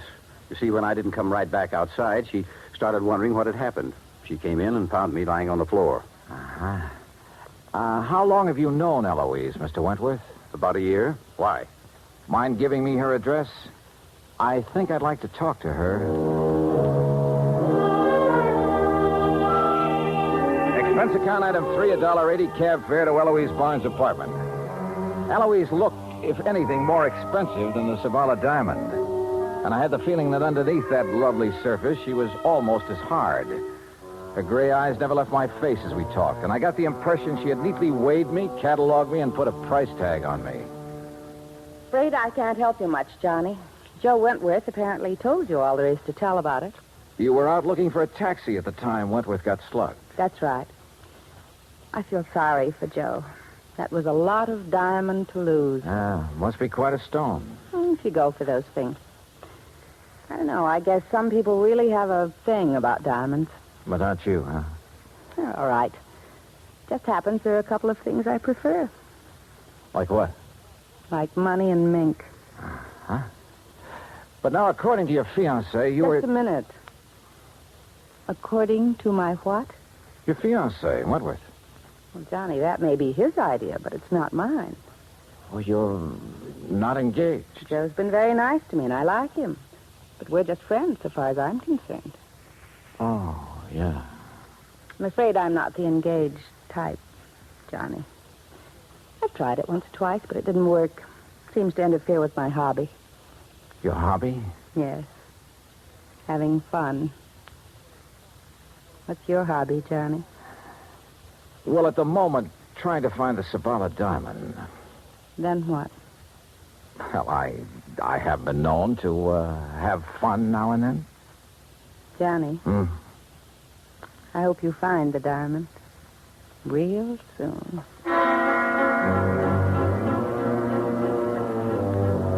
The invitation was printed in large type, but this was no time for an RSVP, especially since I remembered Wentworth mentioning a customer who had been anxious to buy the diamond just before it was stolen.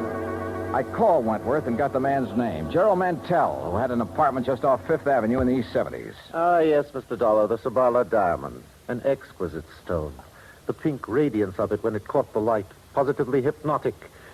Such a pity it was stolen. Mr. Wentworth tells me he was negotiating with you for the sale of that diamond. That is correct. Unfortunately, we had reached a stalemate yesterday. You see, he wanted more than the diamond is worth. Well, maybe that's a matter of opinion. Mr. Dollar, I am a collector and a connoisseur. I know what such things are worth. Oh, yes. I only hope it'll be recovered before Friday. It would make things so much more enjoyable for me. What happens Friday? I'm leaving for Europe. Oh? Business trip?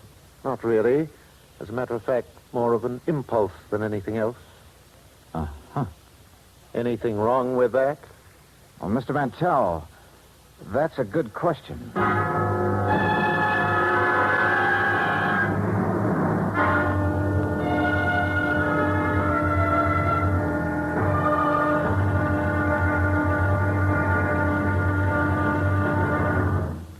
Act two of yours truly, Johnny Dollar, in a moment.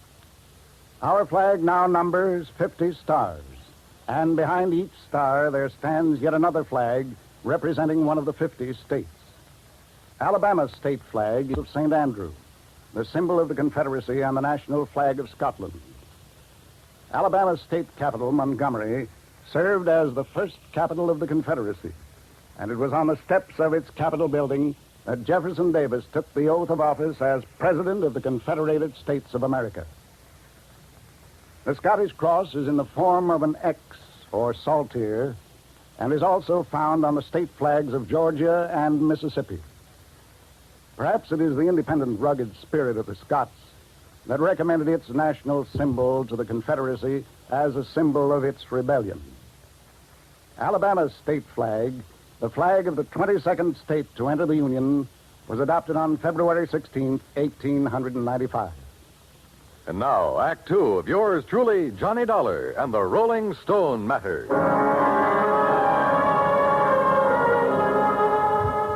I went back to my hotel, stretched out on the bed, and went over the whole thing in my mind. Eloise, who liked the things that money could buy, and who supposedly had been looking for a taxi while Wentworth was slugged and the diamond lifted. Then there was Gerald Mantell, the collector, who was now suddenly leaving for Europe. Yeah, could be either of them. Johnny Dollar. You looking for the Sabala diamond, Mr. Dollar? Who's that? Well, that doesn't matter. I know where the diamond is. Oh, where? Not so fast, Dollar. I'm sure the insurance company you represent would pay quite a bit to get that stone back. The question is, how much? Oh, there's a bigger question than that, friend. Whether you're on the level or not. Suppose I can show you the case the diamond was kept in. Would you be convinced then? Maybe. Antonio's bar on East 53rd? Yeah. Maybe there in an hour. Now, wait a minute. How'll I know you? I'll know you. Hey, wait a minute.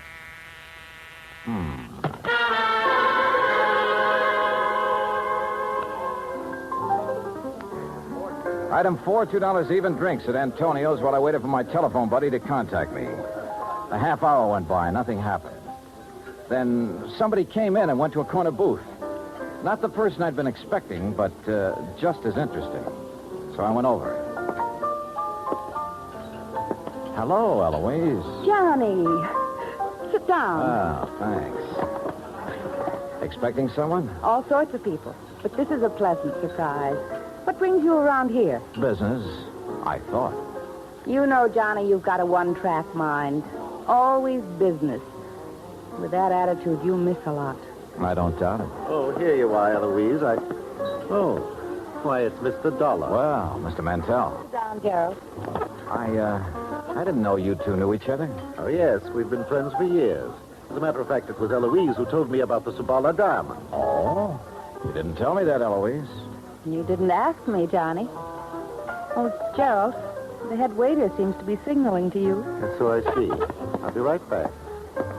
Well, look, Eloise, I think I better be getting along. Don't leave, Johnny. Well, you've got a date with Mantell. He just wanted to have a drink with me before he left for Europe. I told him I was meeting Joe Wentworth here, so he said he'd stop by for a minute. Did Wentworth know that you and Mantell are old friends?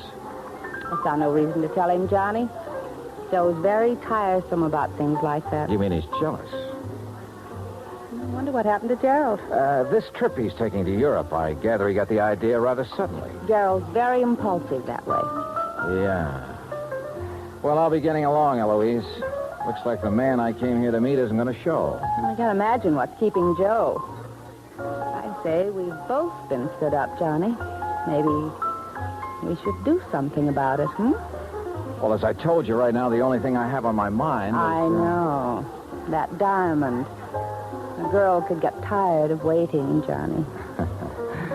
Eloise, I don't think you've ever waited very long for anything. See you later. I'll count on it, Johnny. Dollar? What? Oh, Wentworth.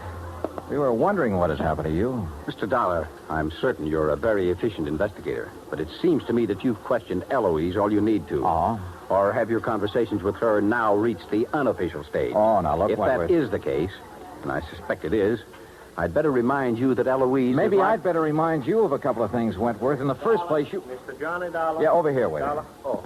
Mr. Dollar, it's a note and a package for you, sir. A gentleman just left it with me. Did he give his name? Oh, no, sir, no. But he was a short man in stock here, and he wore a gray suit. Okay, thanks. Here you go. Oh, thank you. As I started to say, Hold Dollar, it, will you, Wentworth? Couldn't take a chance contacting you. Somebody was following me. Contents of the package will show you I know what I'm talking about. We'll contact you later. What's this all about, Dollar? It's from a man who phoned me a couple of hours ago. If it's what I think is, and his package... Yeah. Empty jewel case. Your name on it, Wentworth. What? That's the case I kept the Sabala diamond in. Yeah. See you later, Wentworth. Where are you going, Dollar? Back to my hotel room and wait to hear from him. I went outside and started for the corner to grab a cab. As I passed the alley, I spotted something sprawled on the ground. A body. It was Gerald Mantell.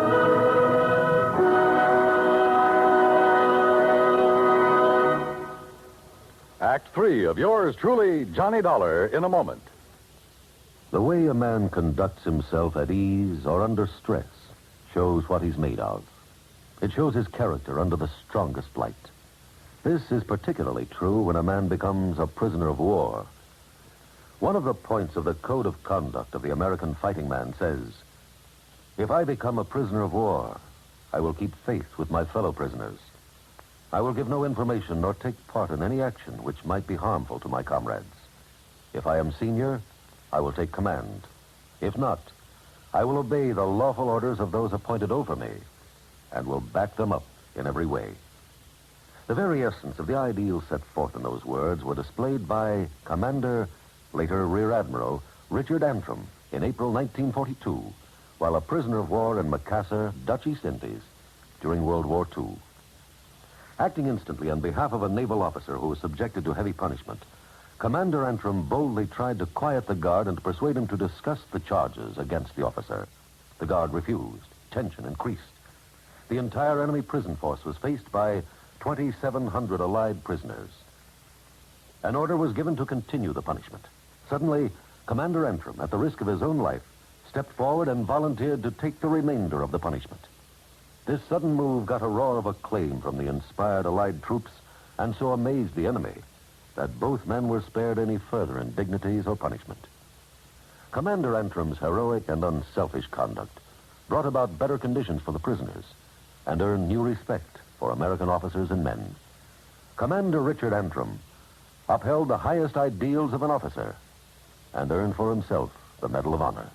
And now, Act 3 of yours truly, Johnny Dollar and the Rolling Stone Matter.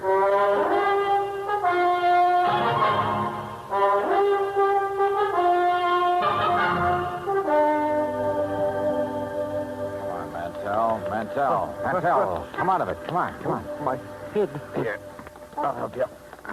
All right, easy now. Are you okay? So who did it? I don't know, Dollar. The head waiter told me a taxi driver wanted to see me outside.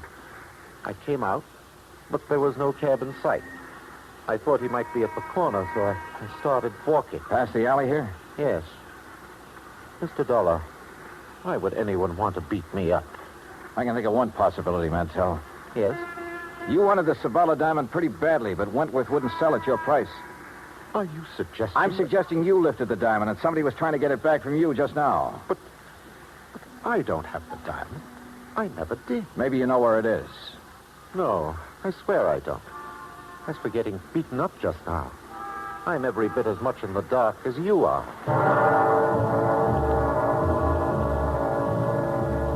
I didn't know whether he was telling the truth or not, but I had no proof he was lying. Item 5, $1, even a pot of coffee in my hotel room while I tried to pull some threads together, but they didn't pull. If Mantell had the stone, who'd phoned me and sent the empty jewel case to convince me he had information? How did he Yeah, coming. Oh, Wentworth, come in. Hey, Mr. Dollar, I have some information that will interest you. Yeah?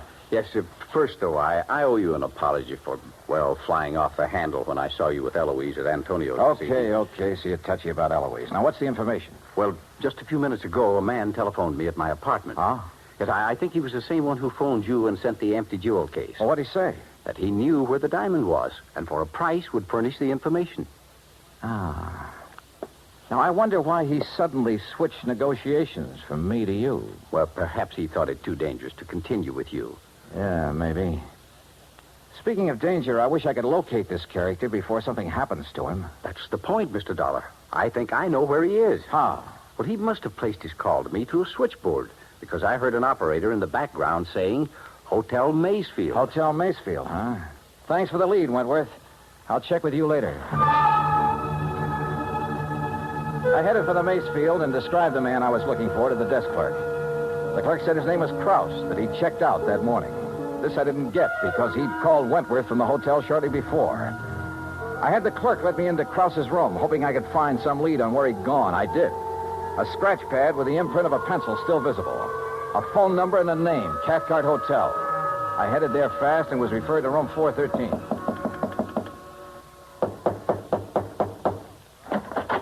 Hello, Krause.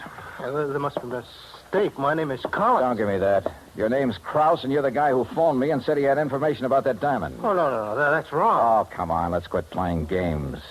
When you called Wentworth a while ago, he found out the name of the hotel. It's a lie. I haven't talked to him since... Yeah, that's what I thought. Wentworth lied about that phone call. Why? Because he hoped I'd find you for him. But you had talked to him earlier. Yeah, the theft of that diamond was rigged between you and Wentworth, wasn't it? And you slugged him to make it look legitimate. Well? Yeah. But now you're hiding from Wentworth. Why? What happened to your cozy little partnership? It was blackmail, Dollar. Wentworth, don't move, either of you. Well, Wentworth, it looks as though I figured you right. You thought I might have better luck finding Krause than you had, so you gave me his last known address and followed me. Now, what's this about blackmail? I thought I could trust you, Krause. Look, I wasn't really going to blackmail you. You got to believe that. I think I get it now. Krause was supposed to turn the stone over to you after a decent time had elapsed. Instead, he held on to it and tried to blackmail you about your being involved in the fake robbery. That's why he pretended to open negotiations with me, to scare you into buying. Yes, but you made a big mistake, Krause, trying to blackmail a desperate man. I had no money to pay you. I needed every cent from the insurance and from what we'd get for the stone when it was cut and sold. Why, Wentworth? Why'd you need the money? For Eloise? For Eloise. Does she know about all this? No, she knows nothing about this. But she wants so many things, and I want to give them to her. I've got to hold on to her. Brother. Oh, you wouldn't understand. You don't know what it's like when a girl like that gets into your blood. You're willing to do anything. Like a couple of murders, Wentworth? You willing to add them to your list, too? Yes. Yes, I am. Oh, now, look, put that thing down. Why don't you stop kidding yourself about Eloise? She loves me, Dollar. I tell you, she loves me. Are you kidding? She told me what she loves. Mink and money. How long do you think she'd stick with you after the money ran out? Get back. Stay where you are. You're a thief and a fool, Wentworth, but you're not a killer. Stay away. So you just better give me that gun right now. Oh. Thanks.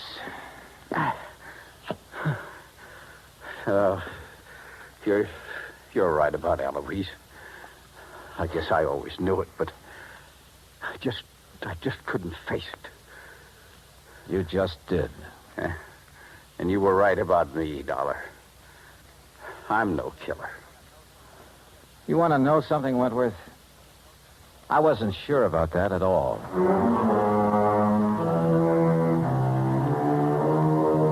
Expense account total, including the trip home, $146 even. Remarks? Krause handed over the diamond. He and Wentworth are both in custody. It was Wentworth who beat up Mantell for hanging around Eloise. And Eloise, last I heard, she was going her merry way, having fun, as she calls it. I never did accept her invitation to join her after the diamond had been recovered. And I'm not about to. Yours truly, Johnny Dollar.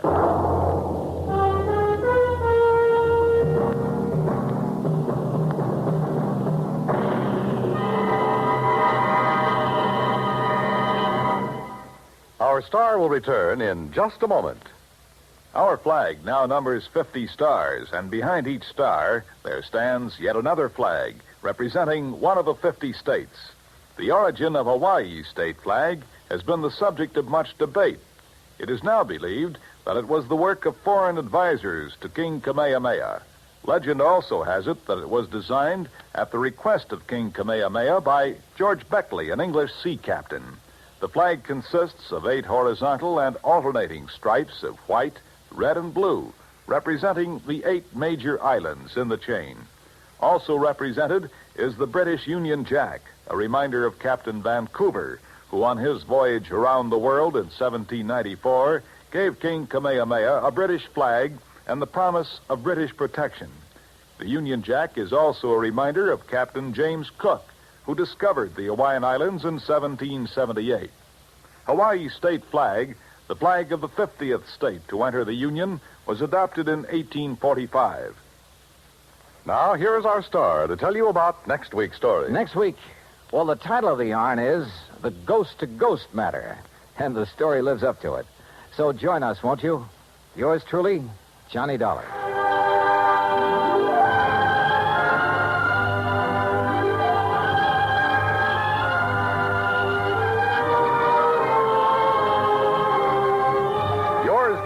Johnny Dollar, starring Bob Bailey, originates in Hollywood and is produced and directed by Jack Johnstone.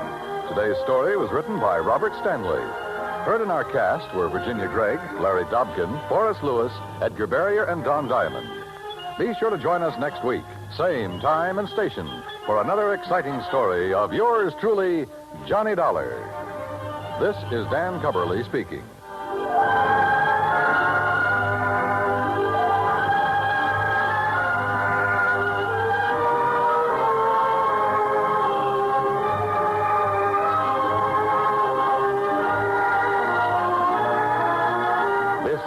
United States Armed Forces Radio and Television Service.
From Hollywood, it's time now for Johnny Dollar. Ben Orloff, Mr. Dollar, at Continental Insurance Company in New York. Oh, yes, Mr. Orloff. What can I do for you? Did you ever hear of a place called Virtue? Are you kidding? I'm very serious. Oh, wait a minute. Virtue, South Carolina? That's right. You, want me to go down there? Yes, if you will. Do you have a bulletproof vest and a couple of extra handguns I can take along? Well, my one suggestion would be that you do not take along any firearms. After all, ex-gangsters... Yeah, I see what you mean. All right, what do you want me to do? Our representative has his office in Georgetown. He can give you the whole story. His name is Joseph Pigatello. Got it, Joseph Smoky Pigatello? The guy whose name was linked with Murder Incorporated a few years back? Yes, Dollar, Joe Smoky Pigatello. You, sure you want this assignment? Well, I'll tell you this, Mr. Orloff. Yes? If you don't have to pay off on my insurance policy before I'm through, well, mister, this is going to cost you a whopping big expense account.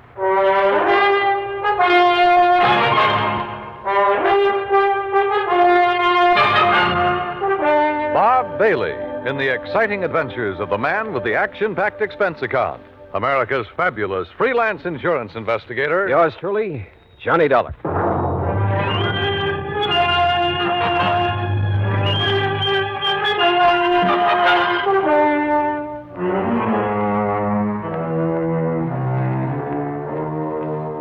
Expense account submitted by Special Investigator Johnny Dollar to the Continental Insurance Company, Georgetown, South Carolina office.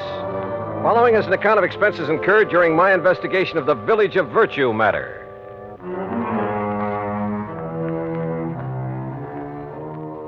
Expense account item 1, $47 even, transportation and all the incidentals I could think of, Hartford, Connecticut to Georgetown, South Carolina.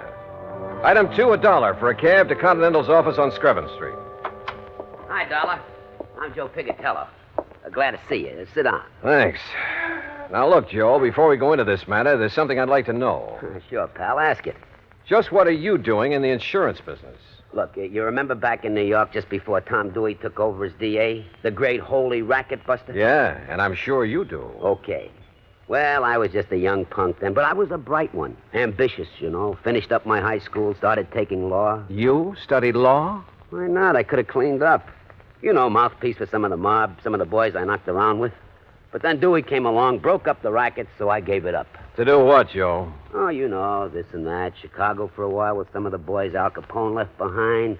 And down near the border at San Diego for a while. Smuggling narcotics across from Mexico? Then some of us tried Las Vegas, but we didn't get any. What was that crack? Well?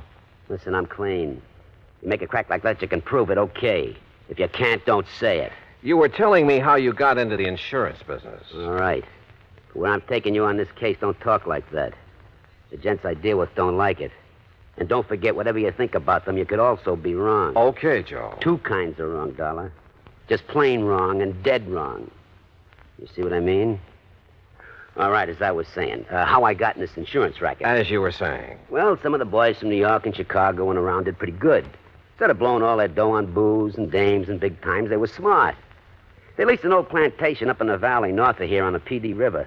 The old Caraway plantation. It's right next to the town of Virtue. Great name for a hideout, I'll say that. I didn't say hideout, Dollar. It was just a nice, quiet place where they could live it up in a nice, quiet way. And at the same time, they wouldn't have any cops around their neck. No police in Virtue? Nobody but old Paulie Caraway. Anyhow, after 6, 8 months of taking it easy, mint juleps and hunting and fishing instead of being on the lam all the time, well, Johnny, you wouldn't believe it. What do you mean? Well, they all settled down there to spend the rest of their life. They all went respectable. Every last one of them. You sure of that? Well, it's been 20 years now. Can you be any more sure than that? I don't know. But go on with what you were saying. All right. I got an idea. I signed up with this little insurance company. Then I went up to Virtue and made the pitch. They're all respectable now, and they got to make like respectable people and cover themselves with a lot of insurance. And it worked? You remember Lefty Stemper? The old-time numbers king from Chicago? Right. Bookies, slot machines, everything. Old pal of mine. So when he told the rest he was buying insurance, well, Johnny, I got policies on every one of them. The rest of the town, too. On their life, their homes, everything. Okay, now let's get to the point. What's happened up there in Virtue? Trouble, Johnny. Old man Caraway phoned me. What kind of trouble? Well, 20 years now, the boys and the people in Virtue have been getting along fine. The boys have been behaving themselves, and the people in town are all nice people. Until a couple of weeks ago. What happened? Bully Magoon had himself a nice little fishing boat. Had it ever since he went straight and moved in up there. 20 years ago. Now somebody stole it. Well, why don't you just pay off his claim and forget it? Listen, a couple of days after that, Mr. Avery, that runs the general store in Virtue, had his boat stolen. So you'll have to pay another claim. But small ones, Joe. Will you listen? Ever since then, not a day has gone by that somebody hasn't had something stolen from him. Mostly the people in Virtue. Boats, cars, money, furniture, anything you can think of. The people blame the boys, and the boys blame the people. And, Johnny, there's going to be a civil war in Virtue unless somebody finds out who's doing this. And if that happens, there's going to be a lot of killing. And, well, with all the insurance I've sold, me and the company are going to be in trouble. Well, can't you get the state police to come in? State police? In Virtue? You said it's a real respectable community now. Yeah, sure it is, but, well, dragging them in might really start things off. That's why I had to send for you. Look, why don't we go up there so I can see for myself? Sure, Johnny, sure, but... Hey, open your coat. What? I mean, if you're going to take along that lemon squeezer, well, take my advice and don't. You've a pretty sharp eye, Joe. Johnny, boy, I can spot a shoulder holster a mile away. But so can some of the boys up in the valley on the plantation. And I don't want you to end up with a slug between your eyes. Real respectable people. Well, shall we go? My car's outside. Into the Valley of Death rode the 600. Huh? At least a couple of them. What are you talking about? Nothing, Joe. Let's go. Act 2 of yours truly, Johnny Dollar, in a moment. Our flag now numbers 50 stars, and behind each star there stands yet another flag representing one of the 50 states. Florida's state flag bears the Red Cross of St. Andrew in sympathy with the flag of the Confederacy on a field of white. Centered over the cross is the state seal. Within a golden circle, the sun, an emblem of glory and splendor representing absolute authority, peers over a highland in the distance. Flowers, a symbol of hope and joy, are scattered by an Indian maiden, indicative of the Indian influence within the state. Centered is the cocoa or palm tree, an emblem of victory, justice, and royal honor. Florida state flag, the flag of the 27th state to enter the Union, was adopted in 1900. And now, Act 2 of yours truly, Johnny Dollar and the Village of Virtue Matter. Joe Pigatello, erstwhile gangster turned insurance agent, led me out to his car, and we headed north out of Georgetown, South Carolina. After 20 miles or so, we swung onto a side road paralleling the PD River. Then finally, we came to the old Caraway plantation. Acres and acres of huge old live oak trees, festooned with Spanish moss. Flowers, millions of them. Azaleas, iris, roses, rhododendron bushes aflame with color in the afternoon sun. Then, at the end of a broad, tree-lined path, the fine old colonial mansion with its towering pillars. The property faced the curving, lazy yellow river. And lying across it was a broad expanse of marshy grass, crisscrossed here and there by canals, through which the slaves in olden times hauled the rice crop to the riverboats.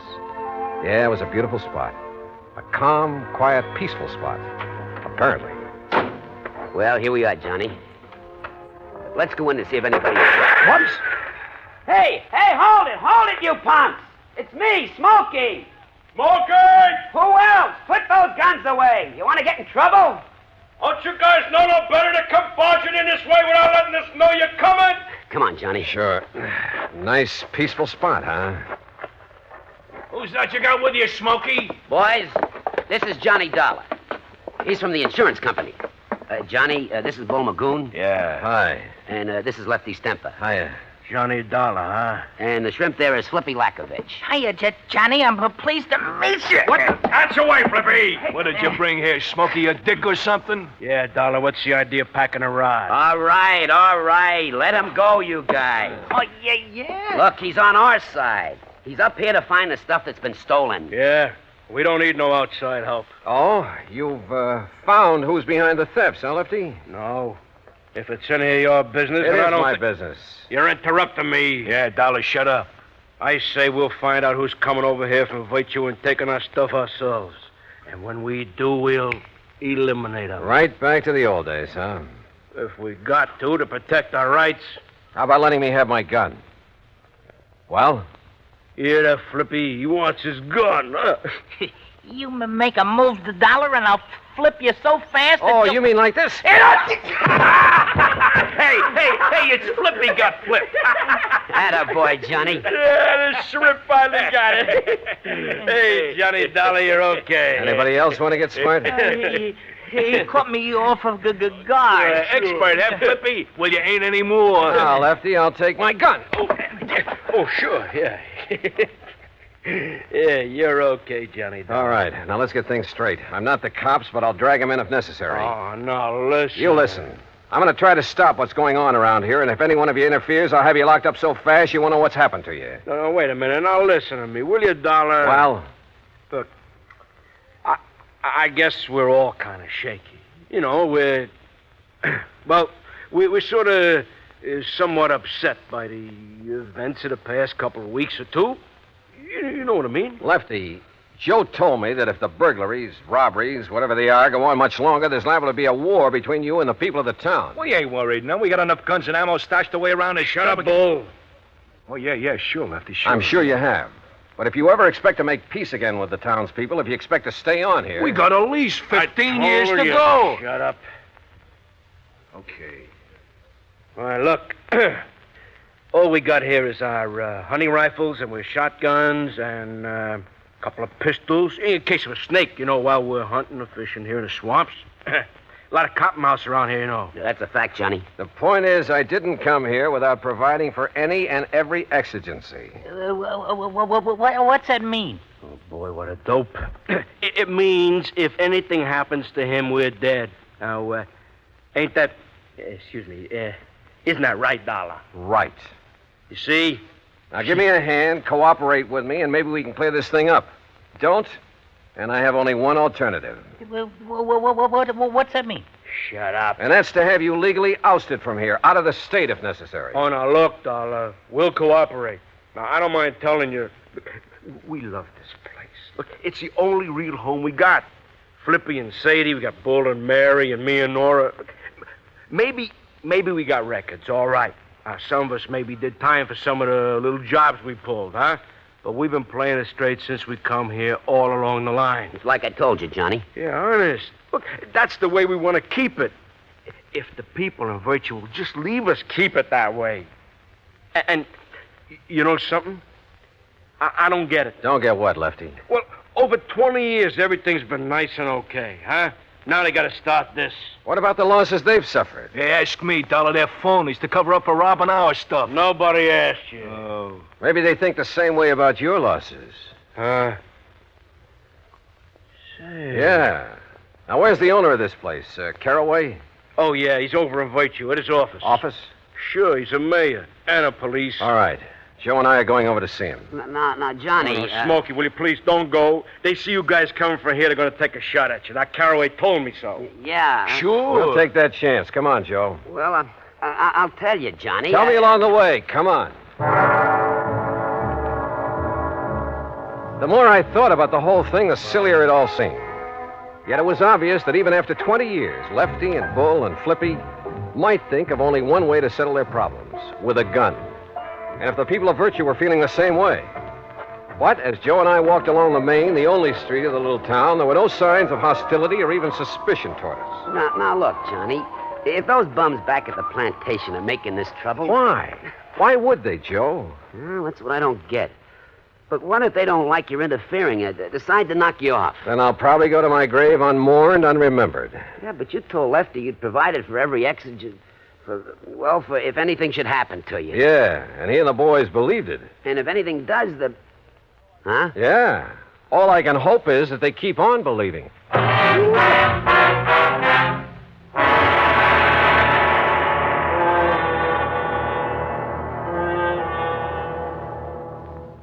Act 3 of yours truly, Johnny Dollar, in a moment. Sometimes a quotation is a helpful thing because it points out some wisdom that helps us to lead better lives. Here's one that struck me as being very wise and true. Dr. Samuel Johnson, that wise and witty man immortalized by Boswell, said, quote, "It matters not how a man dies, but how he lives," unquote. A man's life may be long or short, but the way he lives it is the important thing. It's important, no matter what he does, that he have integrity, loyalty, and honor, and a sound code of conduct. Enlisting at the age of 17 with his parents' permission, Corporal Charles L. Gilliland found himself, soon after his 18th birthday, in a narrow defile in the middle of the treacherous rocky terrain of Tongmangni, Korea. At 2:30 a.m. that moonlit morning of April 25th, 1951, Corporal Gilliland's Army unit, Company I, 7th Infantry Regimental Combat Team of the 3rd Division, became the focal point of a murderous assault from Chinese Communist forces. the fighting became brutal and bloody. The brunt of the attack was directed up the defile guarded by Gilliland with his automatic rifle. The slashing barrage of small arms, automatic weapons, mortar, and artillery fire was dropping the men all around him. Gilliland faced the full force of the assault and, advancing against tremendous odds, poured a steady fire into the attacking forces and eventually halted them. For valiant and heroic conduct, Corporal Charles Gilliland was awarded the Medal of Honor. Although in age, he still may have been considered a boy, he had lived and died like a man. And now, Act 3 of yours truly, Johnny Dollar and the Village of Virtue Matter.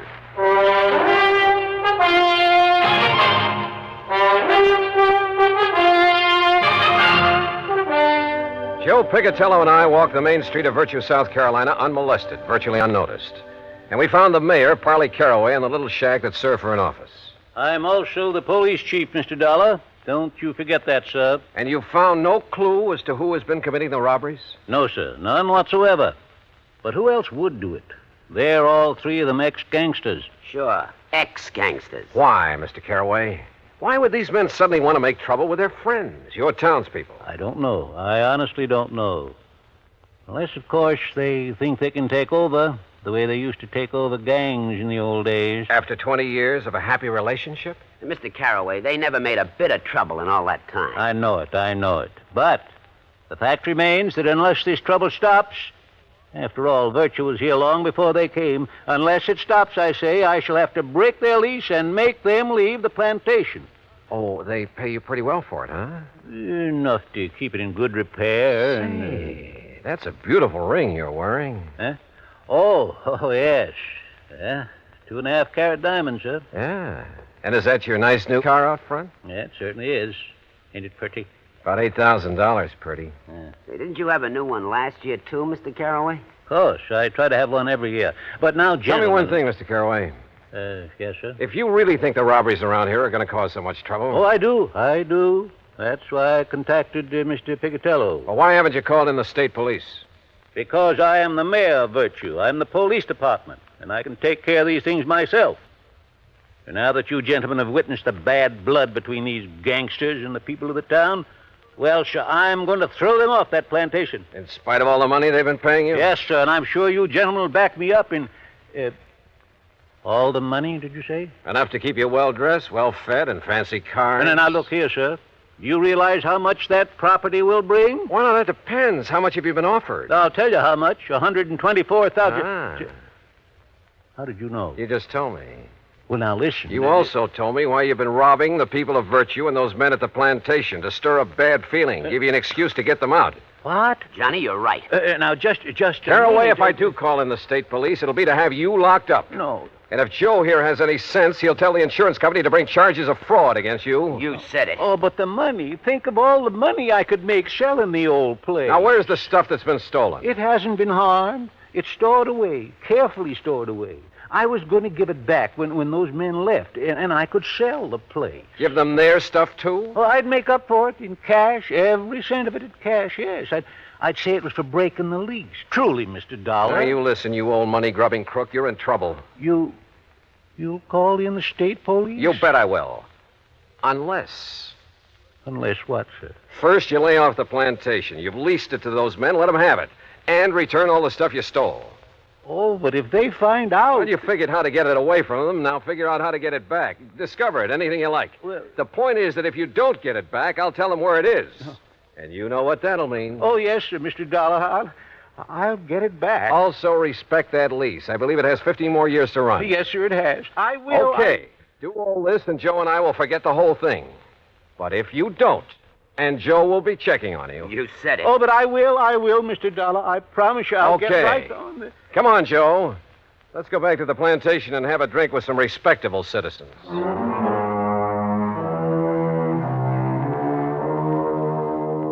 Yeah, this insurance business really has some funny ones. And I guess it's the funny ones that balance out the bad, the tragic cases. Anyhow, I like it. Expense account total, including the trip back to Hartford. Call it $100 even. And in view of our little secret, Joe, well, maybe you'd better pay it out of petty cash. And listen, those pals of yours, you better drop in on them now and then to make sure they do stay on the straight and narrow, as well as that old coot Caraway. Yours truly, Johnny Dollar.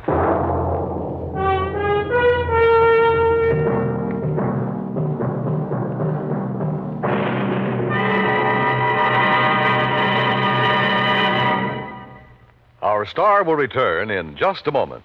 Our flag now numbers 50 stars, and behind each star there stands yet another flag representing one of the 50 states. Michigan's state flag was born on February 22nd, 1837. Because of the strategic role played by Michigan in the War of 1812, the word "to a bore, I will defend" is prominent on the blue flag of Michigan. Beneath it, a rising sun casts its rays over a lake, and a man standing on a peninsula with his right hand raised, symbolizing peace, while in his left hand he holds a gun, indicating that although they love peace, the people of Michigan are ready to defend their state and nation. Another motto, the state's official one, is at the base of the flag: Si queris peninsulam emonam circumspice. If you seek a pleasant peninsula, look about you. Thus does Michigan's flag carry its own invitation to visit one of America's scenic areas. Michigan's state flag, the flag of the 26th state to enter the Union, was adopted on August 1st, 1911. Now, here's our star to tell you about next week's story. Next week, a strange series of fires. And believe me, the reason for them is a strange one, too. Join us, won't you? Yours truly, Johnny Dollar.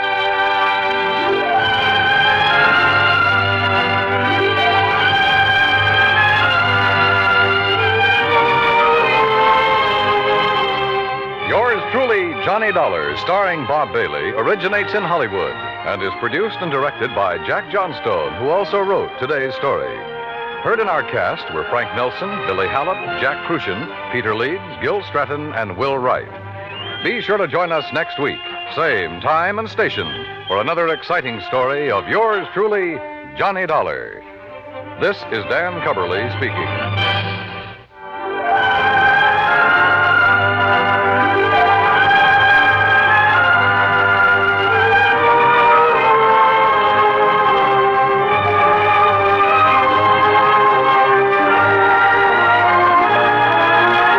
This is the United States Armed Forces Radio and Television Service.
Johnny Dollar.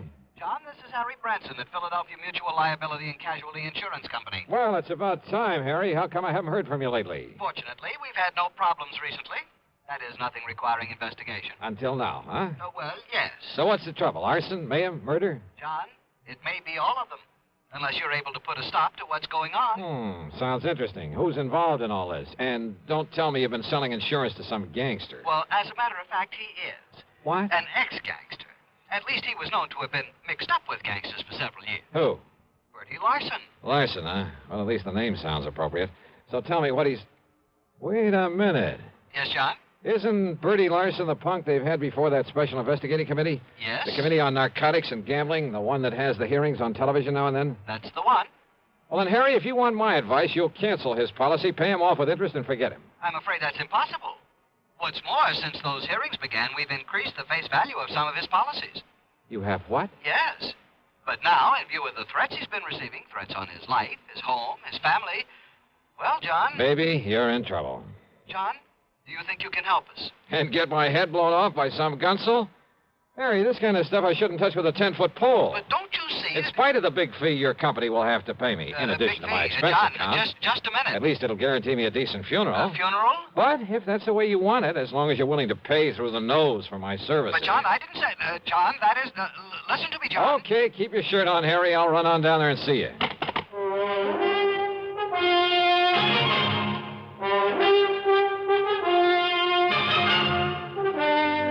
CBS Radio brings you Bob Bailey in the exciting adventures of the man with the action-packed expense account, America's fabulous freelance insurance investigator. Yours truly, Johnny Dollar.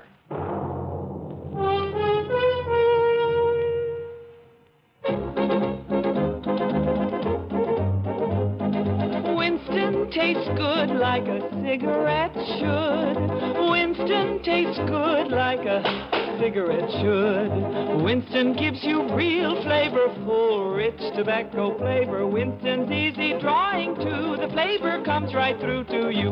Winston tastes good like a cigarette should. A modern filter? Sure, Winston has it. But that's only the beginning of a Winston. Up front, up where it really counts, Winston packs exclusive filter blend.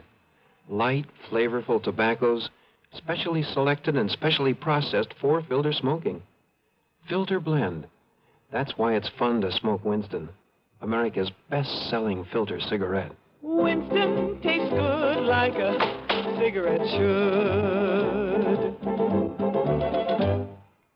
And now, Act One of yours truly, Johnny Dollar.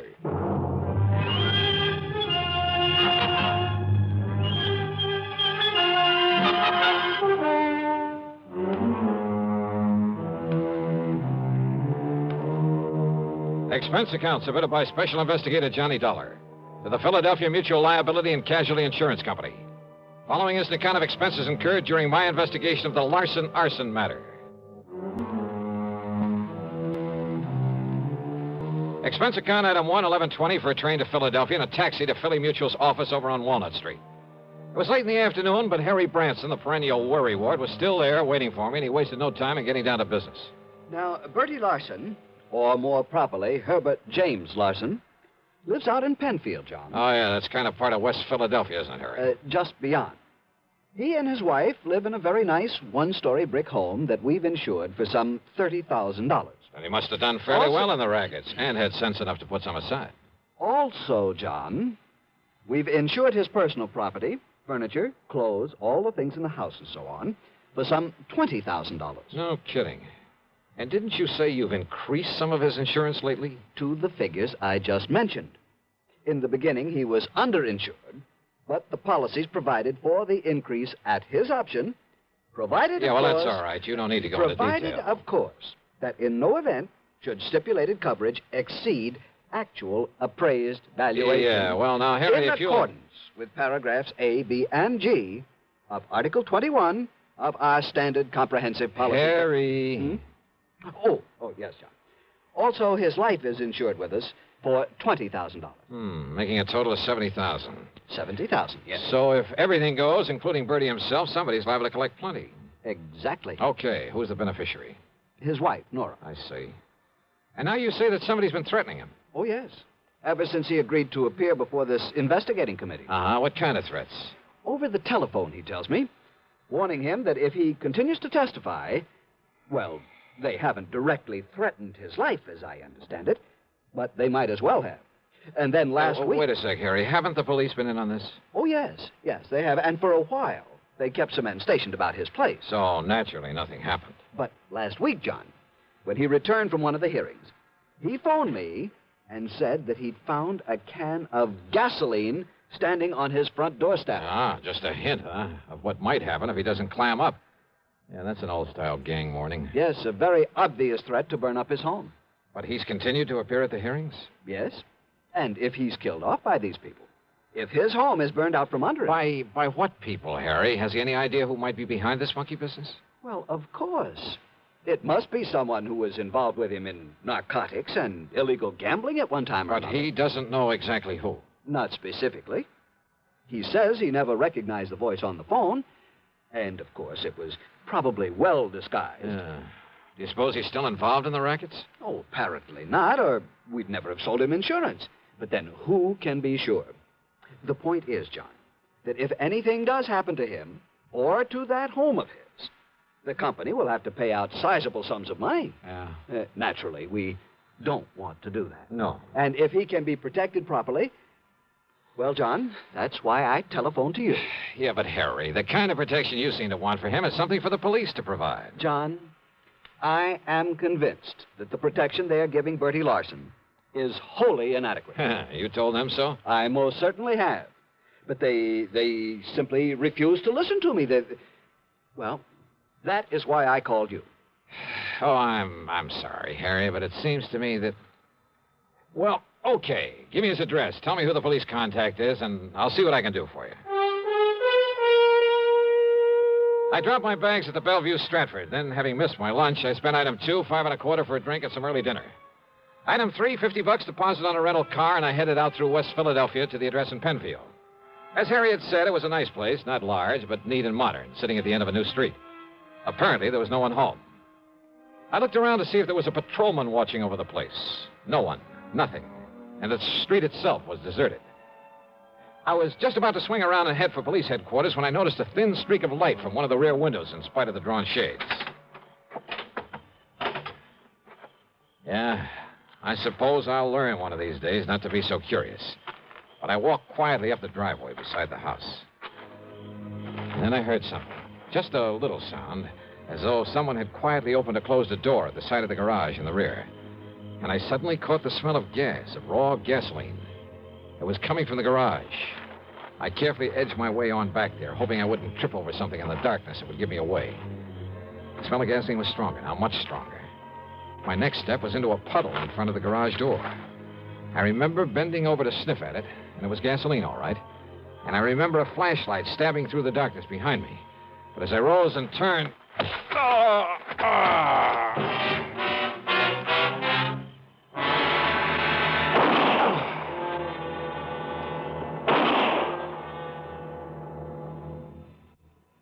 Act 2 of yours truly, Johnny Dollar, in a moment. Question: where will you find the leading stars of the entertainment world? Answer, right here on CBS Radio. Gary Moore, Arthur Godfrey, Andy Griffith, Bob and Ray, Art Linkletter, Amos and Andy, and more. The gang's all here. You'll also find the New York Philharmonic and the Metropolitan Opera back on the air. Remember, the star's address, CBS Radio. And now, Act 2 of yours truly, Johnny Dollar, and the Larson Arson Matter.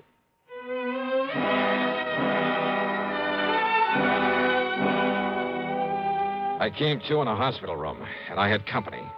One of them was in a blue uniform with brass buttons with the stripes of a sergeant on his sleeves. So you decided to come back to the land of the living, huh? The other was a man of about 40, big, beefy. And in spite of his rather flashy clothes, he looked as though he hadn't shaved his fat, truculent face for a couple of days. Oh, well, I'm sure glad he's okay, Sergeant. Only, how was I to know he wasn't somebody come to carry out them threats against me? You know, you're lucky you didn't aim those shots at him, Bertie. Me actually trying to kill somebody, Sergeant? Like I told you, I know the noise would bring on the nearest flatfoot. Bertie, huh? Yeah. Gee, Mr. Dollar. Now, you just take it easy, Dollar. Bertie nearly broke your head when he found you prowling around his home a while ago. Oh, brother, you're telling me. But I didn't know, Dollar. I didn't know who you was till me and a cop went through your pockets and seen your identification. Okay, now look. And I come home and seen you sneaking around and had gasoline all over my garage like somebody was going to put a torch to it. Okay, Bertie. So you can't blame me for slugging. Yeah, now, But Bertie. I'm sure sorry I did it, Dollar. Dollar, the hospital bill's on me, so... Live it up, huh? Oh, yeah, sure. Okay, now, Bertie. Dollar's gonna be all right, so you go along, huh? I'll check with you later. Oh, yeah, sure. Okay. Oh, I'm going up in the country to make sure my wife's all right. Up in the country? Yeah, up in the Catskills with a couple of relatives, Mac and Josie. Oh, you don't think I'd leave her stay around here with those people on the phone saying they're going to burn me out if I don't stop yapping to that committee? And you don't know who it is making the threats, huh? I sure wished I did. Okay, run along now, Bertie. No, wait, please. Well, what is it, Dollar? Well, I'd like to talk to Bertie some more. Well, sure. No, not until the medics say you're all right and let you out of here. And besides, I want to talk to you myself. Now, go along, Bertie. Yeah, sure. All right, now look, Sergeant. Just stay flat on the bed, Dollar. And now you're lucky Bertie didn't kill you. And I can't say I would have blamed him. Why didn't you come to me before trying to contact him? I could have given you all the information you need about this case. Now, look, Sergeant. Not only have saved you a lot of trouble, but kept you from getting banged on the head. Okay. All you private dicks are alike. Now, listen, will you? As for that nosy guy over at your insurance company who's been bothering me 3 and 4 times a day, well, now I've got 2 of you to keep from upsetting the apple cart. What's that supposed to mean? Bertie Larson isn't the man this investigating committee's after. What? Of course not. He's strictly small time. And he hasn't even been that since he served a stretch on a burglary arson rap. What about the narcotics and gambling that's under investigation? He was never any more than a messenger boy for the big shots. Well, now, what's the importance of these hearings? Now, don't you see, if the committee can hold him up as a guy who talks and doesn't get hurt by him, well, it'll help them flush out some of the others. And who knows? Maybe some of his information might have a little value, and he'd be glad to give it. Yeah? Why? Bertie's been trying to run a used car business. Legitimate, or is it cover-up or something else? Legitimate. You're sure of that? Dollar, that stupid punk has been so scared since he got out of the clink. Yep. And listen. I'm listening. The publicity that he's been getting from the hearings, because of cooperating with the committee, why, it's practically made a public hero out of him. Who knows? Maybe it'll help his business enough to get him out of the red for once. That's why he's singing like a canary, probably making half of it up just to keep his name in the paper. Well, what about the threats he's been getting? You know something? We've only got his word about those threats. For all we know. He's making them up himself. Maybe. Oh, all right. So what if some of his old pals are calling him up, telling him to lay off, huh? If they try anything foolish, we'll nab them. Matter of fact, there are a few of those guys around here we'd just love to have something on. So maybe all this will flush them out for us. Or get Bertie killed? Ask me. I don't think anybody'd even bother to rub him out. I hope you're right, Sergeant. Sure. So, Ollie, that's that. No, when you're wait. up and around, come on over to the station and see me. But meantime, leave this to me, will you? Oh, wait a minute, will you? What about that gasoline he mentioned that was spilled all over his garage? Oh, one of those shots he fired. And now One of look. them drilled a hole in a can of gas he had lying around. Yeah? Sure, saw it there myself. Look, Sergeant. See you later, Dollar. Wait a minute, will you? Sergeant!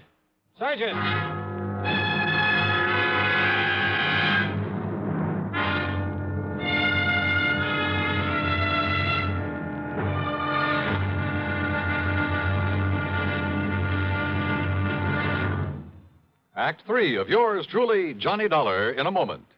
Here's Hollywood star Mona Freeman. Who feels like acting with a miserable cold? I relieve cold distress the fast way with 4-way cold tablets. Yes, tests of all the leading cold tablets proved 4-way fastest acting.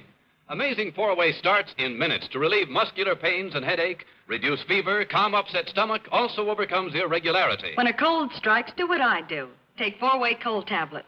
It's the fast way to relieve nasty cold distress and feel better quickly. 4-way, only 29 cents.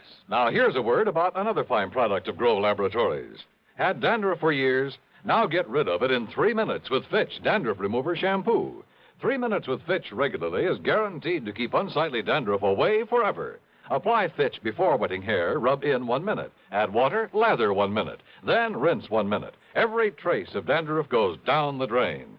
3 minutes with Fitch, embarrassing dandruff's gone. Fitch can also leave hair up to 35% brighter. Get Fitch Dandruff Remover Shampoo today. And now, Act 3 of yours truly, Johnny Dollar.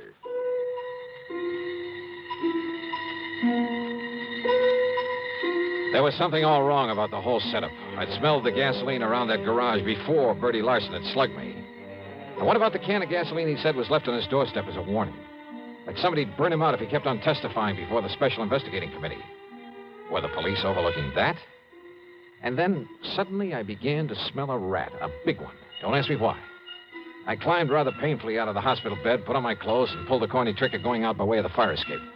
Luck was with me. The police had left my rental car in the hospital parking lot. I spent item 4 $1.50 and a bar and a grill for a slug of brandy and some hot black coffee. But I was still feeling pretty rocky, so I took my time driving out to Bertie Larson's place again. As I stepped out of the car, I noticed a light coming from an open window at the rear and a big sedan back in front of the garage, the trunk of it wide open.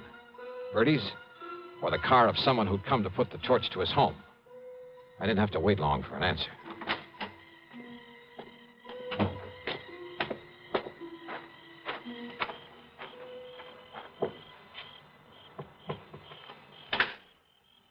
Bertie.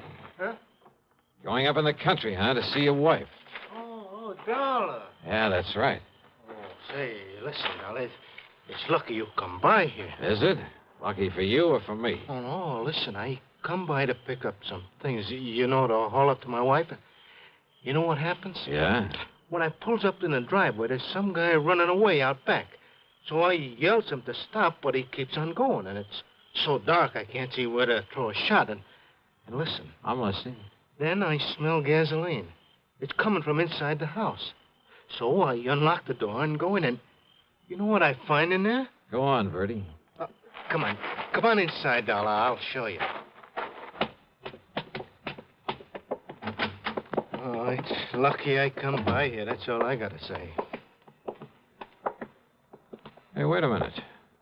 Were you figuring on moving out of here? Huh? What do you mean? Well, now, don't tell me this is all the furniture you keep in this place. Of course not. I sent a lot up to Josie and Mac from while my wife is staying with them. But if the place burned down, you wouldn't hesitate to collect insurance on all the furnishings, would you? You're trying to be funny, Dollar. Now, look. Look here in my den. You see? You see where somebody dumped gas all over the rug? Lay them celluloid strips and out over the windowsill so as you could put a match to it from the outside? Yeah, I see, Bertie. Well, it's the guy I seen running away from here who was going to burn me out. You see how he broke in by forcing the screen on that window? I see where this screen was bashed out from the inside. What'd you say? And I fail to see any footprints in the flower bed below it. No wonder you served a term for arson, among other things. Huh? Oh, listen. I mean the sloppy setup you made here. What are you talking about? You've been losing your shirt in the used car business. So it looked like you might have to take a chance at the rackets again. Are you out of your mind? But then this investigating committee came along. Talking freely before them gave you an excuse to claim you were getting threats. Oh, now, listen. You filled up the insurance on this place to the limit. Then gave out the tale about gasoline left on your doorstep as a warning. Oh, listen. All of it. So that when your house went up in flames, everybody would think it was set by the mythical person who was supposed to be making the threats. You're crazy. Meantime, of course, you've carefully emptied the place of anything valuable.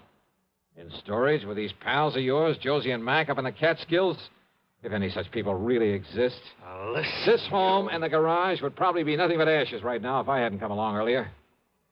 Could have killed you then, Dollar, so Killed maybe me? I better... I think you were just a lousy shot. Yeah? But when all that noise brought the police and you found out who I am, why, sure, you could use me to help build up your case for whenever you decided to fire this place. You thought.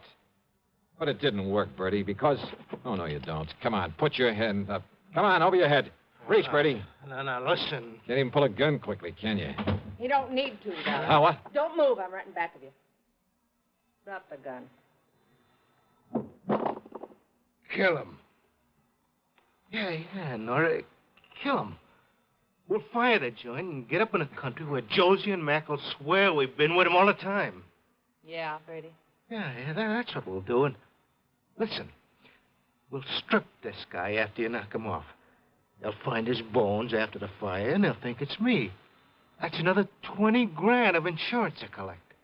No, Bertie. What? I'm leaving both of you here. You gone crazy? After this nice setup, I'd be crazy if I didn't take all I could get out of it. You ready, Bertie? Nora, listen! All right, Dollar, now it's you. Drop it, Nora. Where'd you come from, you dirty...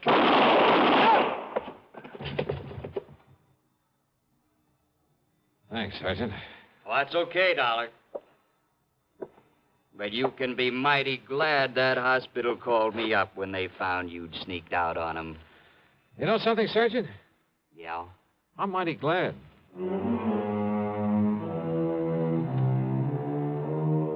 Expense account total, including my hospital bill, my room at the Bellevue, and a couple of meals, plus, of course, the trip back to Hartford, $79.75. Remarks? Why bother? From here on in, it's up to the company and the police to straighten things out. Yours truly, Johnny Dollar.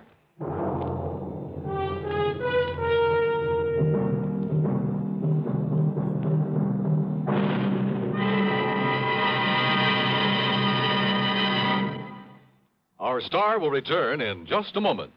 Constipation can be a problem for anyone, even doctors. And when constipation occurs, it's interesting to see just what doctors consider important about a laxative they might use or recommend. Well, a majority of the doctors we heard from had this to say. A laxative should be effective, gentle, as close to natural acting as possible, and a medicine that can be used with complete confidence. Now, X-Lax has been popular with many doctors and millions of people over the years because chocolated X-Lax is effective. Overnight, it helps you toward your normal regularity. X-Lax is gentle. Next morning, it gives you the closest thing to natural action. And that's why many doctors and millions of people use X-Lax with complete confidence. X-Lax, the laxative that helps you toward your normal regularity gently, overnight. Is X-Lax in your medicine cabinet? Now, here is our star to tell you about next week's story. Next week, Sarasota, Florida. A body floating in a bayou, and one too many suspects. Join us, won't you? Yours truly, Johnny Dollar.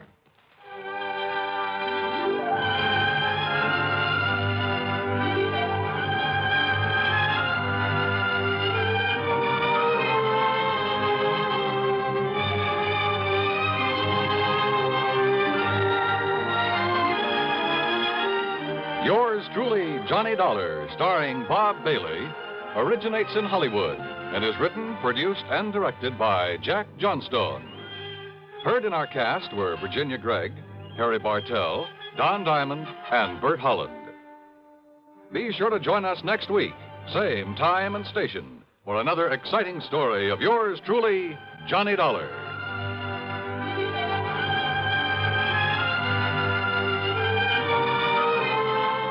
This is Dan Cumberly speaking.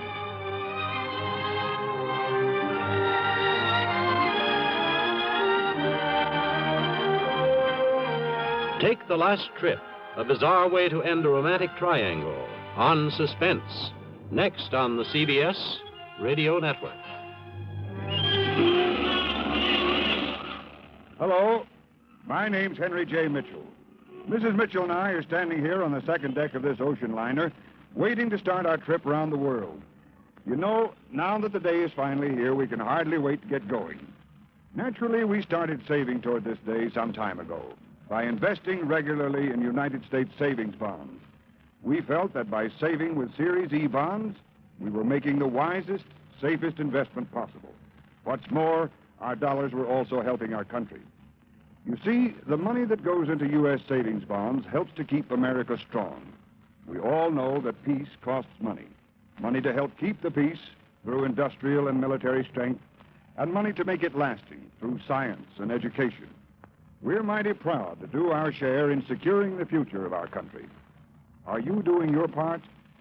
Start today. Invest regularly in United States savings bonds. WROW, Radio 59. From Hollywood, it's time now for... Johnny Dollar. Fred Larkin, Johnny. New Jersey Fire and Casualty. Hope I didn't get you out of bed. Well, you sure did, Freddie, but how are things at Trenton? In Trenton, fine. In the little town of Vineland, I'm not so sure. Vineland. About halfway between Philadelphia and Atlantic City? That's the place. What goes down there? Fire. Arson? That's what I hope you can find out. Well, any reason for suspicion? Yes. The man who holds the policy on $83,000 worth of bedding. Bedding? Mattresses, box springs that went up in smoke 2 days ago. Okay, Fred, I'll grab the first train.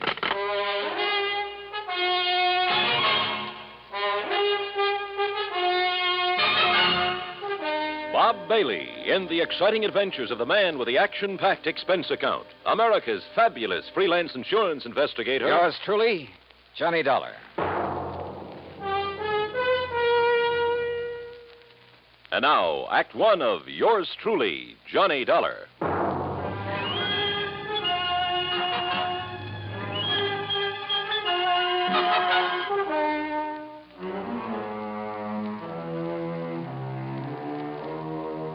Expense account submitted by Special Investigator Johnny Dollar to the New Jersey Fire and Casualty Insurance Company, Home Office, Trenton, New Jersey.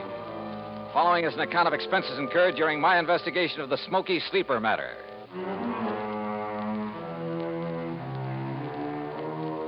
Expense account item 1, 1075, fare and incidentals, Hartford to Trenton.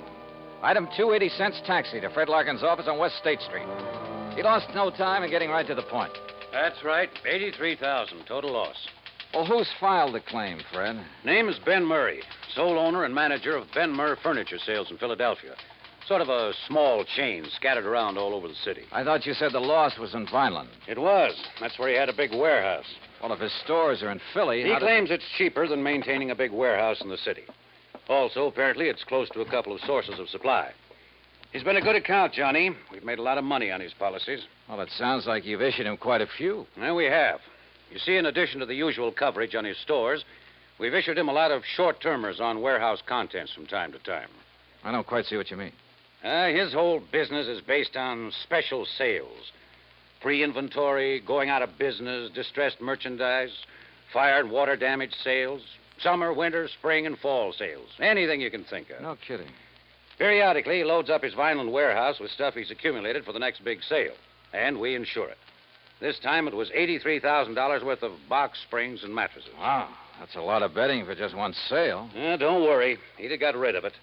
His salesmen are the sharpest bunch you ever saw. Too sharp, if you ask me. Almost like a bunch of con men. You know what switching means in the retail trade? Isn't that when they advertise a well-known item at a very low price? That's it. Then when you try to buy it, they just happen to have sold the last one. That's it. But by that time, they've got you in the store where they can use the high-pressure pitch to sell you some inferior item at an even higher price, and on a no-return basis. Yeah, by the time the customer gets wise, it's too late. Exactly. I suspect they're not above using the label switch, too. You know, have some local manufacturer make up a cheap item, then put a nationally recognized label on it, or a pretty good copy. My, what nice clients you have, Freddie. Well, what can we do, Johnny? As long as we don't catch them red-handed in something that directly affects us. Well, you don't need to write any more policies. The company says different. At least until such a time as they try to pull something on us, or we find proof of such doings. I see. Well, where'll I find this Ben Murray? Either at his main office in Philadelphia or down in Vineland, looking over what's left in the shell of that warehouse. On what exactly does Murray base the amount of his claim? Face value of the policy, which in turn was based on the cost of the goods to him. Huh? You mean you used the figures he gave you? Hardly. We got the figures from the actual bills sent him by the manufacturer. Well, I wondered. I don't blame you.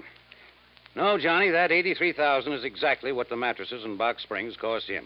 It was a special order from one manufacturer, made up especially for one big sale. Can your secretary check on Murray's whereabouts for me? Sure. All right, then let me use your phone. I may be able to save us all a lot of time, labor, and soap.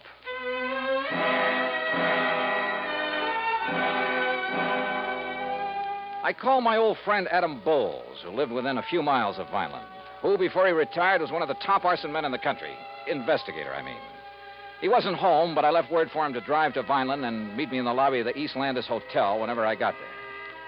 Meanwhile, Fred's secretary had learned that Ben Murray was in his Philadelphia office. Expense account item 3560 for a train to Philadelphia and cab to the main office of Ben Murray Furniture Sales. The place was a madhouse. Okay, Dollar, go ahead in. It's that first office on the right. Thanks. And listen, wait a minute. Sales department, call me back, I'm busy. Listen, Dollar, if you can get a word in edgewise with Ben, ask him where's the contracts for that West Philadelphia deal, will you? Oh, sure. Sales department. Yeah? Well, turn a hose on some of that stuff and call it a flood sale. Something like that. Make the picture in that advertisement look good, see? Put a lot of stuff around. Pictures on the wall, rug on the floor, stuff like that. Yeah, make the suckers think they're getting a 25-piece dining room suite, not just a table, 4 chairs, and 20 crummy dishes. Dollar, sit down. Thanks. Yeah, make it look like they'll be getting everything they see in the ad. Yeah. Now, did you get them sofas in from Sterling? Okay. Put a price ticket of $95 on them. And then mark it down to $49.95, and we'll clean out the whole... Mr. Murray. Huh? He what? Sterling charges $25 for those lousy sofas. Listen, we're giving them $22.50 for them, except for the demonstrator we show on the floor, the good one. Who does he think he is telling me the price he's going to charge me? Oh, the lousy bunch of chiselers trying to hike the price on me. Boy, what a business. From the looks of that outer office, you've got plenty of it. Yeah, volume, Dollar. That's what does it. I work on a narrow margin, see? Oh. Yeah, sometimes I even lose money, just to keep the volume up. I got 9 stores, see? They're all over Philadelphia. Hey, Ben. Yeah, what's the matter now? Pine Street wants to know the sale prices on those 3 grades of Night Cloud mattresses. What'll I tell him? What are the cost prices? All the same, $13 a piece. Cost us $13, huh? Well, price them at $39.95, $49.95, and $69.95. Okay, Ben. Hey, Larry. Narrow profit margin, huh? And now, look, Dollar, your card says you're an insurance investigator. That's right. Well, if it's about that fire I had down in Vineland a couple of days That's ago... That's exactly what it's about. Well, let me tell you something. Yeah, what is it? Oh, yeah? Well, listen. Hey, pick that other phone off the hook, Dollar. That noise is killing me, will you? Why not? I might learn something. Well, you tell him I don't care if he's the Department of Internal Revenue in person. Hello. We pay Hey, for protection Ben, against guys I like got a him, dame here in and the he'll look store. at whatever Found set out of that books bed we want sent to her look wasn't at. the You hear same that? one she saw on the floor. Well, now, wait just a minute. She threatens to go see the Better Business Bureau. Well, look, this isn't Ben. Huh? That's what I mean. Just hold on a minute, will you? Hold on. And you tell that bookkeeper we got there, he either keeps the books the way I tell him, or either he... well, look, I'll call you back, see? Did you hold that call for me, Dollar? Yeah, here. Yeah. Hello? Yeah? Yeah? Well, don't take any chances. Give her anything she wants. Give her the one she saw on the floor. Go out and buy her one, a good one. Just make her happy. Keep her from... well, you know what I mean. Yeah. Troubles. Well, now, look, Dollar. You think there was anything wrong with that fire, you prove it, I'll give you this whole business. What do you think I am, a crook? I haven't said that yet. Then what's the idea of investigating? Not you, but that fire. We always investigate when a claim this large is involved. Oh, yeah? Do it automatically. Look, I'm trying to run an honest business here, just barely scraping by. That phone call just now. A customer ain't 100% satisfied, we make her satisfied. Oh, sure. To keep her from blabbing about the way you rooked her. Oh, look, get out of here, would you? Can't you see I'm busy? I try to run a decent business here, and punks like you come in and... Oh, if I'm... Yeah, hold on. Look, you got some legit reason to investigate, Dollar. You come around then. Maybe I will. Now go on, get out, will you? Gladly. Listen, Charlie, you tell him he tries to outsmart me, I'll sue him for every cent he's got. Expense account item 4, $50 deposit on a drive-your-own car. I crossed the Delaware River Bridge and finally picked up Route 47 for the 35-mile drive down to Vineland. Flat country, this, with plenty of beautiful trees and rich farmland, and occasional cranberry bog. The soft smell of ripening peaches greeted me from the vast orchards I passed. It was all very pleasant. Certainly a complete contrast to the noisy, unhealthy joint I just left. And I could see only too plainly why Fred Larkin suspected arson in the warehouse fire. Sure. If a character like Ben Murray didn't resort to arson, he'd feel he was missing a good bet. Proof of arson, however, is a different matter, and not always easy to come by. That's where I wanted the help of Ed Bowles. But Ed hadn't got to the hotel when I arrived in Vineland, so I drove over to the police headquarters at 610 Wood Street, a block north of Landis Avenue, the main drag. There I found Sergeant Louis Tomaso, who'd been working on the case. Be glad to take you over there, Dollar. Just the other side of Chestnut Avenue. That's over south of town. All right, Sergeant, I'd like to see that warehouse, or what's left of it. Oh, there's plenty left of the warehouse. All metal construction. Come on. That in itself might make it hard to spot arson. Dollar, we went over the... Lieutenant, Mr. Dollar and I are going out to the Benmer warehouse. We went over that place with a fine-tooth comb, both during and after the fire. Came up with nothing, huh? Nothing that would give any cause for suspicion. Sergeant, do you know a man by the name of Adam Bowles? I certainly do. He's been giving me a lot of help with this. You know, just to sort of keep his hand in. And he's found nothing? Not a thing. But, of course, he's the kind that never gives up. Yeah. Well, let's get him on over and take a look at that place.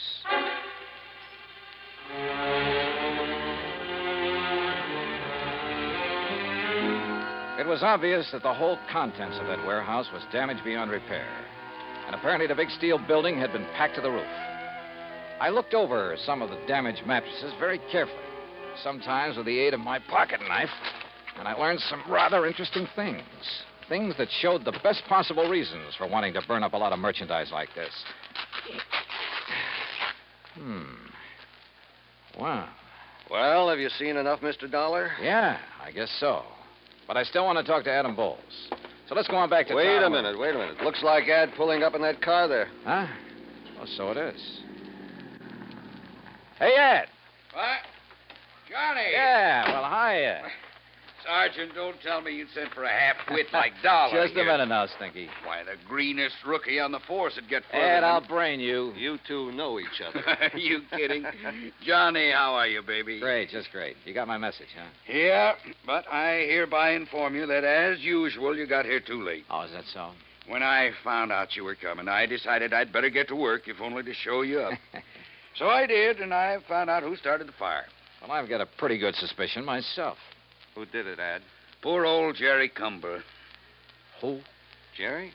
The old town ne'er-do-well? Yep, that poor, foolish old wino. Wow. How'd it happen? Oh, he was just wandering around that night, as he often does, with a bottle to keep him company.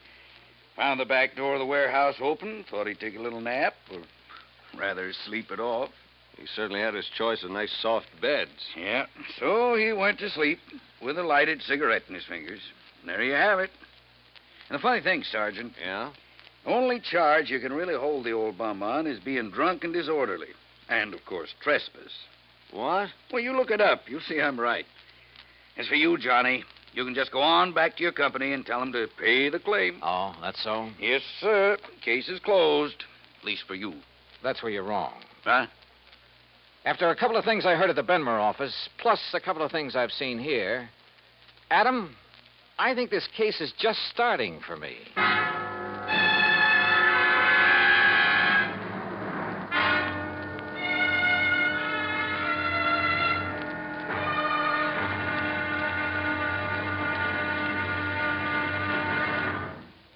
Act Two of yours truly, Johnny Dollar, in a moment. For a long time, people have been saying that the Earth is shrinking because transportation is getting faster and faster. And because this is true, people are getting closer, too. Today, our neighbors are not only the ones who live next door to us, they're all over the world. It is axiomatic that one should help his neighbor. But Americans have gone a step further. In addition to individuals helping individuals, now many American cities help many other cities through the Sister City program. Now, perhaps you've heard how it works. If not, here's an example or two. In the fall of 1959, a large area of Nagoya, Japan, was struck by a devastating typhoon. Her sister city, Los Angeles, California, sent tons of relief materials to Nagoya by way of an Air Force plane headed for the area. The Marines and the Navy rendered vital emergency aid during the disaster.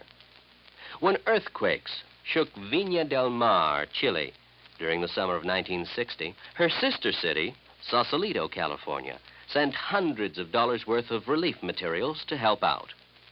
Another case in point, the school children of Clovis, New Mexico, sent a number of cultural exchange packages to students in their sister city of Adana, Turkey. There are hundreds of such examples, because there are hundreds of sister cities. By using this means of diplomacy, friendship and understanding have increased throughout the world and paved the way for permanent freedom, the right of all men everywhere. And now, Act Two of yours truly, Johnny Dollar, and the Smoky Sleeper Matter.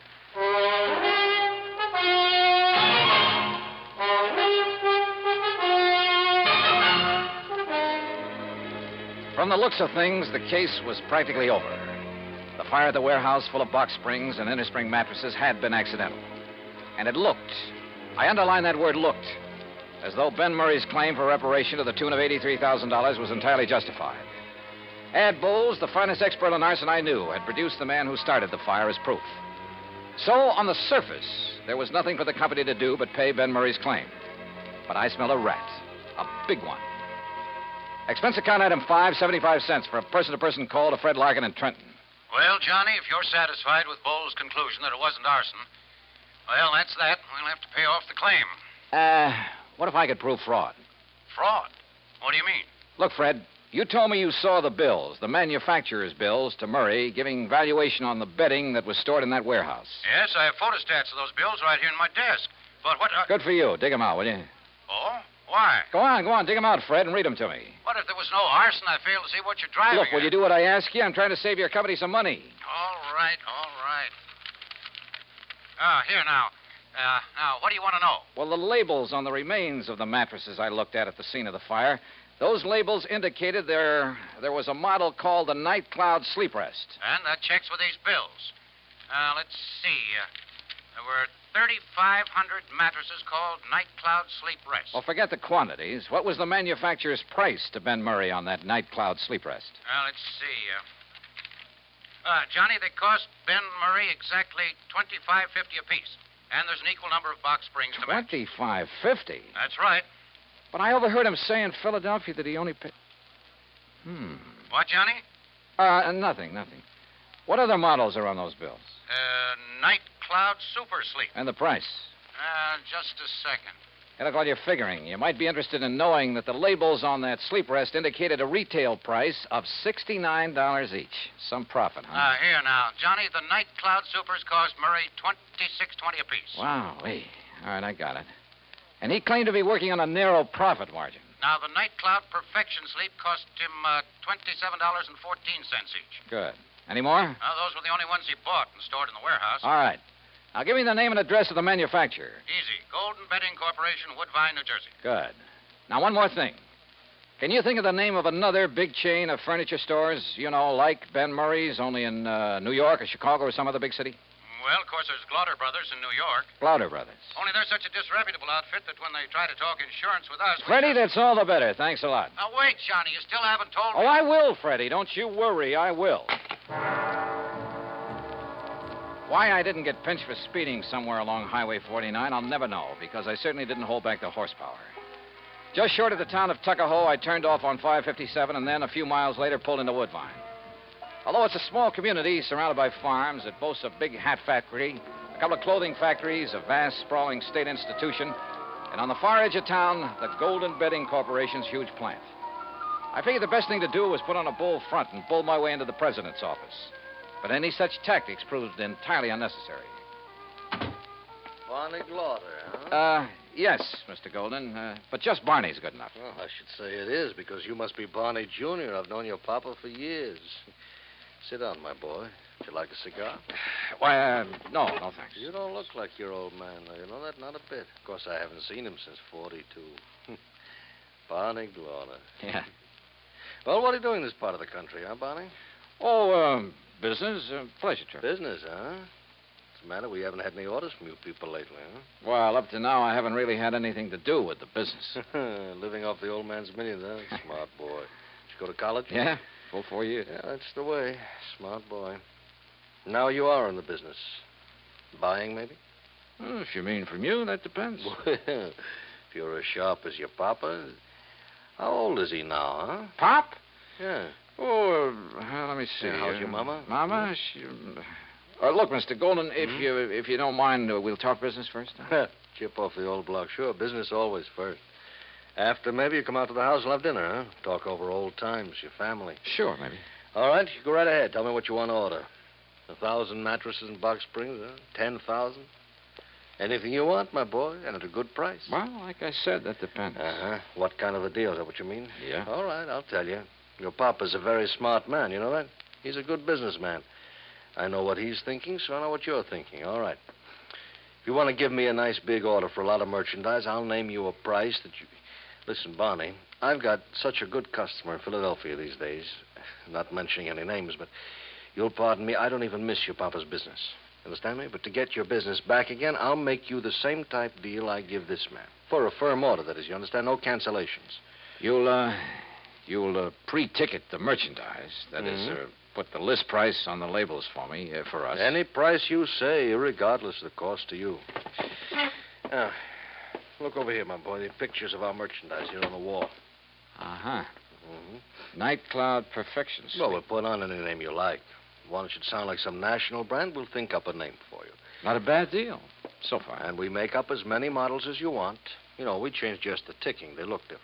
All 196 springs. I personally guarantee it. Only 196? That's all you need, sure. Nobody can tell the difference.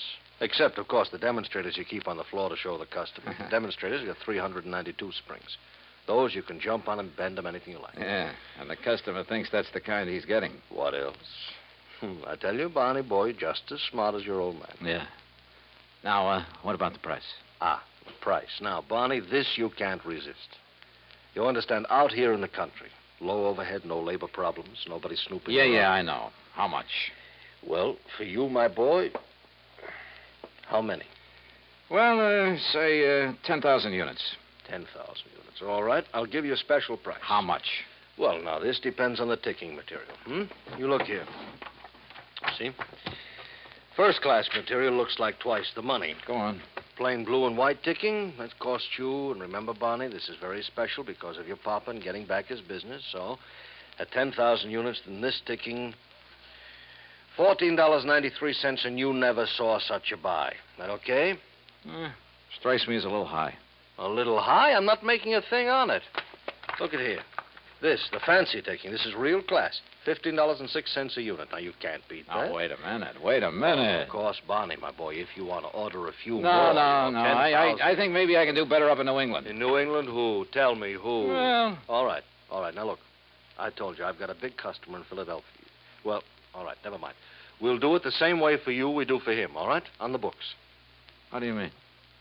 Well, I mean $14.93, huh? Only what would you think if the bill I send you says $29.96, Double? Mm-hmm. You'd make it look like I paid twice as much? So? Yeah. For tax purposes, I'd only be showing about half the profit I was actually making. Smart boy, Barney. Or suppose I insured the stuff for the amount your bills showed, and something happened to it. Well, that's right, sure. However you want. Excuse me. Hello. Oh, hello, Ben. I was just thinking of you. I hear you had a lucky fire up there. What? Oh, no, not now. Listen, Ben, I've got a customer. I've got an important customer here, the son of a very dear old... What? Yes, he is. Yes. A blue shirt and a bow tie. Oh, no. Ben, I'll call you back. Mr. Dollar? That's right. Johnny Dollar. In person, Mr. From the Golden. insurance... Oh, no. Too bad Ben Murray's call interrupted our conversation. Oh, what have I said? That was a very interesting lot of facts you gave me, and I strongly suspect it'll not only put Murray out of business, but you too. And a lot of people you've been dealing with. Now, Dollar. Brother, I hate to think of what the Better Business Bureau will do when they get hold of these facts. To say nothing of the Federal Trade Commission. Dollar, listen to me. But I have a notion it'll help to clear up one of the dirtiest chip rackets in years. There's no need to Even go the on long-suffering public understands this sort of shady operation when it's brought to their attention. It's not at all. As for the decent, legitimate national firms you've been practically stealing listen from... To me, Dollar, will you please listen a minute? Yeah, go ahead. Business has been good. I've made a lot of money. Oh, now, wait a minute. Maybe you could use a little bit. You know, we'll call it the commission, huh? Say $10,000. In cash, it wouldn't show. Golden, I wouldn't even spit on that kind of money. Oh, I could maybe persuade you. You couldn't persuade me to have any part of it. Brother, you've had it coming for a long, long time. And believe me, I'm going to see that you get it. Understand? Yes, Dollar, you make it... I understand. I understand you, too. You dirty crook. You faker. You liar. You cheating, dirty, conniving, chiseling liar. You ruined me, you hear? You ruined me. Yes, Fred? I'm afraid that your nice client, Ben Murray, based his insurance claim on a lot of values that didn't exist. On the hiked-up prices. Hiked up to cheat you and the income tax boys. And if that isn't outright fraud, I'll eat my shirt. So you can just forget about paying that claim or any part of it. And I hope that you and the company will take whatever legal steps are necessary to put these guys out of business. Expense account total, including incidentals and the trip back to Hartford, $130.49. And cheap at half the price. Yours truly, Johnny Dollar.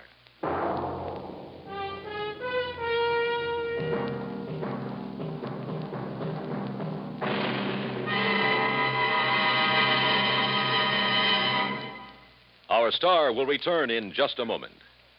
Our flag now numbers 50 stars, and behind each star there stands yet another flag representing one of the 50 states. Kansas' state flag is dark blue, and in the center is the state seal, surmounted by a large sunflower, the official state flower. The seal reflects the history of Kansas, the train of ox wagons going west, for most of the great roads pass through Kansas. An Indian is depicted chasing a herd of buffalo, recalling the words of the official state song, "Oh, give me a home where the buffalo roam." For this truly was the home of the buffalo and Indian. The East is represented by a rising sun, and the promise of future prosperity is indicated by the steamboat on the river and the farmer plowing the field. Above a mountain range are 34 stars, for Kansas was the 34th state admitted to the Union. Over all is the state motto, Ad astra per aspera, to the stars through difficulties. Kansas state flag, the flag of the 34th state to enter the Union, was adopted on March 23rd, 1927. Now, here's our star to tell you about next week's story. Next week, the case of a girl who was willing to kill for money she didn't need. Join us, won't you? Yours truly, Johnny Dollar.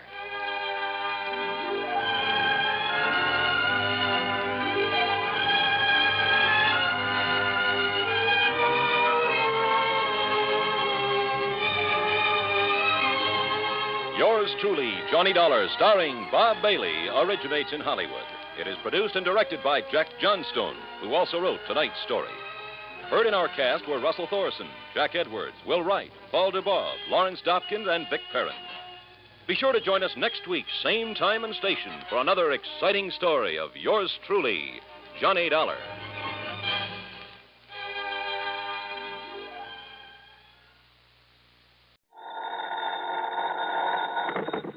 Johnny Dollar. Johnny, you better come right on back out here. Yeah, back out where, and who are you? Johnny, this is Red Bear. The fishing guide out there at Lake Mojave Resort? That's right. Red. The best fishing guide west of the Rocky Mountains. Yeah, I'll go along with you on that, and I should have recognized your voice. But where were you last week when I was out there? Over to Kingman, Arizona for a couple of days. That's where I ran into some trouble, Johnny. Bad trouble. Oh, what kind, Red? Well, when Avery Nicolette died... Avery Nicolette? Yes, sir. Well, I went over to bury him on account I was the only real friend he had. Yeah?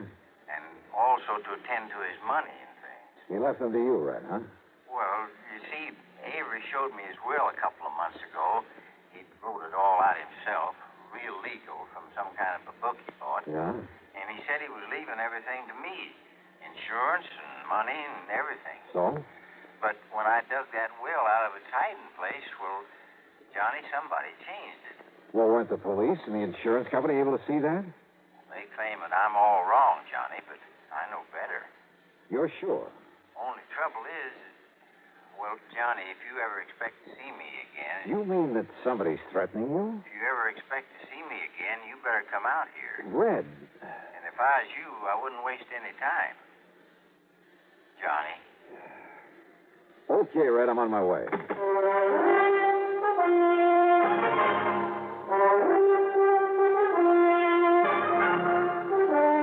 CBS Radio brings you Bob Bailey in the exciting adventures of the man with the action-packed expense account. America's fabulous freelance insurance investigator. Yours truly, Johnny Dollar.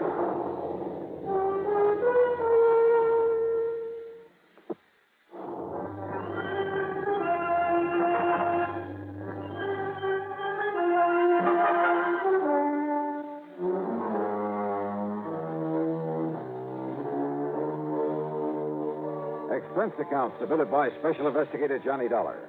To the Greater Southwest Insurance Company, attention of Jake Hessler, Kingman, Arizona office.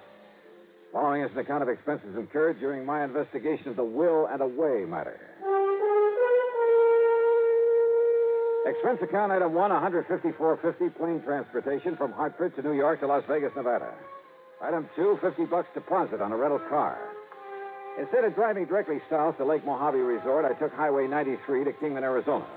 I went straight to Jake Hessler's insurance office on East Palm Drive. Johnny Dollar. Well, sit down, Johnny. Tell me all about you. Thanks, Jake. Well, I suppose you're here on account of Avery Nicolette's insurance. That's right. Wrote his policy himself. 10,000 straight line. And the beneficiary? To be named in his will. That's the way the policy read. Well, isn't that rather unusual? It's highly irregular. Took a bit of doing with the company, but that was what he wanted, and that's what he got. And it's made us a lot of trouble. How, Jake? Well, first of all, after he died, nobody knew whether he'd even made out a will. All right, then. That is, until some old character from old Lake Mojave come along and showed us where he'd hidden it, there in that house he was renting. That was Red Barrett. That's right, Lloyd Barrett. He called himself Red. I understand he was a very good friend of Nicolette's. Only real friend he ever had, I guess.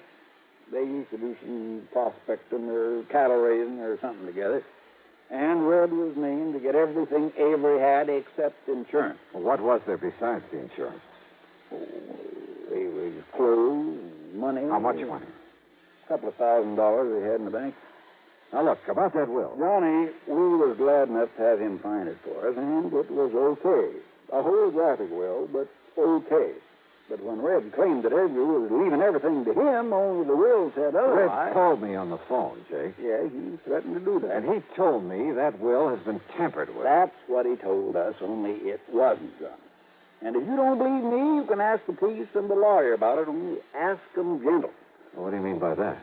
Well, they got so fed up with Red having no grounds to substantiate his claim that, well, they told him if he didn't stop lying about it and bothering them, they'd throw him clean. Oh, Jake, I know Red. I know him well. I know that now and then he might stretch the truth a bit about some of his experiences, the places he's been, about the big fish over there in Mojave that he knows by their first name. Johnny, that's the very reason. But there isn't a malicious bone in this whole body. And I refuse to believe that he'd ever lie or try to pull a fast one for $10,000 or $10 million. Yeah, but Johnny... Now, who is supposed to get his insurance? A fellow named Louis Marino. Who's Louis Marino? Well, according to Mrs. Turner... Who's she? Mrs. Mary Turner. She was a kind of a nurse and housekeeper for Avery the past few months. A real nice woman. And according to her?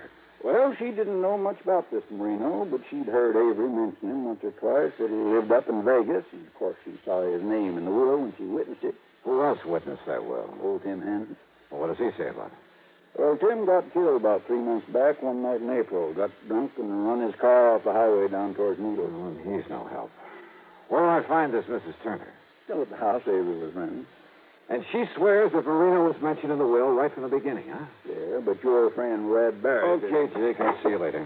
You going over to see her? First, I think I'd better talk to Red over at Lake Mojave Resort and get myself a room for the night.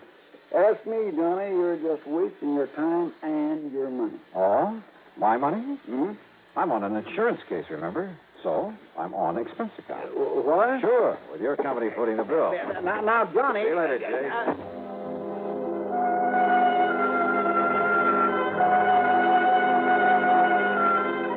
It was after dark when I reached the Lake Mojave Resort. And yeah, Red was waiting for me in his comfortable motel room. We got right down to cases. And I tell you, Johnny, that when Avery showed me that will, there was never any such a name as Louis Marino on it. And that was a couple of months ago. On his birthday, May 11th, I'd taken him a couple of nice steaks to celebrate. Yeah. Now, what was this about your being threatened? Threatened? Well, that's what you implied to me over the phone. Well, now, wait a minute. Were you just stretching things a bit to make sure I'd come out here? Oh, well, now, Johnny. Yeah, I should have known it was something like that. No, sir. Oh, that is... Well, if you could have seen Marino's face when I told that lawyer, the surrogate, that somebody had meddled with Avery's will, and when I said I was going to send for you... Red, you old reprobate. You're in about as much danger. Huh? Now, who'd be out there practicing with a gun this time? Get down. Douse the lights. Sure will. Johnny, that nicked my shirt. Out there practicing, huh? Those bullets were meant for you. Maybe. Or maybe you, Johnny. And the will and away matter.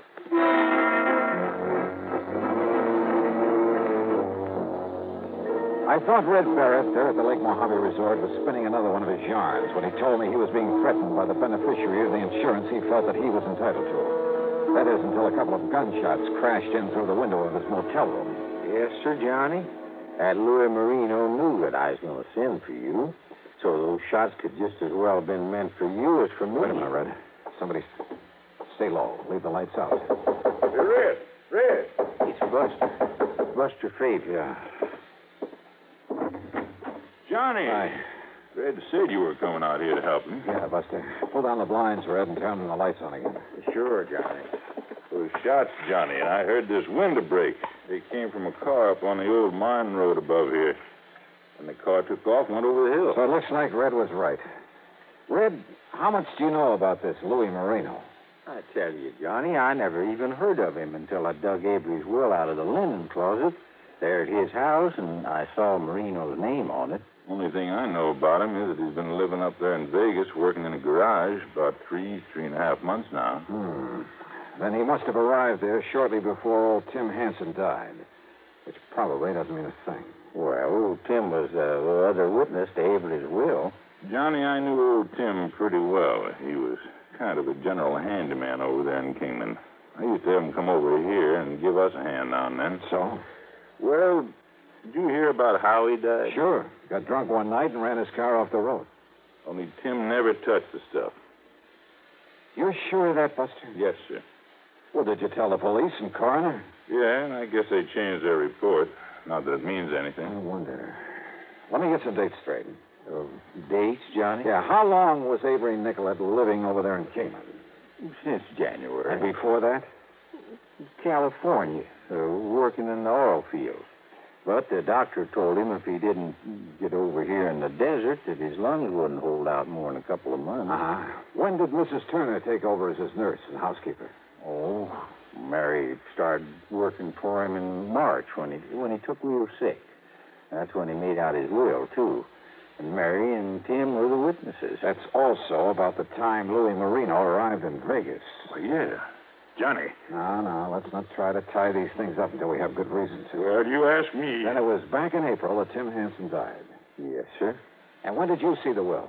In May. That was the time I almost got killed. What?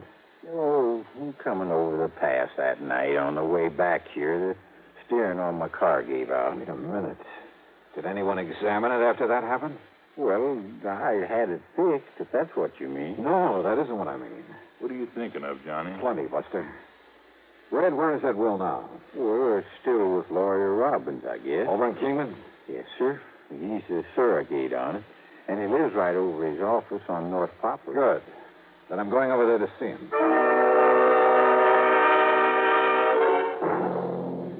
You ask me, Mr. Dollar, you're wasting your time, but, well, here you are. Last will and testament of Avery Charles Nicolette. And it's all in order. Perfectly legal. I couldn't have dictated a better letter myself. The part that Red Barrett claims was added to is... To my best and oldest friend, Lloyd Barrett, I bequeath the whole of my estate. Right here. With the exception of the proceeds from my life insurance policy, which are to go to Louis Marino of Las Vegas, Nevada. You see? It's in his same hand. Yeah, it looks to be. It is.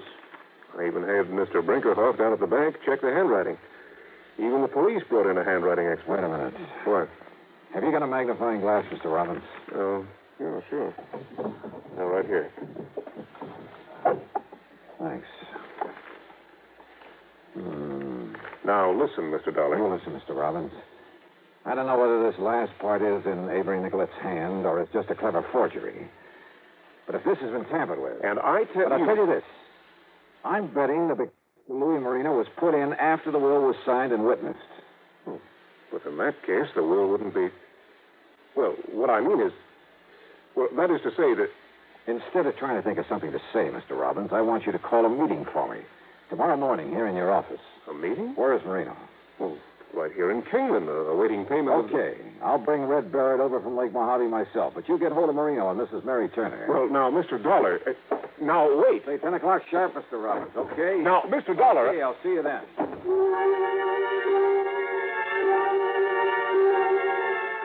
As it turned out, I didn't go back and pick up Red after all. Oh, sure, I started to. Even got a few miles out on the highway. But I ended up by telephoning him from a room I'd taken at a motel right there in Kingman. As for my rental car, well, I don't want to sound dramatic, but what happened was this. About 2 or 3 miles out of town as I was driving along, a funny buzzing noise in the motor. And it stayed real constant even when I slowed down. Well, I've heard that noise before, so I decided to get as far away from that car as I could, but fast. And I ducked behind a mound of gravel there at the side of the road. Yeah.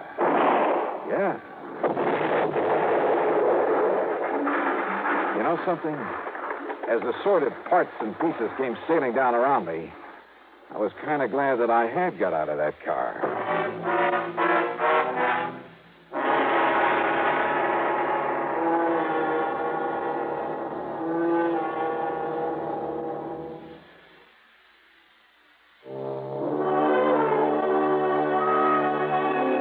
I guess I had underestimated the Kingman, Arizona police.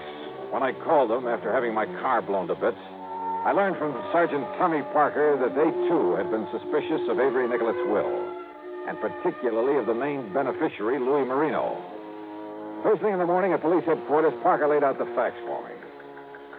Well, it was the police up in Vegas who first ran a make on him, Dollar. Why, Sergeant?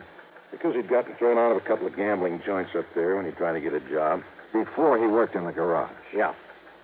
Well, the men who run those casinos are a pretty wise bunch. Somebody recognized him as Louis the Penman from Chicago. Penman? A forger? That's right, from one of the mobs. And just for luck, I started checking on this young housekeeper of Nicolette's, Mrs. Turner. Only her maiden name was Mary Polito. Young, did you say? Late 30s. Dark hair, dark complexion, real good looking. No wonder she had herself a flock of husbands. Wait a minute. Don't tell me. Yeah, Dollar. The last was an old man named Harry Turner. Died about a year ago in a car accident. Car accident? The one before was another old man, Lawrence Fulbright. Another car accident. Same pattern. But her first husband was Louis Marino. Right. Well, mister, you've done yourself proud. Maybe so, but unless we can somehow hold on to them, which is to say, unless we can find something wrong with that will. And don't forget, the handwriting expert I called in said it's okay. Sergeant, maybe that expert overlooked something. Oh? Come on. It's about time for the meeting at the lawyer's office.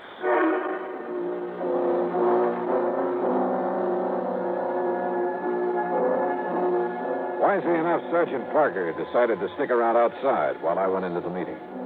Present were Mr. Robbins, the lawyer, Red Barrett, Louis Marino. I couldn't blame Red for not liking his looks. And Mrs. Mary Turner. At the moment, Red had the floor. And I tell you, I don't want the money. I'll give it to charity. But I don't want it going to somebody that Avery never even heard of. What do you mean he never heard of me, you crazy old bum? Because he would have told me. That's why. Because he told me everything. Yeah? Well, I'm sorry, Mr. Barrett, but I'm sure I heard Mr. Nicolette mention Louis Marino many times. And when I saw his name in the will... Somebody put it there after I saw it. You're crazy. All right, now, folks. Listen, old man, if you think you can break this Maybe I can, Louis. Huh? Who's this gentleman, Mr. Robbins? This is Johnny Dollar, Mrs. Turner, investigator for the insurance company. Well, good. Not that it makes any difference to me whether Mr. Marino gets that insurance money. Oh, I think it does, Mrs. Turner. Mrs. Mary Polito, Marino, Fulbright, Turner. What? Did you toss in a Marino somewhere along there, Johnny? No, Mr. Dollar. Listen here, Dollar. Marino, it may be tough proving that you caused the death of the other witness to that will, poor old Tim Hanson. It was a car accident. He was drunk. They found the bottle right beside him. He never took a drink in his life. I suspect that bottle, if there was one, was planted in his car by the mechanic who tampered with the steering. Who said? And come to think of it, you are a mechanic, aren't you, Louis?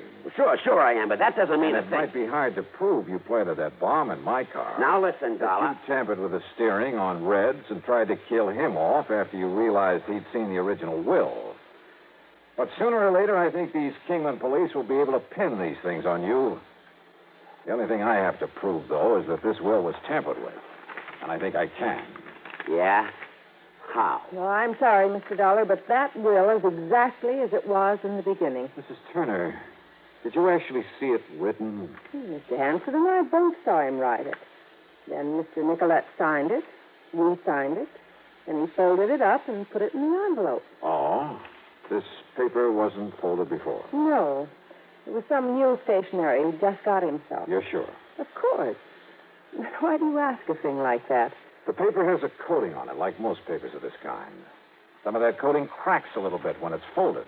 Takes a magnifying glass to see it. So what? So when something's written on it after it's been folded, the ink will spread a bit over the tiny cracks made in the coating. What? Yeah. Like it has on this part. It was added later to give the insurance to Louis Marino after Mrs. Turner found the will in the linen closet. How do you know? I know. Added No. after the other witness died, after Red Barrett saw it. Take a look with your magnifying glass, Mr. Robbins. Yes, I certainly shall. So, Louis, despite your excellent copy of Avery Nicolette's handwriting, by writing yourself in over the fold in that paper, you pulled up boo-boo. You're right, Mr. Dollar. Absolutely right. Well, Mary, Louis? All right, Dollar. You see this gun? Yeah. Louis pulled a gun and started to make even more of a fool of himself.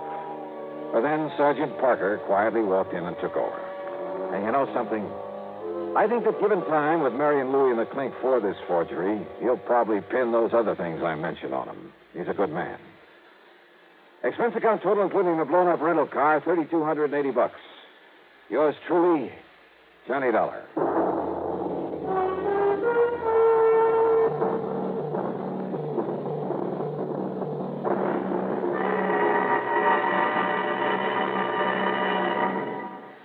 Our star to tell you about next week's story. Next week, a beautiful girl, a terrible storm, and a miracle. Join us, won't you?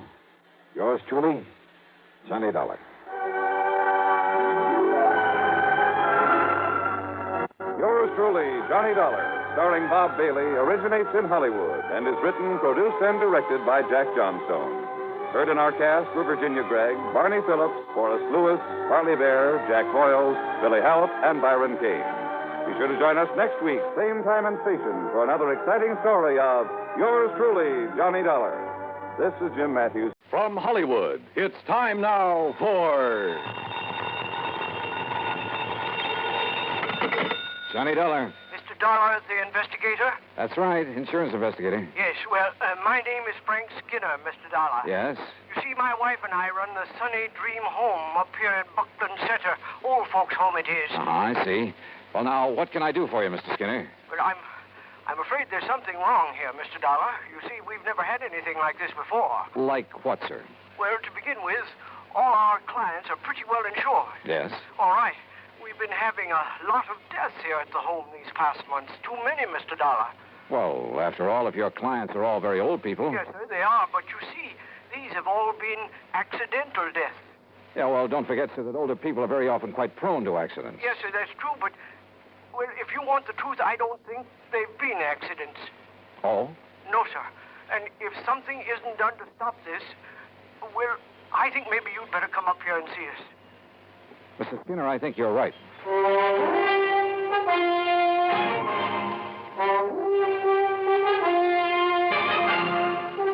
Bob Bailey in the exciting adventures of the man with the action-packed expense account. America's fabulous freelance insurance investigator. Yours truly, Johnny Dollar.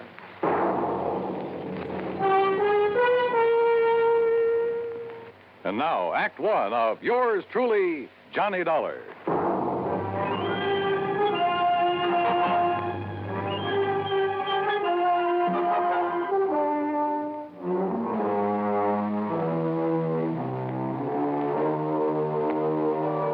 Expense account submitted by Special Investigator Johnny Dollar to the Universal Adjustment Bureau, Hartford, Connecticut. Following is an account of expenses incurred during my investigation of the Sunny Dream matter.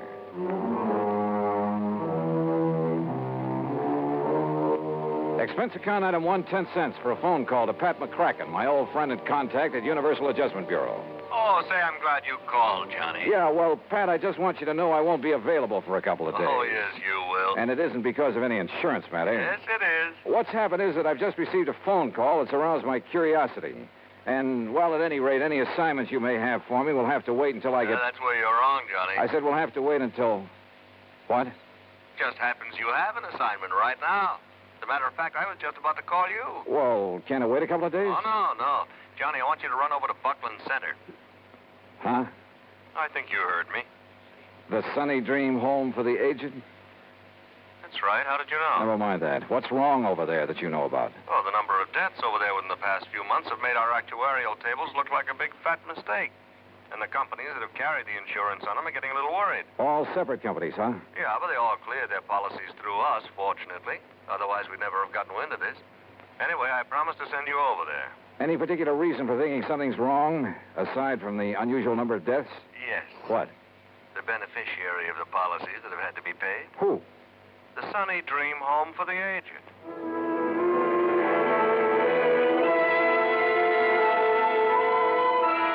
I gassed up my jalopy at the sign of the Flying Red Horse, that's item 2, 425, and drove some 30 miles south and east on Highway 2. I found the Sunny Dream Home just north of Buckland Center. It consisted of a huge old frame house surrounded by trees and well-kept gardens.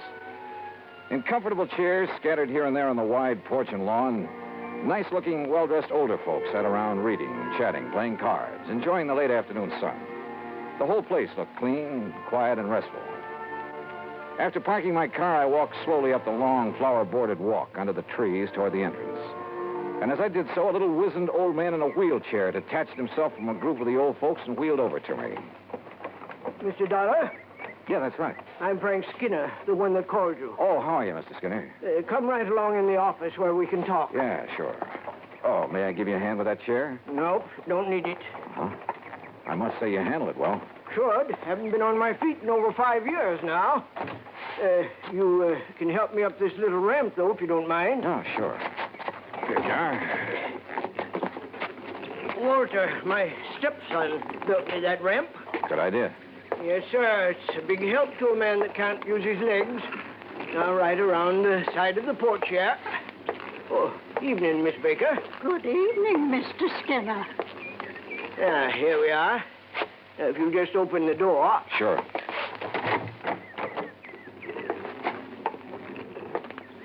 You just sit down there, and I'll get right to the point. Okay, fine. Now, you listen to me. I'd appreciate it if you'd let the folks here think that you've just come to look over the place, like maybe you've got some old relative you'd like a nice home for. In other words, you don't want to alarm your clients. Guests, Mr. Dollar. They're honored guests, all happy and with no worries. Uh-huh. Well, I must say that those I saw outside looked perfectly content. But now, about those so-called accidents. 5 of our people have died within the last 6 months, Mr. Dollar. 5 of them. Terrible. And like I told you on the telephone, they looked like accidents. What kind of accidents? Well, now, the first one. Well, maybe it was. That was old Miss Epp. Lived in the little guest cottage out back. What happened? Small fire. Must have started in the wastebasket or something by the time we got to her. Well, she'd suffocated. And I suppose Mr. Purley might have been accidental, too. Food poisoning it was. At least that's what the doctor called it. But nobody else got sick on all those canned peaches, Mr. Dollar. Who was the doctor? Oh, Doc Cherry from town. Of course, Mr. Purley was the only one that had 3 helpings of them. But my wife never had trouble with her canning before. Well, go on, Mr. Skinner. Well, old Miss Sharmley fell down the main stairs to the living. Look through the door there. You can see the stairs. Well, that's a long stairway for elderly folks. Then Miss Lizzie-Bell. We called her Miss Lizzie-Bell, though her real name was... What happened to her? She fell out the window of her bedroom. And, Mr. Dollar, she just wasn't strong enough to get her window open that wide. She was 94. Then poor old Miss Betzler, she fell down the stairs, too. Well, Mr. Skinner, if those people aren't able to negotiate a stairway like that, you're at fault for requiring them to do it. Well, most of them are. The others had their rooms here on the first floor, like I have, too. How about Miss Lizzie Bell, who was 94? Well, she never left her room until she fell, or until she was pushed by somebody younger and stronger than she was. Well, unless you can prove something like that. I have to prove that those others were pushed down the stairs. Right so. You see, from what you've told me so far, Mr. Skinner, there's no reason to suspect those deaths weren't accidental. Even so many of them, all within a space of only 6 months. Unless, as I say, you can come up with some concrete evidence to indicate otherwise. All right, then. You can tell me this. Why did all those things happen late at night, when those poor old folks wouldn't have any reason to be up and around, when there wasn't anybody around who could help them, until it was too late? Well, so far as that's concerned. Why, sure. Folks have got to get up at night sometimes, one reason or another. But they all had their own private baths, and if they want anything from downstairs, like something to read or some hot milk, something like that, why, all they have to do is ring the push button in their room, and my wife gets it for them. We do that all the time. Where is your wife, by the way? Martha? Why, she's right... Right here, Frank. Who's this you're blabbing off your mouth to? Why, Martha, this is Mr. Johnny Dollar, insurance investigator. Investigator, huh? Well, you can march yourself right out of here. Oh, now, just a minute, Mrs. Skinner. Just a minute, nothing. You get out of here and leave us alone. Mrs. Skinner. And if you don't, I'll throw you out. And if you don't think I'm young and strong enough, then I'll show you. Strong enough to throw a little old lady out of a window? Or shove a couple of people downstairs? Get out. Act 2 of yours truly, Johnny Dollar, in a moment. And now for another episode in the life of Sergeant Donald Bellwether, my husband.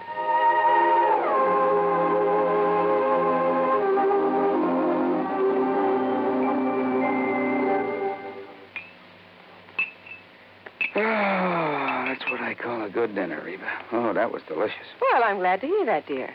More coffee? Yeah, just about a half a cup, please. All right. There you are.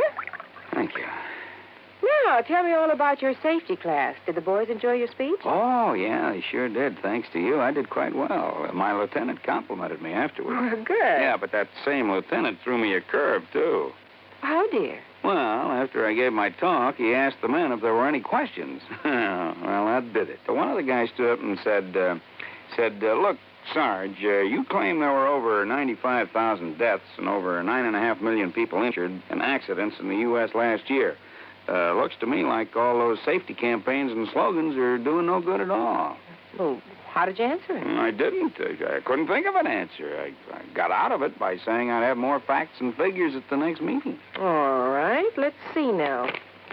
Oh, yeah, here it is. Now, first, Sergeant Bellwether, you start off by telling the boys that since 1913, the accidental death rate has been reduced 35%. Mm-hmm. Or, in other words, if there hadn't been campaigns and safety measures put into effect to reduce accidents, almost 1 million more people would have been killed in the last 46 years. Is that right? It certainly is. I'm reading it right out of the National Safety Council record book. Oh, and another thing. Accidents in the farming areas are much higher than in the city. Now, do you know why? Why?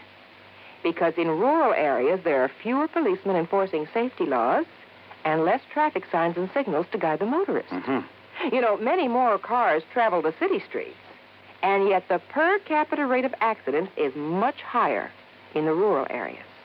Of course, the reason is obvious. In the city, more safety measures are instituted and obeyed. Reba, you are wonderful. That's a good, logical answer. I don't know what I'd do without it. Oh, that's my Donald. That's my doll.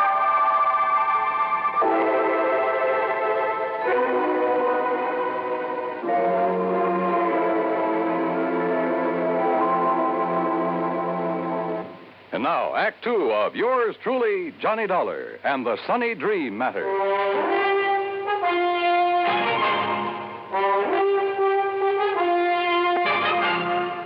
Martha Skinner, co-owner and the real manager of the Sunny Dream Home for the Aged, was a big woman, tall, muscular, and a lot younger than her husband. I don't want your kind snooping around, Mr. Dollar, so get out of here and leave us alone. Your husband seems to think those deaths here in your home for the aged weren't so accidental, Mrs. Skinner. So he does. Yes, that's what I told him, dear. If you'd keep that mouth of yours shut, Frank, we wouldn't have this sort of thing.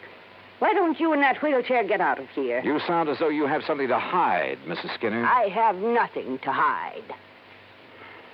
Don't you see what your coming around here will do to our nice place? It'll give us a bad name, that's what it'll do. Folks come here on the recommendation of the folks that live here. If your sort starts prowling around, it'll make our nice home for them sound like a murder factory, and I won't have it. Oh, now, just calm down a moment. Those poor old folks, Miss Lizzie Bell and Mr. Purley and the rest, were accidental, that's all. You got any reason to think they weren't? Well, I didn't have until a minute ago. What do you mean by that? If they weren't accidents, well, it certainly took somebody younger and stronger to push them down those stairs. You mean me? Well? No. No, Mr. Dollar, you're wrong.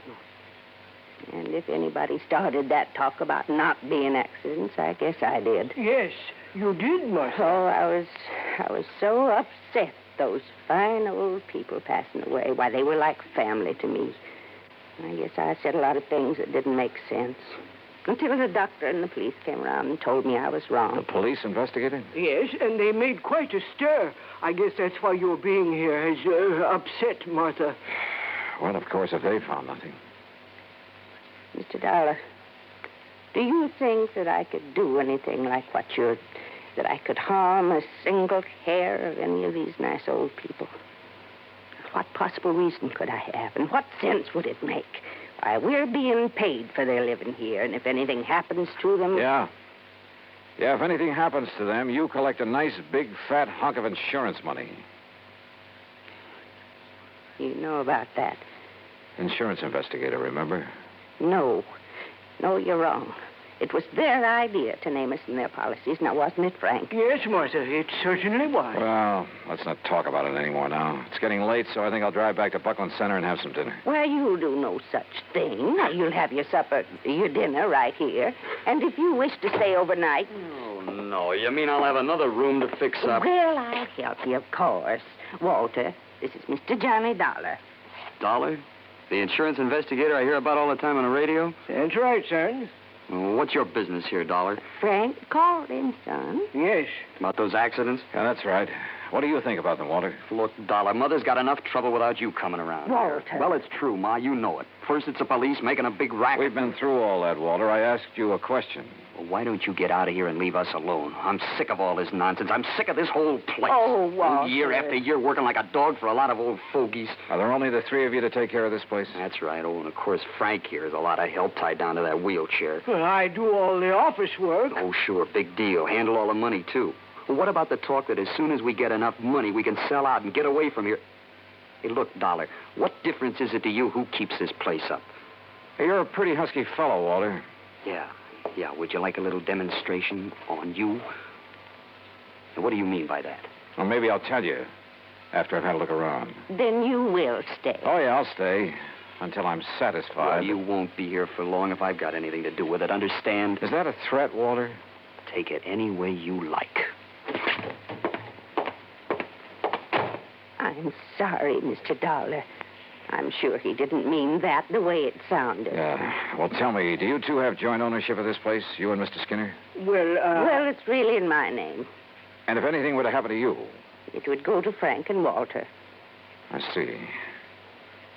Walter said that you've talked about getting enough money to sell out and leave this place. He certainly did. Is that what you plan to do? Yes, sir. Well, I'm not so sure. Of course you are. I've grown to love this place. All the nice people who... Mr. Dollar. Yeah? Enough money, you said. Like a lot of insurance money from... Oh, no. You can't think that Walter would... Oh, no. He's spoiled and fresh and impetuous and talks a lot, but... Surely you don't think... Mrs. Skinner, what would you think?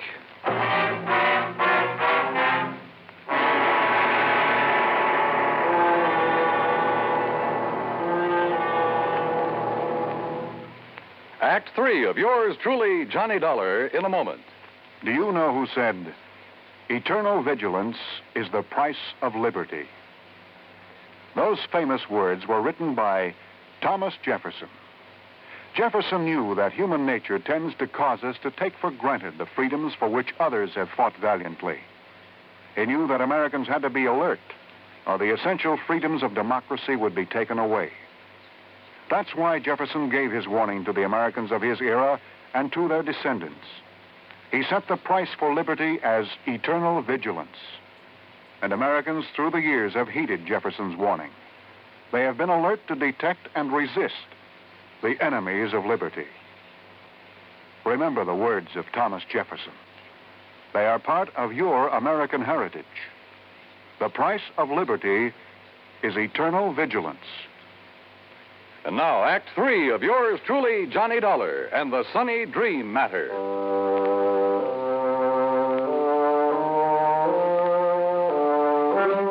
At dinner that evening, I made a point of chatting with as many guests of the Sunny Dream home for the aged as possible. Sweet old Mrs. Baker, who must have been in her 80s, pretty much summed things up as we talked together on the porch in the cool of the evening. You're all really kind of sorry for Walter, Mr. Dollar. Young man like that doesn't really have a place here among all of us old ones. Yeah, I wonder why he doesn't go out on his own then, Mrs. Baker. Because in spite of his brash, noisy way, he loves his mother, Martha.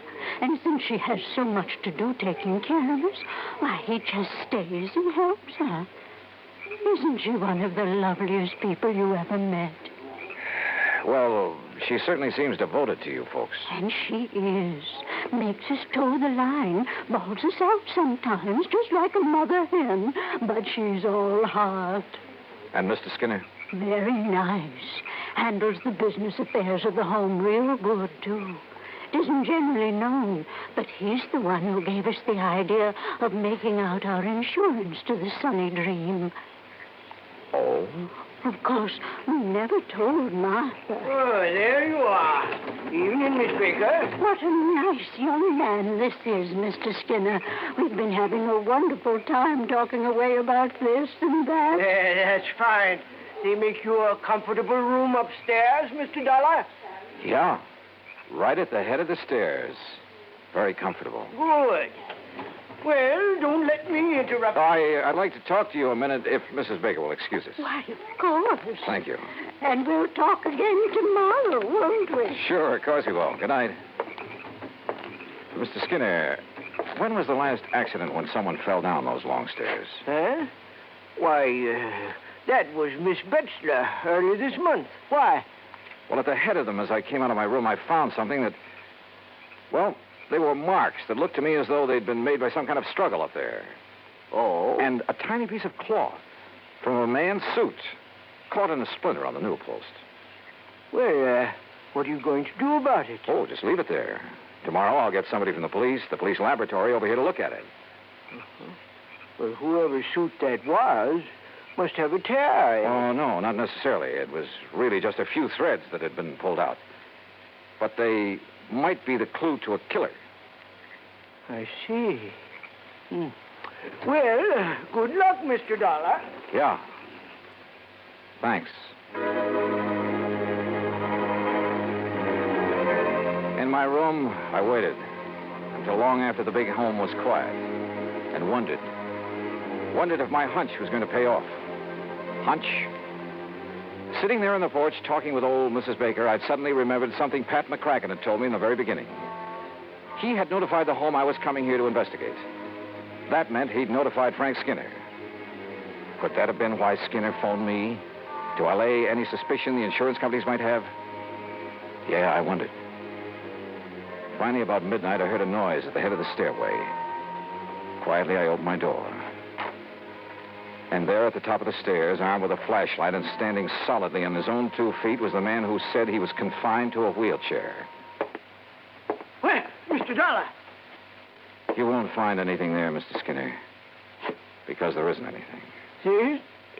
You lied to me. It got you up out of that phony wheelchair, didn't it?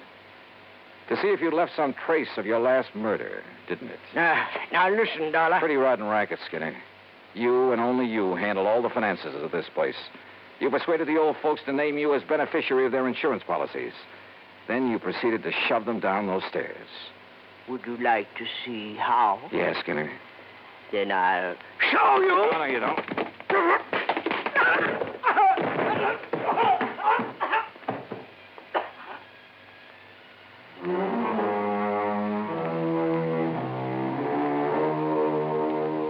Yeah, he'll live to go to trial. And whatever sentence they hand him will be much too short. The Sunny Dream home, well, I hope it'll be the quiet, peaceful place his wife wants it to be. Expense account total, including incidentals, $12 even. Yours truly, Johnny Dollar.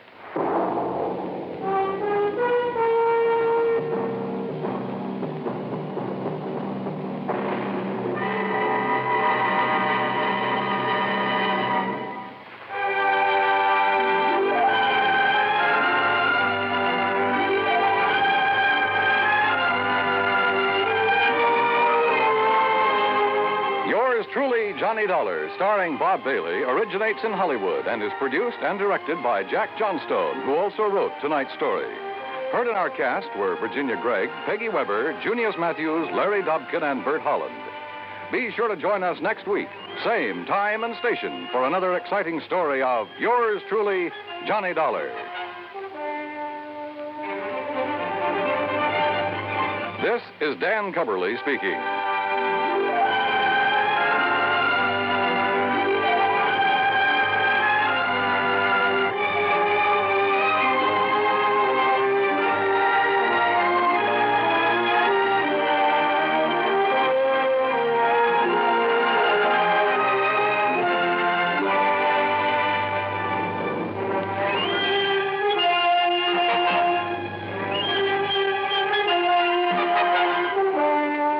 Johnny Dollar has come to you through the worldwide facilities of the United States Armed Forces Radio and Television Service.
Johnny Dollar. Art Engels, International Life and Casualty. How you doing, Art? Hey, listen, Johnny, are you free to take something on for us? Arthur, my boy, as long as a nice, big, wealthy company like yours just can't wait to pay my expense account. Now, Johnny... Plus a sizable fee for my superlative services. Okay, what's it all about? Murder, fraud, arson? No. Okay, then what? I don't know. Oh, you want me, but you don't know what for. That's right, yeah. Well, that's a switch. Actually, Johnny, it's one of our very important clients wants you. Art, that's not a switch. He has demanded that you and only you be sent over to see him. But he hasn't told you why. That's right. Uh-oh.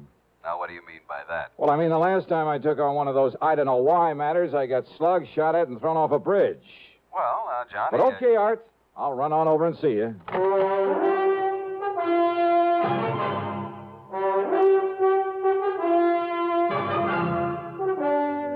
CBS Radio brings you Bob Bailey in the exciting adventures of the man with the action-packed expense account, America's fabulous freelance insurance investigator. Yours truly, Johnny Dollar.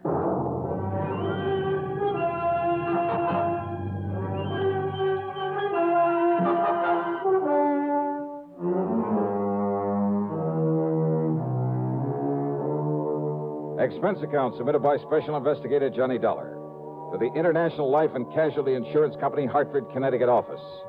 Following is an account of expenses incurred during my investigation of the Phony phone matter.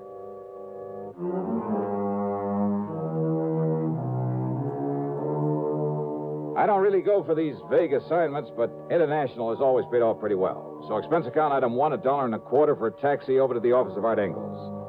He was waiting outside the building for me in his car. We took off and headed back across town again. Where to, Art? Mr. Wendell's office is in the Clay building. Wendell? J. Ransom Wendell, the important client I told you about, who wants to see you right away. But who hasn't told you why he wants to see me? He hasn't told me. How important are they? Well, he owns and runs the Crown Lithograph operation. Never heard of it. When he inherited that plant, it must have been, 40 years ago. It was just a small outfit, not worth more than $400,000 or $500,000. Oh, you call that small? And now it's worth millions. Then Wendell is loaded. He certainly is, Johnny. And that means he carries a lot of insurance. One of our biggest accounts.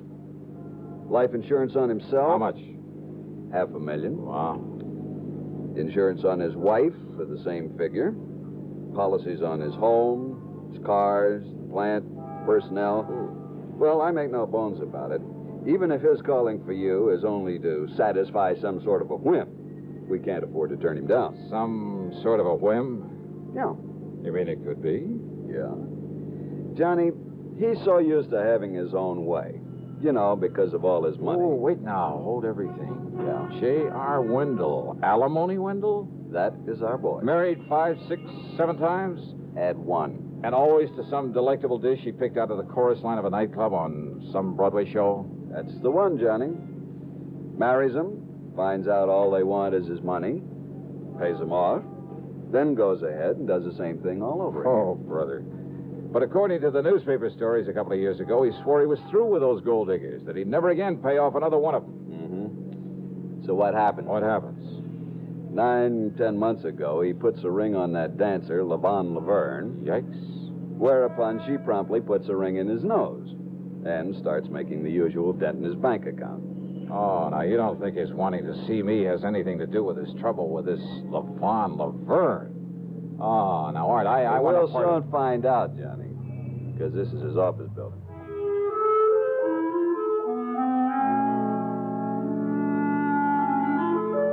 Wendell's office was huge. The walls were paneled in rich mahogany hung with fine oil paintings. Wall-to-wall carpeting so thick you sank into it almost up to your ankles. Fine antique furniture, including his tremendous desk. And the man himself really fooled me. He must have been, about 60. But instead of a snide, leering old wolf, he was tall, straight as a ramrod, with clear, frank blue eyes. Yeah, the smart, alert kind of man you'd expect to head up a multi-million-dollar operation. The kind you wouldn't expect to have fallen for a whole line of cheap chorus girls. But then, of course, you never can tell. Yes, Mr. Engels, Mr. Dollar. It's my wife, Lavon, that I'm concerned about. But since it has nothing whatsoever to do with her insurance at the moment. Well, now, Mr. Wendell... Engels, I'm much obliged to you for bringing Dollar to me. If I need you further, I'll let you know. Well, if I can be of any help in this No. Dollar and I can handle this alone, so you just run along. Okay. Whatever you say. I'll be in touch. Yes, so I heard. All right, Johnny. You let me know just... Goodbye. All right, Dollar. Well, now, look, if there's no insurance involved... Oh, there isn't. I hope there won't be. I'm quite sure there won't be. Nonetheless... You say this concerns your wife? Yes. Yes, it does. Well, far be it from me, Mr. Wendell, but I had a notion you were through with marrying all these pretty young girls. I made some bad mistakes, Dollar. 7 of them, to be exact. Cost me a lot of money, a lot of heartache. Took a lot out of me. Well, let's face it, I pretty much made an old fool of myself. Instead of paying off those girls, those leeches, to get free of them, I should have... I at least profited by the mistakes I made. What do you mean, sir? I mean, Lavon. Young, beautiful. Maybe she is no mental giant, but she's made me a good, a loving, a devoted wife. Well, I'm glad to hear that, Mr. Wendell. But now what's the problem? Fear. Fear? Yes, Lavon's. But fear of what, sir? Fear, Mr. Dollar, of being murdered.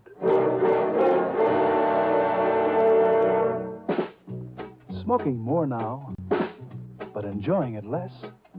Have a real cigarette. Have a Camel. So good. Have a Camel cigarette. So rich. Have a real cigarette. Have a Camel. So mild. Have a Camel cigarette. And here's the reason why. Best tobacco makes the best smoke. Have a Camel cigarette. You can say that again. Best tobacco makes the best smoke. Have a Camel cigarette.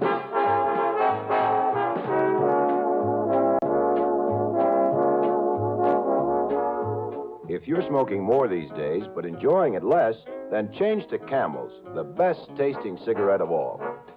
Have a Camel! Start to really enjoy smoking again. And now the second act of yours truly, Johnny Dollar.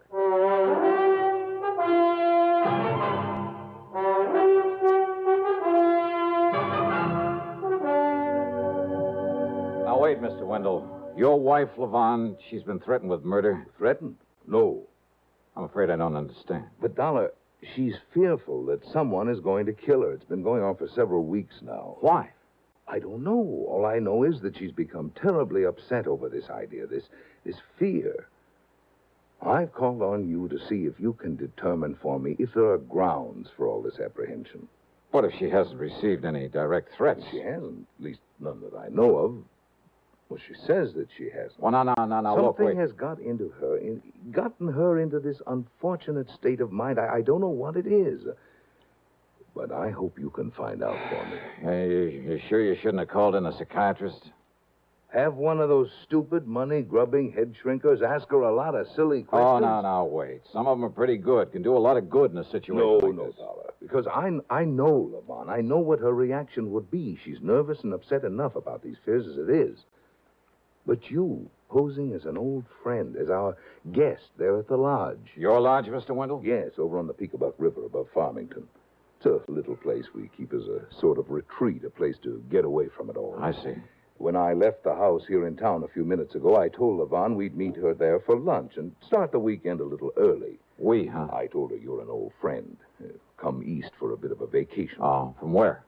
Los Angeles, Hollywood. Oh. You are familiar with the West Coast, I hope. Oh, enough to talk about it intelligently. Good. Well, then why don't we leave right away? Mr. Wendell. We'll stop at your apartment so you can pick up some clothes, then we'll head on up to the lodge. Excuse me. But now look here, Yes, sir. Mr. Wendell? Miss Barker, have my car brought around, please. Yes, sir. I'll be gone until Monday. Have a pleasant weekend, Mr. Wendell. Thank you. Well, I still don't quite understand what you expect me to do up there at your lodge. Dollar, I have known about you for years. I have great respect for your talents. Not only as a crime investigator, but because of your ability to deal with people, get very close to them. Ah. People like your charming and beautiful wife, Mr. Wendell? Oh, no. I'm very serious, Dollar. You have a knack of inspiring confidence, of getting things out of people that... Well, you see, I follow the reports of your cases on the radio very closely. Yeah, well... I'm convinced that you can be of more help than any psychiatrist could possibly. And also, and let's be frank about this. Yes? That is, if your wife's fears are justified. Well? You also think I might be handy to have around as a bodyguard, right? Yes, Dollar, that's right. We drove over to my place and I packed a couple of bags. I also picked up the old faithful 38 caliber lemon squeezer. We drove east on Route 4 to Farmington, and then north along the western side of the Peekabuck River, and finally east again on a private road. Meantime, as we drove along, I questioned Mr. Wendell further. No, Dollar, I can think of no one who might want to harm her, of whom she ought to be worried or afraid. Well, there must be some basis for this fear of hers. Of course, before I met Levon and married her, when she was dancing in nightclubs, I'm afraid not always the better ones. Well, a lot of those joints are run by racketeers. Yes. Her contacts in those days were not always with the best of people. Something to work on, isn't it? Oh, but now here we are. You like my little place? Oh, you call this little? We like it because it doesn't require any servants, and we can... Now, what's the matter? Well, nothing. Only it's well after noon, and I don't see Levon's car anywhere. Well, maybe she's been here and left to do some shopping or something. Come along, Dollar. Let's go in and see. Well, I suppose 10 rooms is rather small to a man like Mr. Wendell. But I didn't have much chance to look around because of his concern over his wife. He went through the motions of pouring a couple of drinks. I just don't understand this, Dollar. It's almost 1 o'clock. She's always on time. Will you excuse me? I'm going to see if something's held her up at home.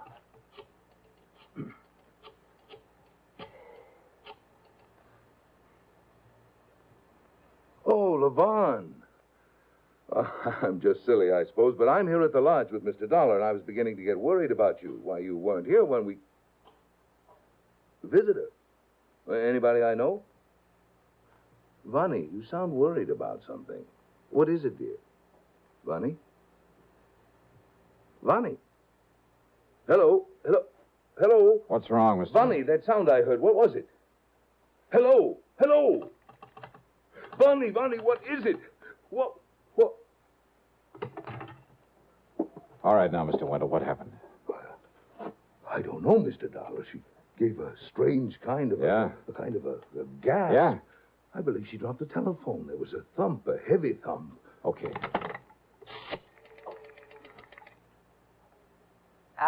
Operator, give me police headquarters in Hartford. Make it homicide.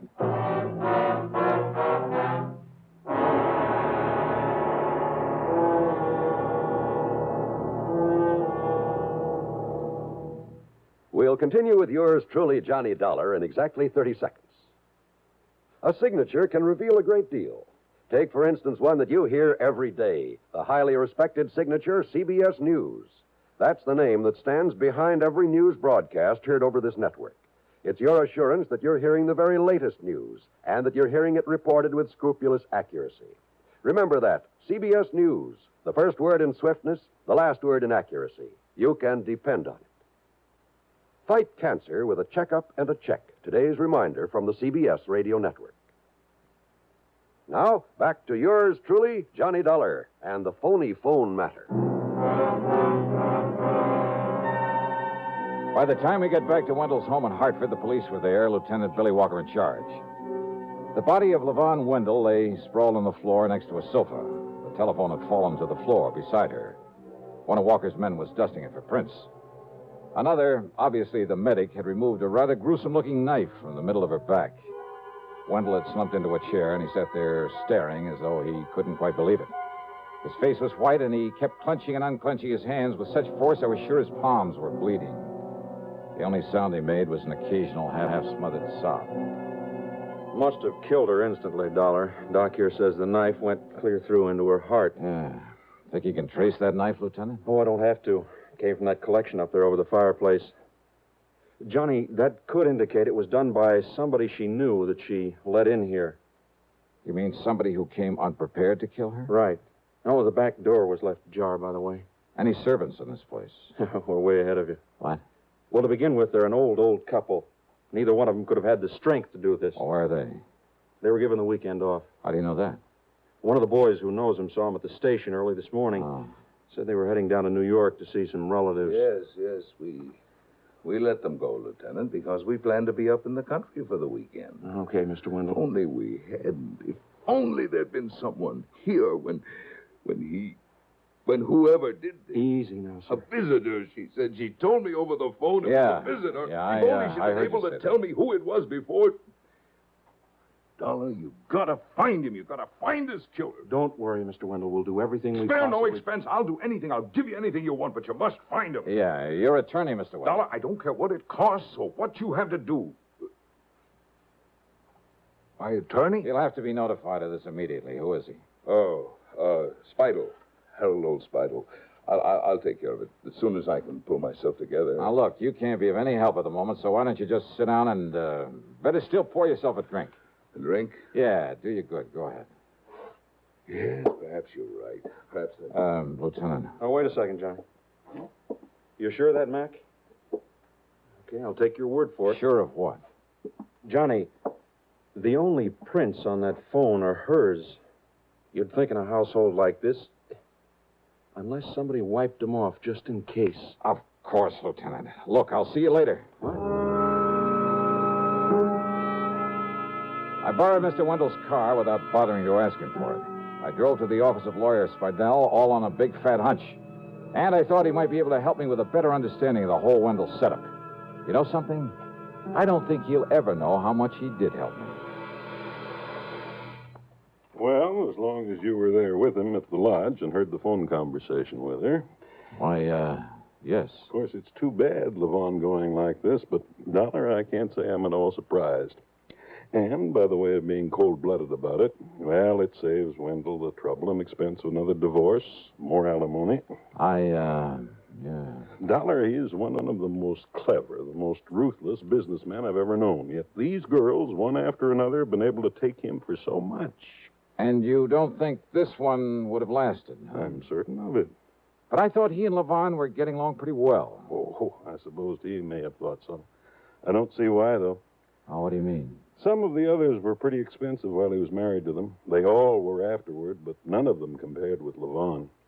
Did you ever see one of her lavish nightclub parties? No. Why, the other night, last Tuesday, I just happened to be in the Purple Cat over in... Now, mind you, I'm not a nightclub habitué. Yeah, Mr. Spadell, I Yes? think I'd better be going. Oh? But I thought perhaps I could be of help to you. Oh, you've been plenty of help. After all, I know the names of many of the gangsters with whom this girl was formerly associated. Oh, I'm sure you do. Any one of whom might be a possible suspect. More so than Mr. Wendell himself? Wendell himself? Think that over. But you were with him there at the lodge. You heard him talking to her on the phone when it happened. That's so? Of course. You yourself are his perfect alibi. Am I? Yeah. That telephone conversation. So item 2 on the expense account is 10 cents for a phone call to my favorite gal friend, Betty Lewis. As I expected, she was willing to go along with a little stunt I had in mind that might blow this whole murder case wide open. By the time I got back to Wendell's home, the police and his wife's body were gone. And he'd calmed down all right. There were several empty glasses at his elbow. You were right, Dollar. I've pulled myself together enough to realize that what's happened has happened. Oh, I forgot to call my attorney, as you suggested. I'll do it right away. No. Wait, I want to talk to you. Yes? Besides, I'm expecting a call myself on that phone. Oh, you made some progress? Yeah, quite a bit, I think. Well, good. I understand that as a businessman, you're pretty ruthless. Doesn't sound nervous upset to me. What? And what you know, that phone conversation there at your lodge was pretty smart. Will you please start making sense, Dollar? I was pretty dumb. I should have realized you couldn't have dialed this number from up here. Just a minute. Sorry, I want to get this call. Dollar! Hello? Hi, hon. This is Betty. Yeah, this is Johnny Dollar. Oh, then it is for you. Now, do I gotta hang up and leave you with an empty line the way you said I should? Yes. Oh, gee. Yes. Okay. Bye, sweet. Yes, I'm alone here. What? I'll give you $500 if your info is accurate. What is it, Mr. Dollar? No, 500 is the limit. Unless you're willing to appear and testify in court. Okay, then it's 1,000. Come on over here and I'll give it to you. If you can give me enough facts right now to prove you were here. What goes on there, Dollar? Oh, you actually saw him, huh? Through which window? Yeah? Side of the room? Yeah, I can see it from here. Who are you talking And to? you actually saw him take the knife from his collection over the... Yeah? Yeah. Then he what? The back door? Yeah, I got it. His own car, huh? Well, sure, to his office in time to meet me there. Hang up that phone, Dollar. Excuse me, I've... Hang it up. Yeah, sure. So somebody saw me. Somebody saw me, killer. But when that informer comes here to collect the money you promised Mr. Wendell. Dollar, he's going to get exactly what you're going to get. A bullet in the head. You see this gun? Well, now, Mr. Wendell, my name isn't Matt Dillon.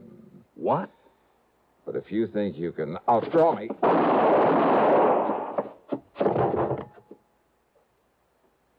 Wow.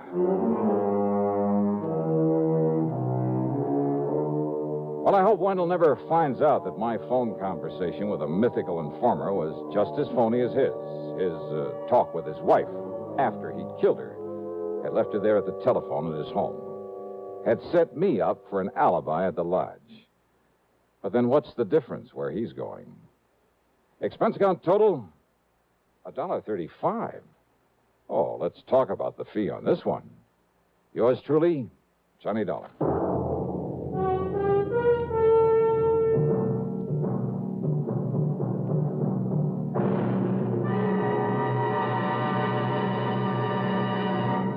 Constipation can be a problem for anyone, even doctors. And when constipation occurs, it's interesting to see just what doctors consider important about a laxative they might use or recommend. Well, a majority of the doctors we heard from had this to say. A laxative should be effective, gentle, close to natural acting. A medicine that can be used with complete confidence. Now, X-Lax has been popular with many doctors and millions of people over the years because chocolated X-Lax is effective. Overnight, it helps you toward your normal regularity. X-Lax is so gentle, so close to natural acting, there's no upset. That's why many doctors and millions of people use X-Lax with complete confidence. X-Lax, the laxative that helps you toward your normal regularity, gently, overnight. Now, here is our star to tell you about next week's program. Next week, one of my ever-loving gals comes into the case. And believe me, things get complicated. Join us, won't you? Yours truly, Johnny Dollar.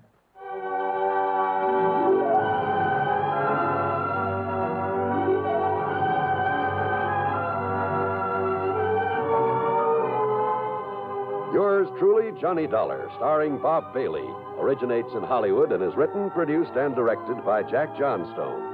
Heard in our cast were Virginia Gregg, Harry Bartell, Marvin Miller, Dick Crenna, and Lou Merrill. Be sure to join us next week, same time and station, for another exciting story of yours truly, Johnny Dollar. This is John Wall speaking. Suspense, next on the CBS Radio Network. Radio 59, WROW, first on the dial, serving Albany, Tri, and Schenectady.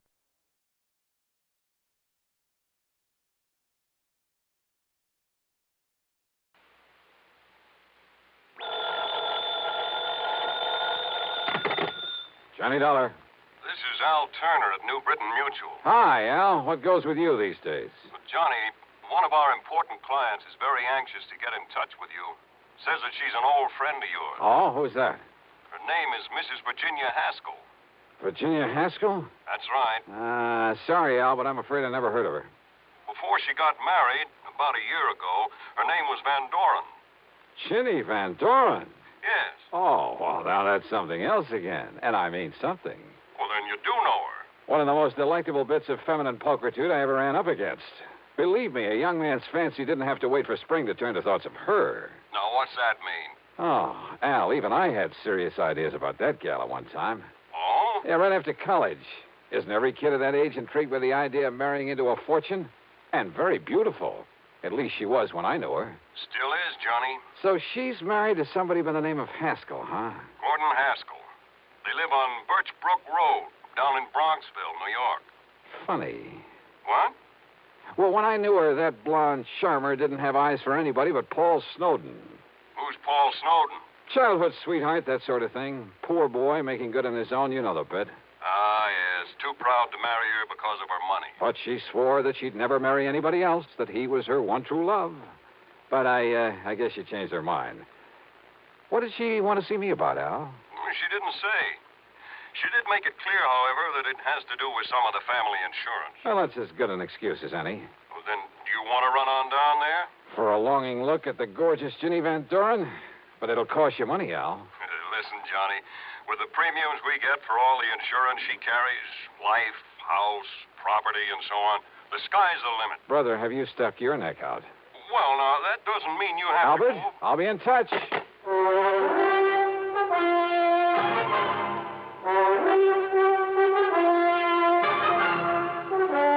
Bob Bailey in the intriguing adventures of the man with the action-packed expense account. America's fabulous freelance insurance investigator. Yours truly, Johnny Dollar.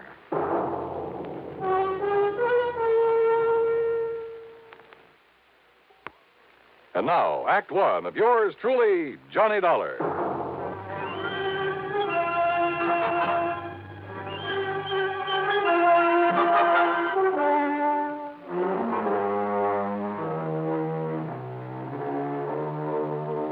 Expense account submitted by Special Investigator Johnny Dollar to the New Britain Mutual Insurance Company Home Office, Hartford, Connecticut. Following is an account of expenses incurred during my investigation of the Wayward Heiress matter.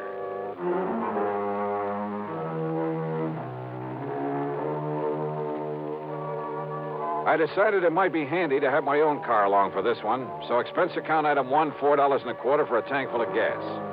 I picked up the freeway and headed south and west to fashionable Westchester County, New York.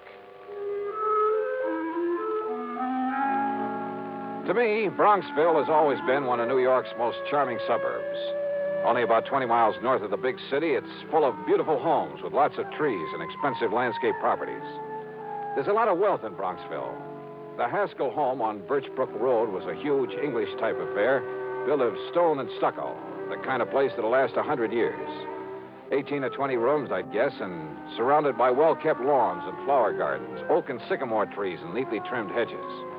Yep, a big hunk of the Van Doren oil money must have gone into it, unless young Haskell was mighty rich. Virginia, looking every bit as beautiful as I'd remembered her from college back in the Midwest, greeted me like a long-lost, well, brother, darn it. And, Johnny, I'm so glad you could come. I'm worried, sick. Worried about what, Jenny? Gordon, my husband. Well, look, it's none of my business, but it kind of surprised me to learn you'd married somebody other than Paul Snowden. It's Paul who has me worried, Johnny. Oh? Yes. How? Well, back in the old days in college, I wasn't interested in anybody in the world but Paul. I mean, seriously. Yeah, I remember. The rest of us couldn't get to first base with you. I loved him, Johnny. And I hoped that as soon as he could get established in a business of some kind, he'd ask me to marry him. Well, what stopped him, Jenny? Money. When Father died and all the Van Doren money came to me, Paul suddenly changed. He stopped seeing me. He even avoided me. So then, well, I guess what I did was make a mistake. What was that? I went to see him at his little plant there in Chicago. Chicago? That's where we were living then. And, Johnny, the only reason he stayed there was to be close to me. So you went to see him? Yes. And I proposed to him. Oh? Also, well, this was the big mistake. I offered to finance the machine tool business that he was trying so hard to build up. But he didn't like that and told me so. I'm afraid there was quite a scene there. You've just been looking down your nose at me all these years. It's been nothing but pity. Paul! Yeah, poor, timid little me. Needs help. Maybe needs mothering by somebody who pities him. By somebody who can afford to support him. Paul, that isn't true. Then why do you come offering help, offering money? I don't want pity. Somebody holding up my head for me. I've got to work this out alone. It may take me a long time, but I'm not going to... Oh, I'm sorry, Jenny, but don't you see I love you? I'll never love anybody else. Then why don't you let me Don't you understand? I'll never get anywhere on your charity. You're feeling sorry for me. Paul, darling, please. All right. All right, the less we see of each other now, the better. Maybe sometime, but... Well, no, not now. You find somebody else, Jenny. Somebody who can give you the things you need and want. Uh-huh. A little too much pride for his own good, I'd say. It upset me terribly, Johnny. Especially when he told me to go out and find somebody else. But I take it you did. Then Gordon came along. Sort of caught me on the rebound, I guess. Tall, good-looking. He fell in love with me the first time we ever met. I guess he kind of swept me off my feet.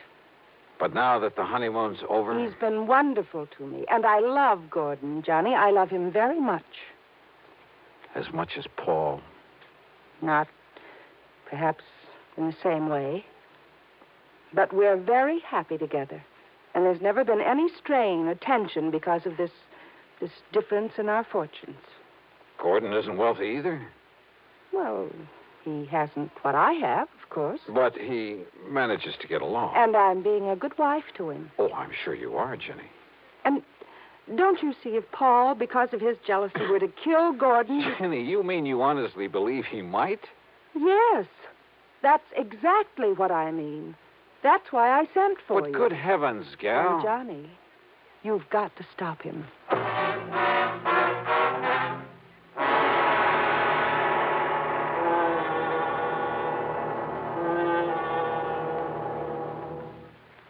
And now, Act Two of yours truly, Johnny Dollar and the Wayward Heiress Matter.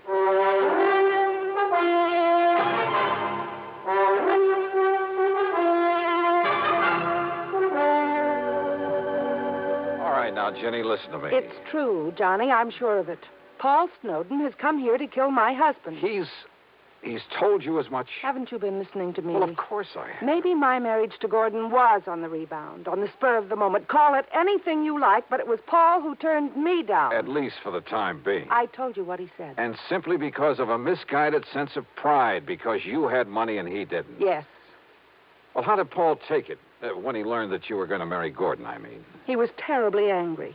He made all sorts of wild threats. Well, now, that doesn't necessarily... He said that he would kill anybody else who married me, and he will, Johnny. Does he know Gordon? He's never seen him. But he wants to kill him? Oh, Ginny, that doesn't make any sense. Don't you understand? It was to get away from Paul that Gordon and I came here to get married and settle down. Well, because you were afraid you might still be in love with Paul. It isn't a very nice thing to say, Johnny. But it could be true, couldn't it? Is Gordon in business here in the East? Well, I've helped him to start one, Johnny. A little importing business. What did he do before? Ginny? Well, his family had quite a bit of money once. But they lost it all in some bad speculations. And, well, if you must know, Gordon just sort of played around for a while. Did Paul know all this? I don't know. Because if he did, maybe you shouldn't blame the poor, hard-working guy for not liking him. But Gordon is good, and he's good to me. He's good to you. Seems to me you're the one You who mustn't say that, Johnny. He is good to me. And he's all I have now.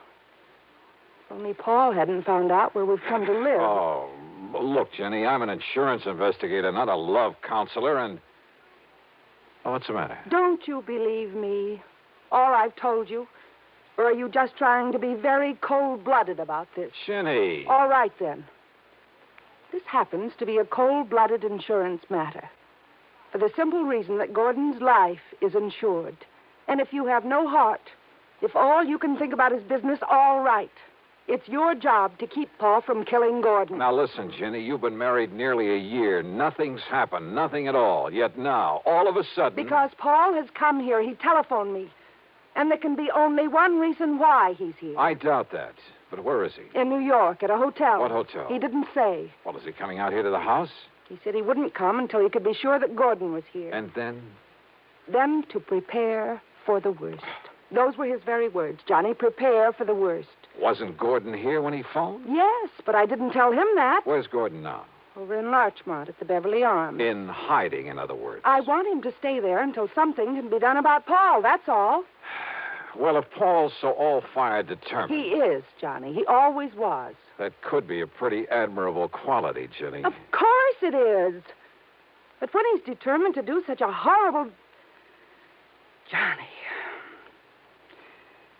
Johnny, I don't understand you, the way you're taking all this. Are you going to help me or aren't you? Yes. Okay, Jenny, I'll see what I can do. If by any chance what you suspect is true, if Paul really has come here to get him... Of course he has. Paul doesn't give up, no matter what he set out to do. Which is to say that sooner or later, if you'd kept your head, if you hadn't gone off the deep end, if you had waited and married him, Jenny... I know, I should have. I should have waited for him, no matter how long it took. And Yeah? And what? No, Johnny, I didn't mean that. I'm married to Gordon now, and I must protect him. Okay, then. The first thing to do is get him over here. What? Sure. If Paul's staying undercover, it's the only way to bring him out in the open. But if anything happens to like Gordon... you say, it's my job to see that it doesn't. I'll see you later. Yeah, like I've said many times before, in this business of mine, you run into some real wildies, and this was one of them. Made me feel like an advice to the love shorn column.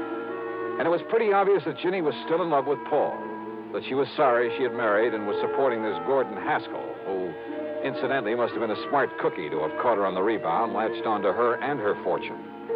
But she'd made her bed, and by golly, out of nothing but stubborn pride, she was going to lie in it. It was well after dark by the time I left her, and as I walked out to my car, I decided that what I'd better do first was to locate Paul Snowden, somewhere in some hotel in New York City. Find out what this whole crazy affair was really all about. But then, as I reached for the door handle on my car... Just a minute. Huh? Yeah? I've been waiting for you. Oh? Who are you? As if I couldn't guess. Mister, I found out all about you, why you came here. Me? Oh, well, now, If just you a don't minute. believe me, take a look at these photostats from the police files in half a dozen western states. Well, now, just take it easy. Let me put on the dash light so I can take a look at them. You'll have plenty of time to look at them when I'm through with you. Well, just a Mister, minute. I ought to kill you.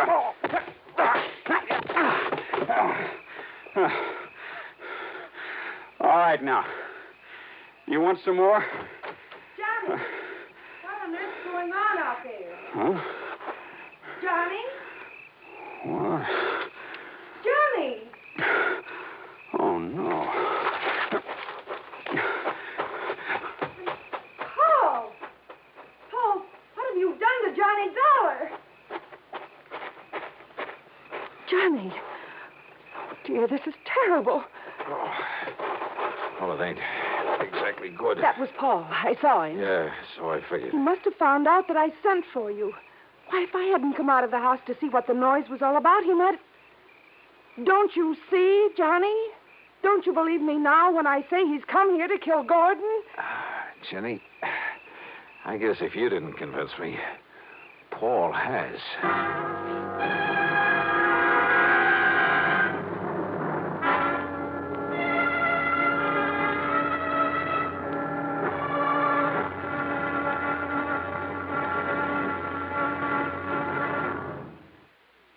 Now, Act 3 of yours truly, Johnny Dollar.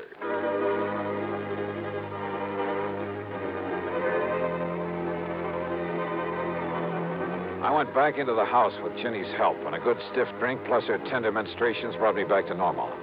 I suppose I could make all sorts of excuses about having been caught off guard, but I won't. Paul Snowden had a good pair of fists, and he knew how to use them. My plan had been to call on the New York City police for help in locating Paul, but now this had suddenly become a personal matter. And yet, wait a minute. Ginny, Yes, Johnny. Are you feeling... listen, didn't you tell me that Paul and your husband Gordon didn't know each other, had never met? Yes. What about those papers, the photostats? Papers? And we've been thinking that Paul jumped me because he'd found out you'd called me in to protect Gordon. Of course. Well, it just happens we were wrong. Oh, Johnny, I don't understand. Listen, I'll be right back. But, Johnny, he may still be out there somewhere. I wouldn't be at all surprised. Well, but, Johnny, don't you... I found no sign of Paul or the papers he'd shoved at me. But I was certain that he was still in the neighborhood, waiting. But not for me. I jumped into my car, drove away, then circled around the block, parked, and sneaked into the house the back way. Johnny! I thought it was Gordon coming in this back door. I phoned him that Paul had been here. Yeah? What'd he say? Only that until Paul is taken care of, he'd better get out of town. But, Johnny, that's such a... Oh, great. And yet, if he plans on being away for any length of time... Excuse me a minute. Yeah, there was a chance, a bare chance, that this whole thing could come to a head very quickly, with a bit of luck. I opened the front door, then called out into the darkness beyond the porch. Paul? Paul Snowden. This is Johnny Dollar. If you're out there, stick around. Now, listen. I'm leaving this front door unlocked, so use your own judgment. I went back into the library.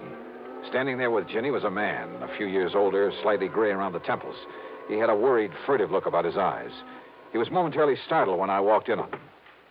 Johnny. Gordon, this is Johnny Dollar. Hiya, Gordon. He sneaked in the back way, Johnny. But I'm not staying around to get killed. Now, listen, Virginia. Gordon, it'll be all right now. No, I don't know who Dollar is or why you've called him in, but I'm not staying around here with Paul Snowden gunning for me. You're afraid of him, Gordon? Wouldn't you be? Come on, Virginia. Open up the safe. You've got plenty of money in it, I know. But look, darling... Come on, get it for me. Give it to me. But to run away like this... Oh, because Paul wouldn't run away. You know that isn't what I... Give me the money, Virginia. Or do you want a dead husband on your hands?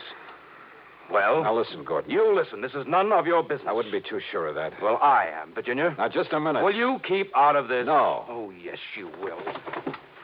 You see what I mean? Gordon, that gun... Give me that money so I can save my life. Put that thing down, Gordon. Stand back, Dollar. I'll pull this trigger. Brother, that's what you think.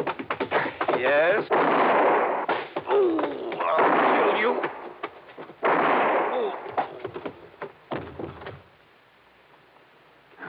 Thanks, Paul.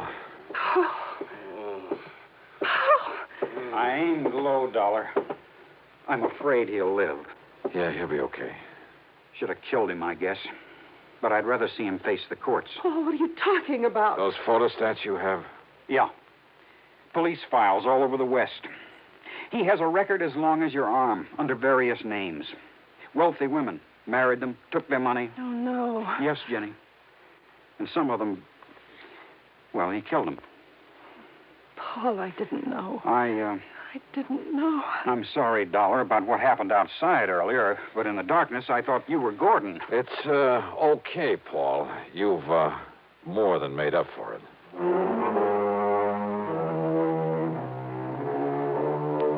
Well, maybe Paul and Jenny will finally get together for keeps. I don't know. I don't even know whether I care. I'm just glad I wasn't involved. That is, any more than I was. Expense account total, including mileage on my car back to Hartford, a lousy $10. Yours truly, Johnny Dollar.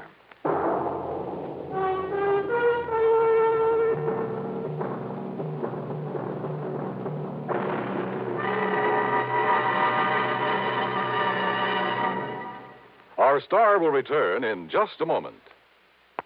Now, here's our star to tell you about next week's story. Next week, a sweet little old lady involved in one of the dirtiest rackets I know. Join us, won't you? Yours truly, Johnny Dollar.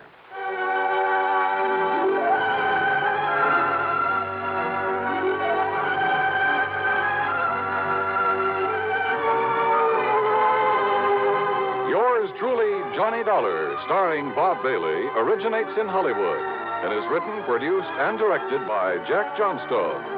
Heard in our cast were Virginia Gregg, Les Tremaine, Sam Edwards, and James McCallion. Be sure to join us next week, same time and station, for another exciting story of yours truly, Johnny Dollar. This is Dan Coverly speaking. From Hollywood, it's time now for Johnny Dollar. Earl Poorman. Hi, Earl. How are things down in sunny Florida? How soon can you come down here, Johnny? You got troubles? Yes, over a $2,000 insurance claim. Oh, now wait, Earl. How can you justify my fee and expense account on a claim as small as that? Johnny. Yeah? The responsibilities of an insurance company sometimes involve far more than just collecting premiums and paying off on claims. Well, sure. Keeping your clients happy, a little good old public service now and then. That's right. Even a little attention to our national security. Sure. But on such a small policy, I still don't see how you can justify national security. Yes, Johnny. I'll grab the first plane.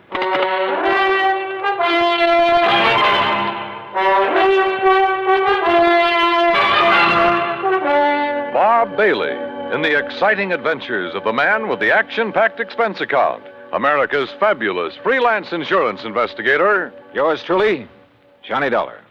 And now, Act One of yours truly, Johnny Dollar.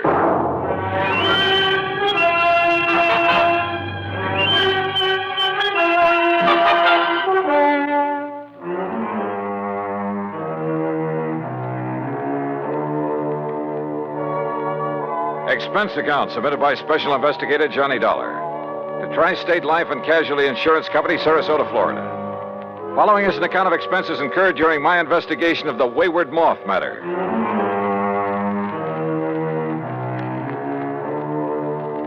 Expense account item 19620, plane fare and incidentals, Hartford, Connecticut to Sarasota, Florida. There I was met at the airport by my old friend and fishing pal, Earl Poorman, and we drove on into town. You, like my new car, Johnny? When aren't you driving a new car? Well, now let's get down to Electric cases. windows, power seat, air conditioning? Yeah, sure. Look, you said something about national security in connection with this insurance claim. Yes, Johnny, I did. Well, explain yourself. Well, that's the trouble. I can't. You mean to say you had me fly all the way down here? Now, wait, Johnny. Or was it just some trick to inveigle me into fishing, huh? Is that it? A crack at some of the great Florida fishing you've been promising me all these years? Well, who knows? Maybe while you're here, we will be able to get in some fishing, too. In addition to what? Sure, Johnny. I just had my boat repainted, the engine overhauled. We'll go out in the Gulf for kings and bluefish. Earl. And in the bay and the bayou back of the house, I promise you redfish and sea trout until you get tired reeling them in. All right. Just tell me why you've had me come all the way down here to investigate a lousy $2,000 claim. I told you I don't really know. All right, Earl. National security is involved. Yes. Well? Okay, Johnny. I issued a policy covering the chemical plant of Dr. John C. Allworth. What kind of chemicals? Well, you see, I don't know. Huh? I issued the policy at the specific request of Todd Swamp. Who's he? Chamber of Commerce. Knows more about this whole area and its people than anyone else. Well, surely you've seen this chemical lab. No, I haven't. You what? As a matter of fact, its exact location is a complete secret. Oh, now look, Earl, if you've issued a policy, if you're ready to pay off a claim. But if you haven't seen... Look, how do you know a couple of $1,000s worth of damage occurred? I've taken Todd Swamp's word for it. I trust him implicitly. Well, this is the doggone... Earl, how can I possibly investigate something if I can't even... If nobody knows what... I give up. I'm sure that Todd will tell you everything. I'll take you in, introduce you to him, then I'll leave you with him. Leave me? That's the way he says it has to be. Here, take the keys to my car. You'll probably need them. But how will you get them? And if you need anything or if I can be of help, you know where to call me, at the office or at the house out on St. Armand's Key. Come on, let's go in.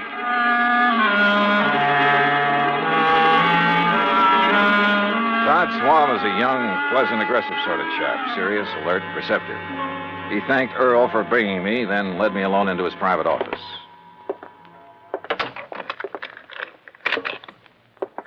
Sit down, Johnny, and I'll get right to the point. Thanks. I know all about you, at least all I need to know. Not only from Earl Poorman, but from a lot of the cases you've handled. Well, then you one up on me. I also know that on occasion you've handled security matters, worked hand in glove with the FBI, and so on. So? All right. My job here is not only to promote Sarasota, tell the world what a nice place it is to live, nice people, good homes, ideal climate. Great fishing. Yes, fishing, boating, just about everything. Okay, I'm sold. But what about this Dr. John Allworth? My job is also to be of whatever service I can to the people of the city. All right. Dr. Allworth has lived here for years. Chemist, retired. Until recently, that is. Well, go on. Now, in his small laboratory, carefully hidden in the swamps of the Everglades, for security reasons, Dr. Allworth is producing an important rocket fuel ingredient. Oh? For use at one of the testing centers here in Florida. Cape Canaveral? He and his assistant work entirely alone, for obvious reasons. Look, Earl says there's been some damage at his place. That's why I asked him to have you come down. But only here. a couple of $1,000s worth. That is beside the point, Johnny. I think it's a case of sabotage. But if nobody's even permitted to know where the place is... And if you're ready, we'll go out there right away. Okay? Right.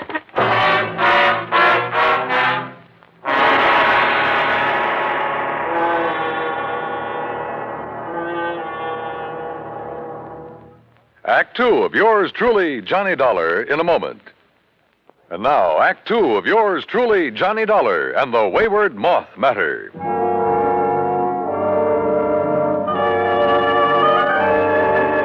Todd Swam, manager of the Sarasota Chamber of Commerce, suggested we use 2 cars, so I got behind the wheel of the one Earl Poorman had left for me and followed him. We drove south on Highway 41 through Fort Myers, then swung left on Route 82 into the Everglades, and finally into the Big Cypress Swamp Country. A few miles further south, I'm not permitted to say how many, we left the main road for a pair of wagon tracks leading into the swampy jungle.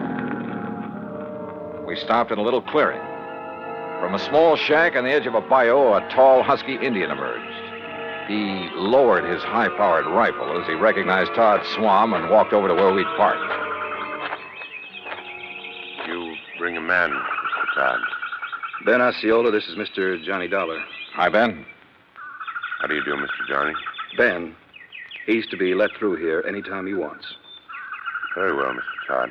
Have you the airboat ready for us? All ready. Back of my house. Good. Come on, Johnny.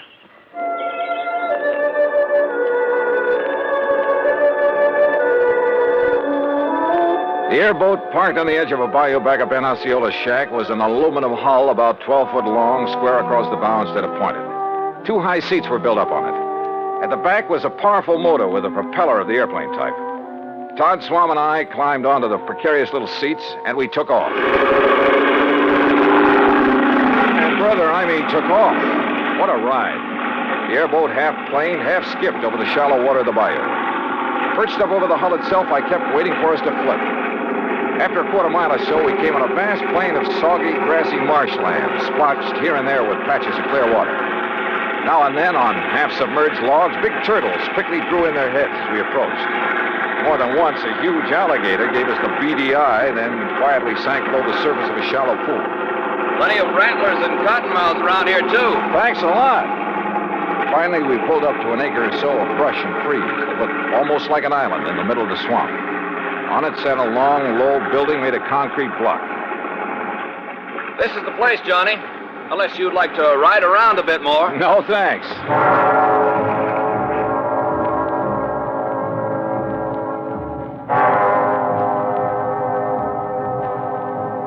Todd Swam got the introductions over in a hurry. Dr. Allworth, a short, wiry old man with sharp features and a shock of white hair, led us into the laboratory building.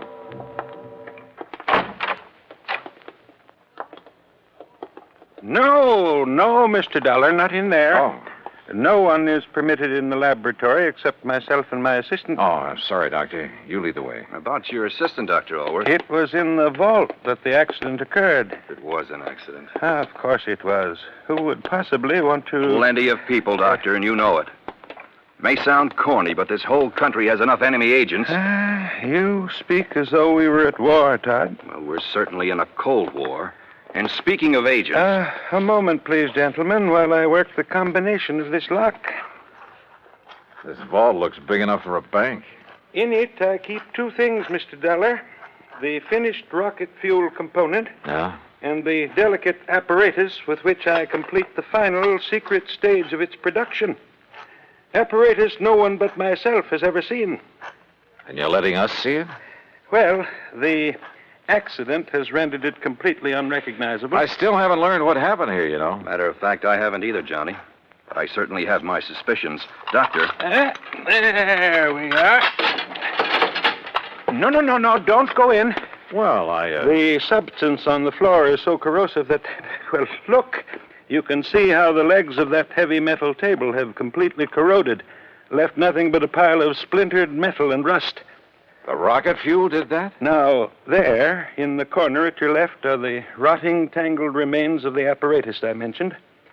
The apparatus the insurance money will replace so I can make up for valuable time lost. Doctor, I tell you, it was no accident. What happened, Mr. Dollar, is that the heavy glass flagon containing the finished rocket fuel additive... Glass, Doctor? A very special glass, over an inch thick. The flagon containing about 5 liters of it was on that marble slab there in the middle of the floor, ready to be crated and shipped to its destination. I see. I had completed processing it night before last. Early yesterday morning, for some reason I have not been able to determine, the flagon exploded. Well, I'll bet I can find a reason. Where's that assistant of yours? Leon? Yes, Leon Salkoff. Salkoff? Yes, Johnny.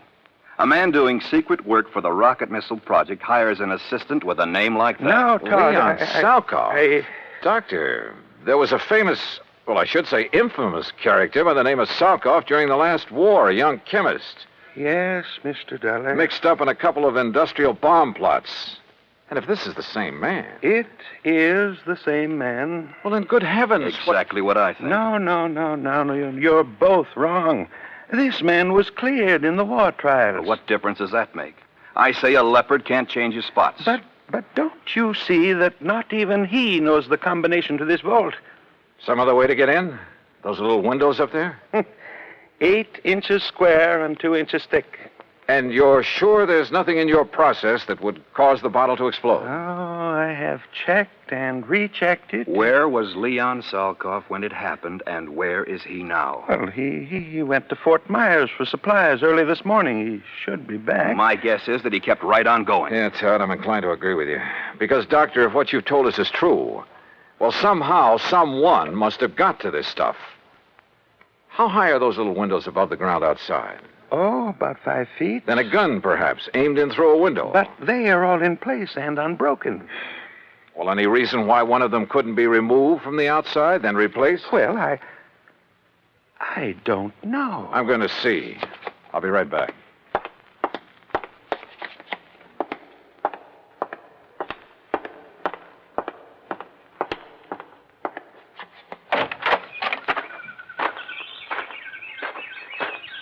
Stop!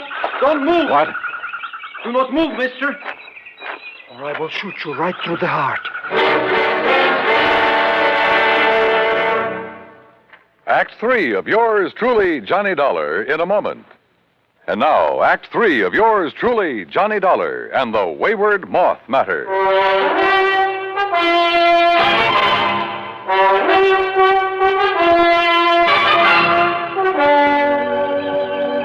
Put your hands above your head, mister. Now, wait. One move and I will pull this trigger. Who are you? I will ask the questions. What are you doing here? Where is Dr. Elworth? Answer me. Or so help me, I will shoot you down. Mr. Dollar! Mr. Dollar, did you find anything? Doctor! Stay there, Doctor. There's a man out here with a gun. What's that? No, don't come out here. Leon, no, that's Mr. Dollar. What? Johnny Dollar, insurance investigator, to arrange the payment of our claim. You're sure, Doctor? Of course I'm sure. Well, I recognized him at the Swan's car at this shack of the Indian. But when I saw the other car, well, I was worried about you. No, it's all right. He's here to help us. Salco. So you finally decided to come back. Mr. Swan. What took you so long, Leon? All the way into Fort Myers this morning, I puzzled over how the flagon could possibly have exploded in the vault. You found the answer? Or have you known it all along, Salkoff? I do not understand, Mr. Dollar. I think I do, Johnny. I thought so from the first. I've heard about you, Salkoff, about some of your activities during the last war. I pray that heaven will forgive me for what I have forced to do in that conflict, Mr. Dollar. Forced? It is my hope that by serving this wonderful country that has given me refuge, in some way I can make up for the terrible things I was compelled to do for the men who sought to rule the world. Now, that's a very pretty speech. Oh, it's true, Mr. Dollar. You've only to consult the records of the war trials. I may take a look at those records before I'm through with this case. I humbly beg you to do so. You still haven't told us where you've been all day, Leon. I tried to figure out how the explosion could possibly have occurred. So I telephoned one of our contacts. Contacts? The glass company that has furnished us with the heavy flagons. But there is no way the additive could have caused them to disintegrate. Disintegrate? No, Doctor. Where the flagon had stood, we found a pile of granulated glass. The flagon had completely crystallized. Oh, but even so, Wait. Of course. Of course. By some means, a critical... Exactly. A critical... The formula for the glass that I obtained from the glassworks indicated the possibility. Would you gentlemen mind telling us what this is all about? Mr. Dollar, I believe Leon has found the answer. Well, if he has, I'll take back a lot of the things I've said and thought about him. Of course, we can't be sure until we proved it. It means waiting until morning. Oh, great. Meantime, we have a lot of work to do.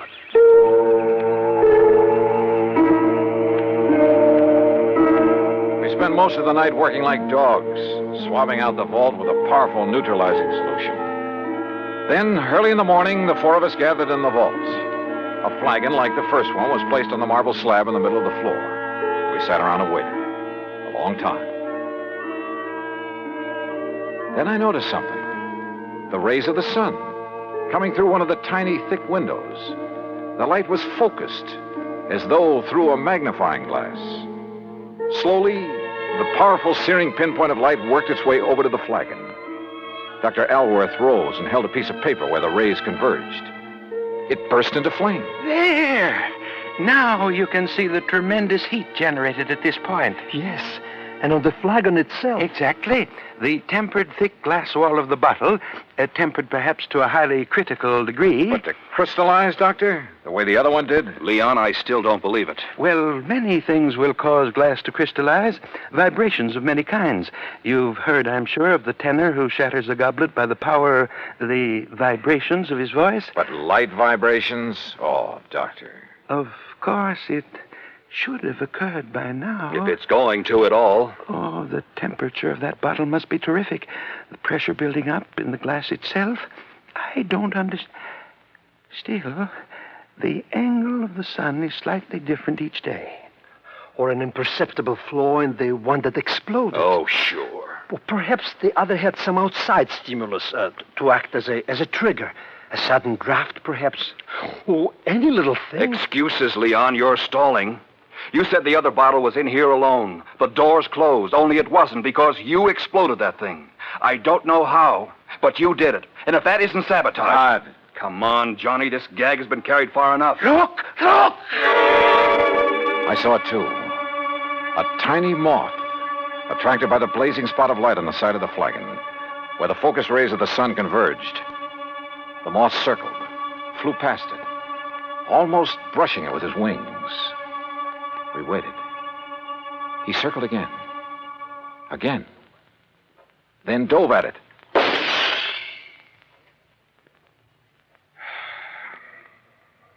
Well, Todd. Yes.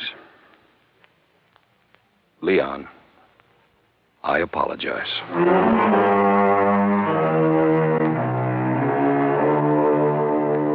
Yeah. A tiny moth triggered the reaction that disintegrated, that crystallized that bottle into a million tiny grains like sand. And simply because of the difference in temperature of his little body. Seems impossible, but it happened. Expense account total, including the trip back to Hartford, $204 even. Remarks? Pay up this claim in a hurry, will you? The more help we can give to people like Dr. Alworth and Leon Salkoff, the better. Yours truly, Johnny Dollar.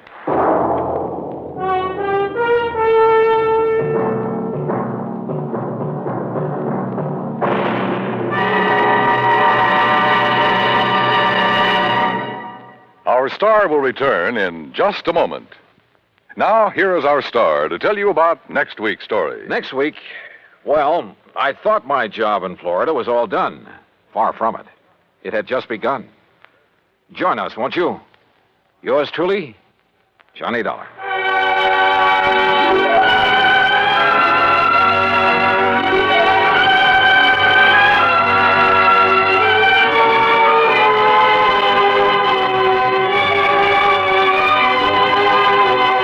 Yours truly, Johnny Dollar, starring Bob Bailey, originates in Hollywood and is produced and directed by Jack Johnstone, who also wrote today's story.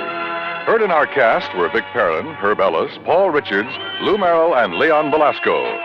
Be sure to join us next week, same time and station, for another exciting story of yours truly, Johnny Dollar.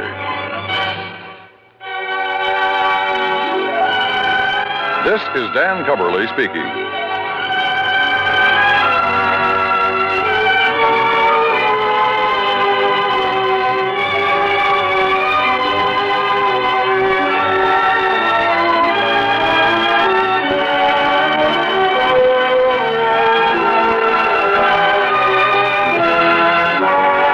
This is the United States Armed Forces Radio and Television Service.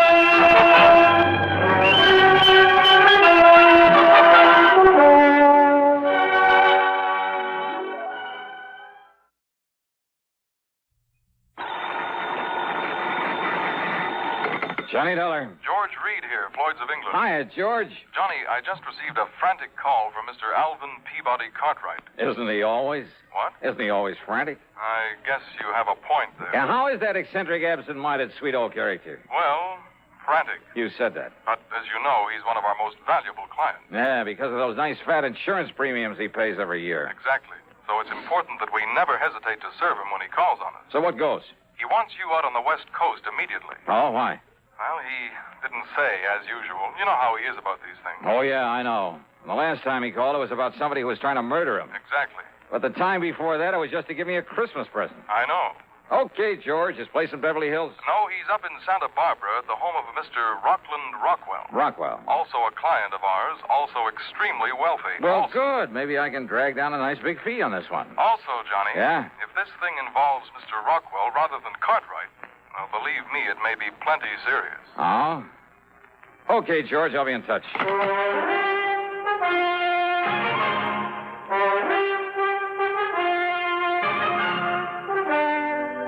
CBS Radio brings you Bob Bailey in the exciting adventures of the man with the action-packed expense account, America's fabulous freelance insurance investigator. Yours truly, Johnny Dollar.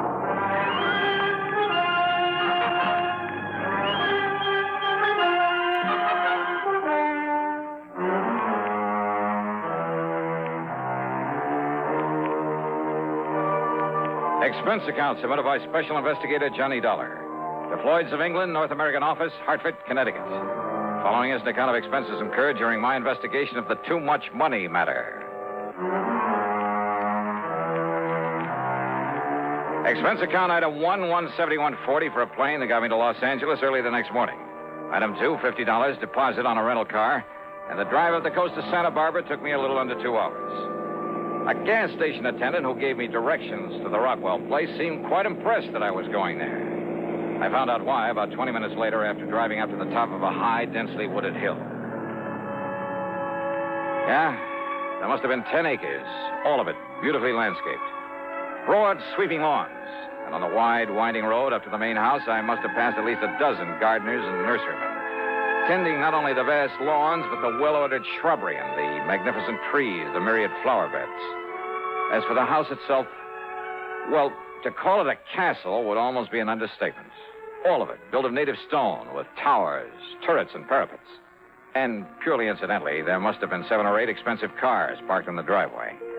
Yeah, I felt almost timid about raising the heavy iron knocker. Yeah, real impressive. But Johnny! Hiya. I knew you wouldn't let me down. Yeah, hi, Mr. Cartwright. You're a good boy, Johnny. Only, I expected nothing less than 3 or 4 uniformed butlers to let me into a joint like this. Isn't it a lovely little place? You call this little?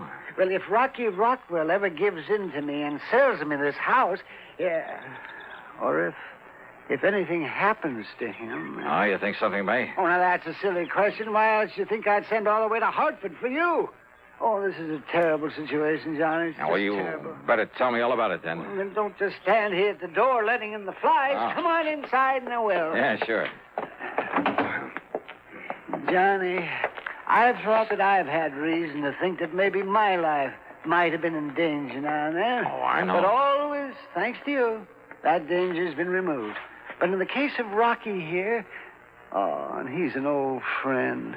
Well, Johnny, I honestly don't know what you can do about this whole terrible thing. But you will, won't you? I mean, you'll do everything you can. Well, where is Mr. Rockwell? Brave, brave man that he is. Rocky is going right ahead with his parties, his entertaining, just as though nothing was wrong. Entertaining of whom, Mr. Cartwright? Of anybody, everything. Huh? Oh, now, don't you understand, Johnny? That's all he does. He gives hunts and balls and parties and entertains people. Well, what would you do if you had all his money in this beautiful place and all the time in the world to do it? Well, I don't know. Well, of course you would. So, right now, Rocky and his guests are out riding on a fox hunt. You know, yoinks and tally-ho and suey and all the rest of it. You know. Oh, yeah? Yeah, just as though everything was all right. But it isn't. Oh, no. No, it certainly isn't. And if this thing, this terrible, this tragic... This what, Mr. Cartwright? What? Well, you still haven't told me just what you're so worried about. What's the matter with you, boy? I'm worried about my friend, Rocky Rockwell. But why? Huh? Oh. Well? Yes, well, of course. Well, because he's going to be murdered. You're sure of that? Yes, Johnny. Murdered.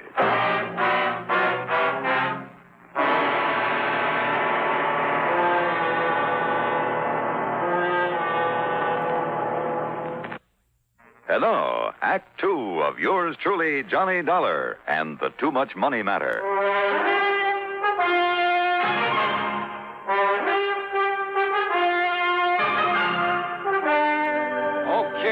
Okay, now, Mr. Cartwright, you'd better tell me exactly what reason you have for thinking Mr. Rockwell may be murdered. Maybe he will be, unless you can do something about it. Why?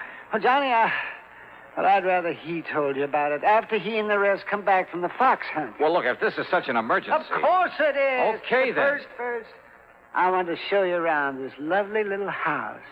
You know, to see what you think of it, in case Rocky does decide to sell it to me. Oh, now, wait, Mr. Cartwright. Heaven forbid, in case something happens to the poor man. But if it's so urgent that I get to work on this case, I told shouldn't... you it is, didn't I? Now, come along, and I'll show you the house. Mr. Cartwright. Not another word, Johnny. Come along.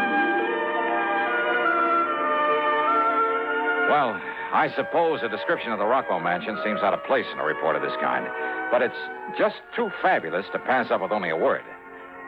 The reception hall where we started was floored with polished marble. There was heavy oak furniture and huge gilded mirrors, a wrought iron chandelier. On one side, a broad oaken staircase led up to the second floor. The living room, the main salon, well, it must have been 80 feet long with a 15 or 16-foot ceiling, full-length French windows, and a tremendous granite fireplace with a slab of finished oak for a mantelpiece. A thick, lush oriental carpet covered almost the entire floor. And then there was a music room with not only 2 concert grand pianos, but a full pipe organ. The main dining room could have seated at least 100 people. And there was a morning room with walls of patterned silk instead of wallpaper, a couple of private little sitting rooms. The library must have held literally thousands of leather-bound books on mahogany shelves that reached from floor to ceiling. The den, in addition to a study, was paneled in richly green walnut. So was the billiard room in the huge basement. As for the bedrooms, I mean the 5- and 6-room suites on the second floor. Well, why go on? We ended up back in the den. Or maybe it was only one of the dens. Well, do you like it, Johnny? Wow. Well, now, what does that mean? After all, I may be able to buy it for only $2 or $3 million. Unless, as I said, Johnny. But why, Mr. Conrad? Why do you think he's in danger? How should I know why? And why should I be bothered with trifles like that when they... Oh, look. Huh? Look. I see. Here they come. They're riding gaily over hill and dale. They're returning from the hunt. Oh, Mr. Rockwell's with him? Of course he is. So, Johnny, you stay right here. Well, now, look. And I'll go out and fetch him to come in and tell you everything. Well, Mr. Cartwright...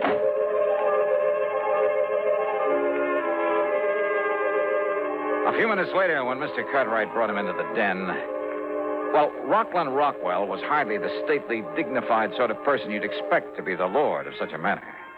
Instead, he was a gross, almost disgustingly fat, florid sort of man who wheezed as though he was about to draw his last breath. I wondered how he'd survived the rigors of a fox hunt, or more to the point, how he'd found a horse powerful enough to carry him over the jumps. He plumped into a chair and got right to the point. It's as simple as this, Dollar. Huh?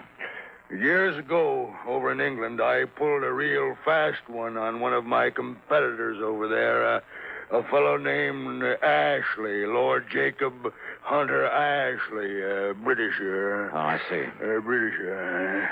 He did it so clever, yes, he never knew that I was behind it all. He thought that I was still his friend, especially when I gave him a couple of thousand of those British pounds to keep him and his wife and kid from starving. I put him out of business, ruined him. Dollar, it got me all of this. You like my place? It's impressive. Yeah, that's it. It's impressive. Impress anybody. Yes, sir. Yeah. But go on, please. Well, Dollar, I figured I'd been smart enough that nobody would ever know that it was me tricked Ashley, especially when Ashley finally died, not even knowing himself. But now somehow Ashley's son, Marvin, been one of those worthless actors, play actor all his life, and somehow Marvin Ashley has found out. Well, how do you know, Mr. Rockwell? How does he know? Why, Johnny. Well, Mr. Cartwright? How? Huh? But, well, I don't know, Johnny. Mr. Rockwell? A few months ago, Marvin wrote me from England and said he was coming here and to take bloody revenge for the poverty I inflicted upon his father and family. His exact words, Dollar. Exact words, huh? Words. Well, then he must have been quite a ham. Yes, and then a few days ago, a telephone call, that silly British accent, just like his father. Young Ashley. Yes, Marvin Ashley, to say that he was here in the States. I see. And I told him that I'm a changed man, Dollar. Well, I hope so, Rocky. Yes. I told him that I'd make it up to him and give him anything he wants. told him it's been on my conscience, and it has, Dollar. Yeah, Dollar. I'm sure it has. But he told me that he's coming here, that he's going to kill me. Rocky, for what you did, I don't blame him. I know. Yes, well, if I'd have known such a thing about you... I know. But I'm sorry now. I'm sorry. Why? Because you're scared? I say I'm sorry. Isn't that enough? All right. Don't you see, Dollar? Unless you can somehow find him, he'll murder me. Murder me.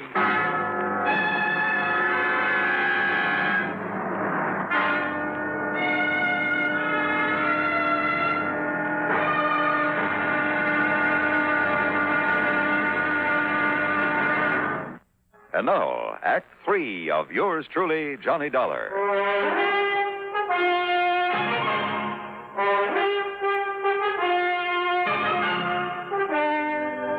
Rocky Rockwell, if I'd known this about you, and I thought you'd earned all your money honestly. Who are you to talk, Alvin? Did you earn yours honestly? Well, of course I did. I inherited Oh, it. now, look, All gentlemen. right, Dollar. Maybe I was wrong. Maybe Ashley is right in wanting to kill me, but it's your duty to see that he doesn't, whether you like it or not. Okay, maybe so. At least until I can get the police here. The police? And expose me for what I am? I mean for what I once was? Maybe you were right the first time. Attaboy, Johnny. I'm with you. Why, Rocky... You shut up, Alvin. Now, listen, Dollar. Marvin Ashley could even be one of the people here in my home right now. You mean you don't even know all your house guests? How can I? There must be 20 of them. 20 or more. Sure, some of them are friends, but some are friends of friends, or friends of friends of friends, or I entertain people all the time. Everybody knows it, so anybody comes who wants to. All this so you can show off your wealth. All right. So what if it is, eh? How much do you know about young Ashley? His looks, his build? Nothing. How old is he? Well, he could be 35 or 40 by now. Well, if he hasn't shown his hand, made any attempt to get at you... If he hasn't yet, then he will. And if he's here now, you've got to find him. Well, Dollar? I'll give it some thought. I didn't like this because I didn't like the man Rockwell. But a job's a job, and after all, I was on assignment. There were nearly 30 people at dinner that evening, and Rockwell made a good host, even though he didn't know the names of half of them, and he gave no sign that he suspected any of them. Nor did I. Nor did I see anyone who looked or sounded English, much less like any actor I've ever known. After dinner, Rockwell took me aside. Well, Dollar, is he here? Have you spotted him? No. Well, but you've got to, boy. Because the more I think about it, the more sure I am that he must be here by now. Maybe not. So you've just got to stay with me all the time, every minute. Now, look, Mr. So Rockwell. come along.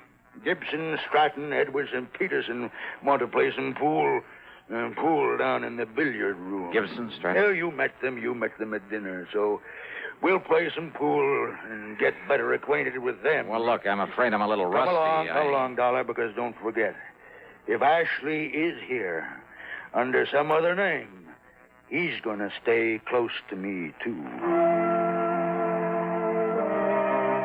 So I went along with him to the billiard room where the four he'd mentioned were waiting to play.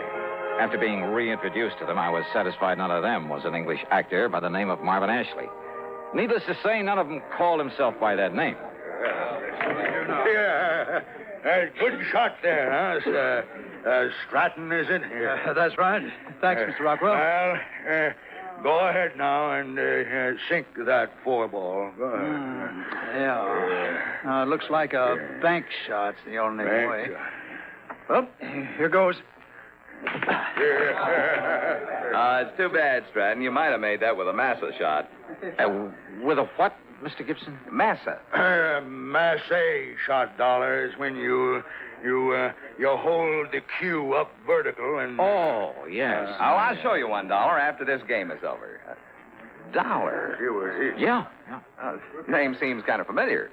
Oh, does it, Mr. Gibson? Well, I could come be on wrong, now, you know, Edwards. What are you waiting for? See if you can get that 4-ball. Sure, Mr. Rockwell. Sure I can. 4-ball. And the 5 and the 6 and all the rest. You watch this. Tell me, you ever get up San Francisco way, Dollar? Well, not often, Mr. Gibson. Why, are you in business up there? Yeah, in a brokerage office. Oh. Rockwell's one of my accountants. I doubt if he even knows it, though. I had to introduce myself like a perfect stranger when I came down here for the weekend. Yeah, I can understand that, all right. Okay, now, Peterson, see how you can do. 5-ball, eh? Well, I certainly missed that time. I got the 4-ball and nothing else. Edwards, is it? That's right, Sam Edwards. And your name again? Dollar. You look familiar, Edwards. Do I? Yeah, haven't I seen your face or picture somewhere before? Excuse me, will you? I want to get myself another drink.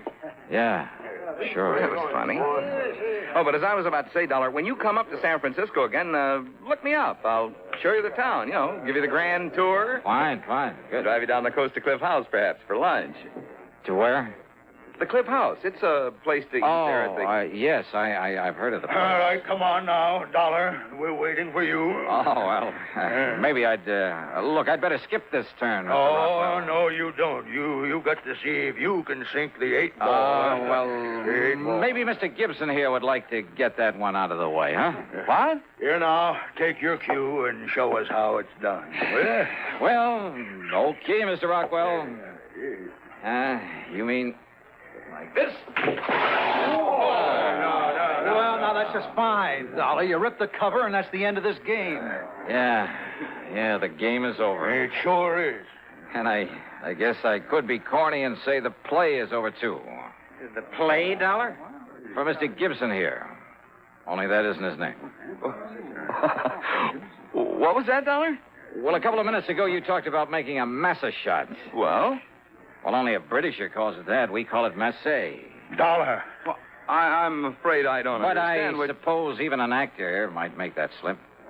Actor? Yeah, your real slip, though, Ashley, was in naming that restaurant up the coast. Ashley? Are you addressing me said as... Cliff House, didn't you? Are you talking about Cliff House, this side of Frisco? Oh, now, look, Yeah, that's here. right, Mr. Edwards. Cliff House. But you said Cliff House, didn't you, Ashley? The way only an Englishman would. Did you say Ashley again? That's right.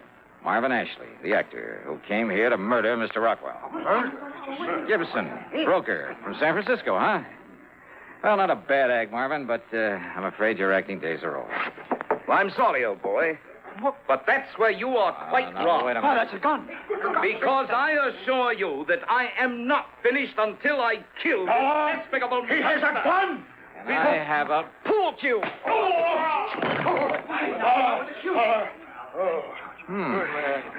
Not as rusty as I thought.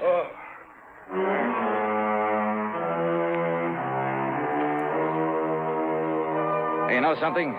Dear old Alvin P. Cartwright furnished the high-powered legal talent that got Ashley off with nothing more than deportation. And needless to say, Cartwright is really through with Rockwell, as who wouldn't be. Expense account total? Forget it. Alvin P. handed me a check big enough for 3 expense accounts. Yours truly, Johnny Dollar.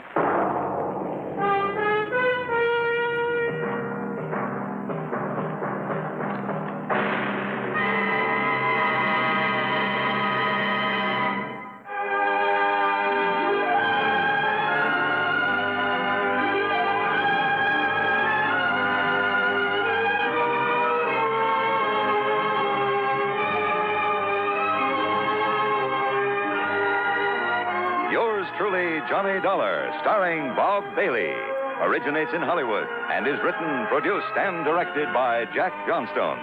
Heard in our cast were G. Stanley Jones, Howard McNear, Chet Stratton, Marvin Miller, and Sam Edwards.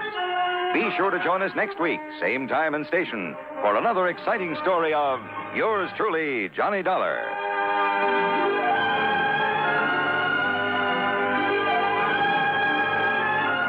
This is Hugh Douglas speaking. Johnny Dollar has come to you through the worldwide facilities of the United States Armed Forces Radio and Television Service.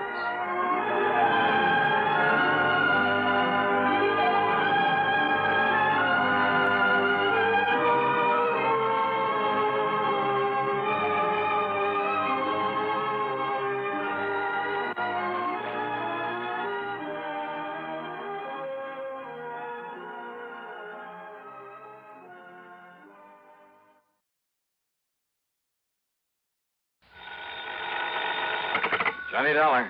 Hi, hon. Betty Lewis. Hi, sweetie. Isn't this the most beautiful Sunday morning you ever saw? Or aren't you up and around yet? Oh, wide awake and full of pep.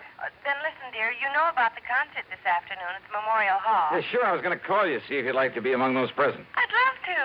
And why don't we make a day of it? Suits me fine. Maybe pick me up for an early lunch, take a walk in the park, then go to the concert, then go somewhere and get married, then have dinner together, and maybe find something to do this evening? Sure, why not? You mean it, Johnny? Sure, just let me put on my best bib and tucker and I'll... Oh, What's the matter? somewhere along the line. Did I hear you say something about getting married? Sure, why not? Oh, well, now, look, honey, let's not kid about that. Who's kidding? Oh, honey, you know how I feel about you. And if it wasn't for this crazy, risky job of mine... And it's all off? Oh, doll, let's face it, it doesn't really make sense right now. Okay, Johnny. Bye. Oh, no, wait. Betty. Hello. Oh, well, Dollar, you dope. You'd better drive on over and see that gal and try to... Oh, now listen, honey, Well, what I meant to say back there... Yeah, what did you mean? And what's this honey stuff? Who's that? Pat McCracken, Universal Adjustment Bureau. On a Sunday morning? On a Sunday morning. Listen, I've got to see you, Johnny, right away. You mean for an assignment, some insurance investigation? I sure do. Now, listen. No, sorry, Pat, I can't. Not right now. Look, I'll run on over there to your apartment. No, Pat, no. Now, wait just a minute, No, Johnny. I won't be here. You'd better be. But I tell you... Hello. Oh, son of a gun, doesn't Pat realize that sometimes there are things more important than... Oh, well, I suppose I shouldn't have barked at him. Maybe after I've kind of smoothed things over with Betty, Okay, now listen, Pat. Instead of your coming over here, just give me a couple of hours to take care of something personal, and I'll drive over and see you, and you can tell me... Pat? No, Johnny, this is George Reed at Floyd's of England. George? I know this is a Sunday morning, and it's hardly cricket to call you. George, I'm all tied up. This is a real emergency. I'm sorry, George. It involves Alvin Peabody Cartwright. Huh? That old crackpot? Now, you know you really love that old character. All right, so what? It just happens that right now I've got... He's probably responsible for more of the big fancy fees that have been paid you than... George, listen, I'm sorry, but nothing that involves Cartwright or anybody else can possibly be more important at the moment than something personal I have to do, and right away. Nothing, Johnny? Nothing. Not even murder? Huh?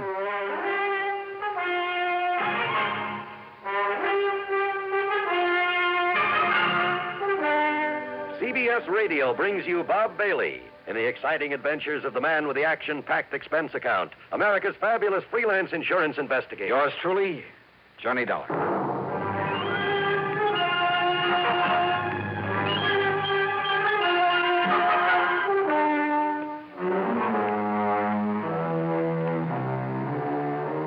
Expense account submitted by Special Investigator Johnny Dollar. To the Universal... No, to Floyd's... Well, now, wait. Before this case was through, there were enough insurance companies involved to... Well, anyhow, it's an account of expenses incurred during my so-called investigation of the 5 Down matter. 3 phone calls, all within a couple of minutes, all demanding my services immediately. And I promised to call them right back. George Reed at Floyd's of England, Pat McCracken of Universal Adjustment Bureau, and frankly, more important to me, the best gal friend, Betty Lewis, on account of maybe I'd left the impression I was trying to give her a brush off or something. And as the people who listen to these reports know very well, that I would never do. Yeah, that's it. First I'd call Betty, but as I reach for the phone again... Johnny Dollar. John, thank goodness I found you in. Who are you? It's vital that I see you at once, immediately. Yeah, I said, who are you? Who am I? Yes. Why, Johnny, this is Harry Branson of Philadelphia Mutual Liability and Casualty Insurance Company. Harry, look, if this call is about business... Well, of course it is. Well, I'm sorry, I'm all tied up. But if it's something that can wait... I'm afraid because not. I have 2 or 3 other things that I have to attend to first. So what I will first. do, John, is this. I will give you the address of where you must go. No, sorry. Then you can fly on out there and do it. Harry, no. And I'm sorry. I'm really sorry. I know you said that, but now, John... Look, Well, as soon as I can get these other things cleared away, I'll call you back, huh? Call me back? Yes. But good heavens, John. I'll call you back. John! Holy... What is this, anyhow? You'd think the world was coming to an end. Oh, now, wait. I call back to Betty. Huh? Oh, come on. This is carrying things too far. Johnny Dollar. Earl Poorman, Johnny. Now, look. Tri-State Life and Casualty. Yeah, out here on the Earl, coast. it's nice to... But listen, I'm sorry I can't talk to you right now. But, Johnny, I want you to come out here just as But quickly... I can't. That is... What? Now, listen, Johnny. I mean, at least not right away, Earl. Not right this minute, huh? This is very important. Well, something's come up. A lot of things have come up, and I can't even take time to talk to you until I... Listen. Hey, Earl. I'm listening. All right, let me call you back, huh? In a couple of minutes or maybe a couple of hours at the most, okay? Well, as long as I can be sure you'll come on But I out can't here. be... Oh, listen, I'll call you back. Oh, brother, nice, peaceful, quiet Sunday, huh? For all these guys, well, they've all been pretty good to me over the years, so if any of them has got a real problem... Oh, no, first I got to call Betty and patch things up. Oh, no, believe me, this is impossible. Yeah, go ahead, ring your head off, go ahead. When you decide there's no one here, I'll make the calls I promised, and oh, well. Johnny Dollar. Johnny, this is Buster. Buster? That's right. Buster Favor, Lake Mojave Resort. Oh, here in well, Arizona. hiya. Buster, now listen to Johnny, me, please. if you're on your way out to California, I've got to see On my way out to... So Whatever if gave you the you're idea... taking a plane out to Los Angeles, why don't I drive on over? Hey, did I say anything about going to California? Oh, but I've got to see you, Johnny. Oh, Buster, look, please, believe me. With the crazy way things are going around here, believe me, I'm sorry, but I can't talk to you right now. But this is important, I Johnny. know. So, sure it is, Johnny... but please, just give me just give me a little while. I'll get back to you. Whatever you say, but when you do get I'll out get here... back to you. Oh, telephone, so help me if you ring once more. All right. Hello, listen, whoever you are, this is Johnny Dollar. Nope, not this time. So guess again. What? I said to guess again. What's the matter with you? Don't you hear good? Alvin Peabody Cartwright. Well, of course I'm Alvin Peabody Cartwright. Who do you think I am, anyway? Mr. Cartwright. Johnny, you've got to come out here right away. Yeah, out where? And listen, George Reed called me about you a few minutes ago. He said something about a murder. Me? Murdered? Well, that was the impression I got. He was... Well, I don't think so, Johnny. Wait a minute, I'll see. Oh, no, listen, Mr. No, Cartwright. no, you listen. It's vital that I see you right away. Yeah, well, I'm look... still here at my summer place in Beverly Hills, Johnny. Always did get the seasons mixed up. Oh. You remember the place? Oh, yes, I remember it very well. Now, listen. That last time you came here was to prevent a murder. I know, but Mr. Cartwright... This time, believe me, Johnny, it's much worse. It's much more serious. Well, what is it, then? Well, I can't... I honestly don't dare tell you over the phone, but Johnny, I plead, I beg of you, come out here right away. What I've already told several people, more serious than murder? Believe me, boy, there is nothing that can possibly be more important than your coming here. You mean that, don't you? Please, Johnny, please. I'll be waiting for you.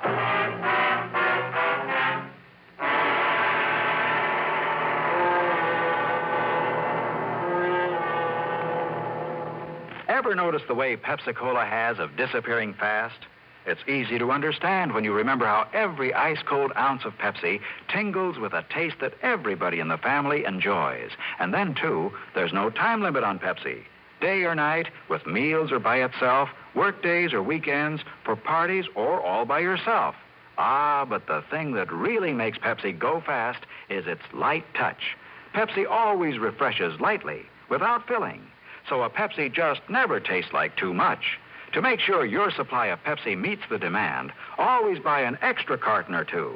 You can't run a household without it. Be sociable, look smart, keep up to date with Pepsi. Drink light, refreshing Pepsi.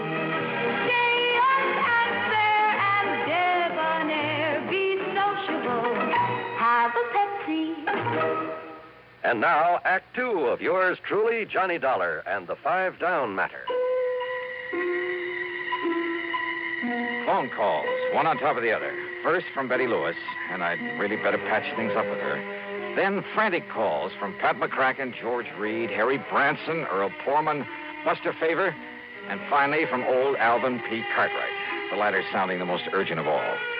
Not one of them had given me any details about the emergencies that prompted their calls. But these are men that I've been working for and with for years. And for my money, they're not only important to my insurance investigations, but they're the salt of the earth. And if it came to a matter of which one to favor over the others... Oh, but now wait a minute. Cartwright lived in Beverly Hills. George Reed was worried about Cartwright. Earl Poorman could be taken care of out there on the West Coast, too, and Buster Favor. Uh-huh. I got back on the phone and tried calling Pat McCracken. No answer. The same with George Reed, and with Harry and Earl and Buster. Even with Alvin P. Cartwright. And when I couldn't even reach Betty Lewis to apologize for... Okay, I tore out to Bradley Field. Expense account, item 1, $170.40 for a plane ticket to Los Angeles. Here you are, Mr. Dollar. Okay. Your plane is ready for takeoff. Right, thanks. I'm sorry again. I couldn't get you on a jet from New York to L.A. Oh, that's okay. But now, you better hurry or... I will. Excuse me just a minute, please. Well, let me have the baggage check and I'll... On this phone? Mr. Dollar. Yeah? Well, very well. Put the party on. Oh, what? This call's for you, sir. Oh, okay. Johnny Dollar. Your telephone exchange said they could get you for me. Huh? Who's that? But who else was here? It's your oldest, your dearest friend, Le Chagris. Chagris? Louis de Marsac, the great cat? But of course, monsieur. Your plane, Mr. Dollar. Oh, look, Louis, I can't talk to you now. But I must see And I'm certainly not going to run over to Paris to see you. But this is most important, monsieur. Mr. Dollar? Yeah, okay. My plane for the West Coast about to leave. I've got... And I thought that for me, your oldest, your dear... You do not like me anymore? Oh, sure, Louis. Of course I do. It's... And you do not appreciate what... Believe me, I appreciate all the help you've given me over the years. Then you will see Mr. me. Dollar. Yeah, okay. Look, I got to make a plane, Louis. You will see me. Mr. Dollar, please, you better hurry. Yeah.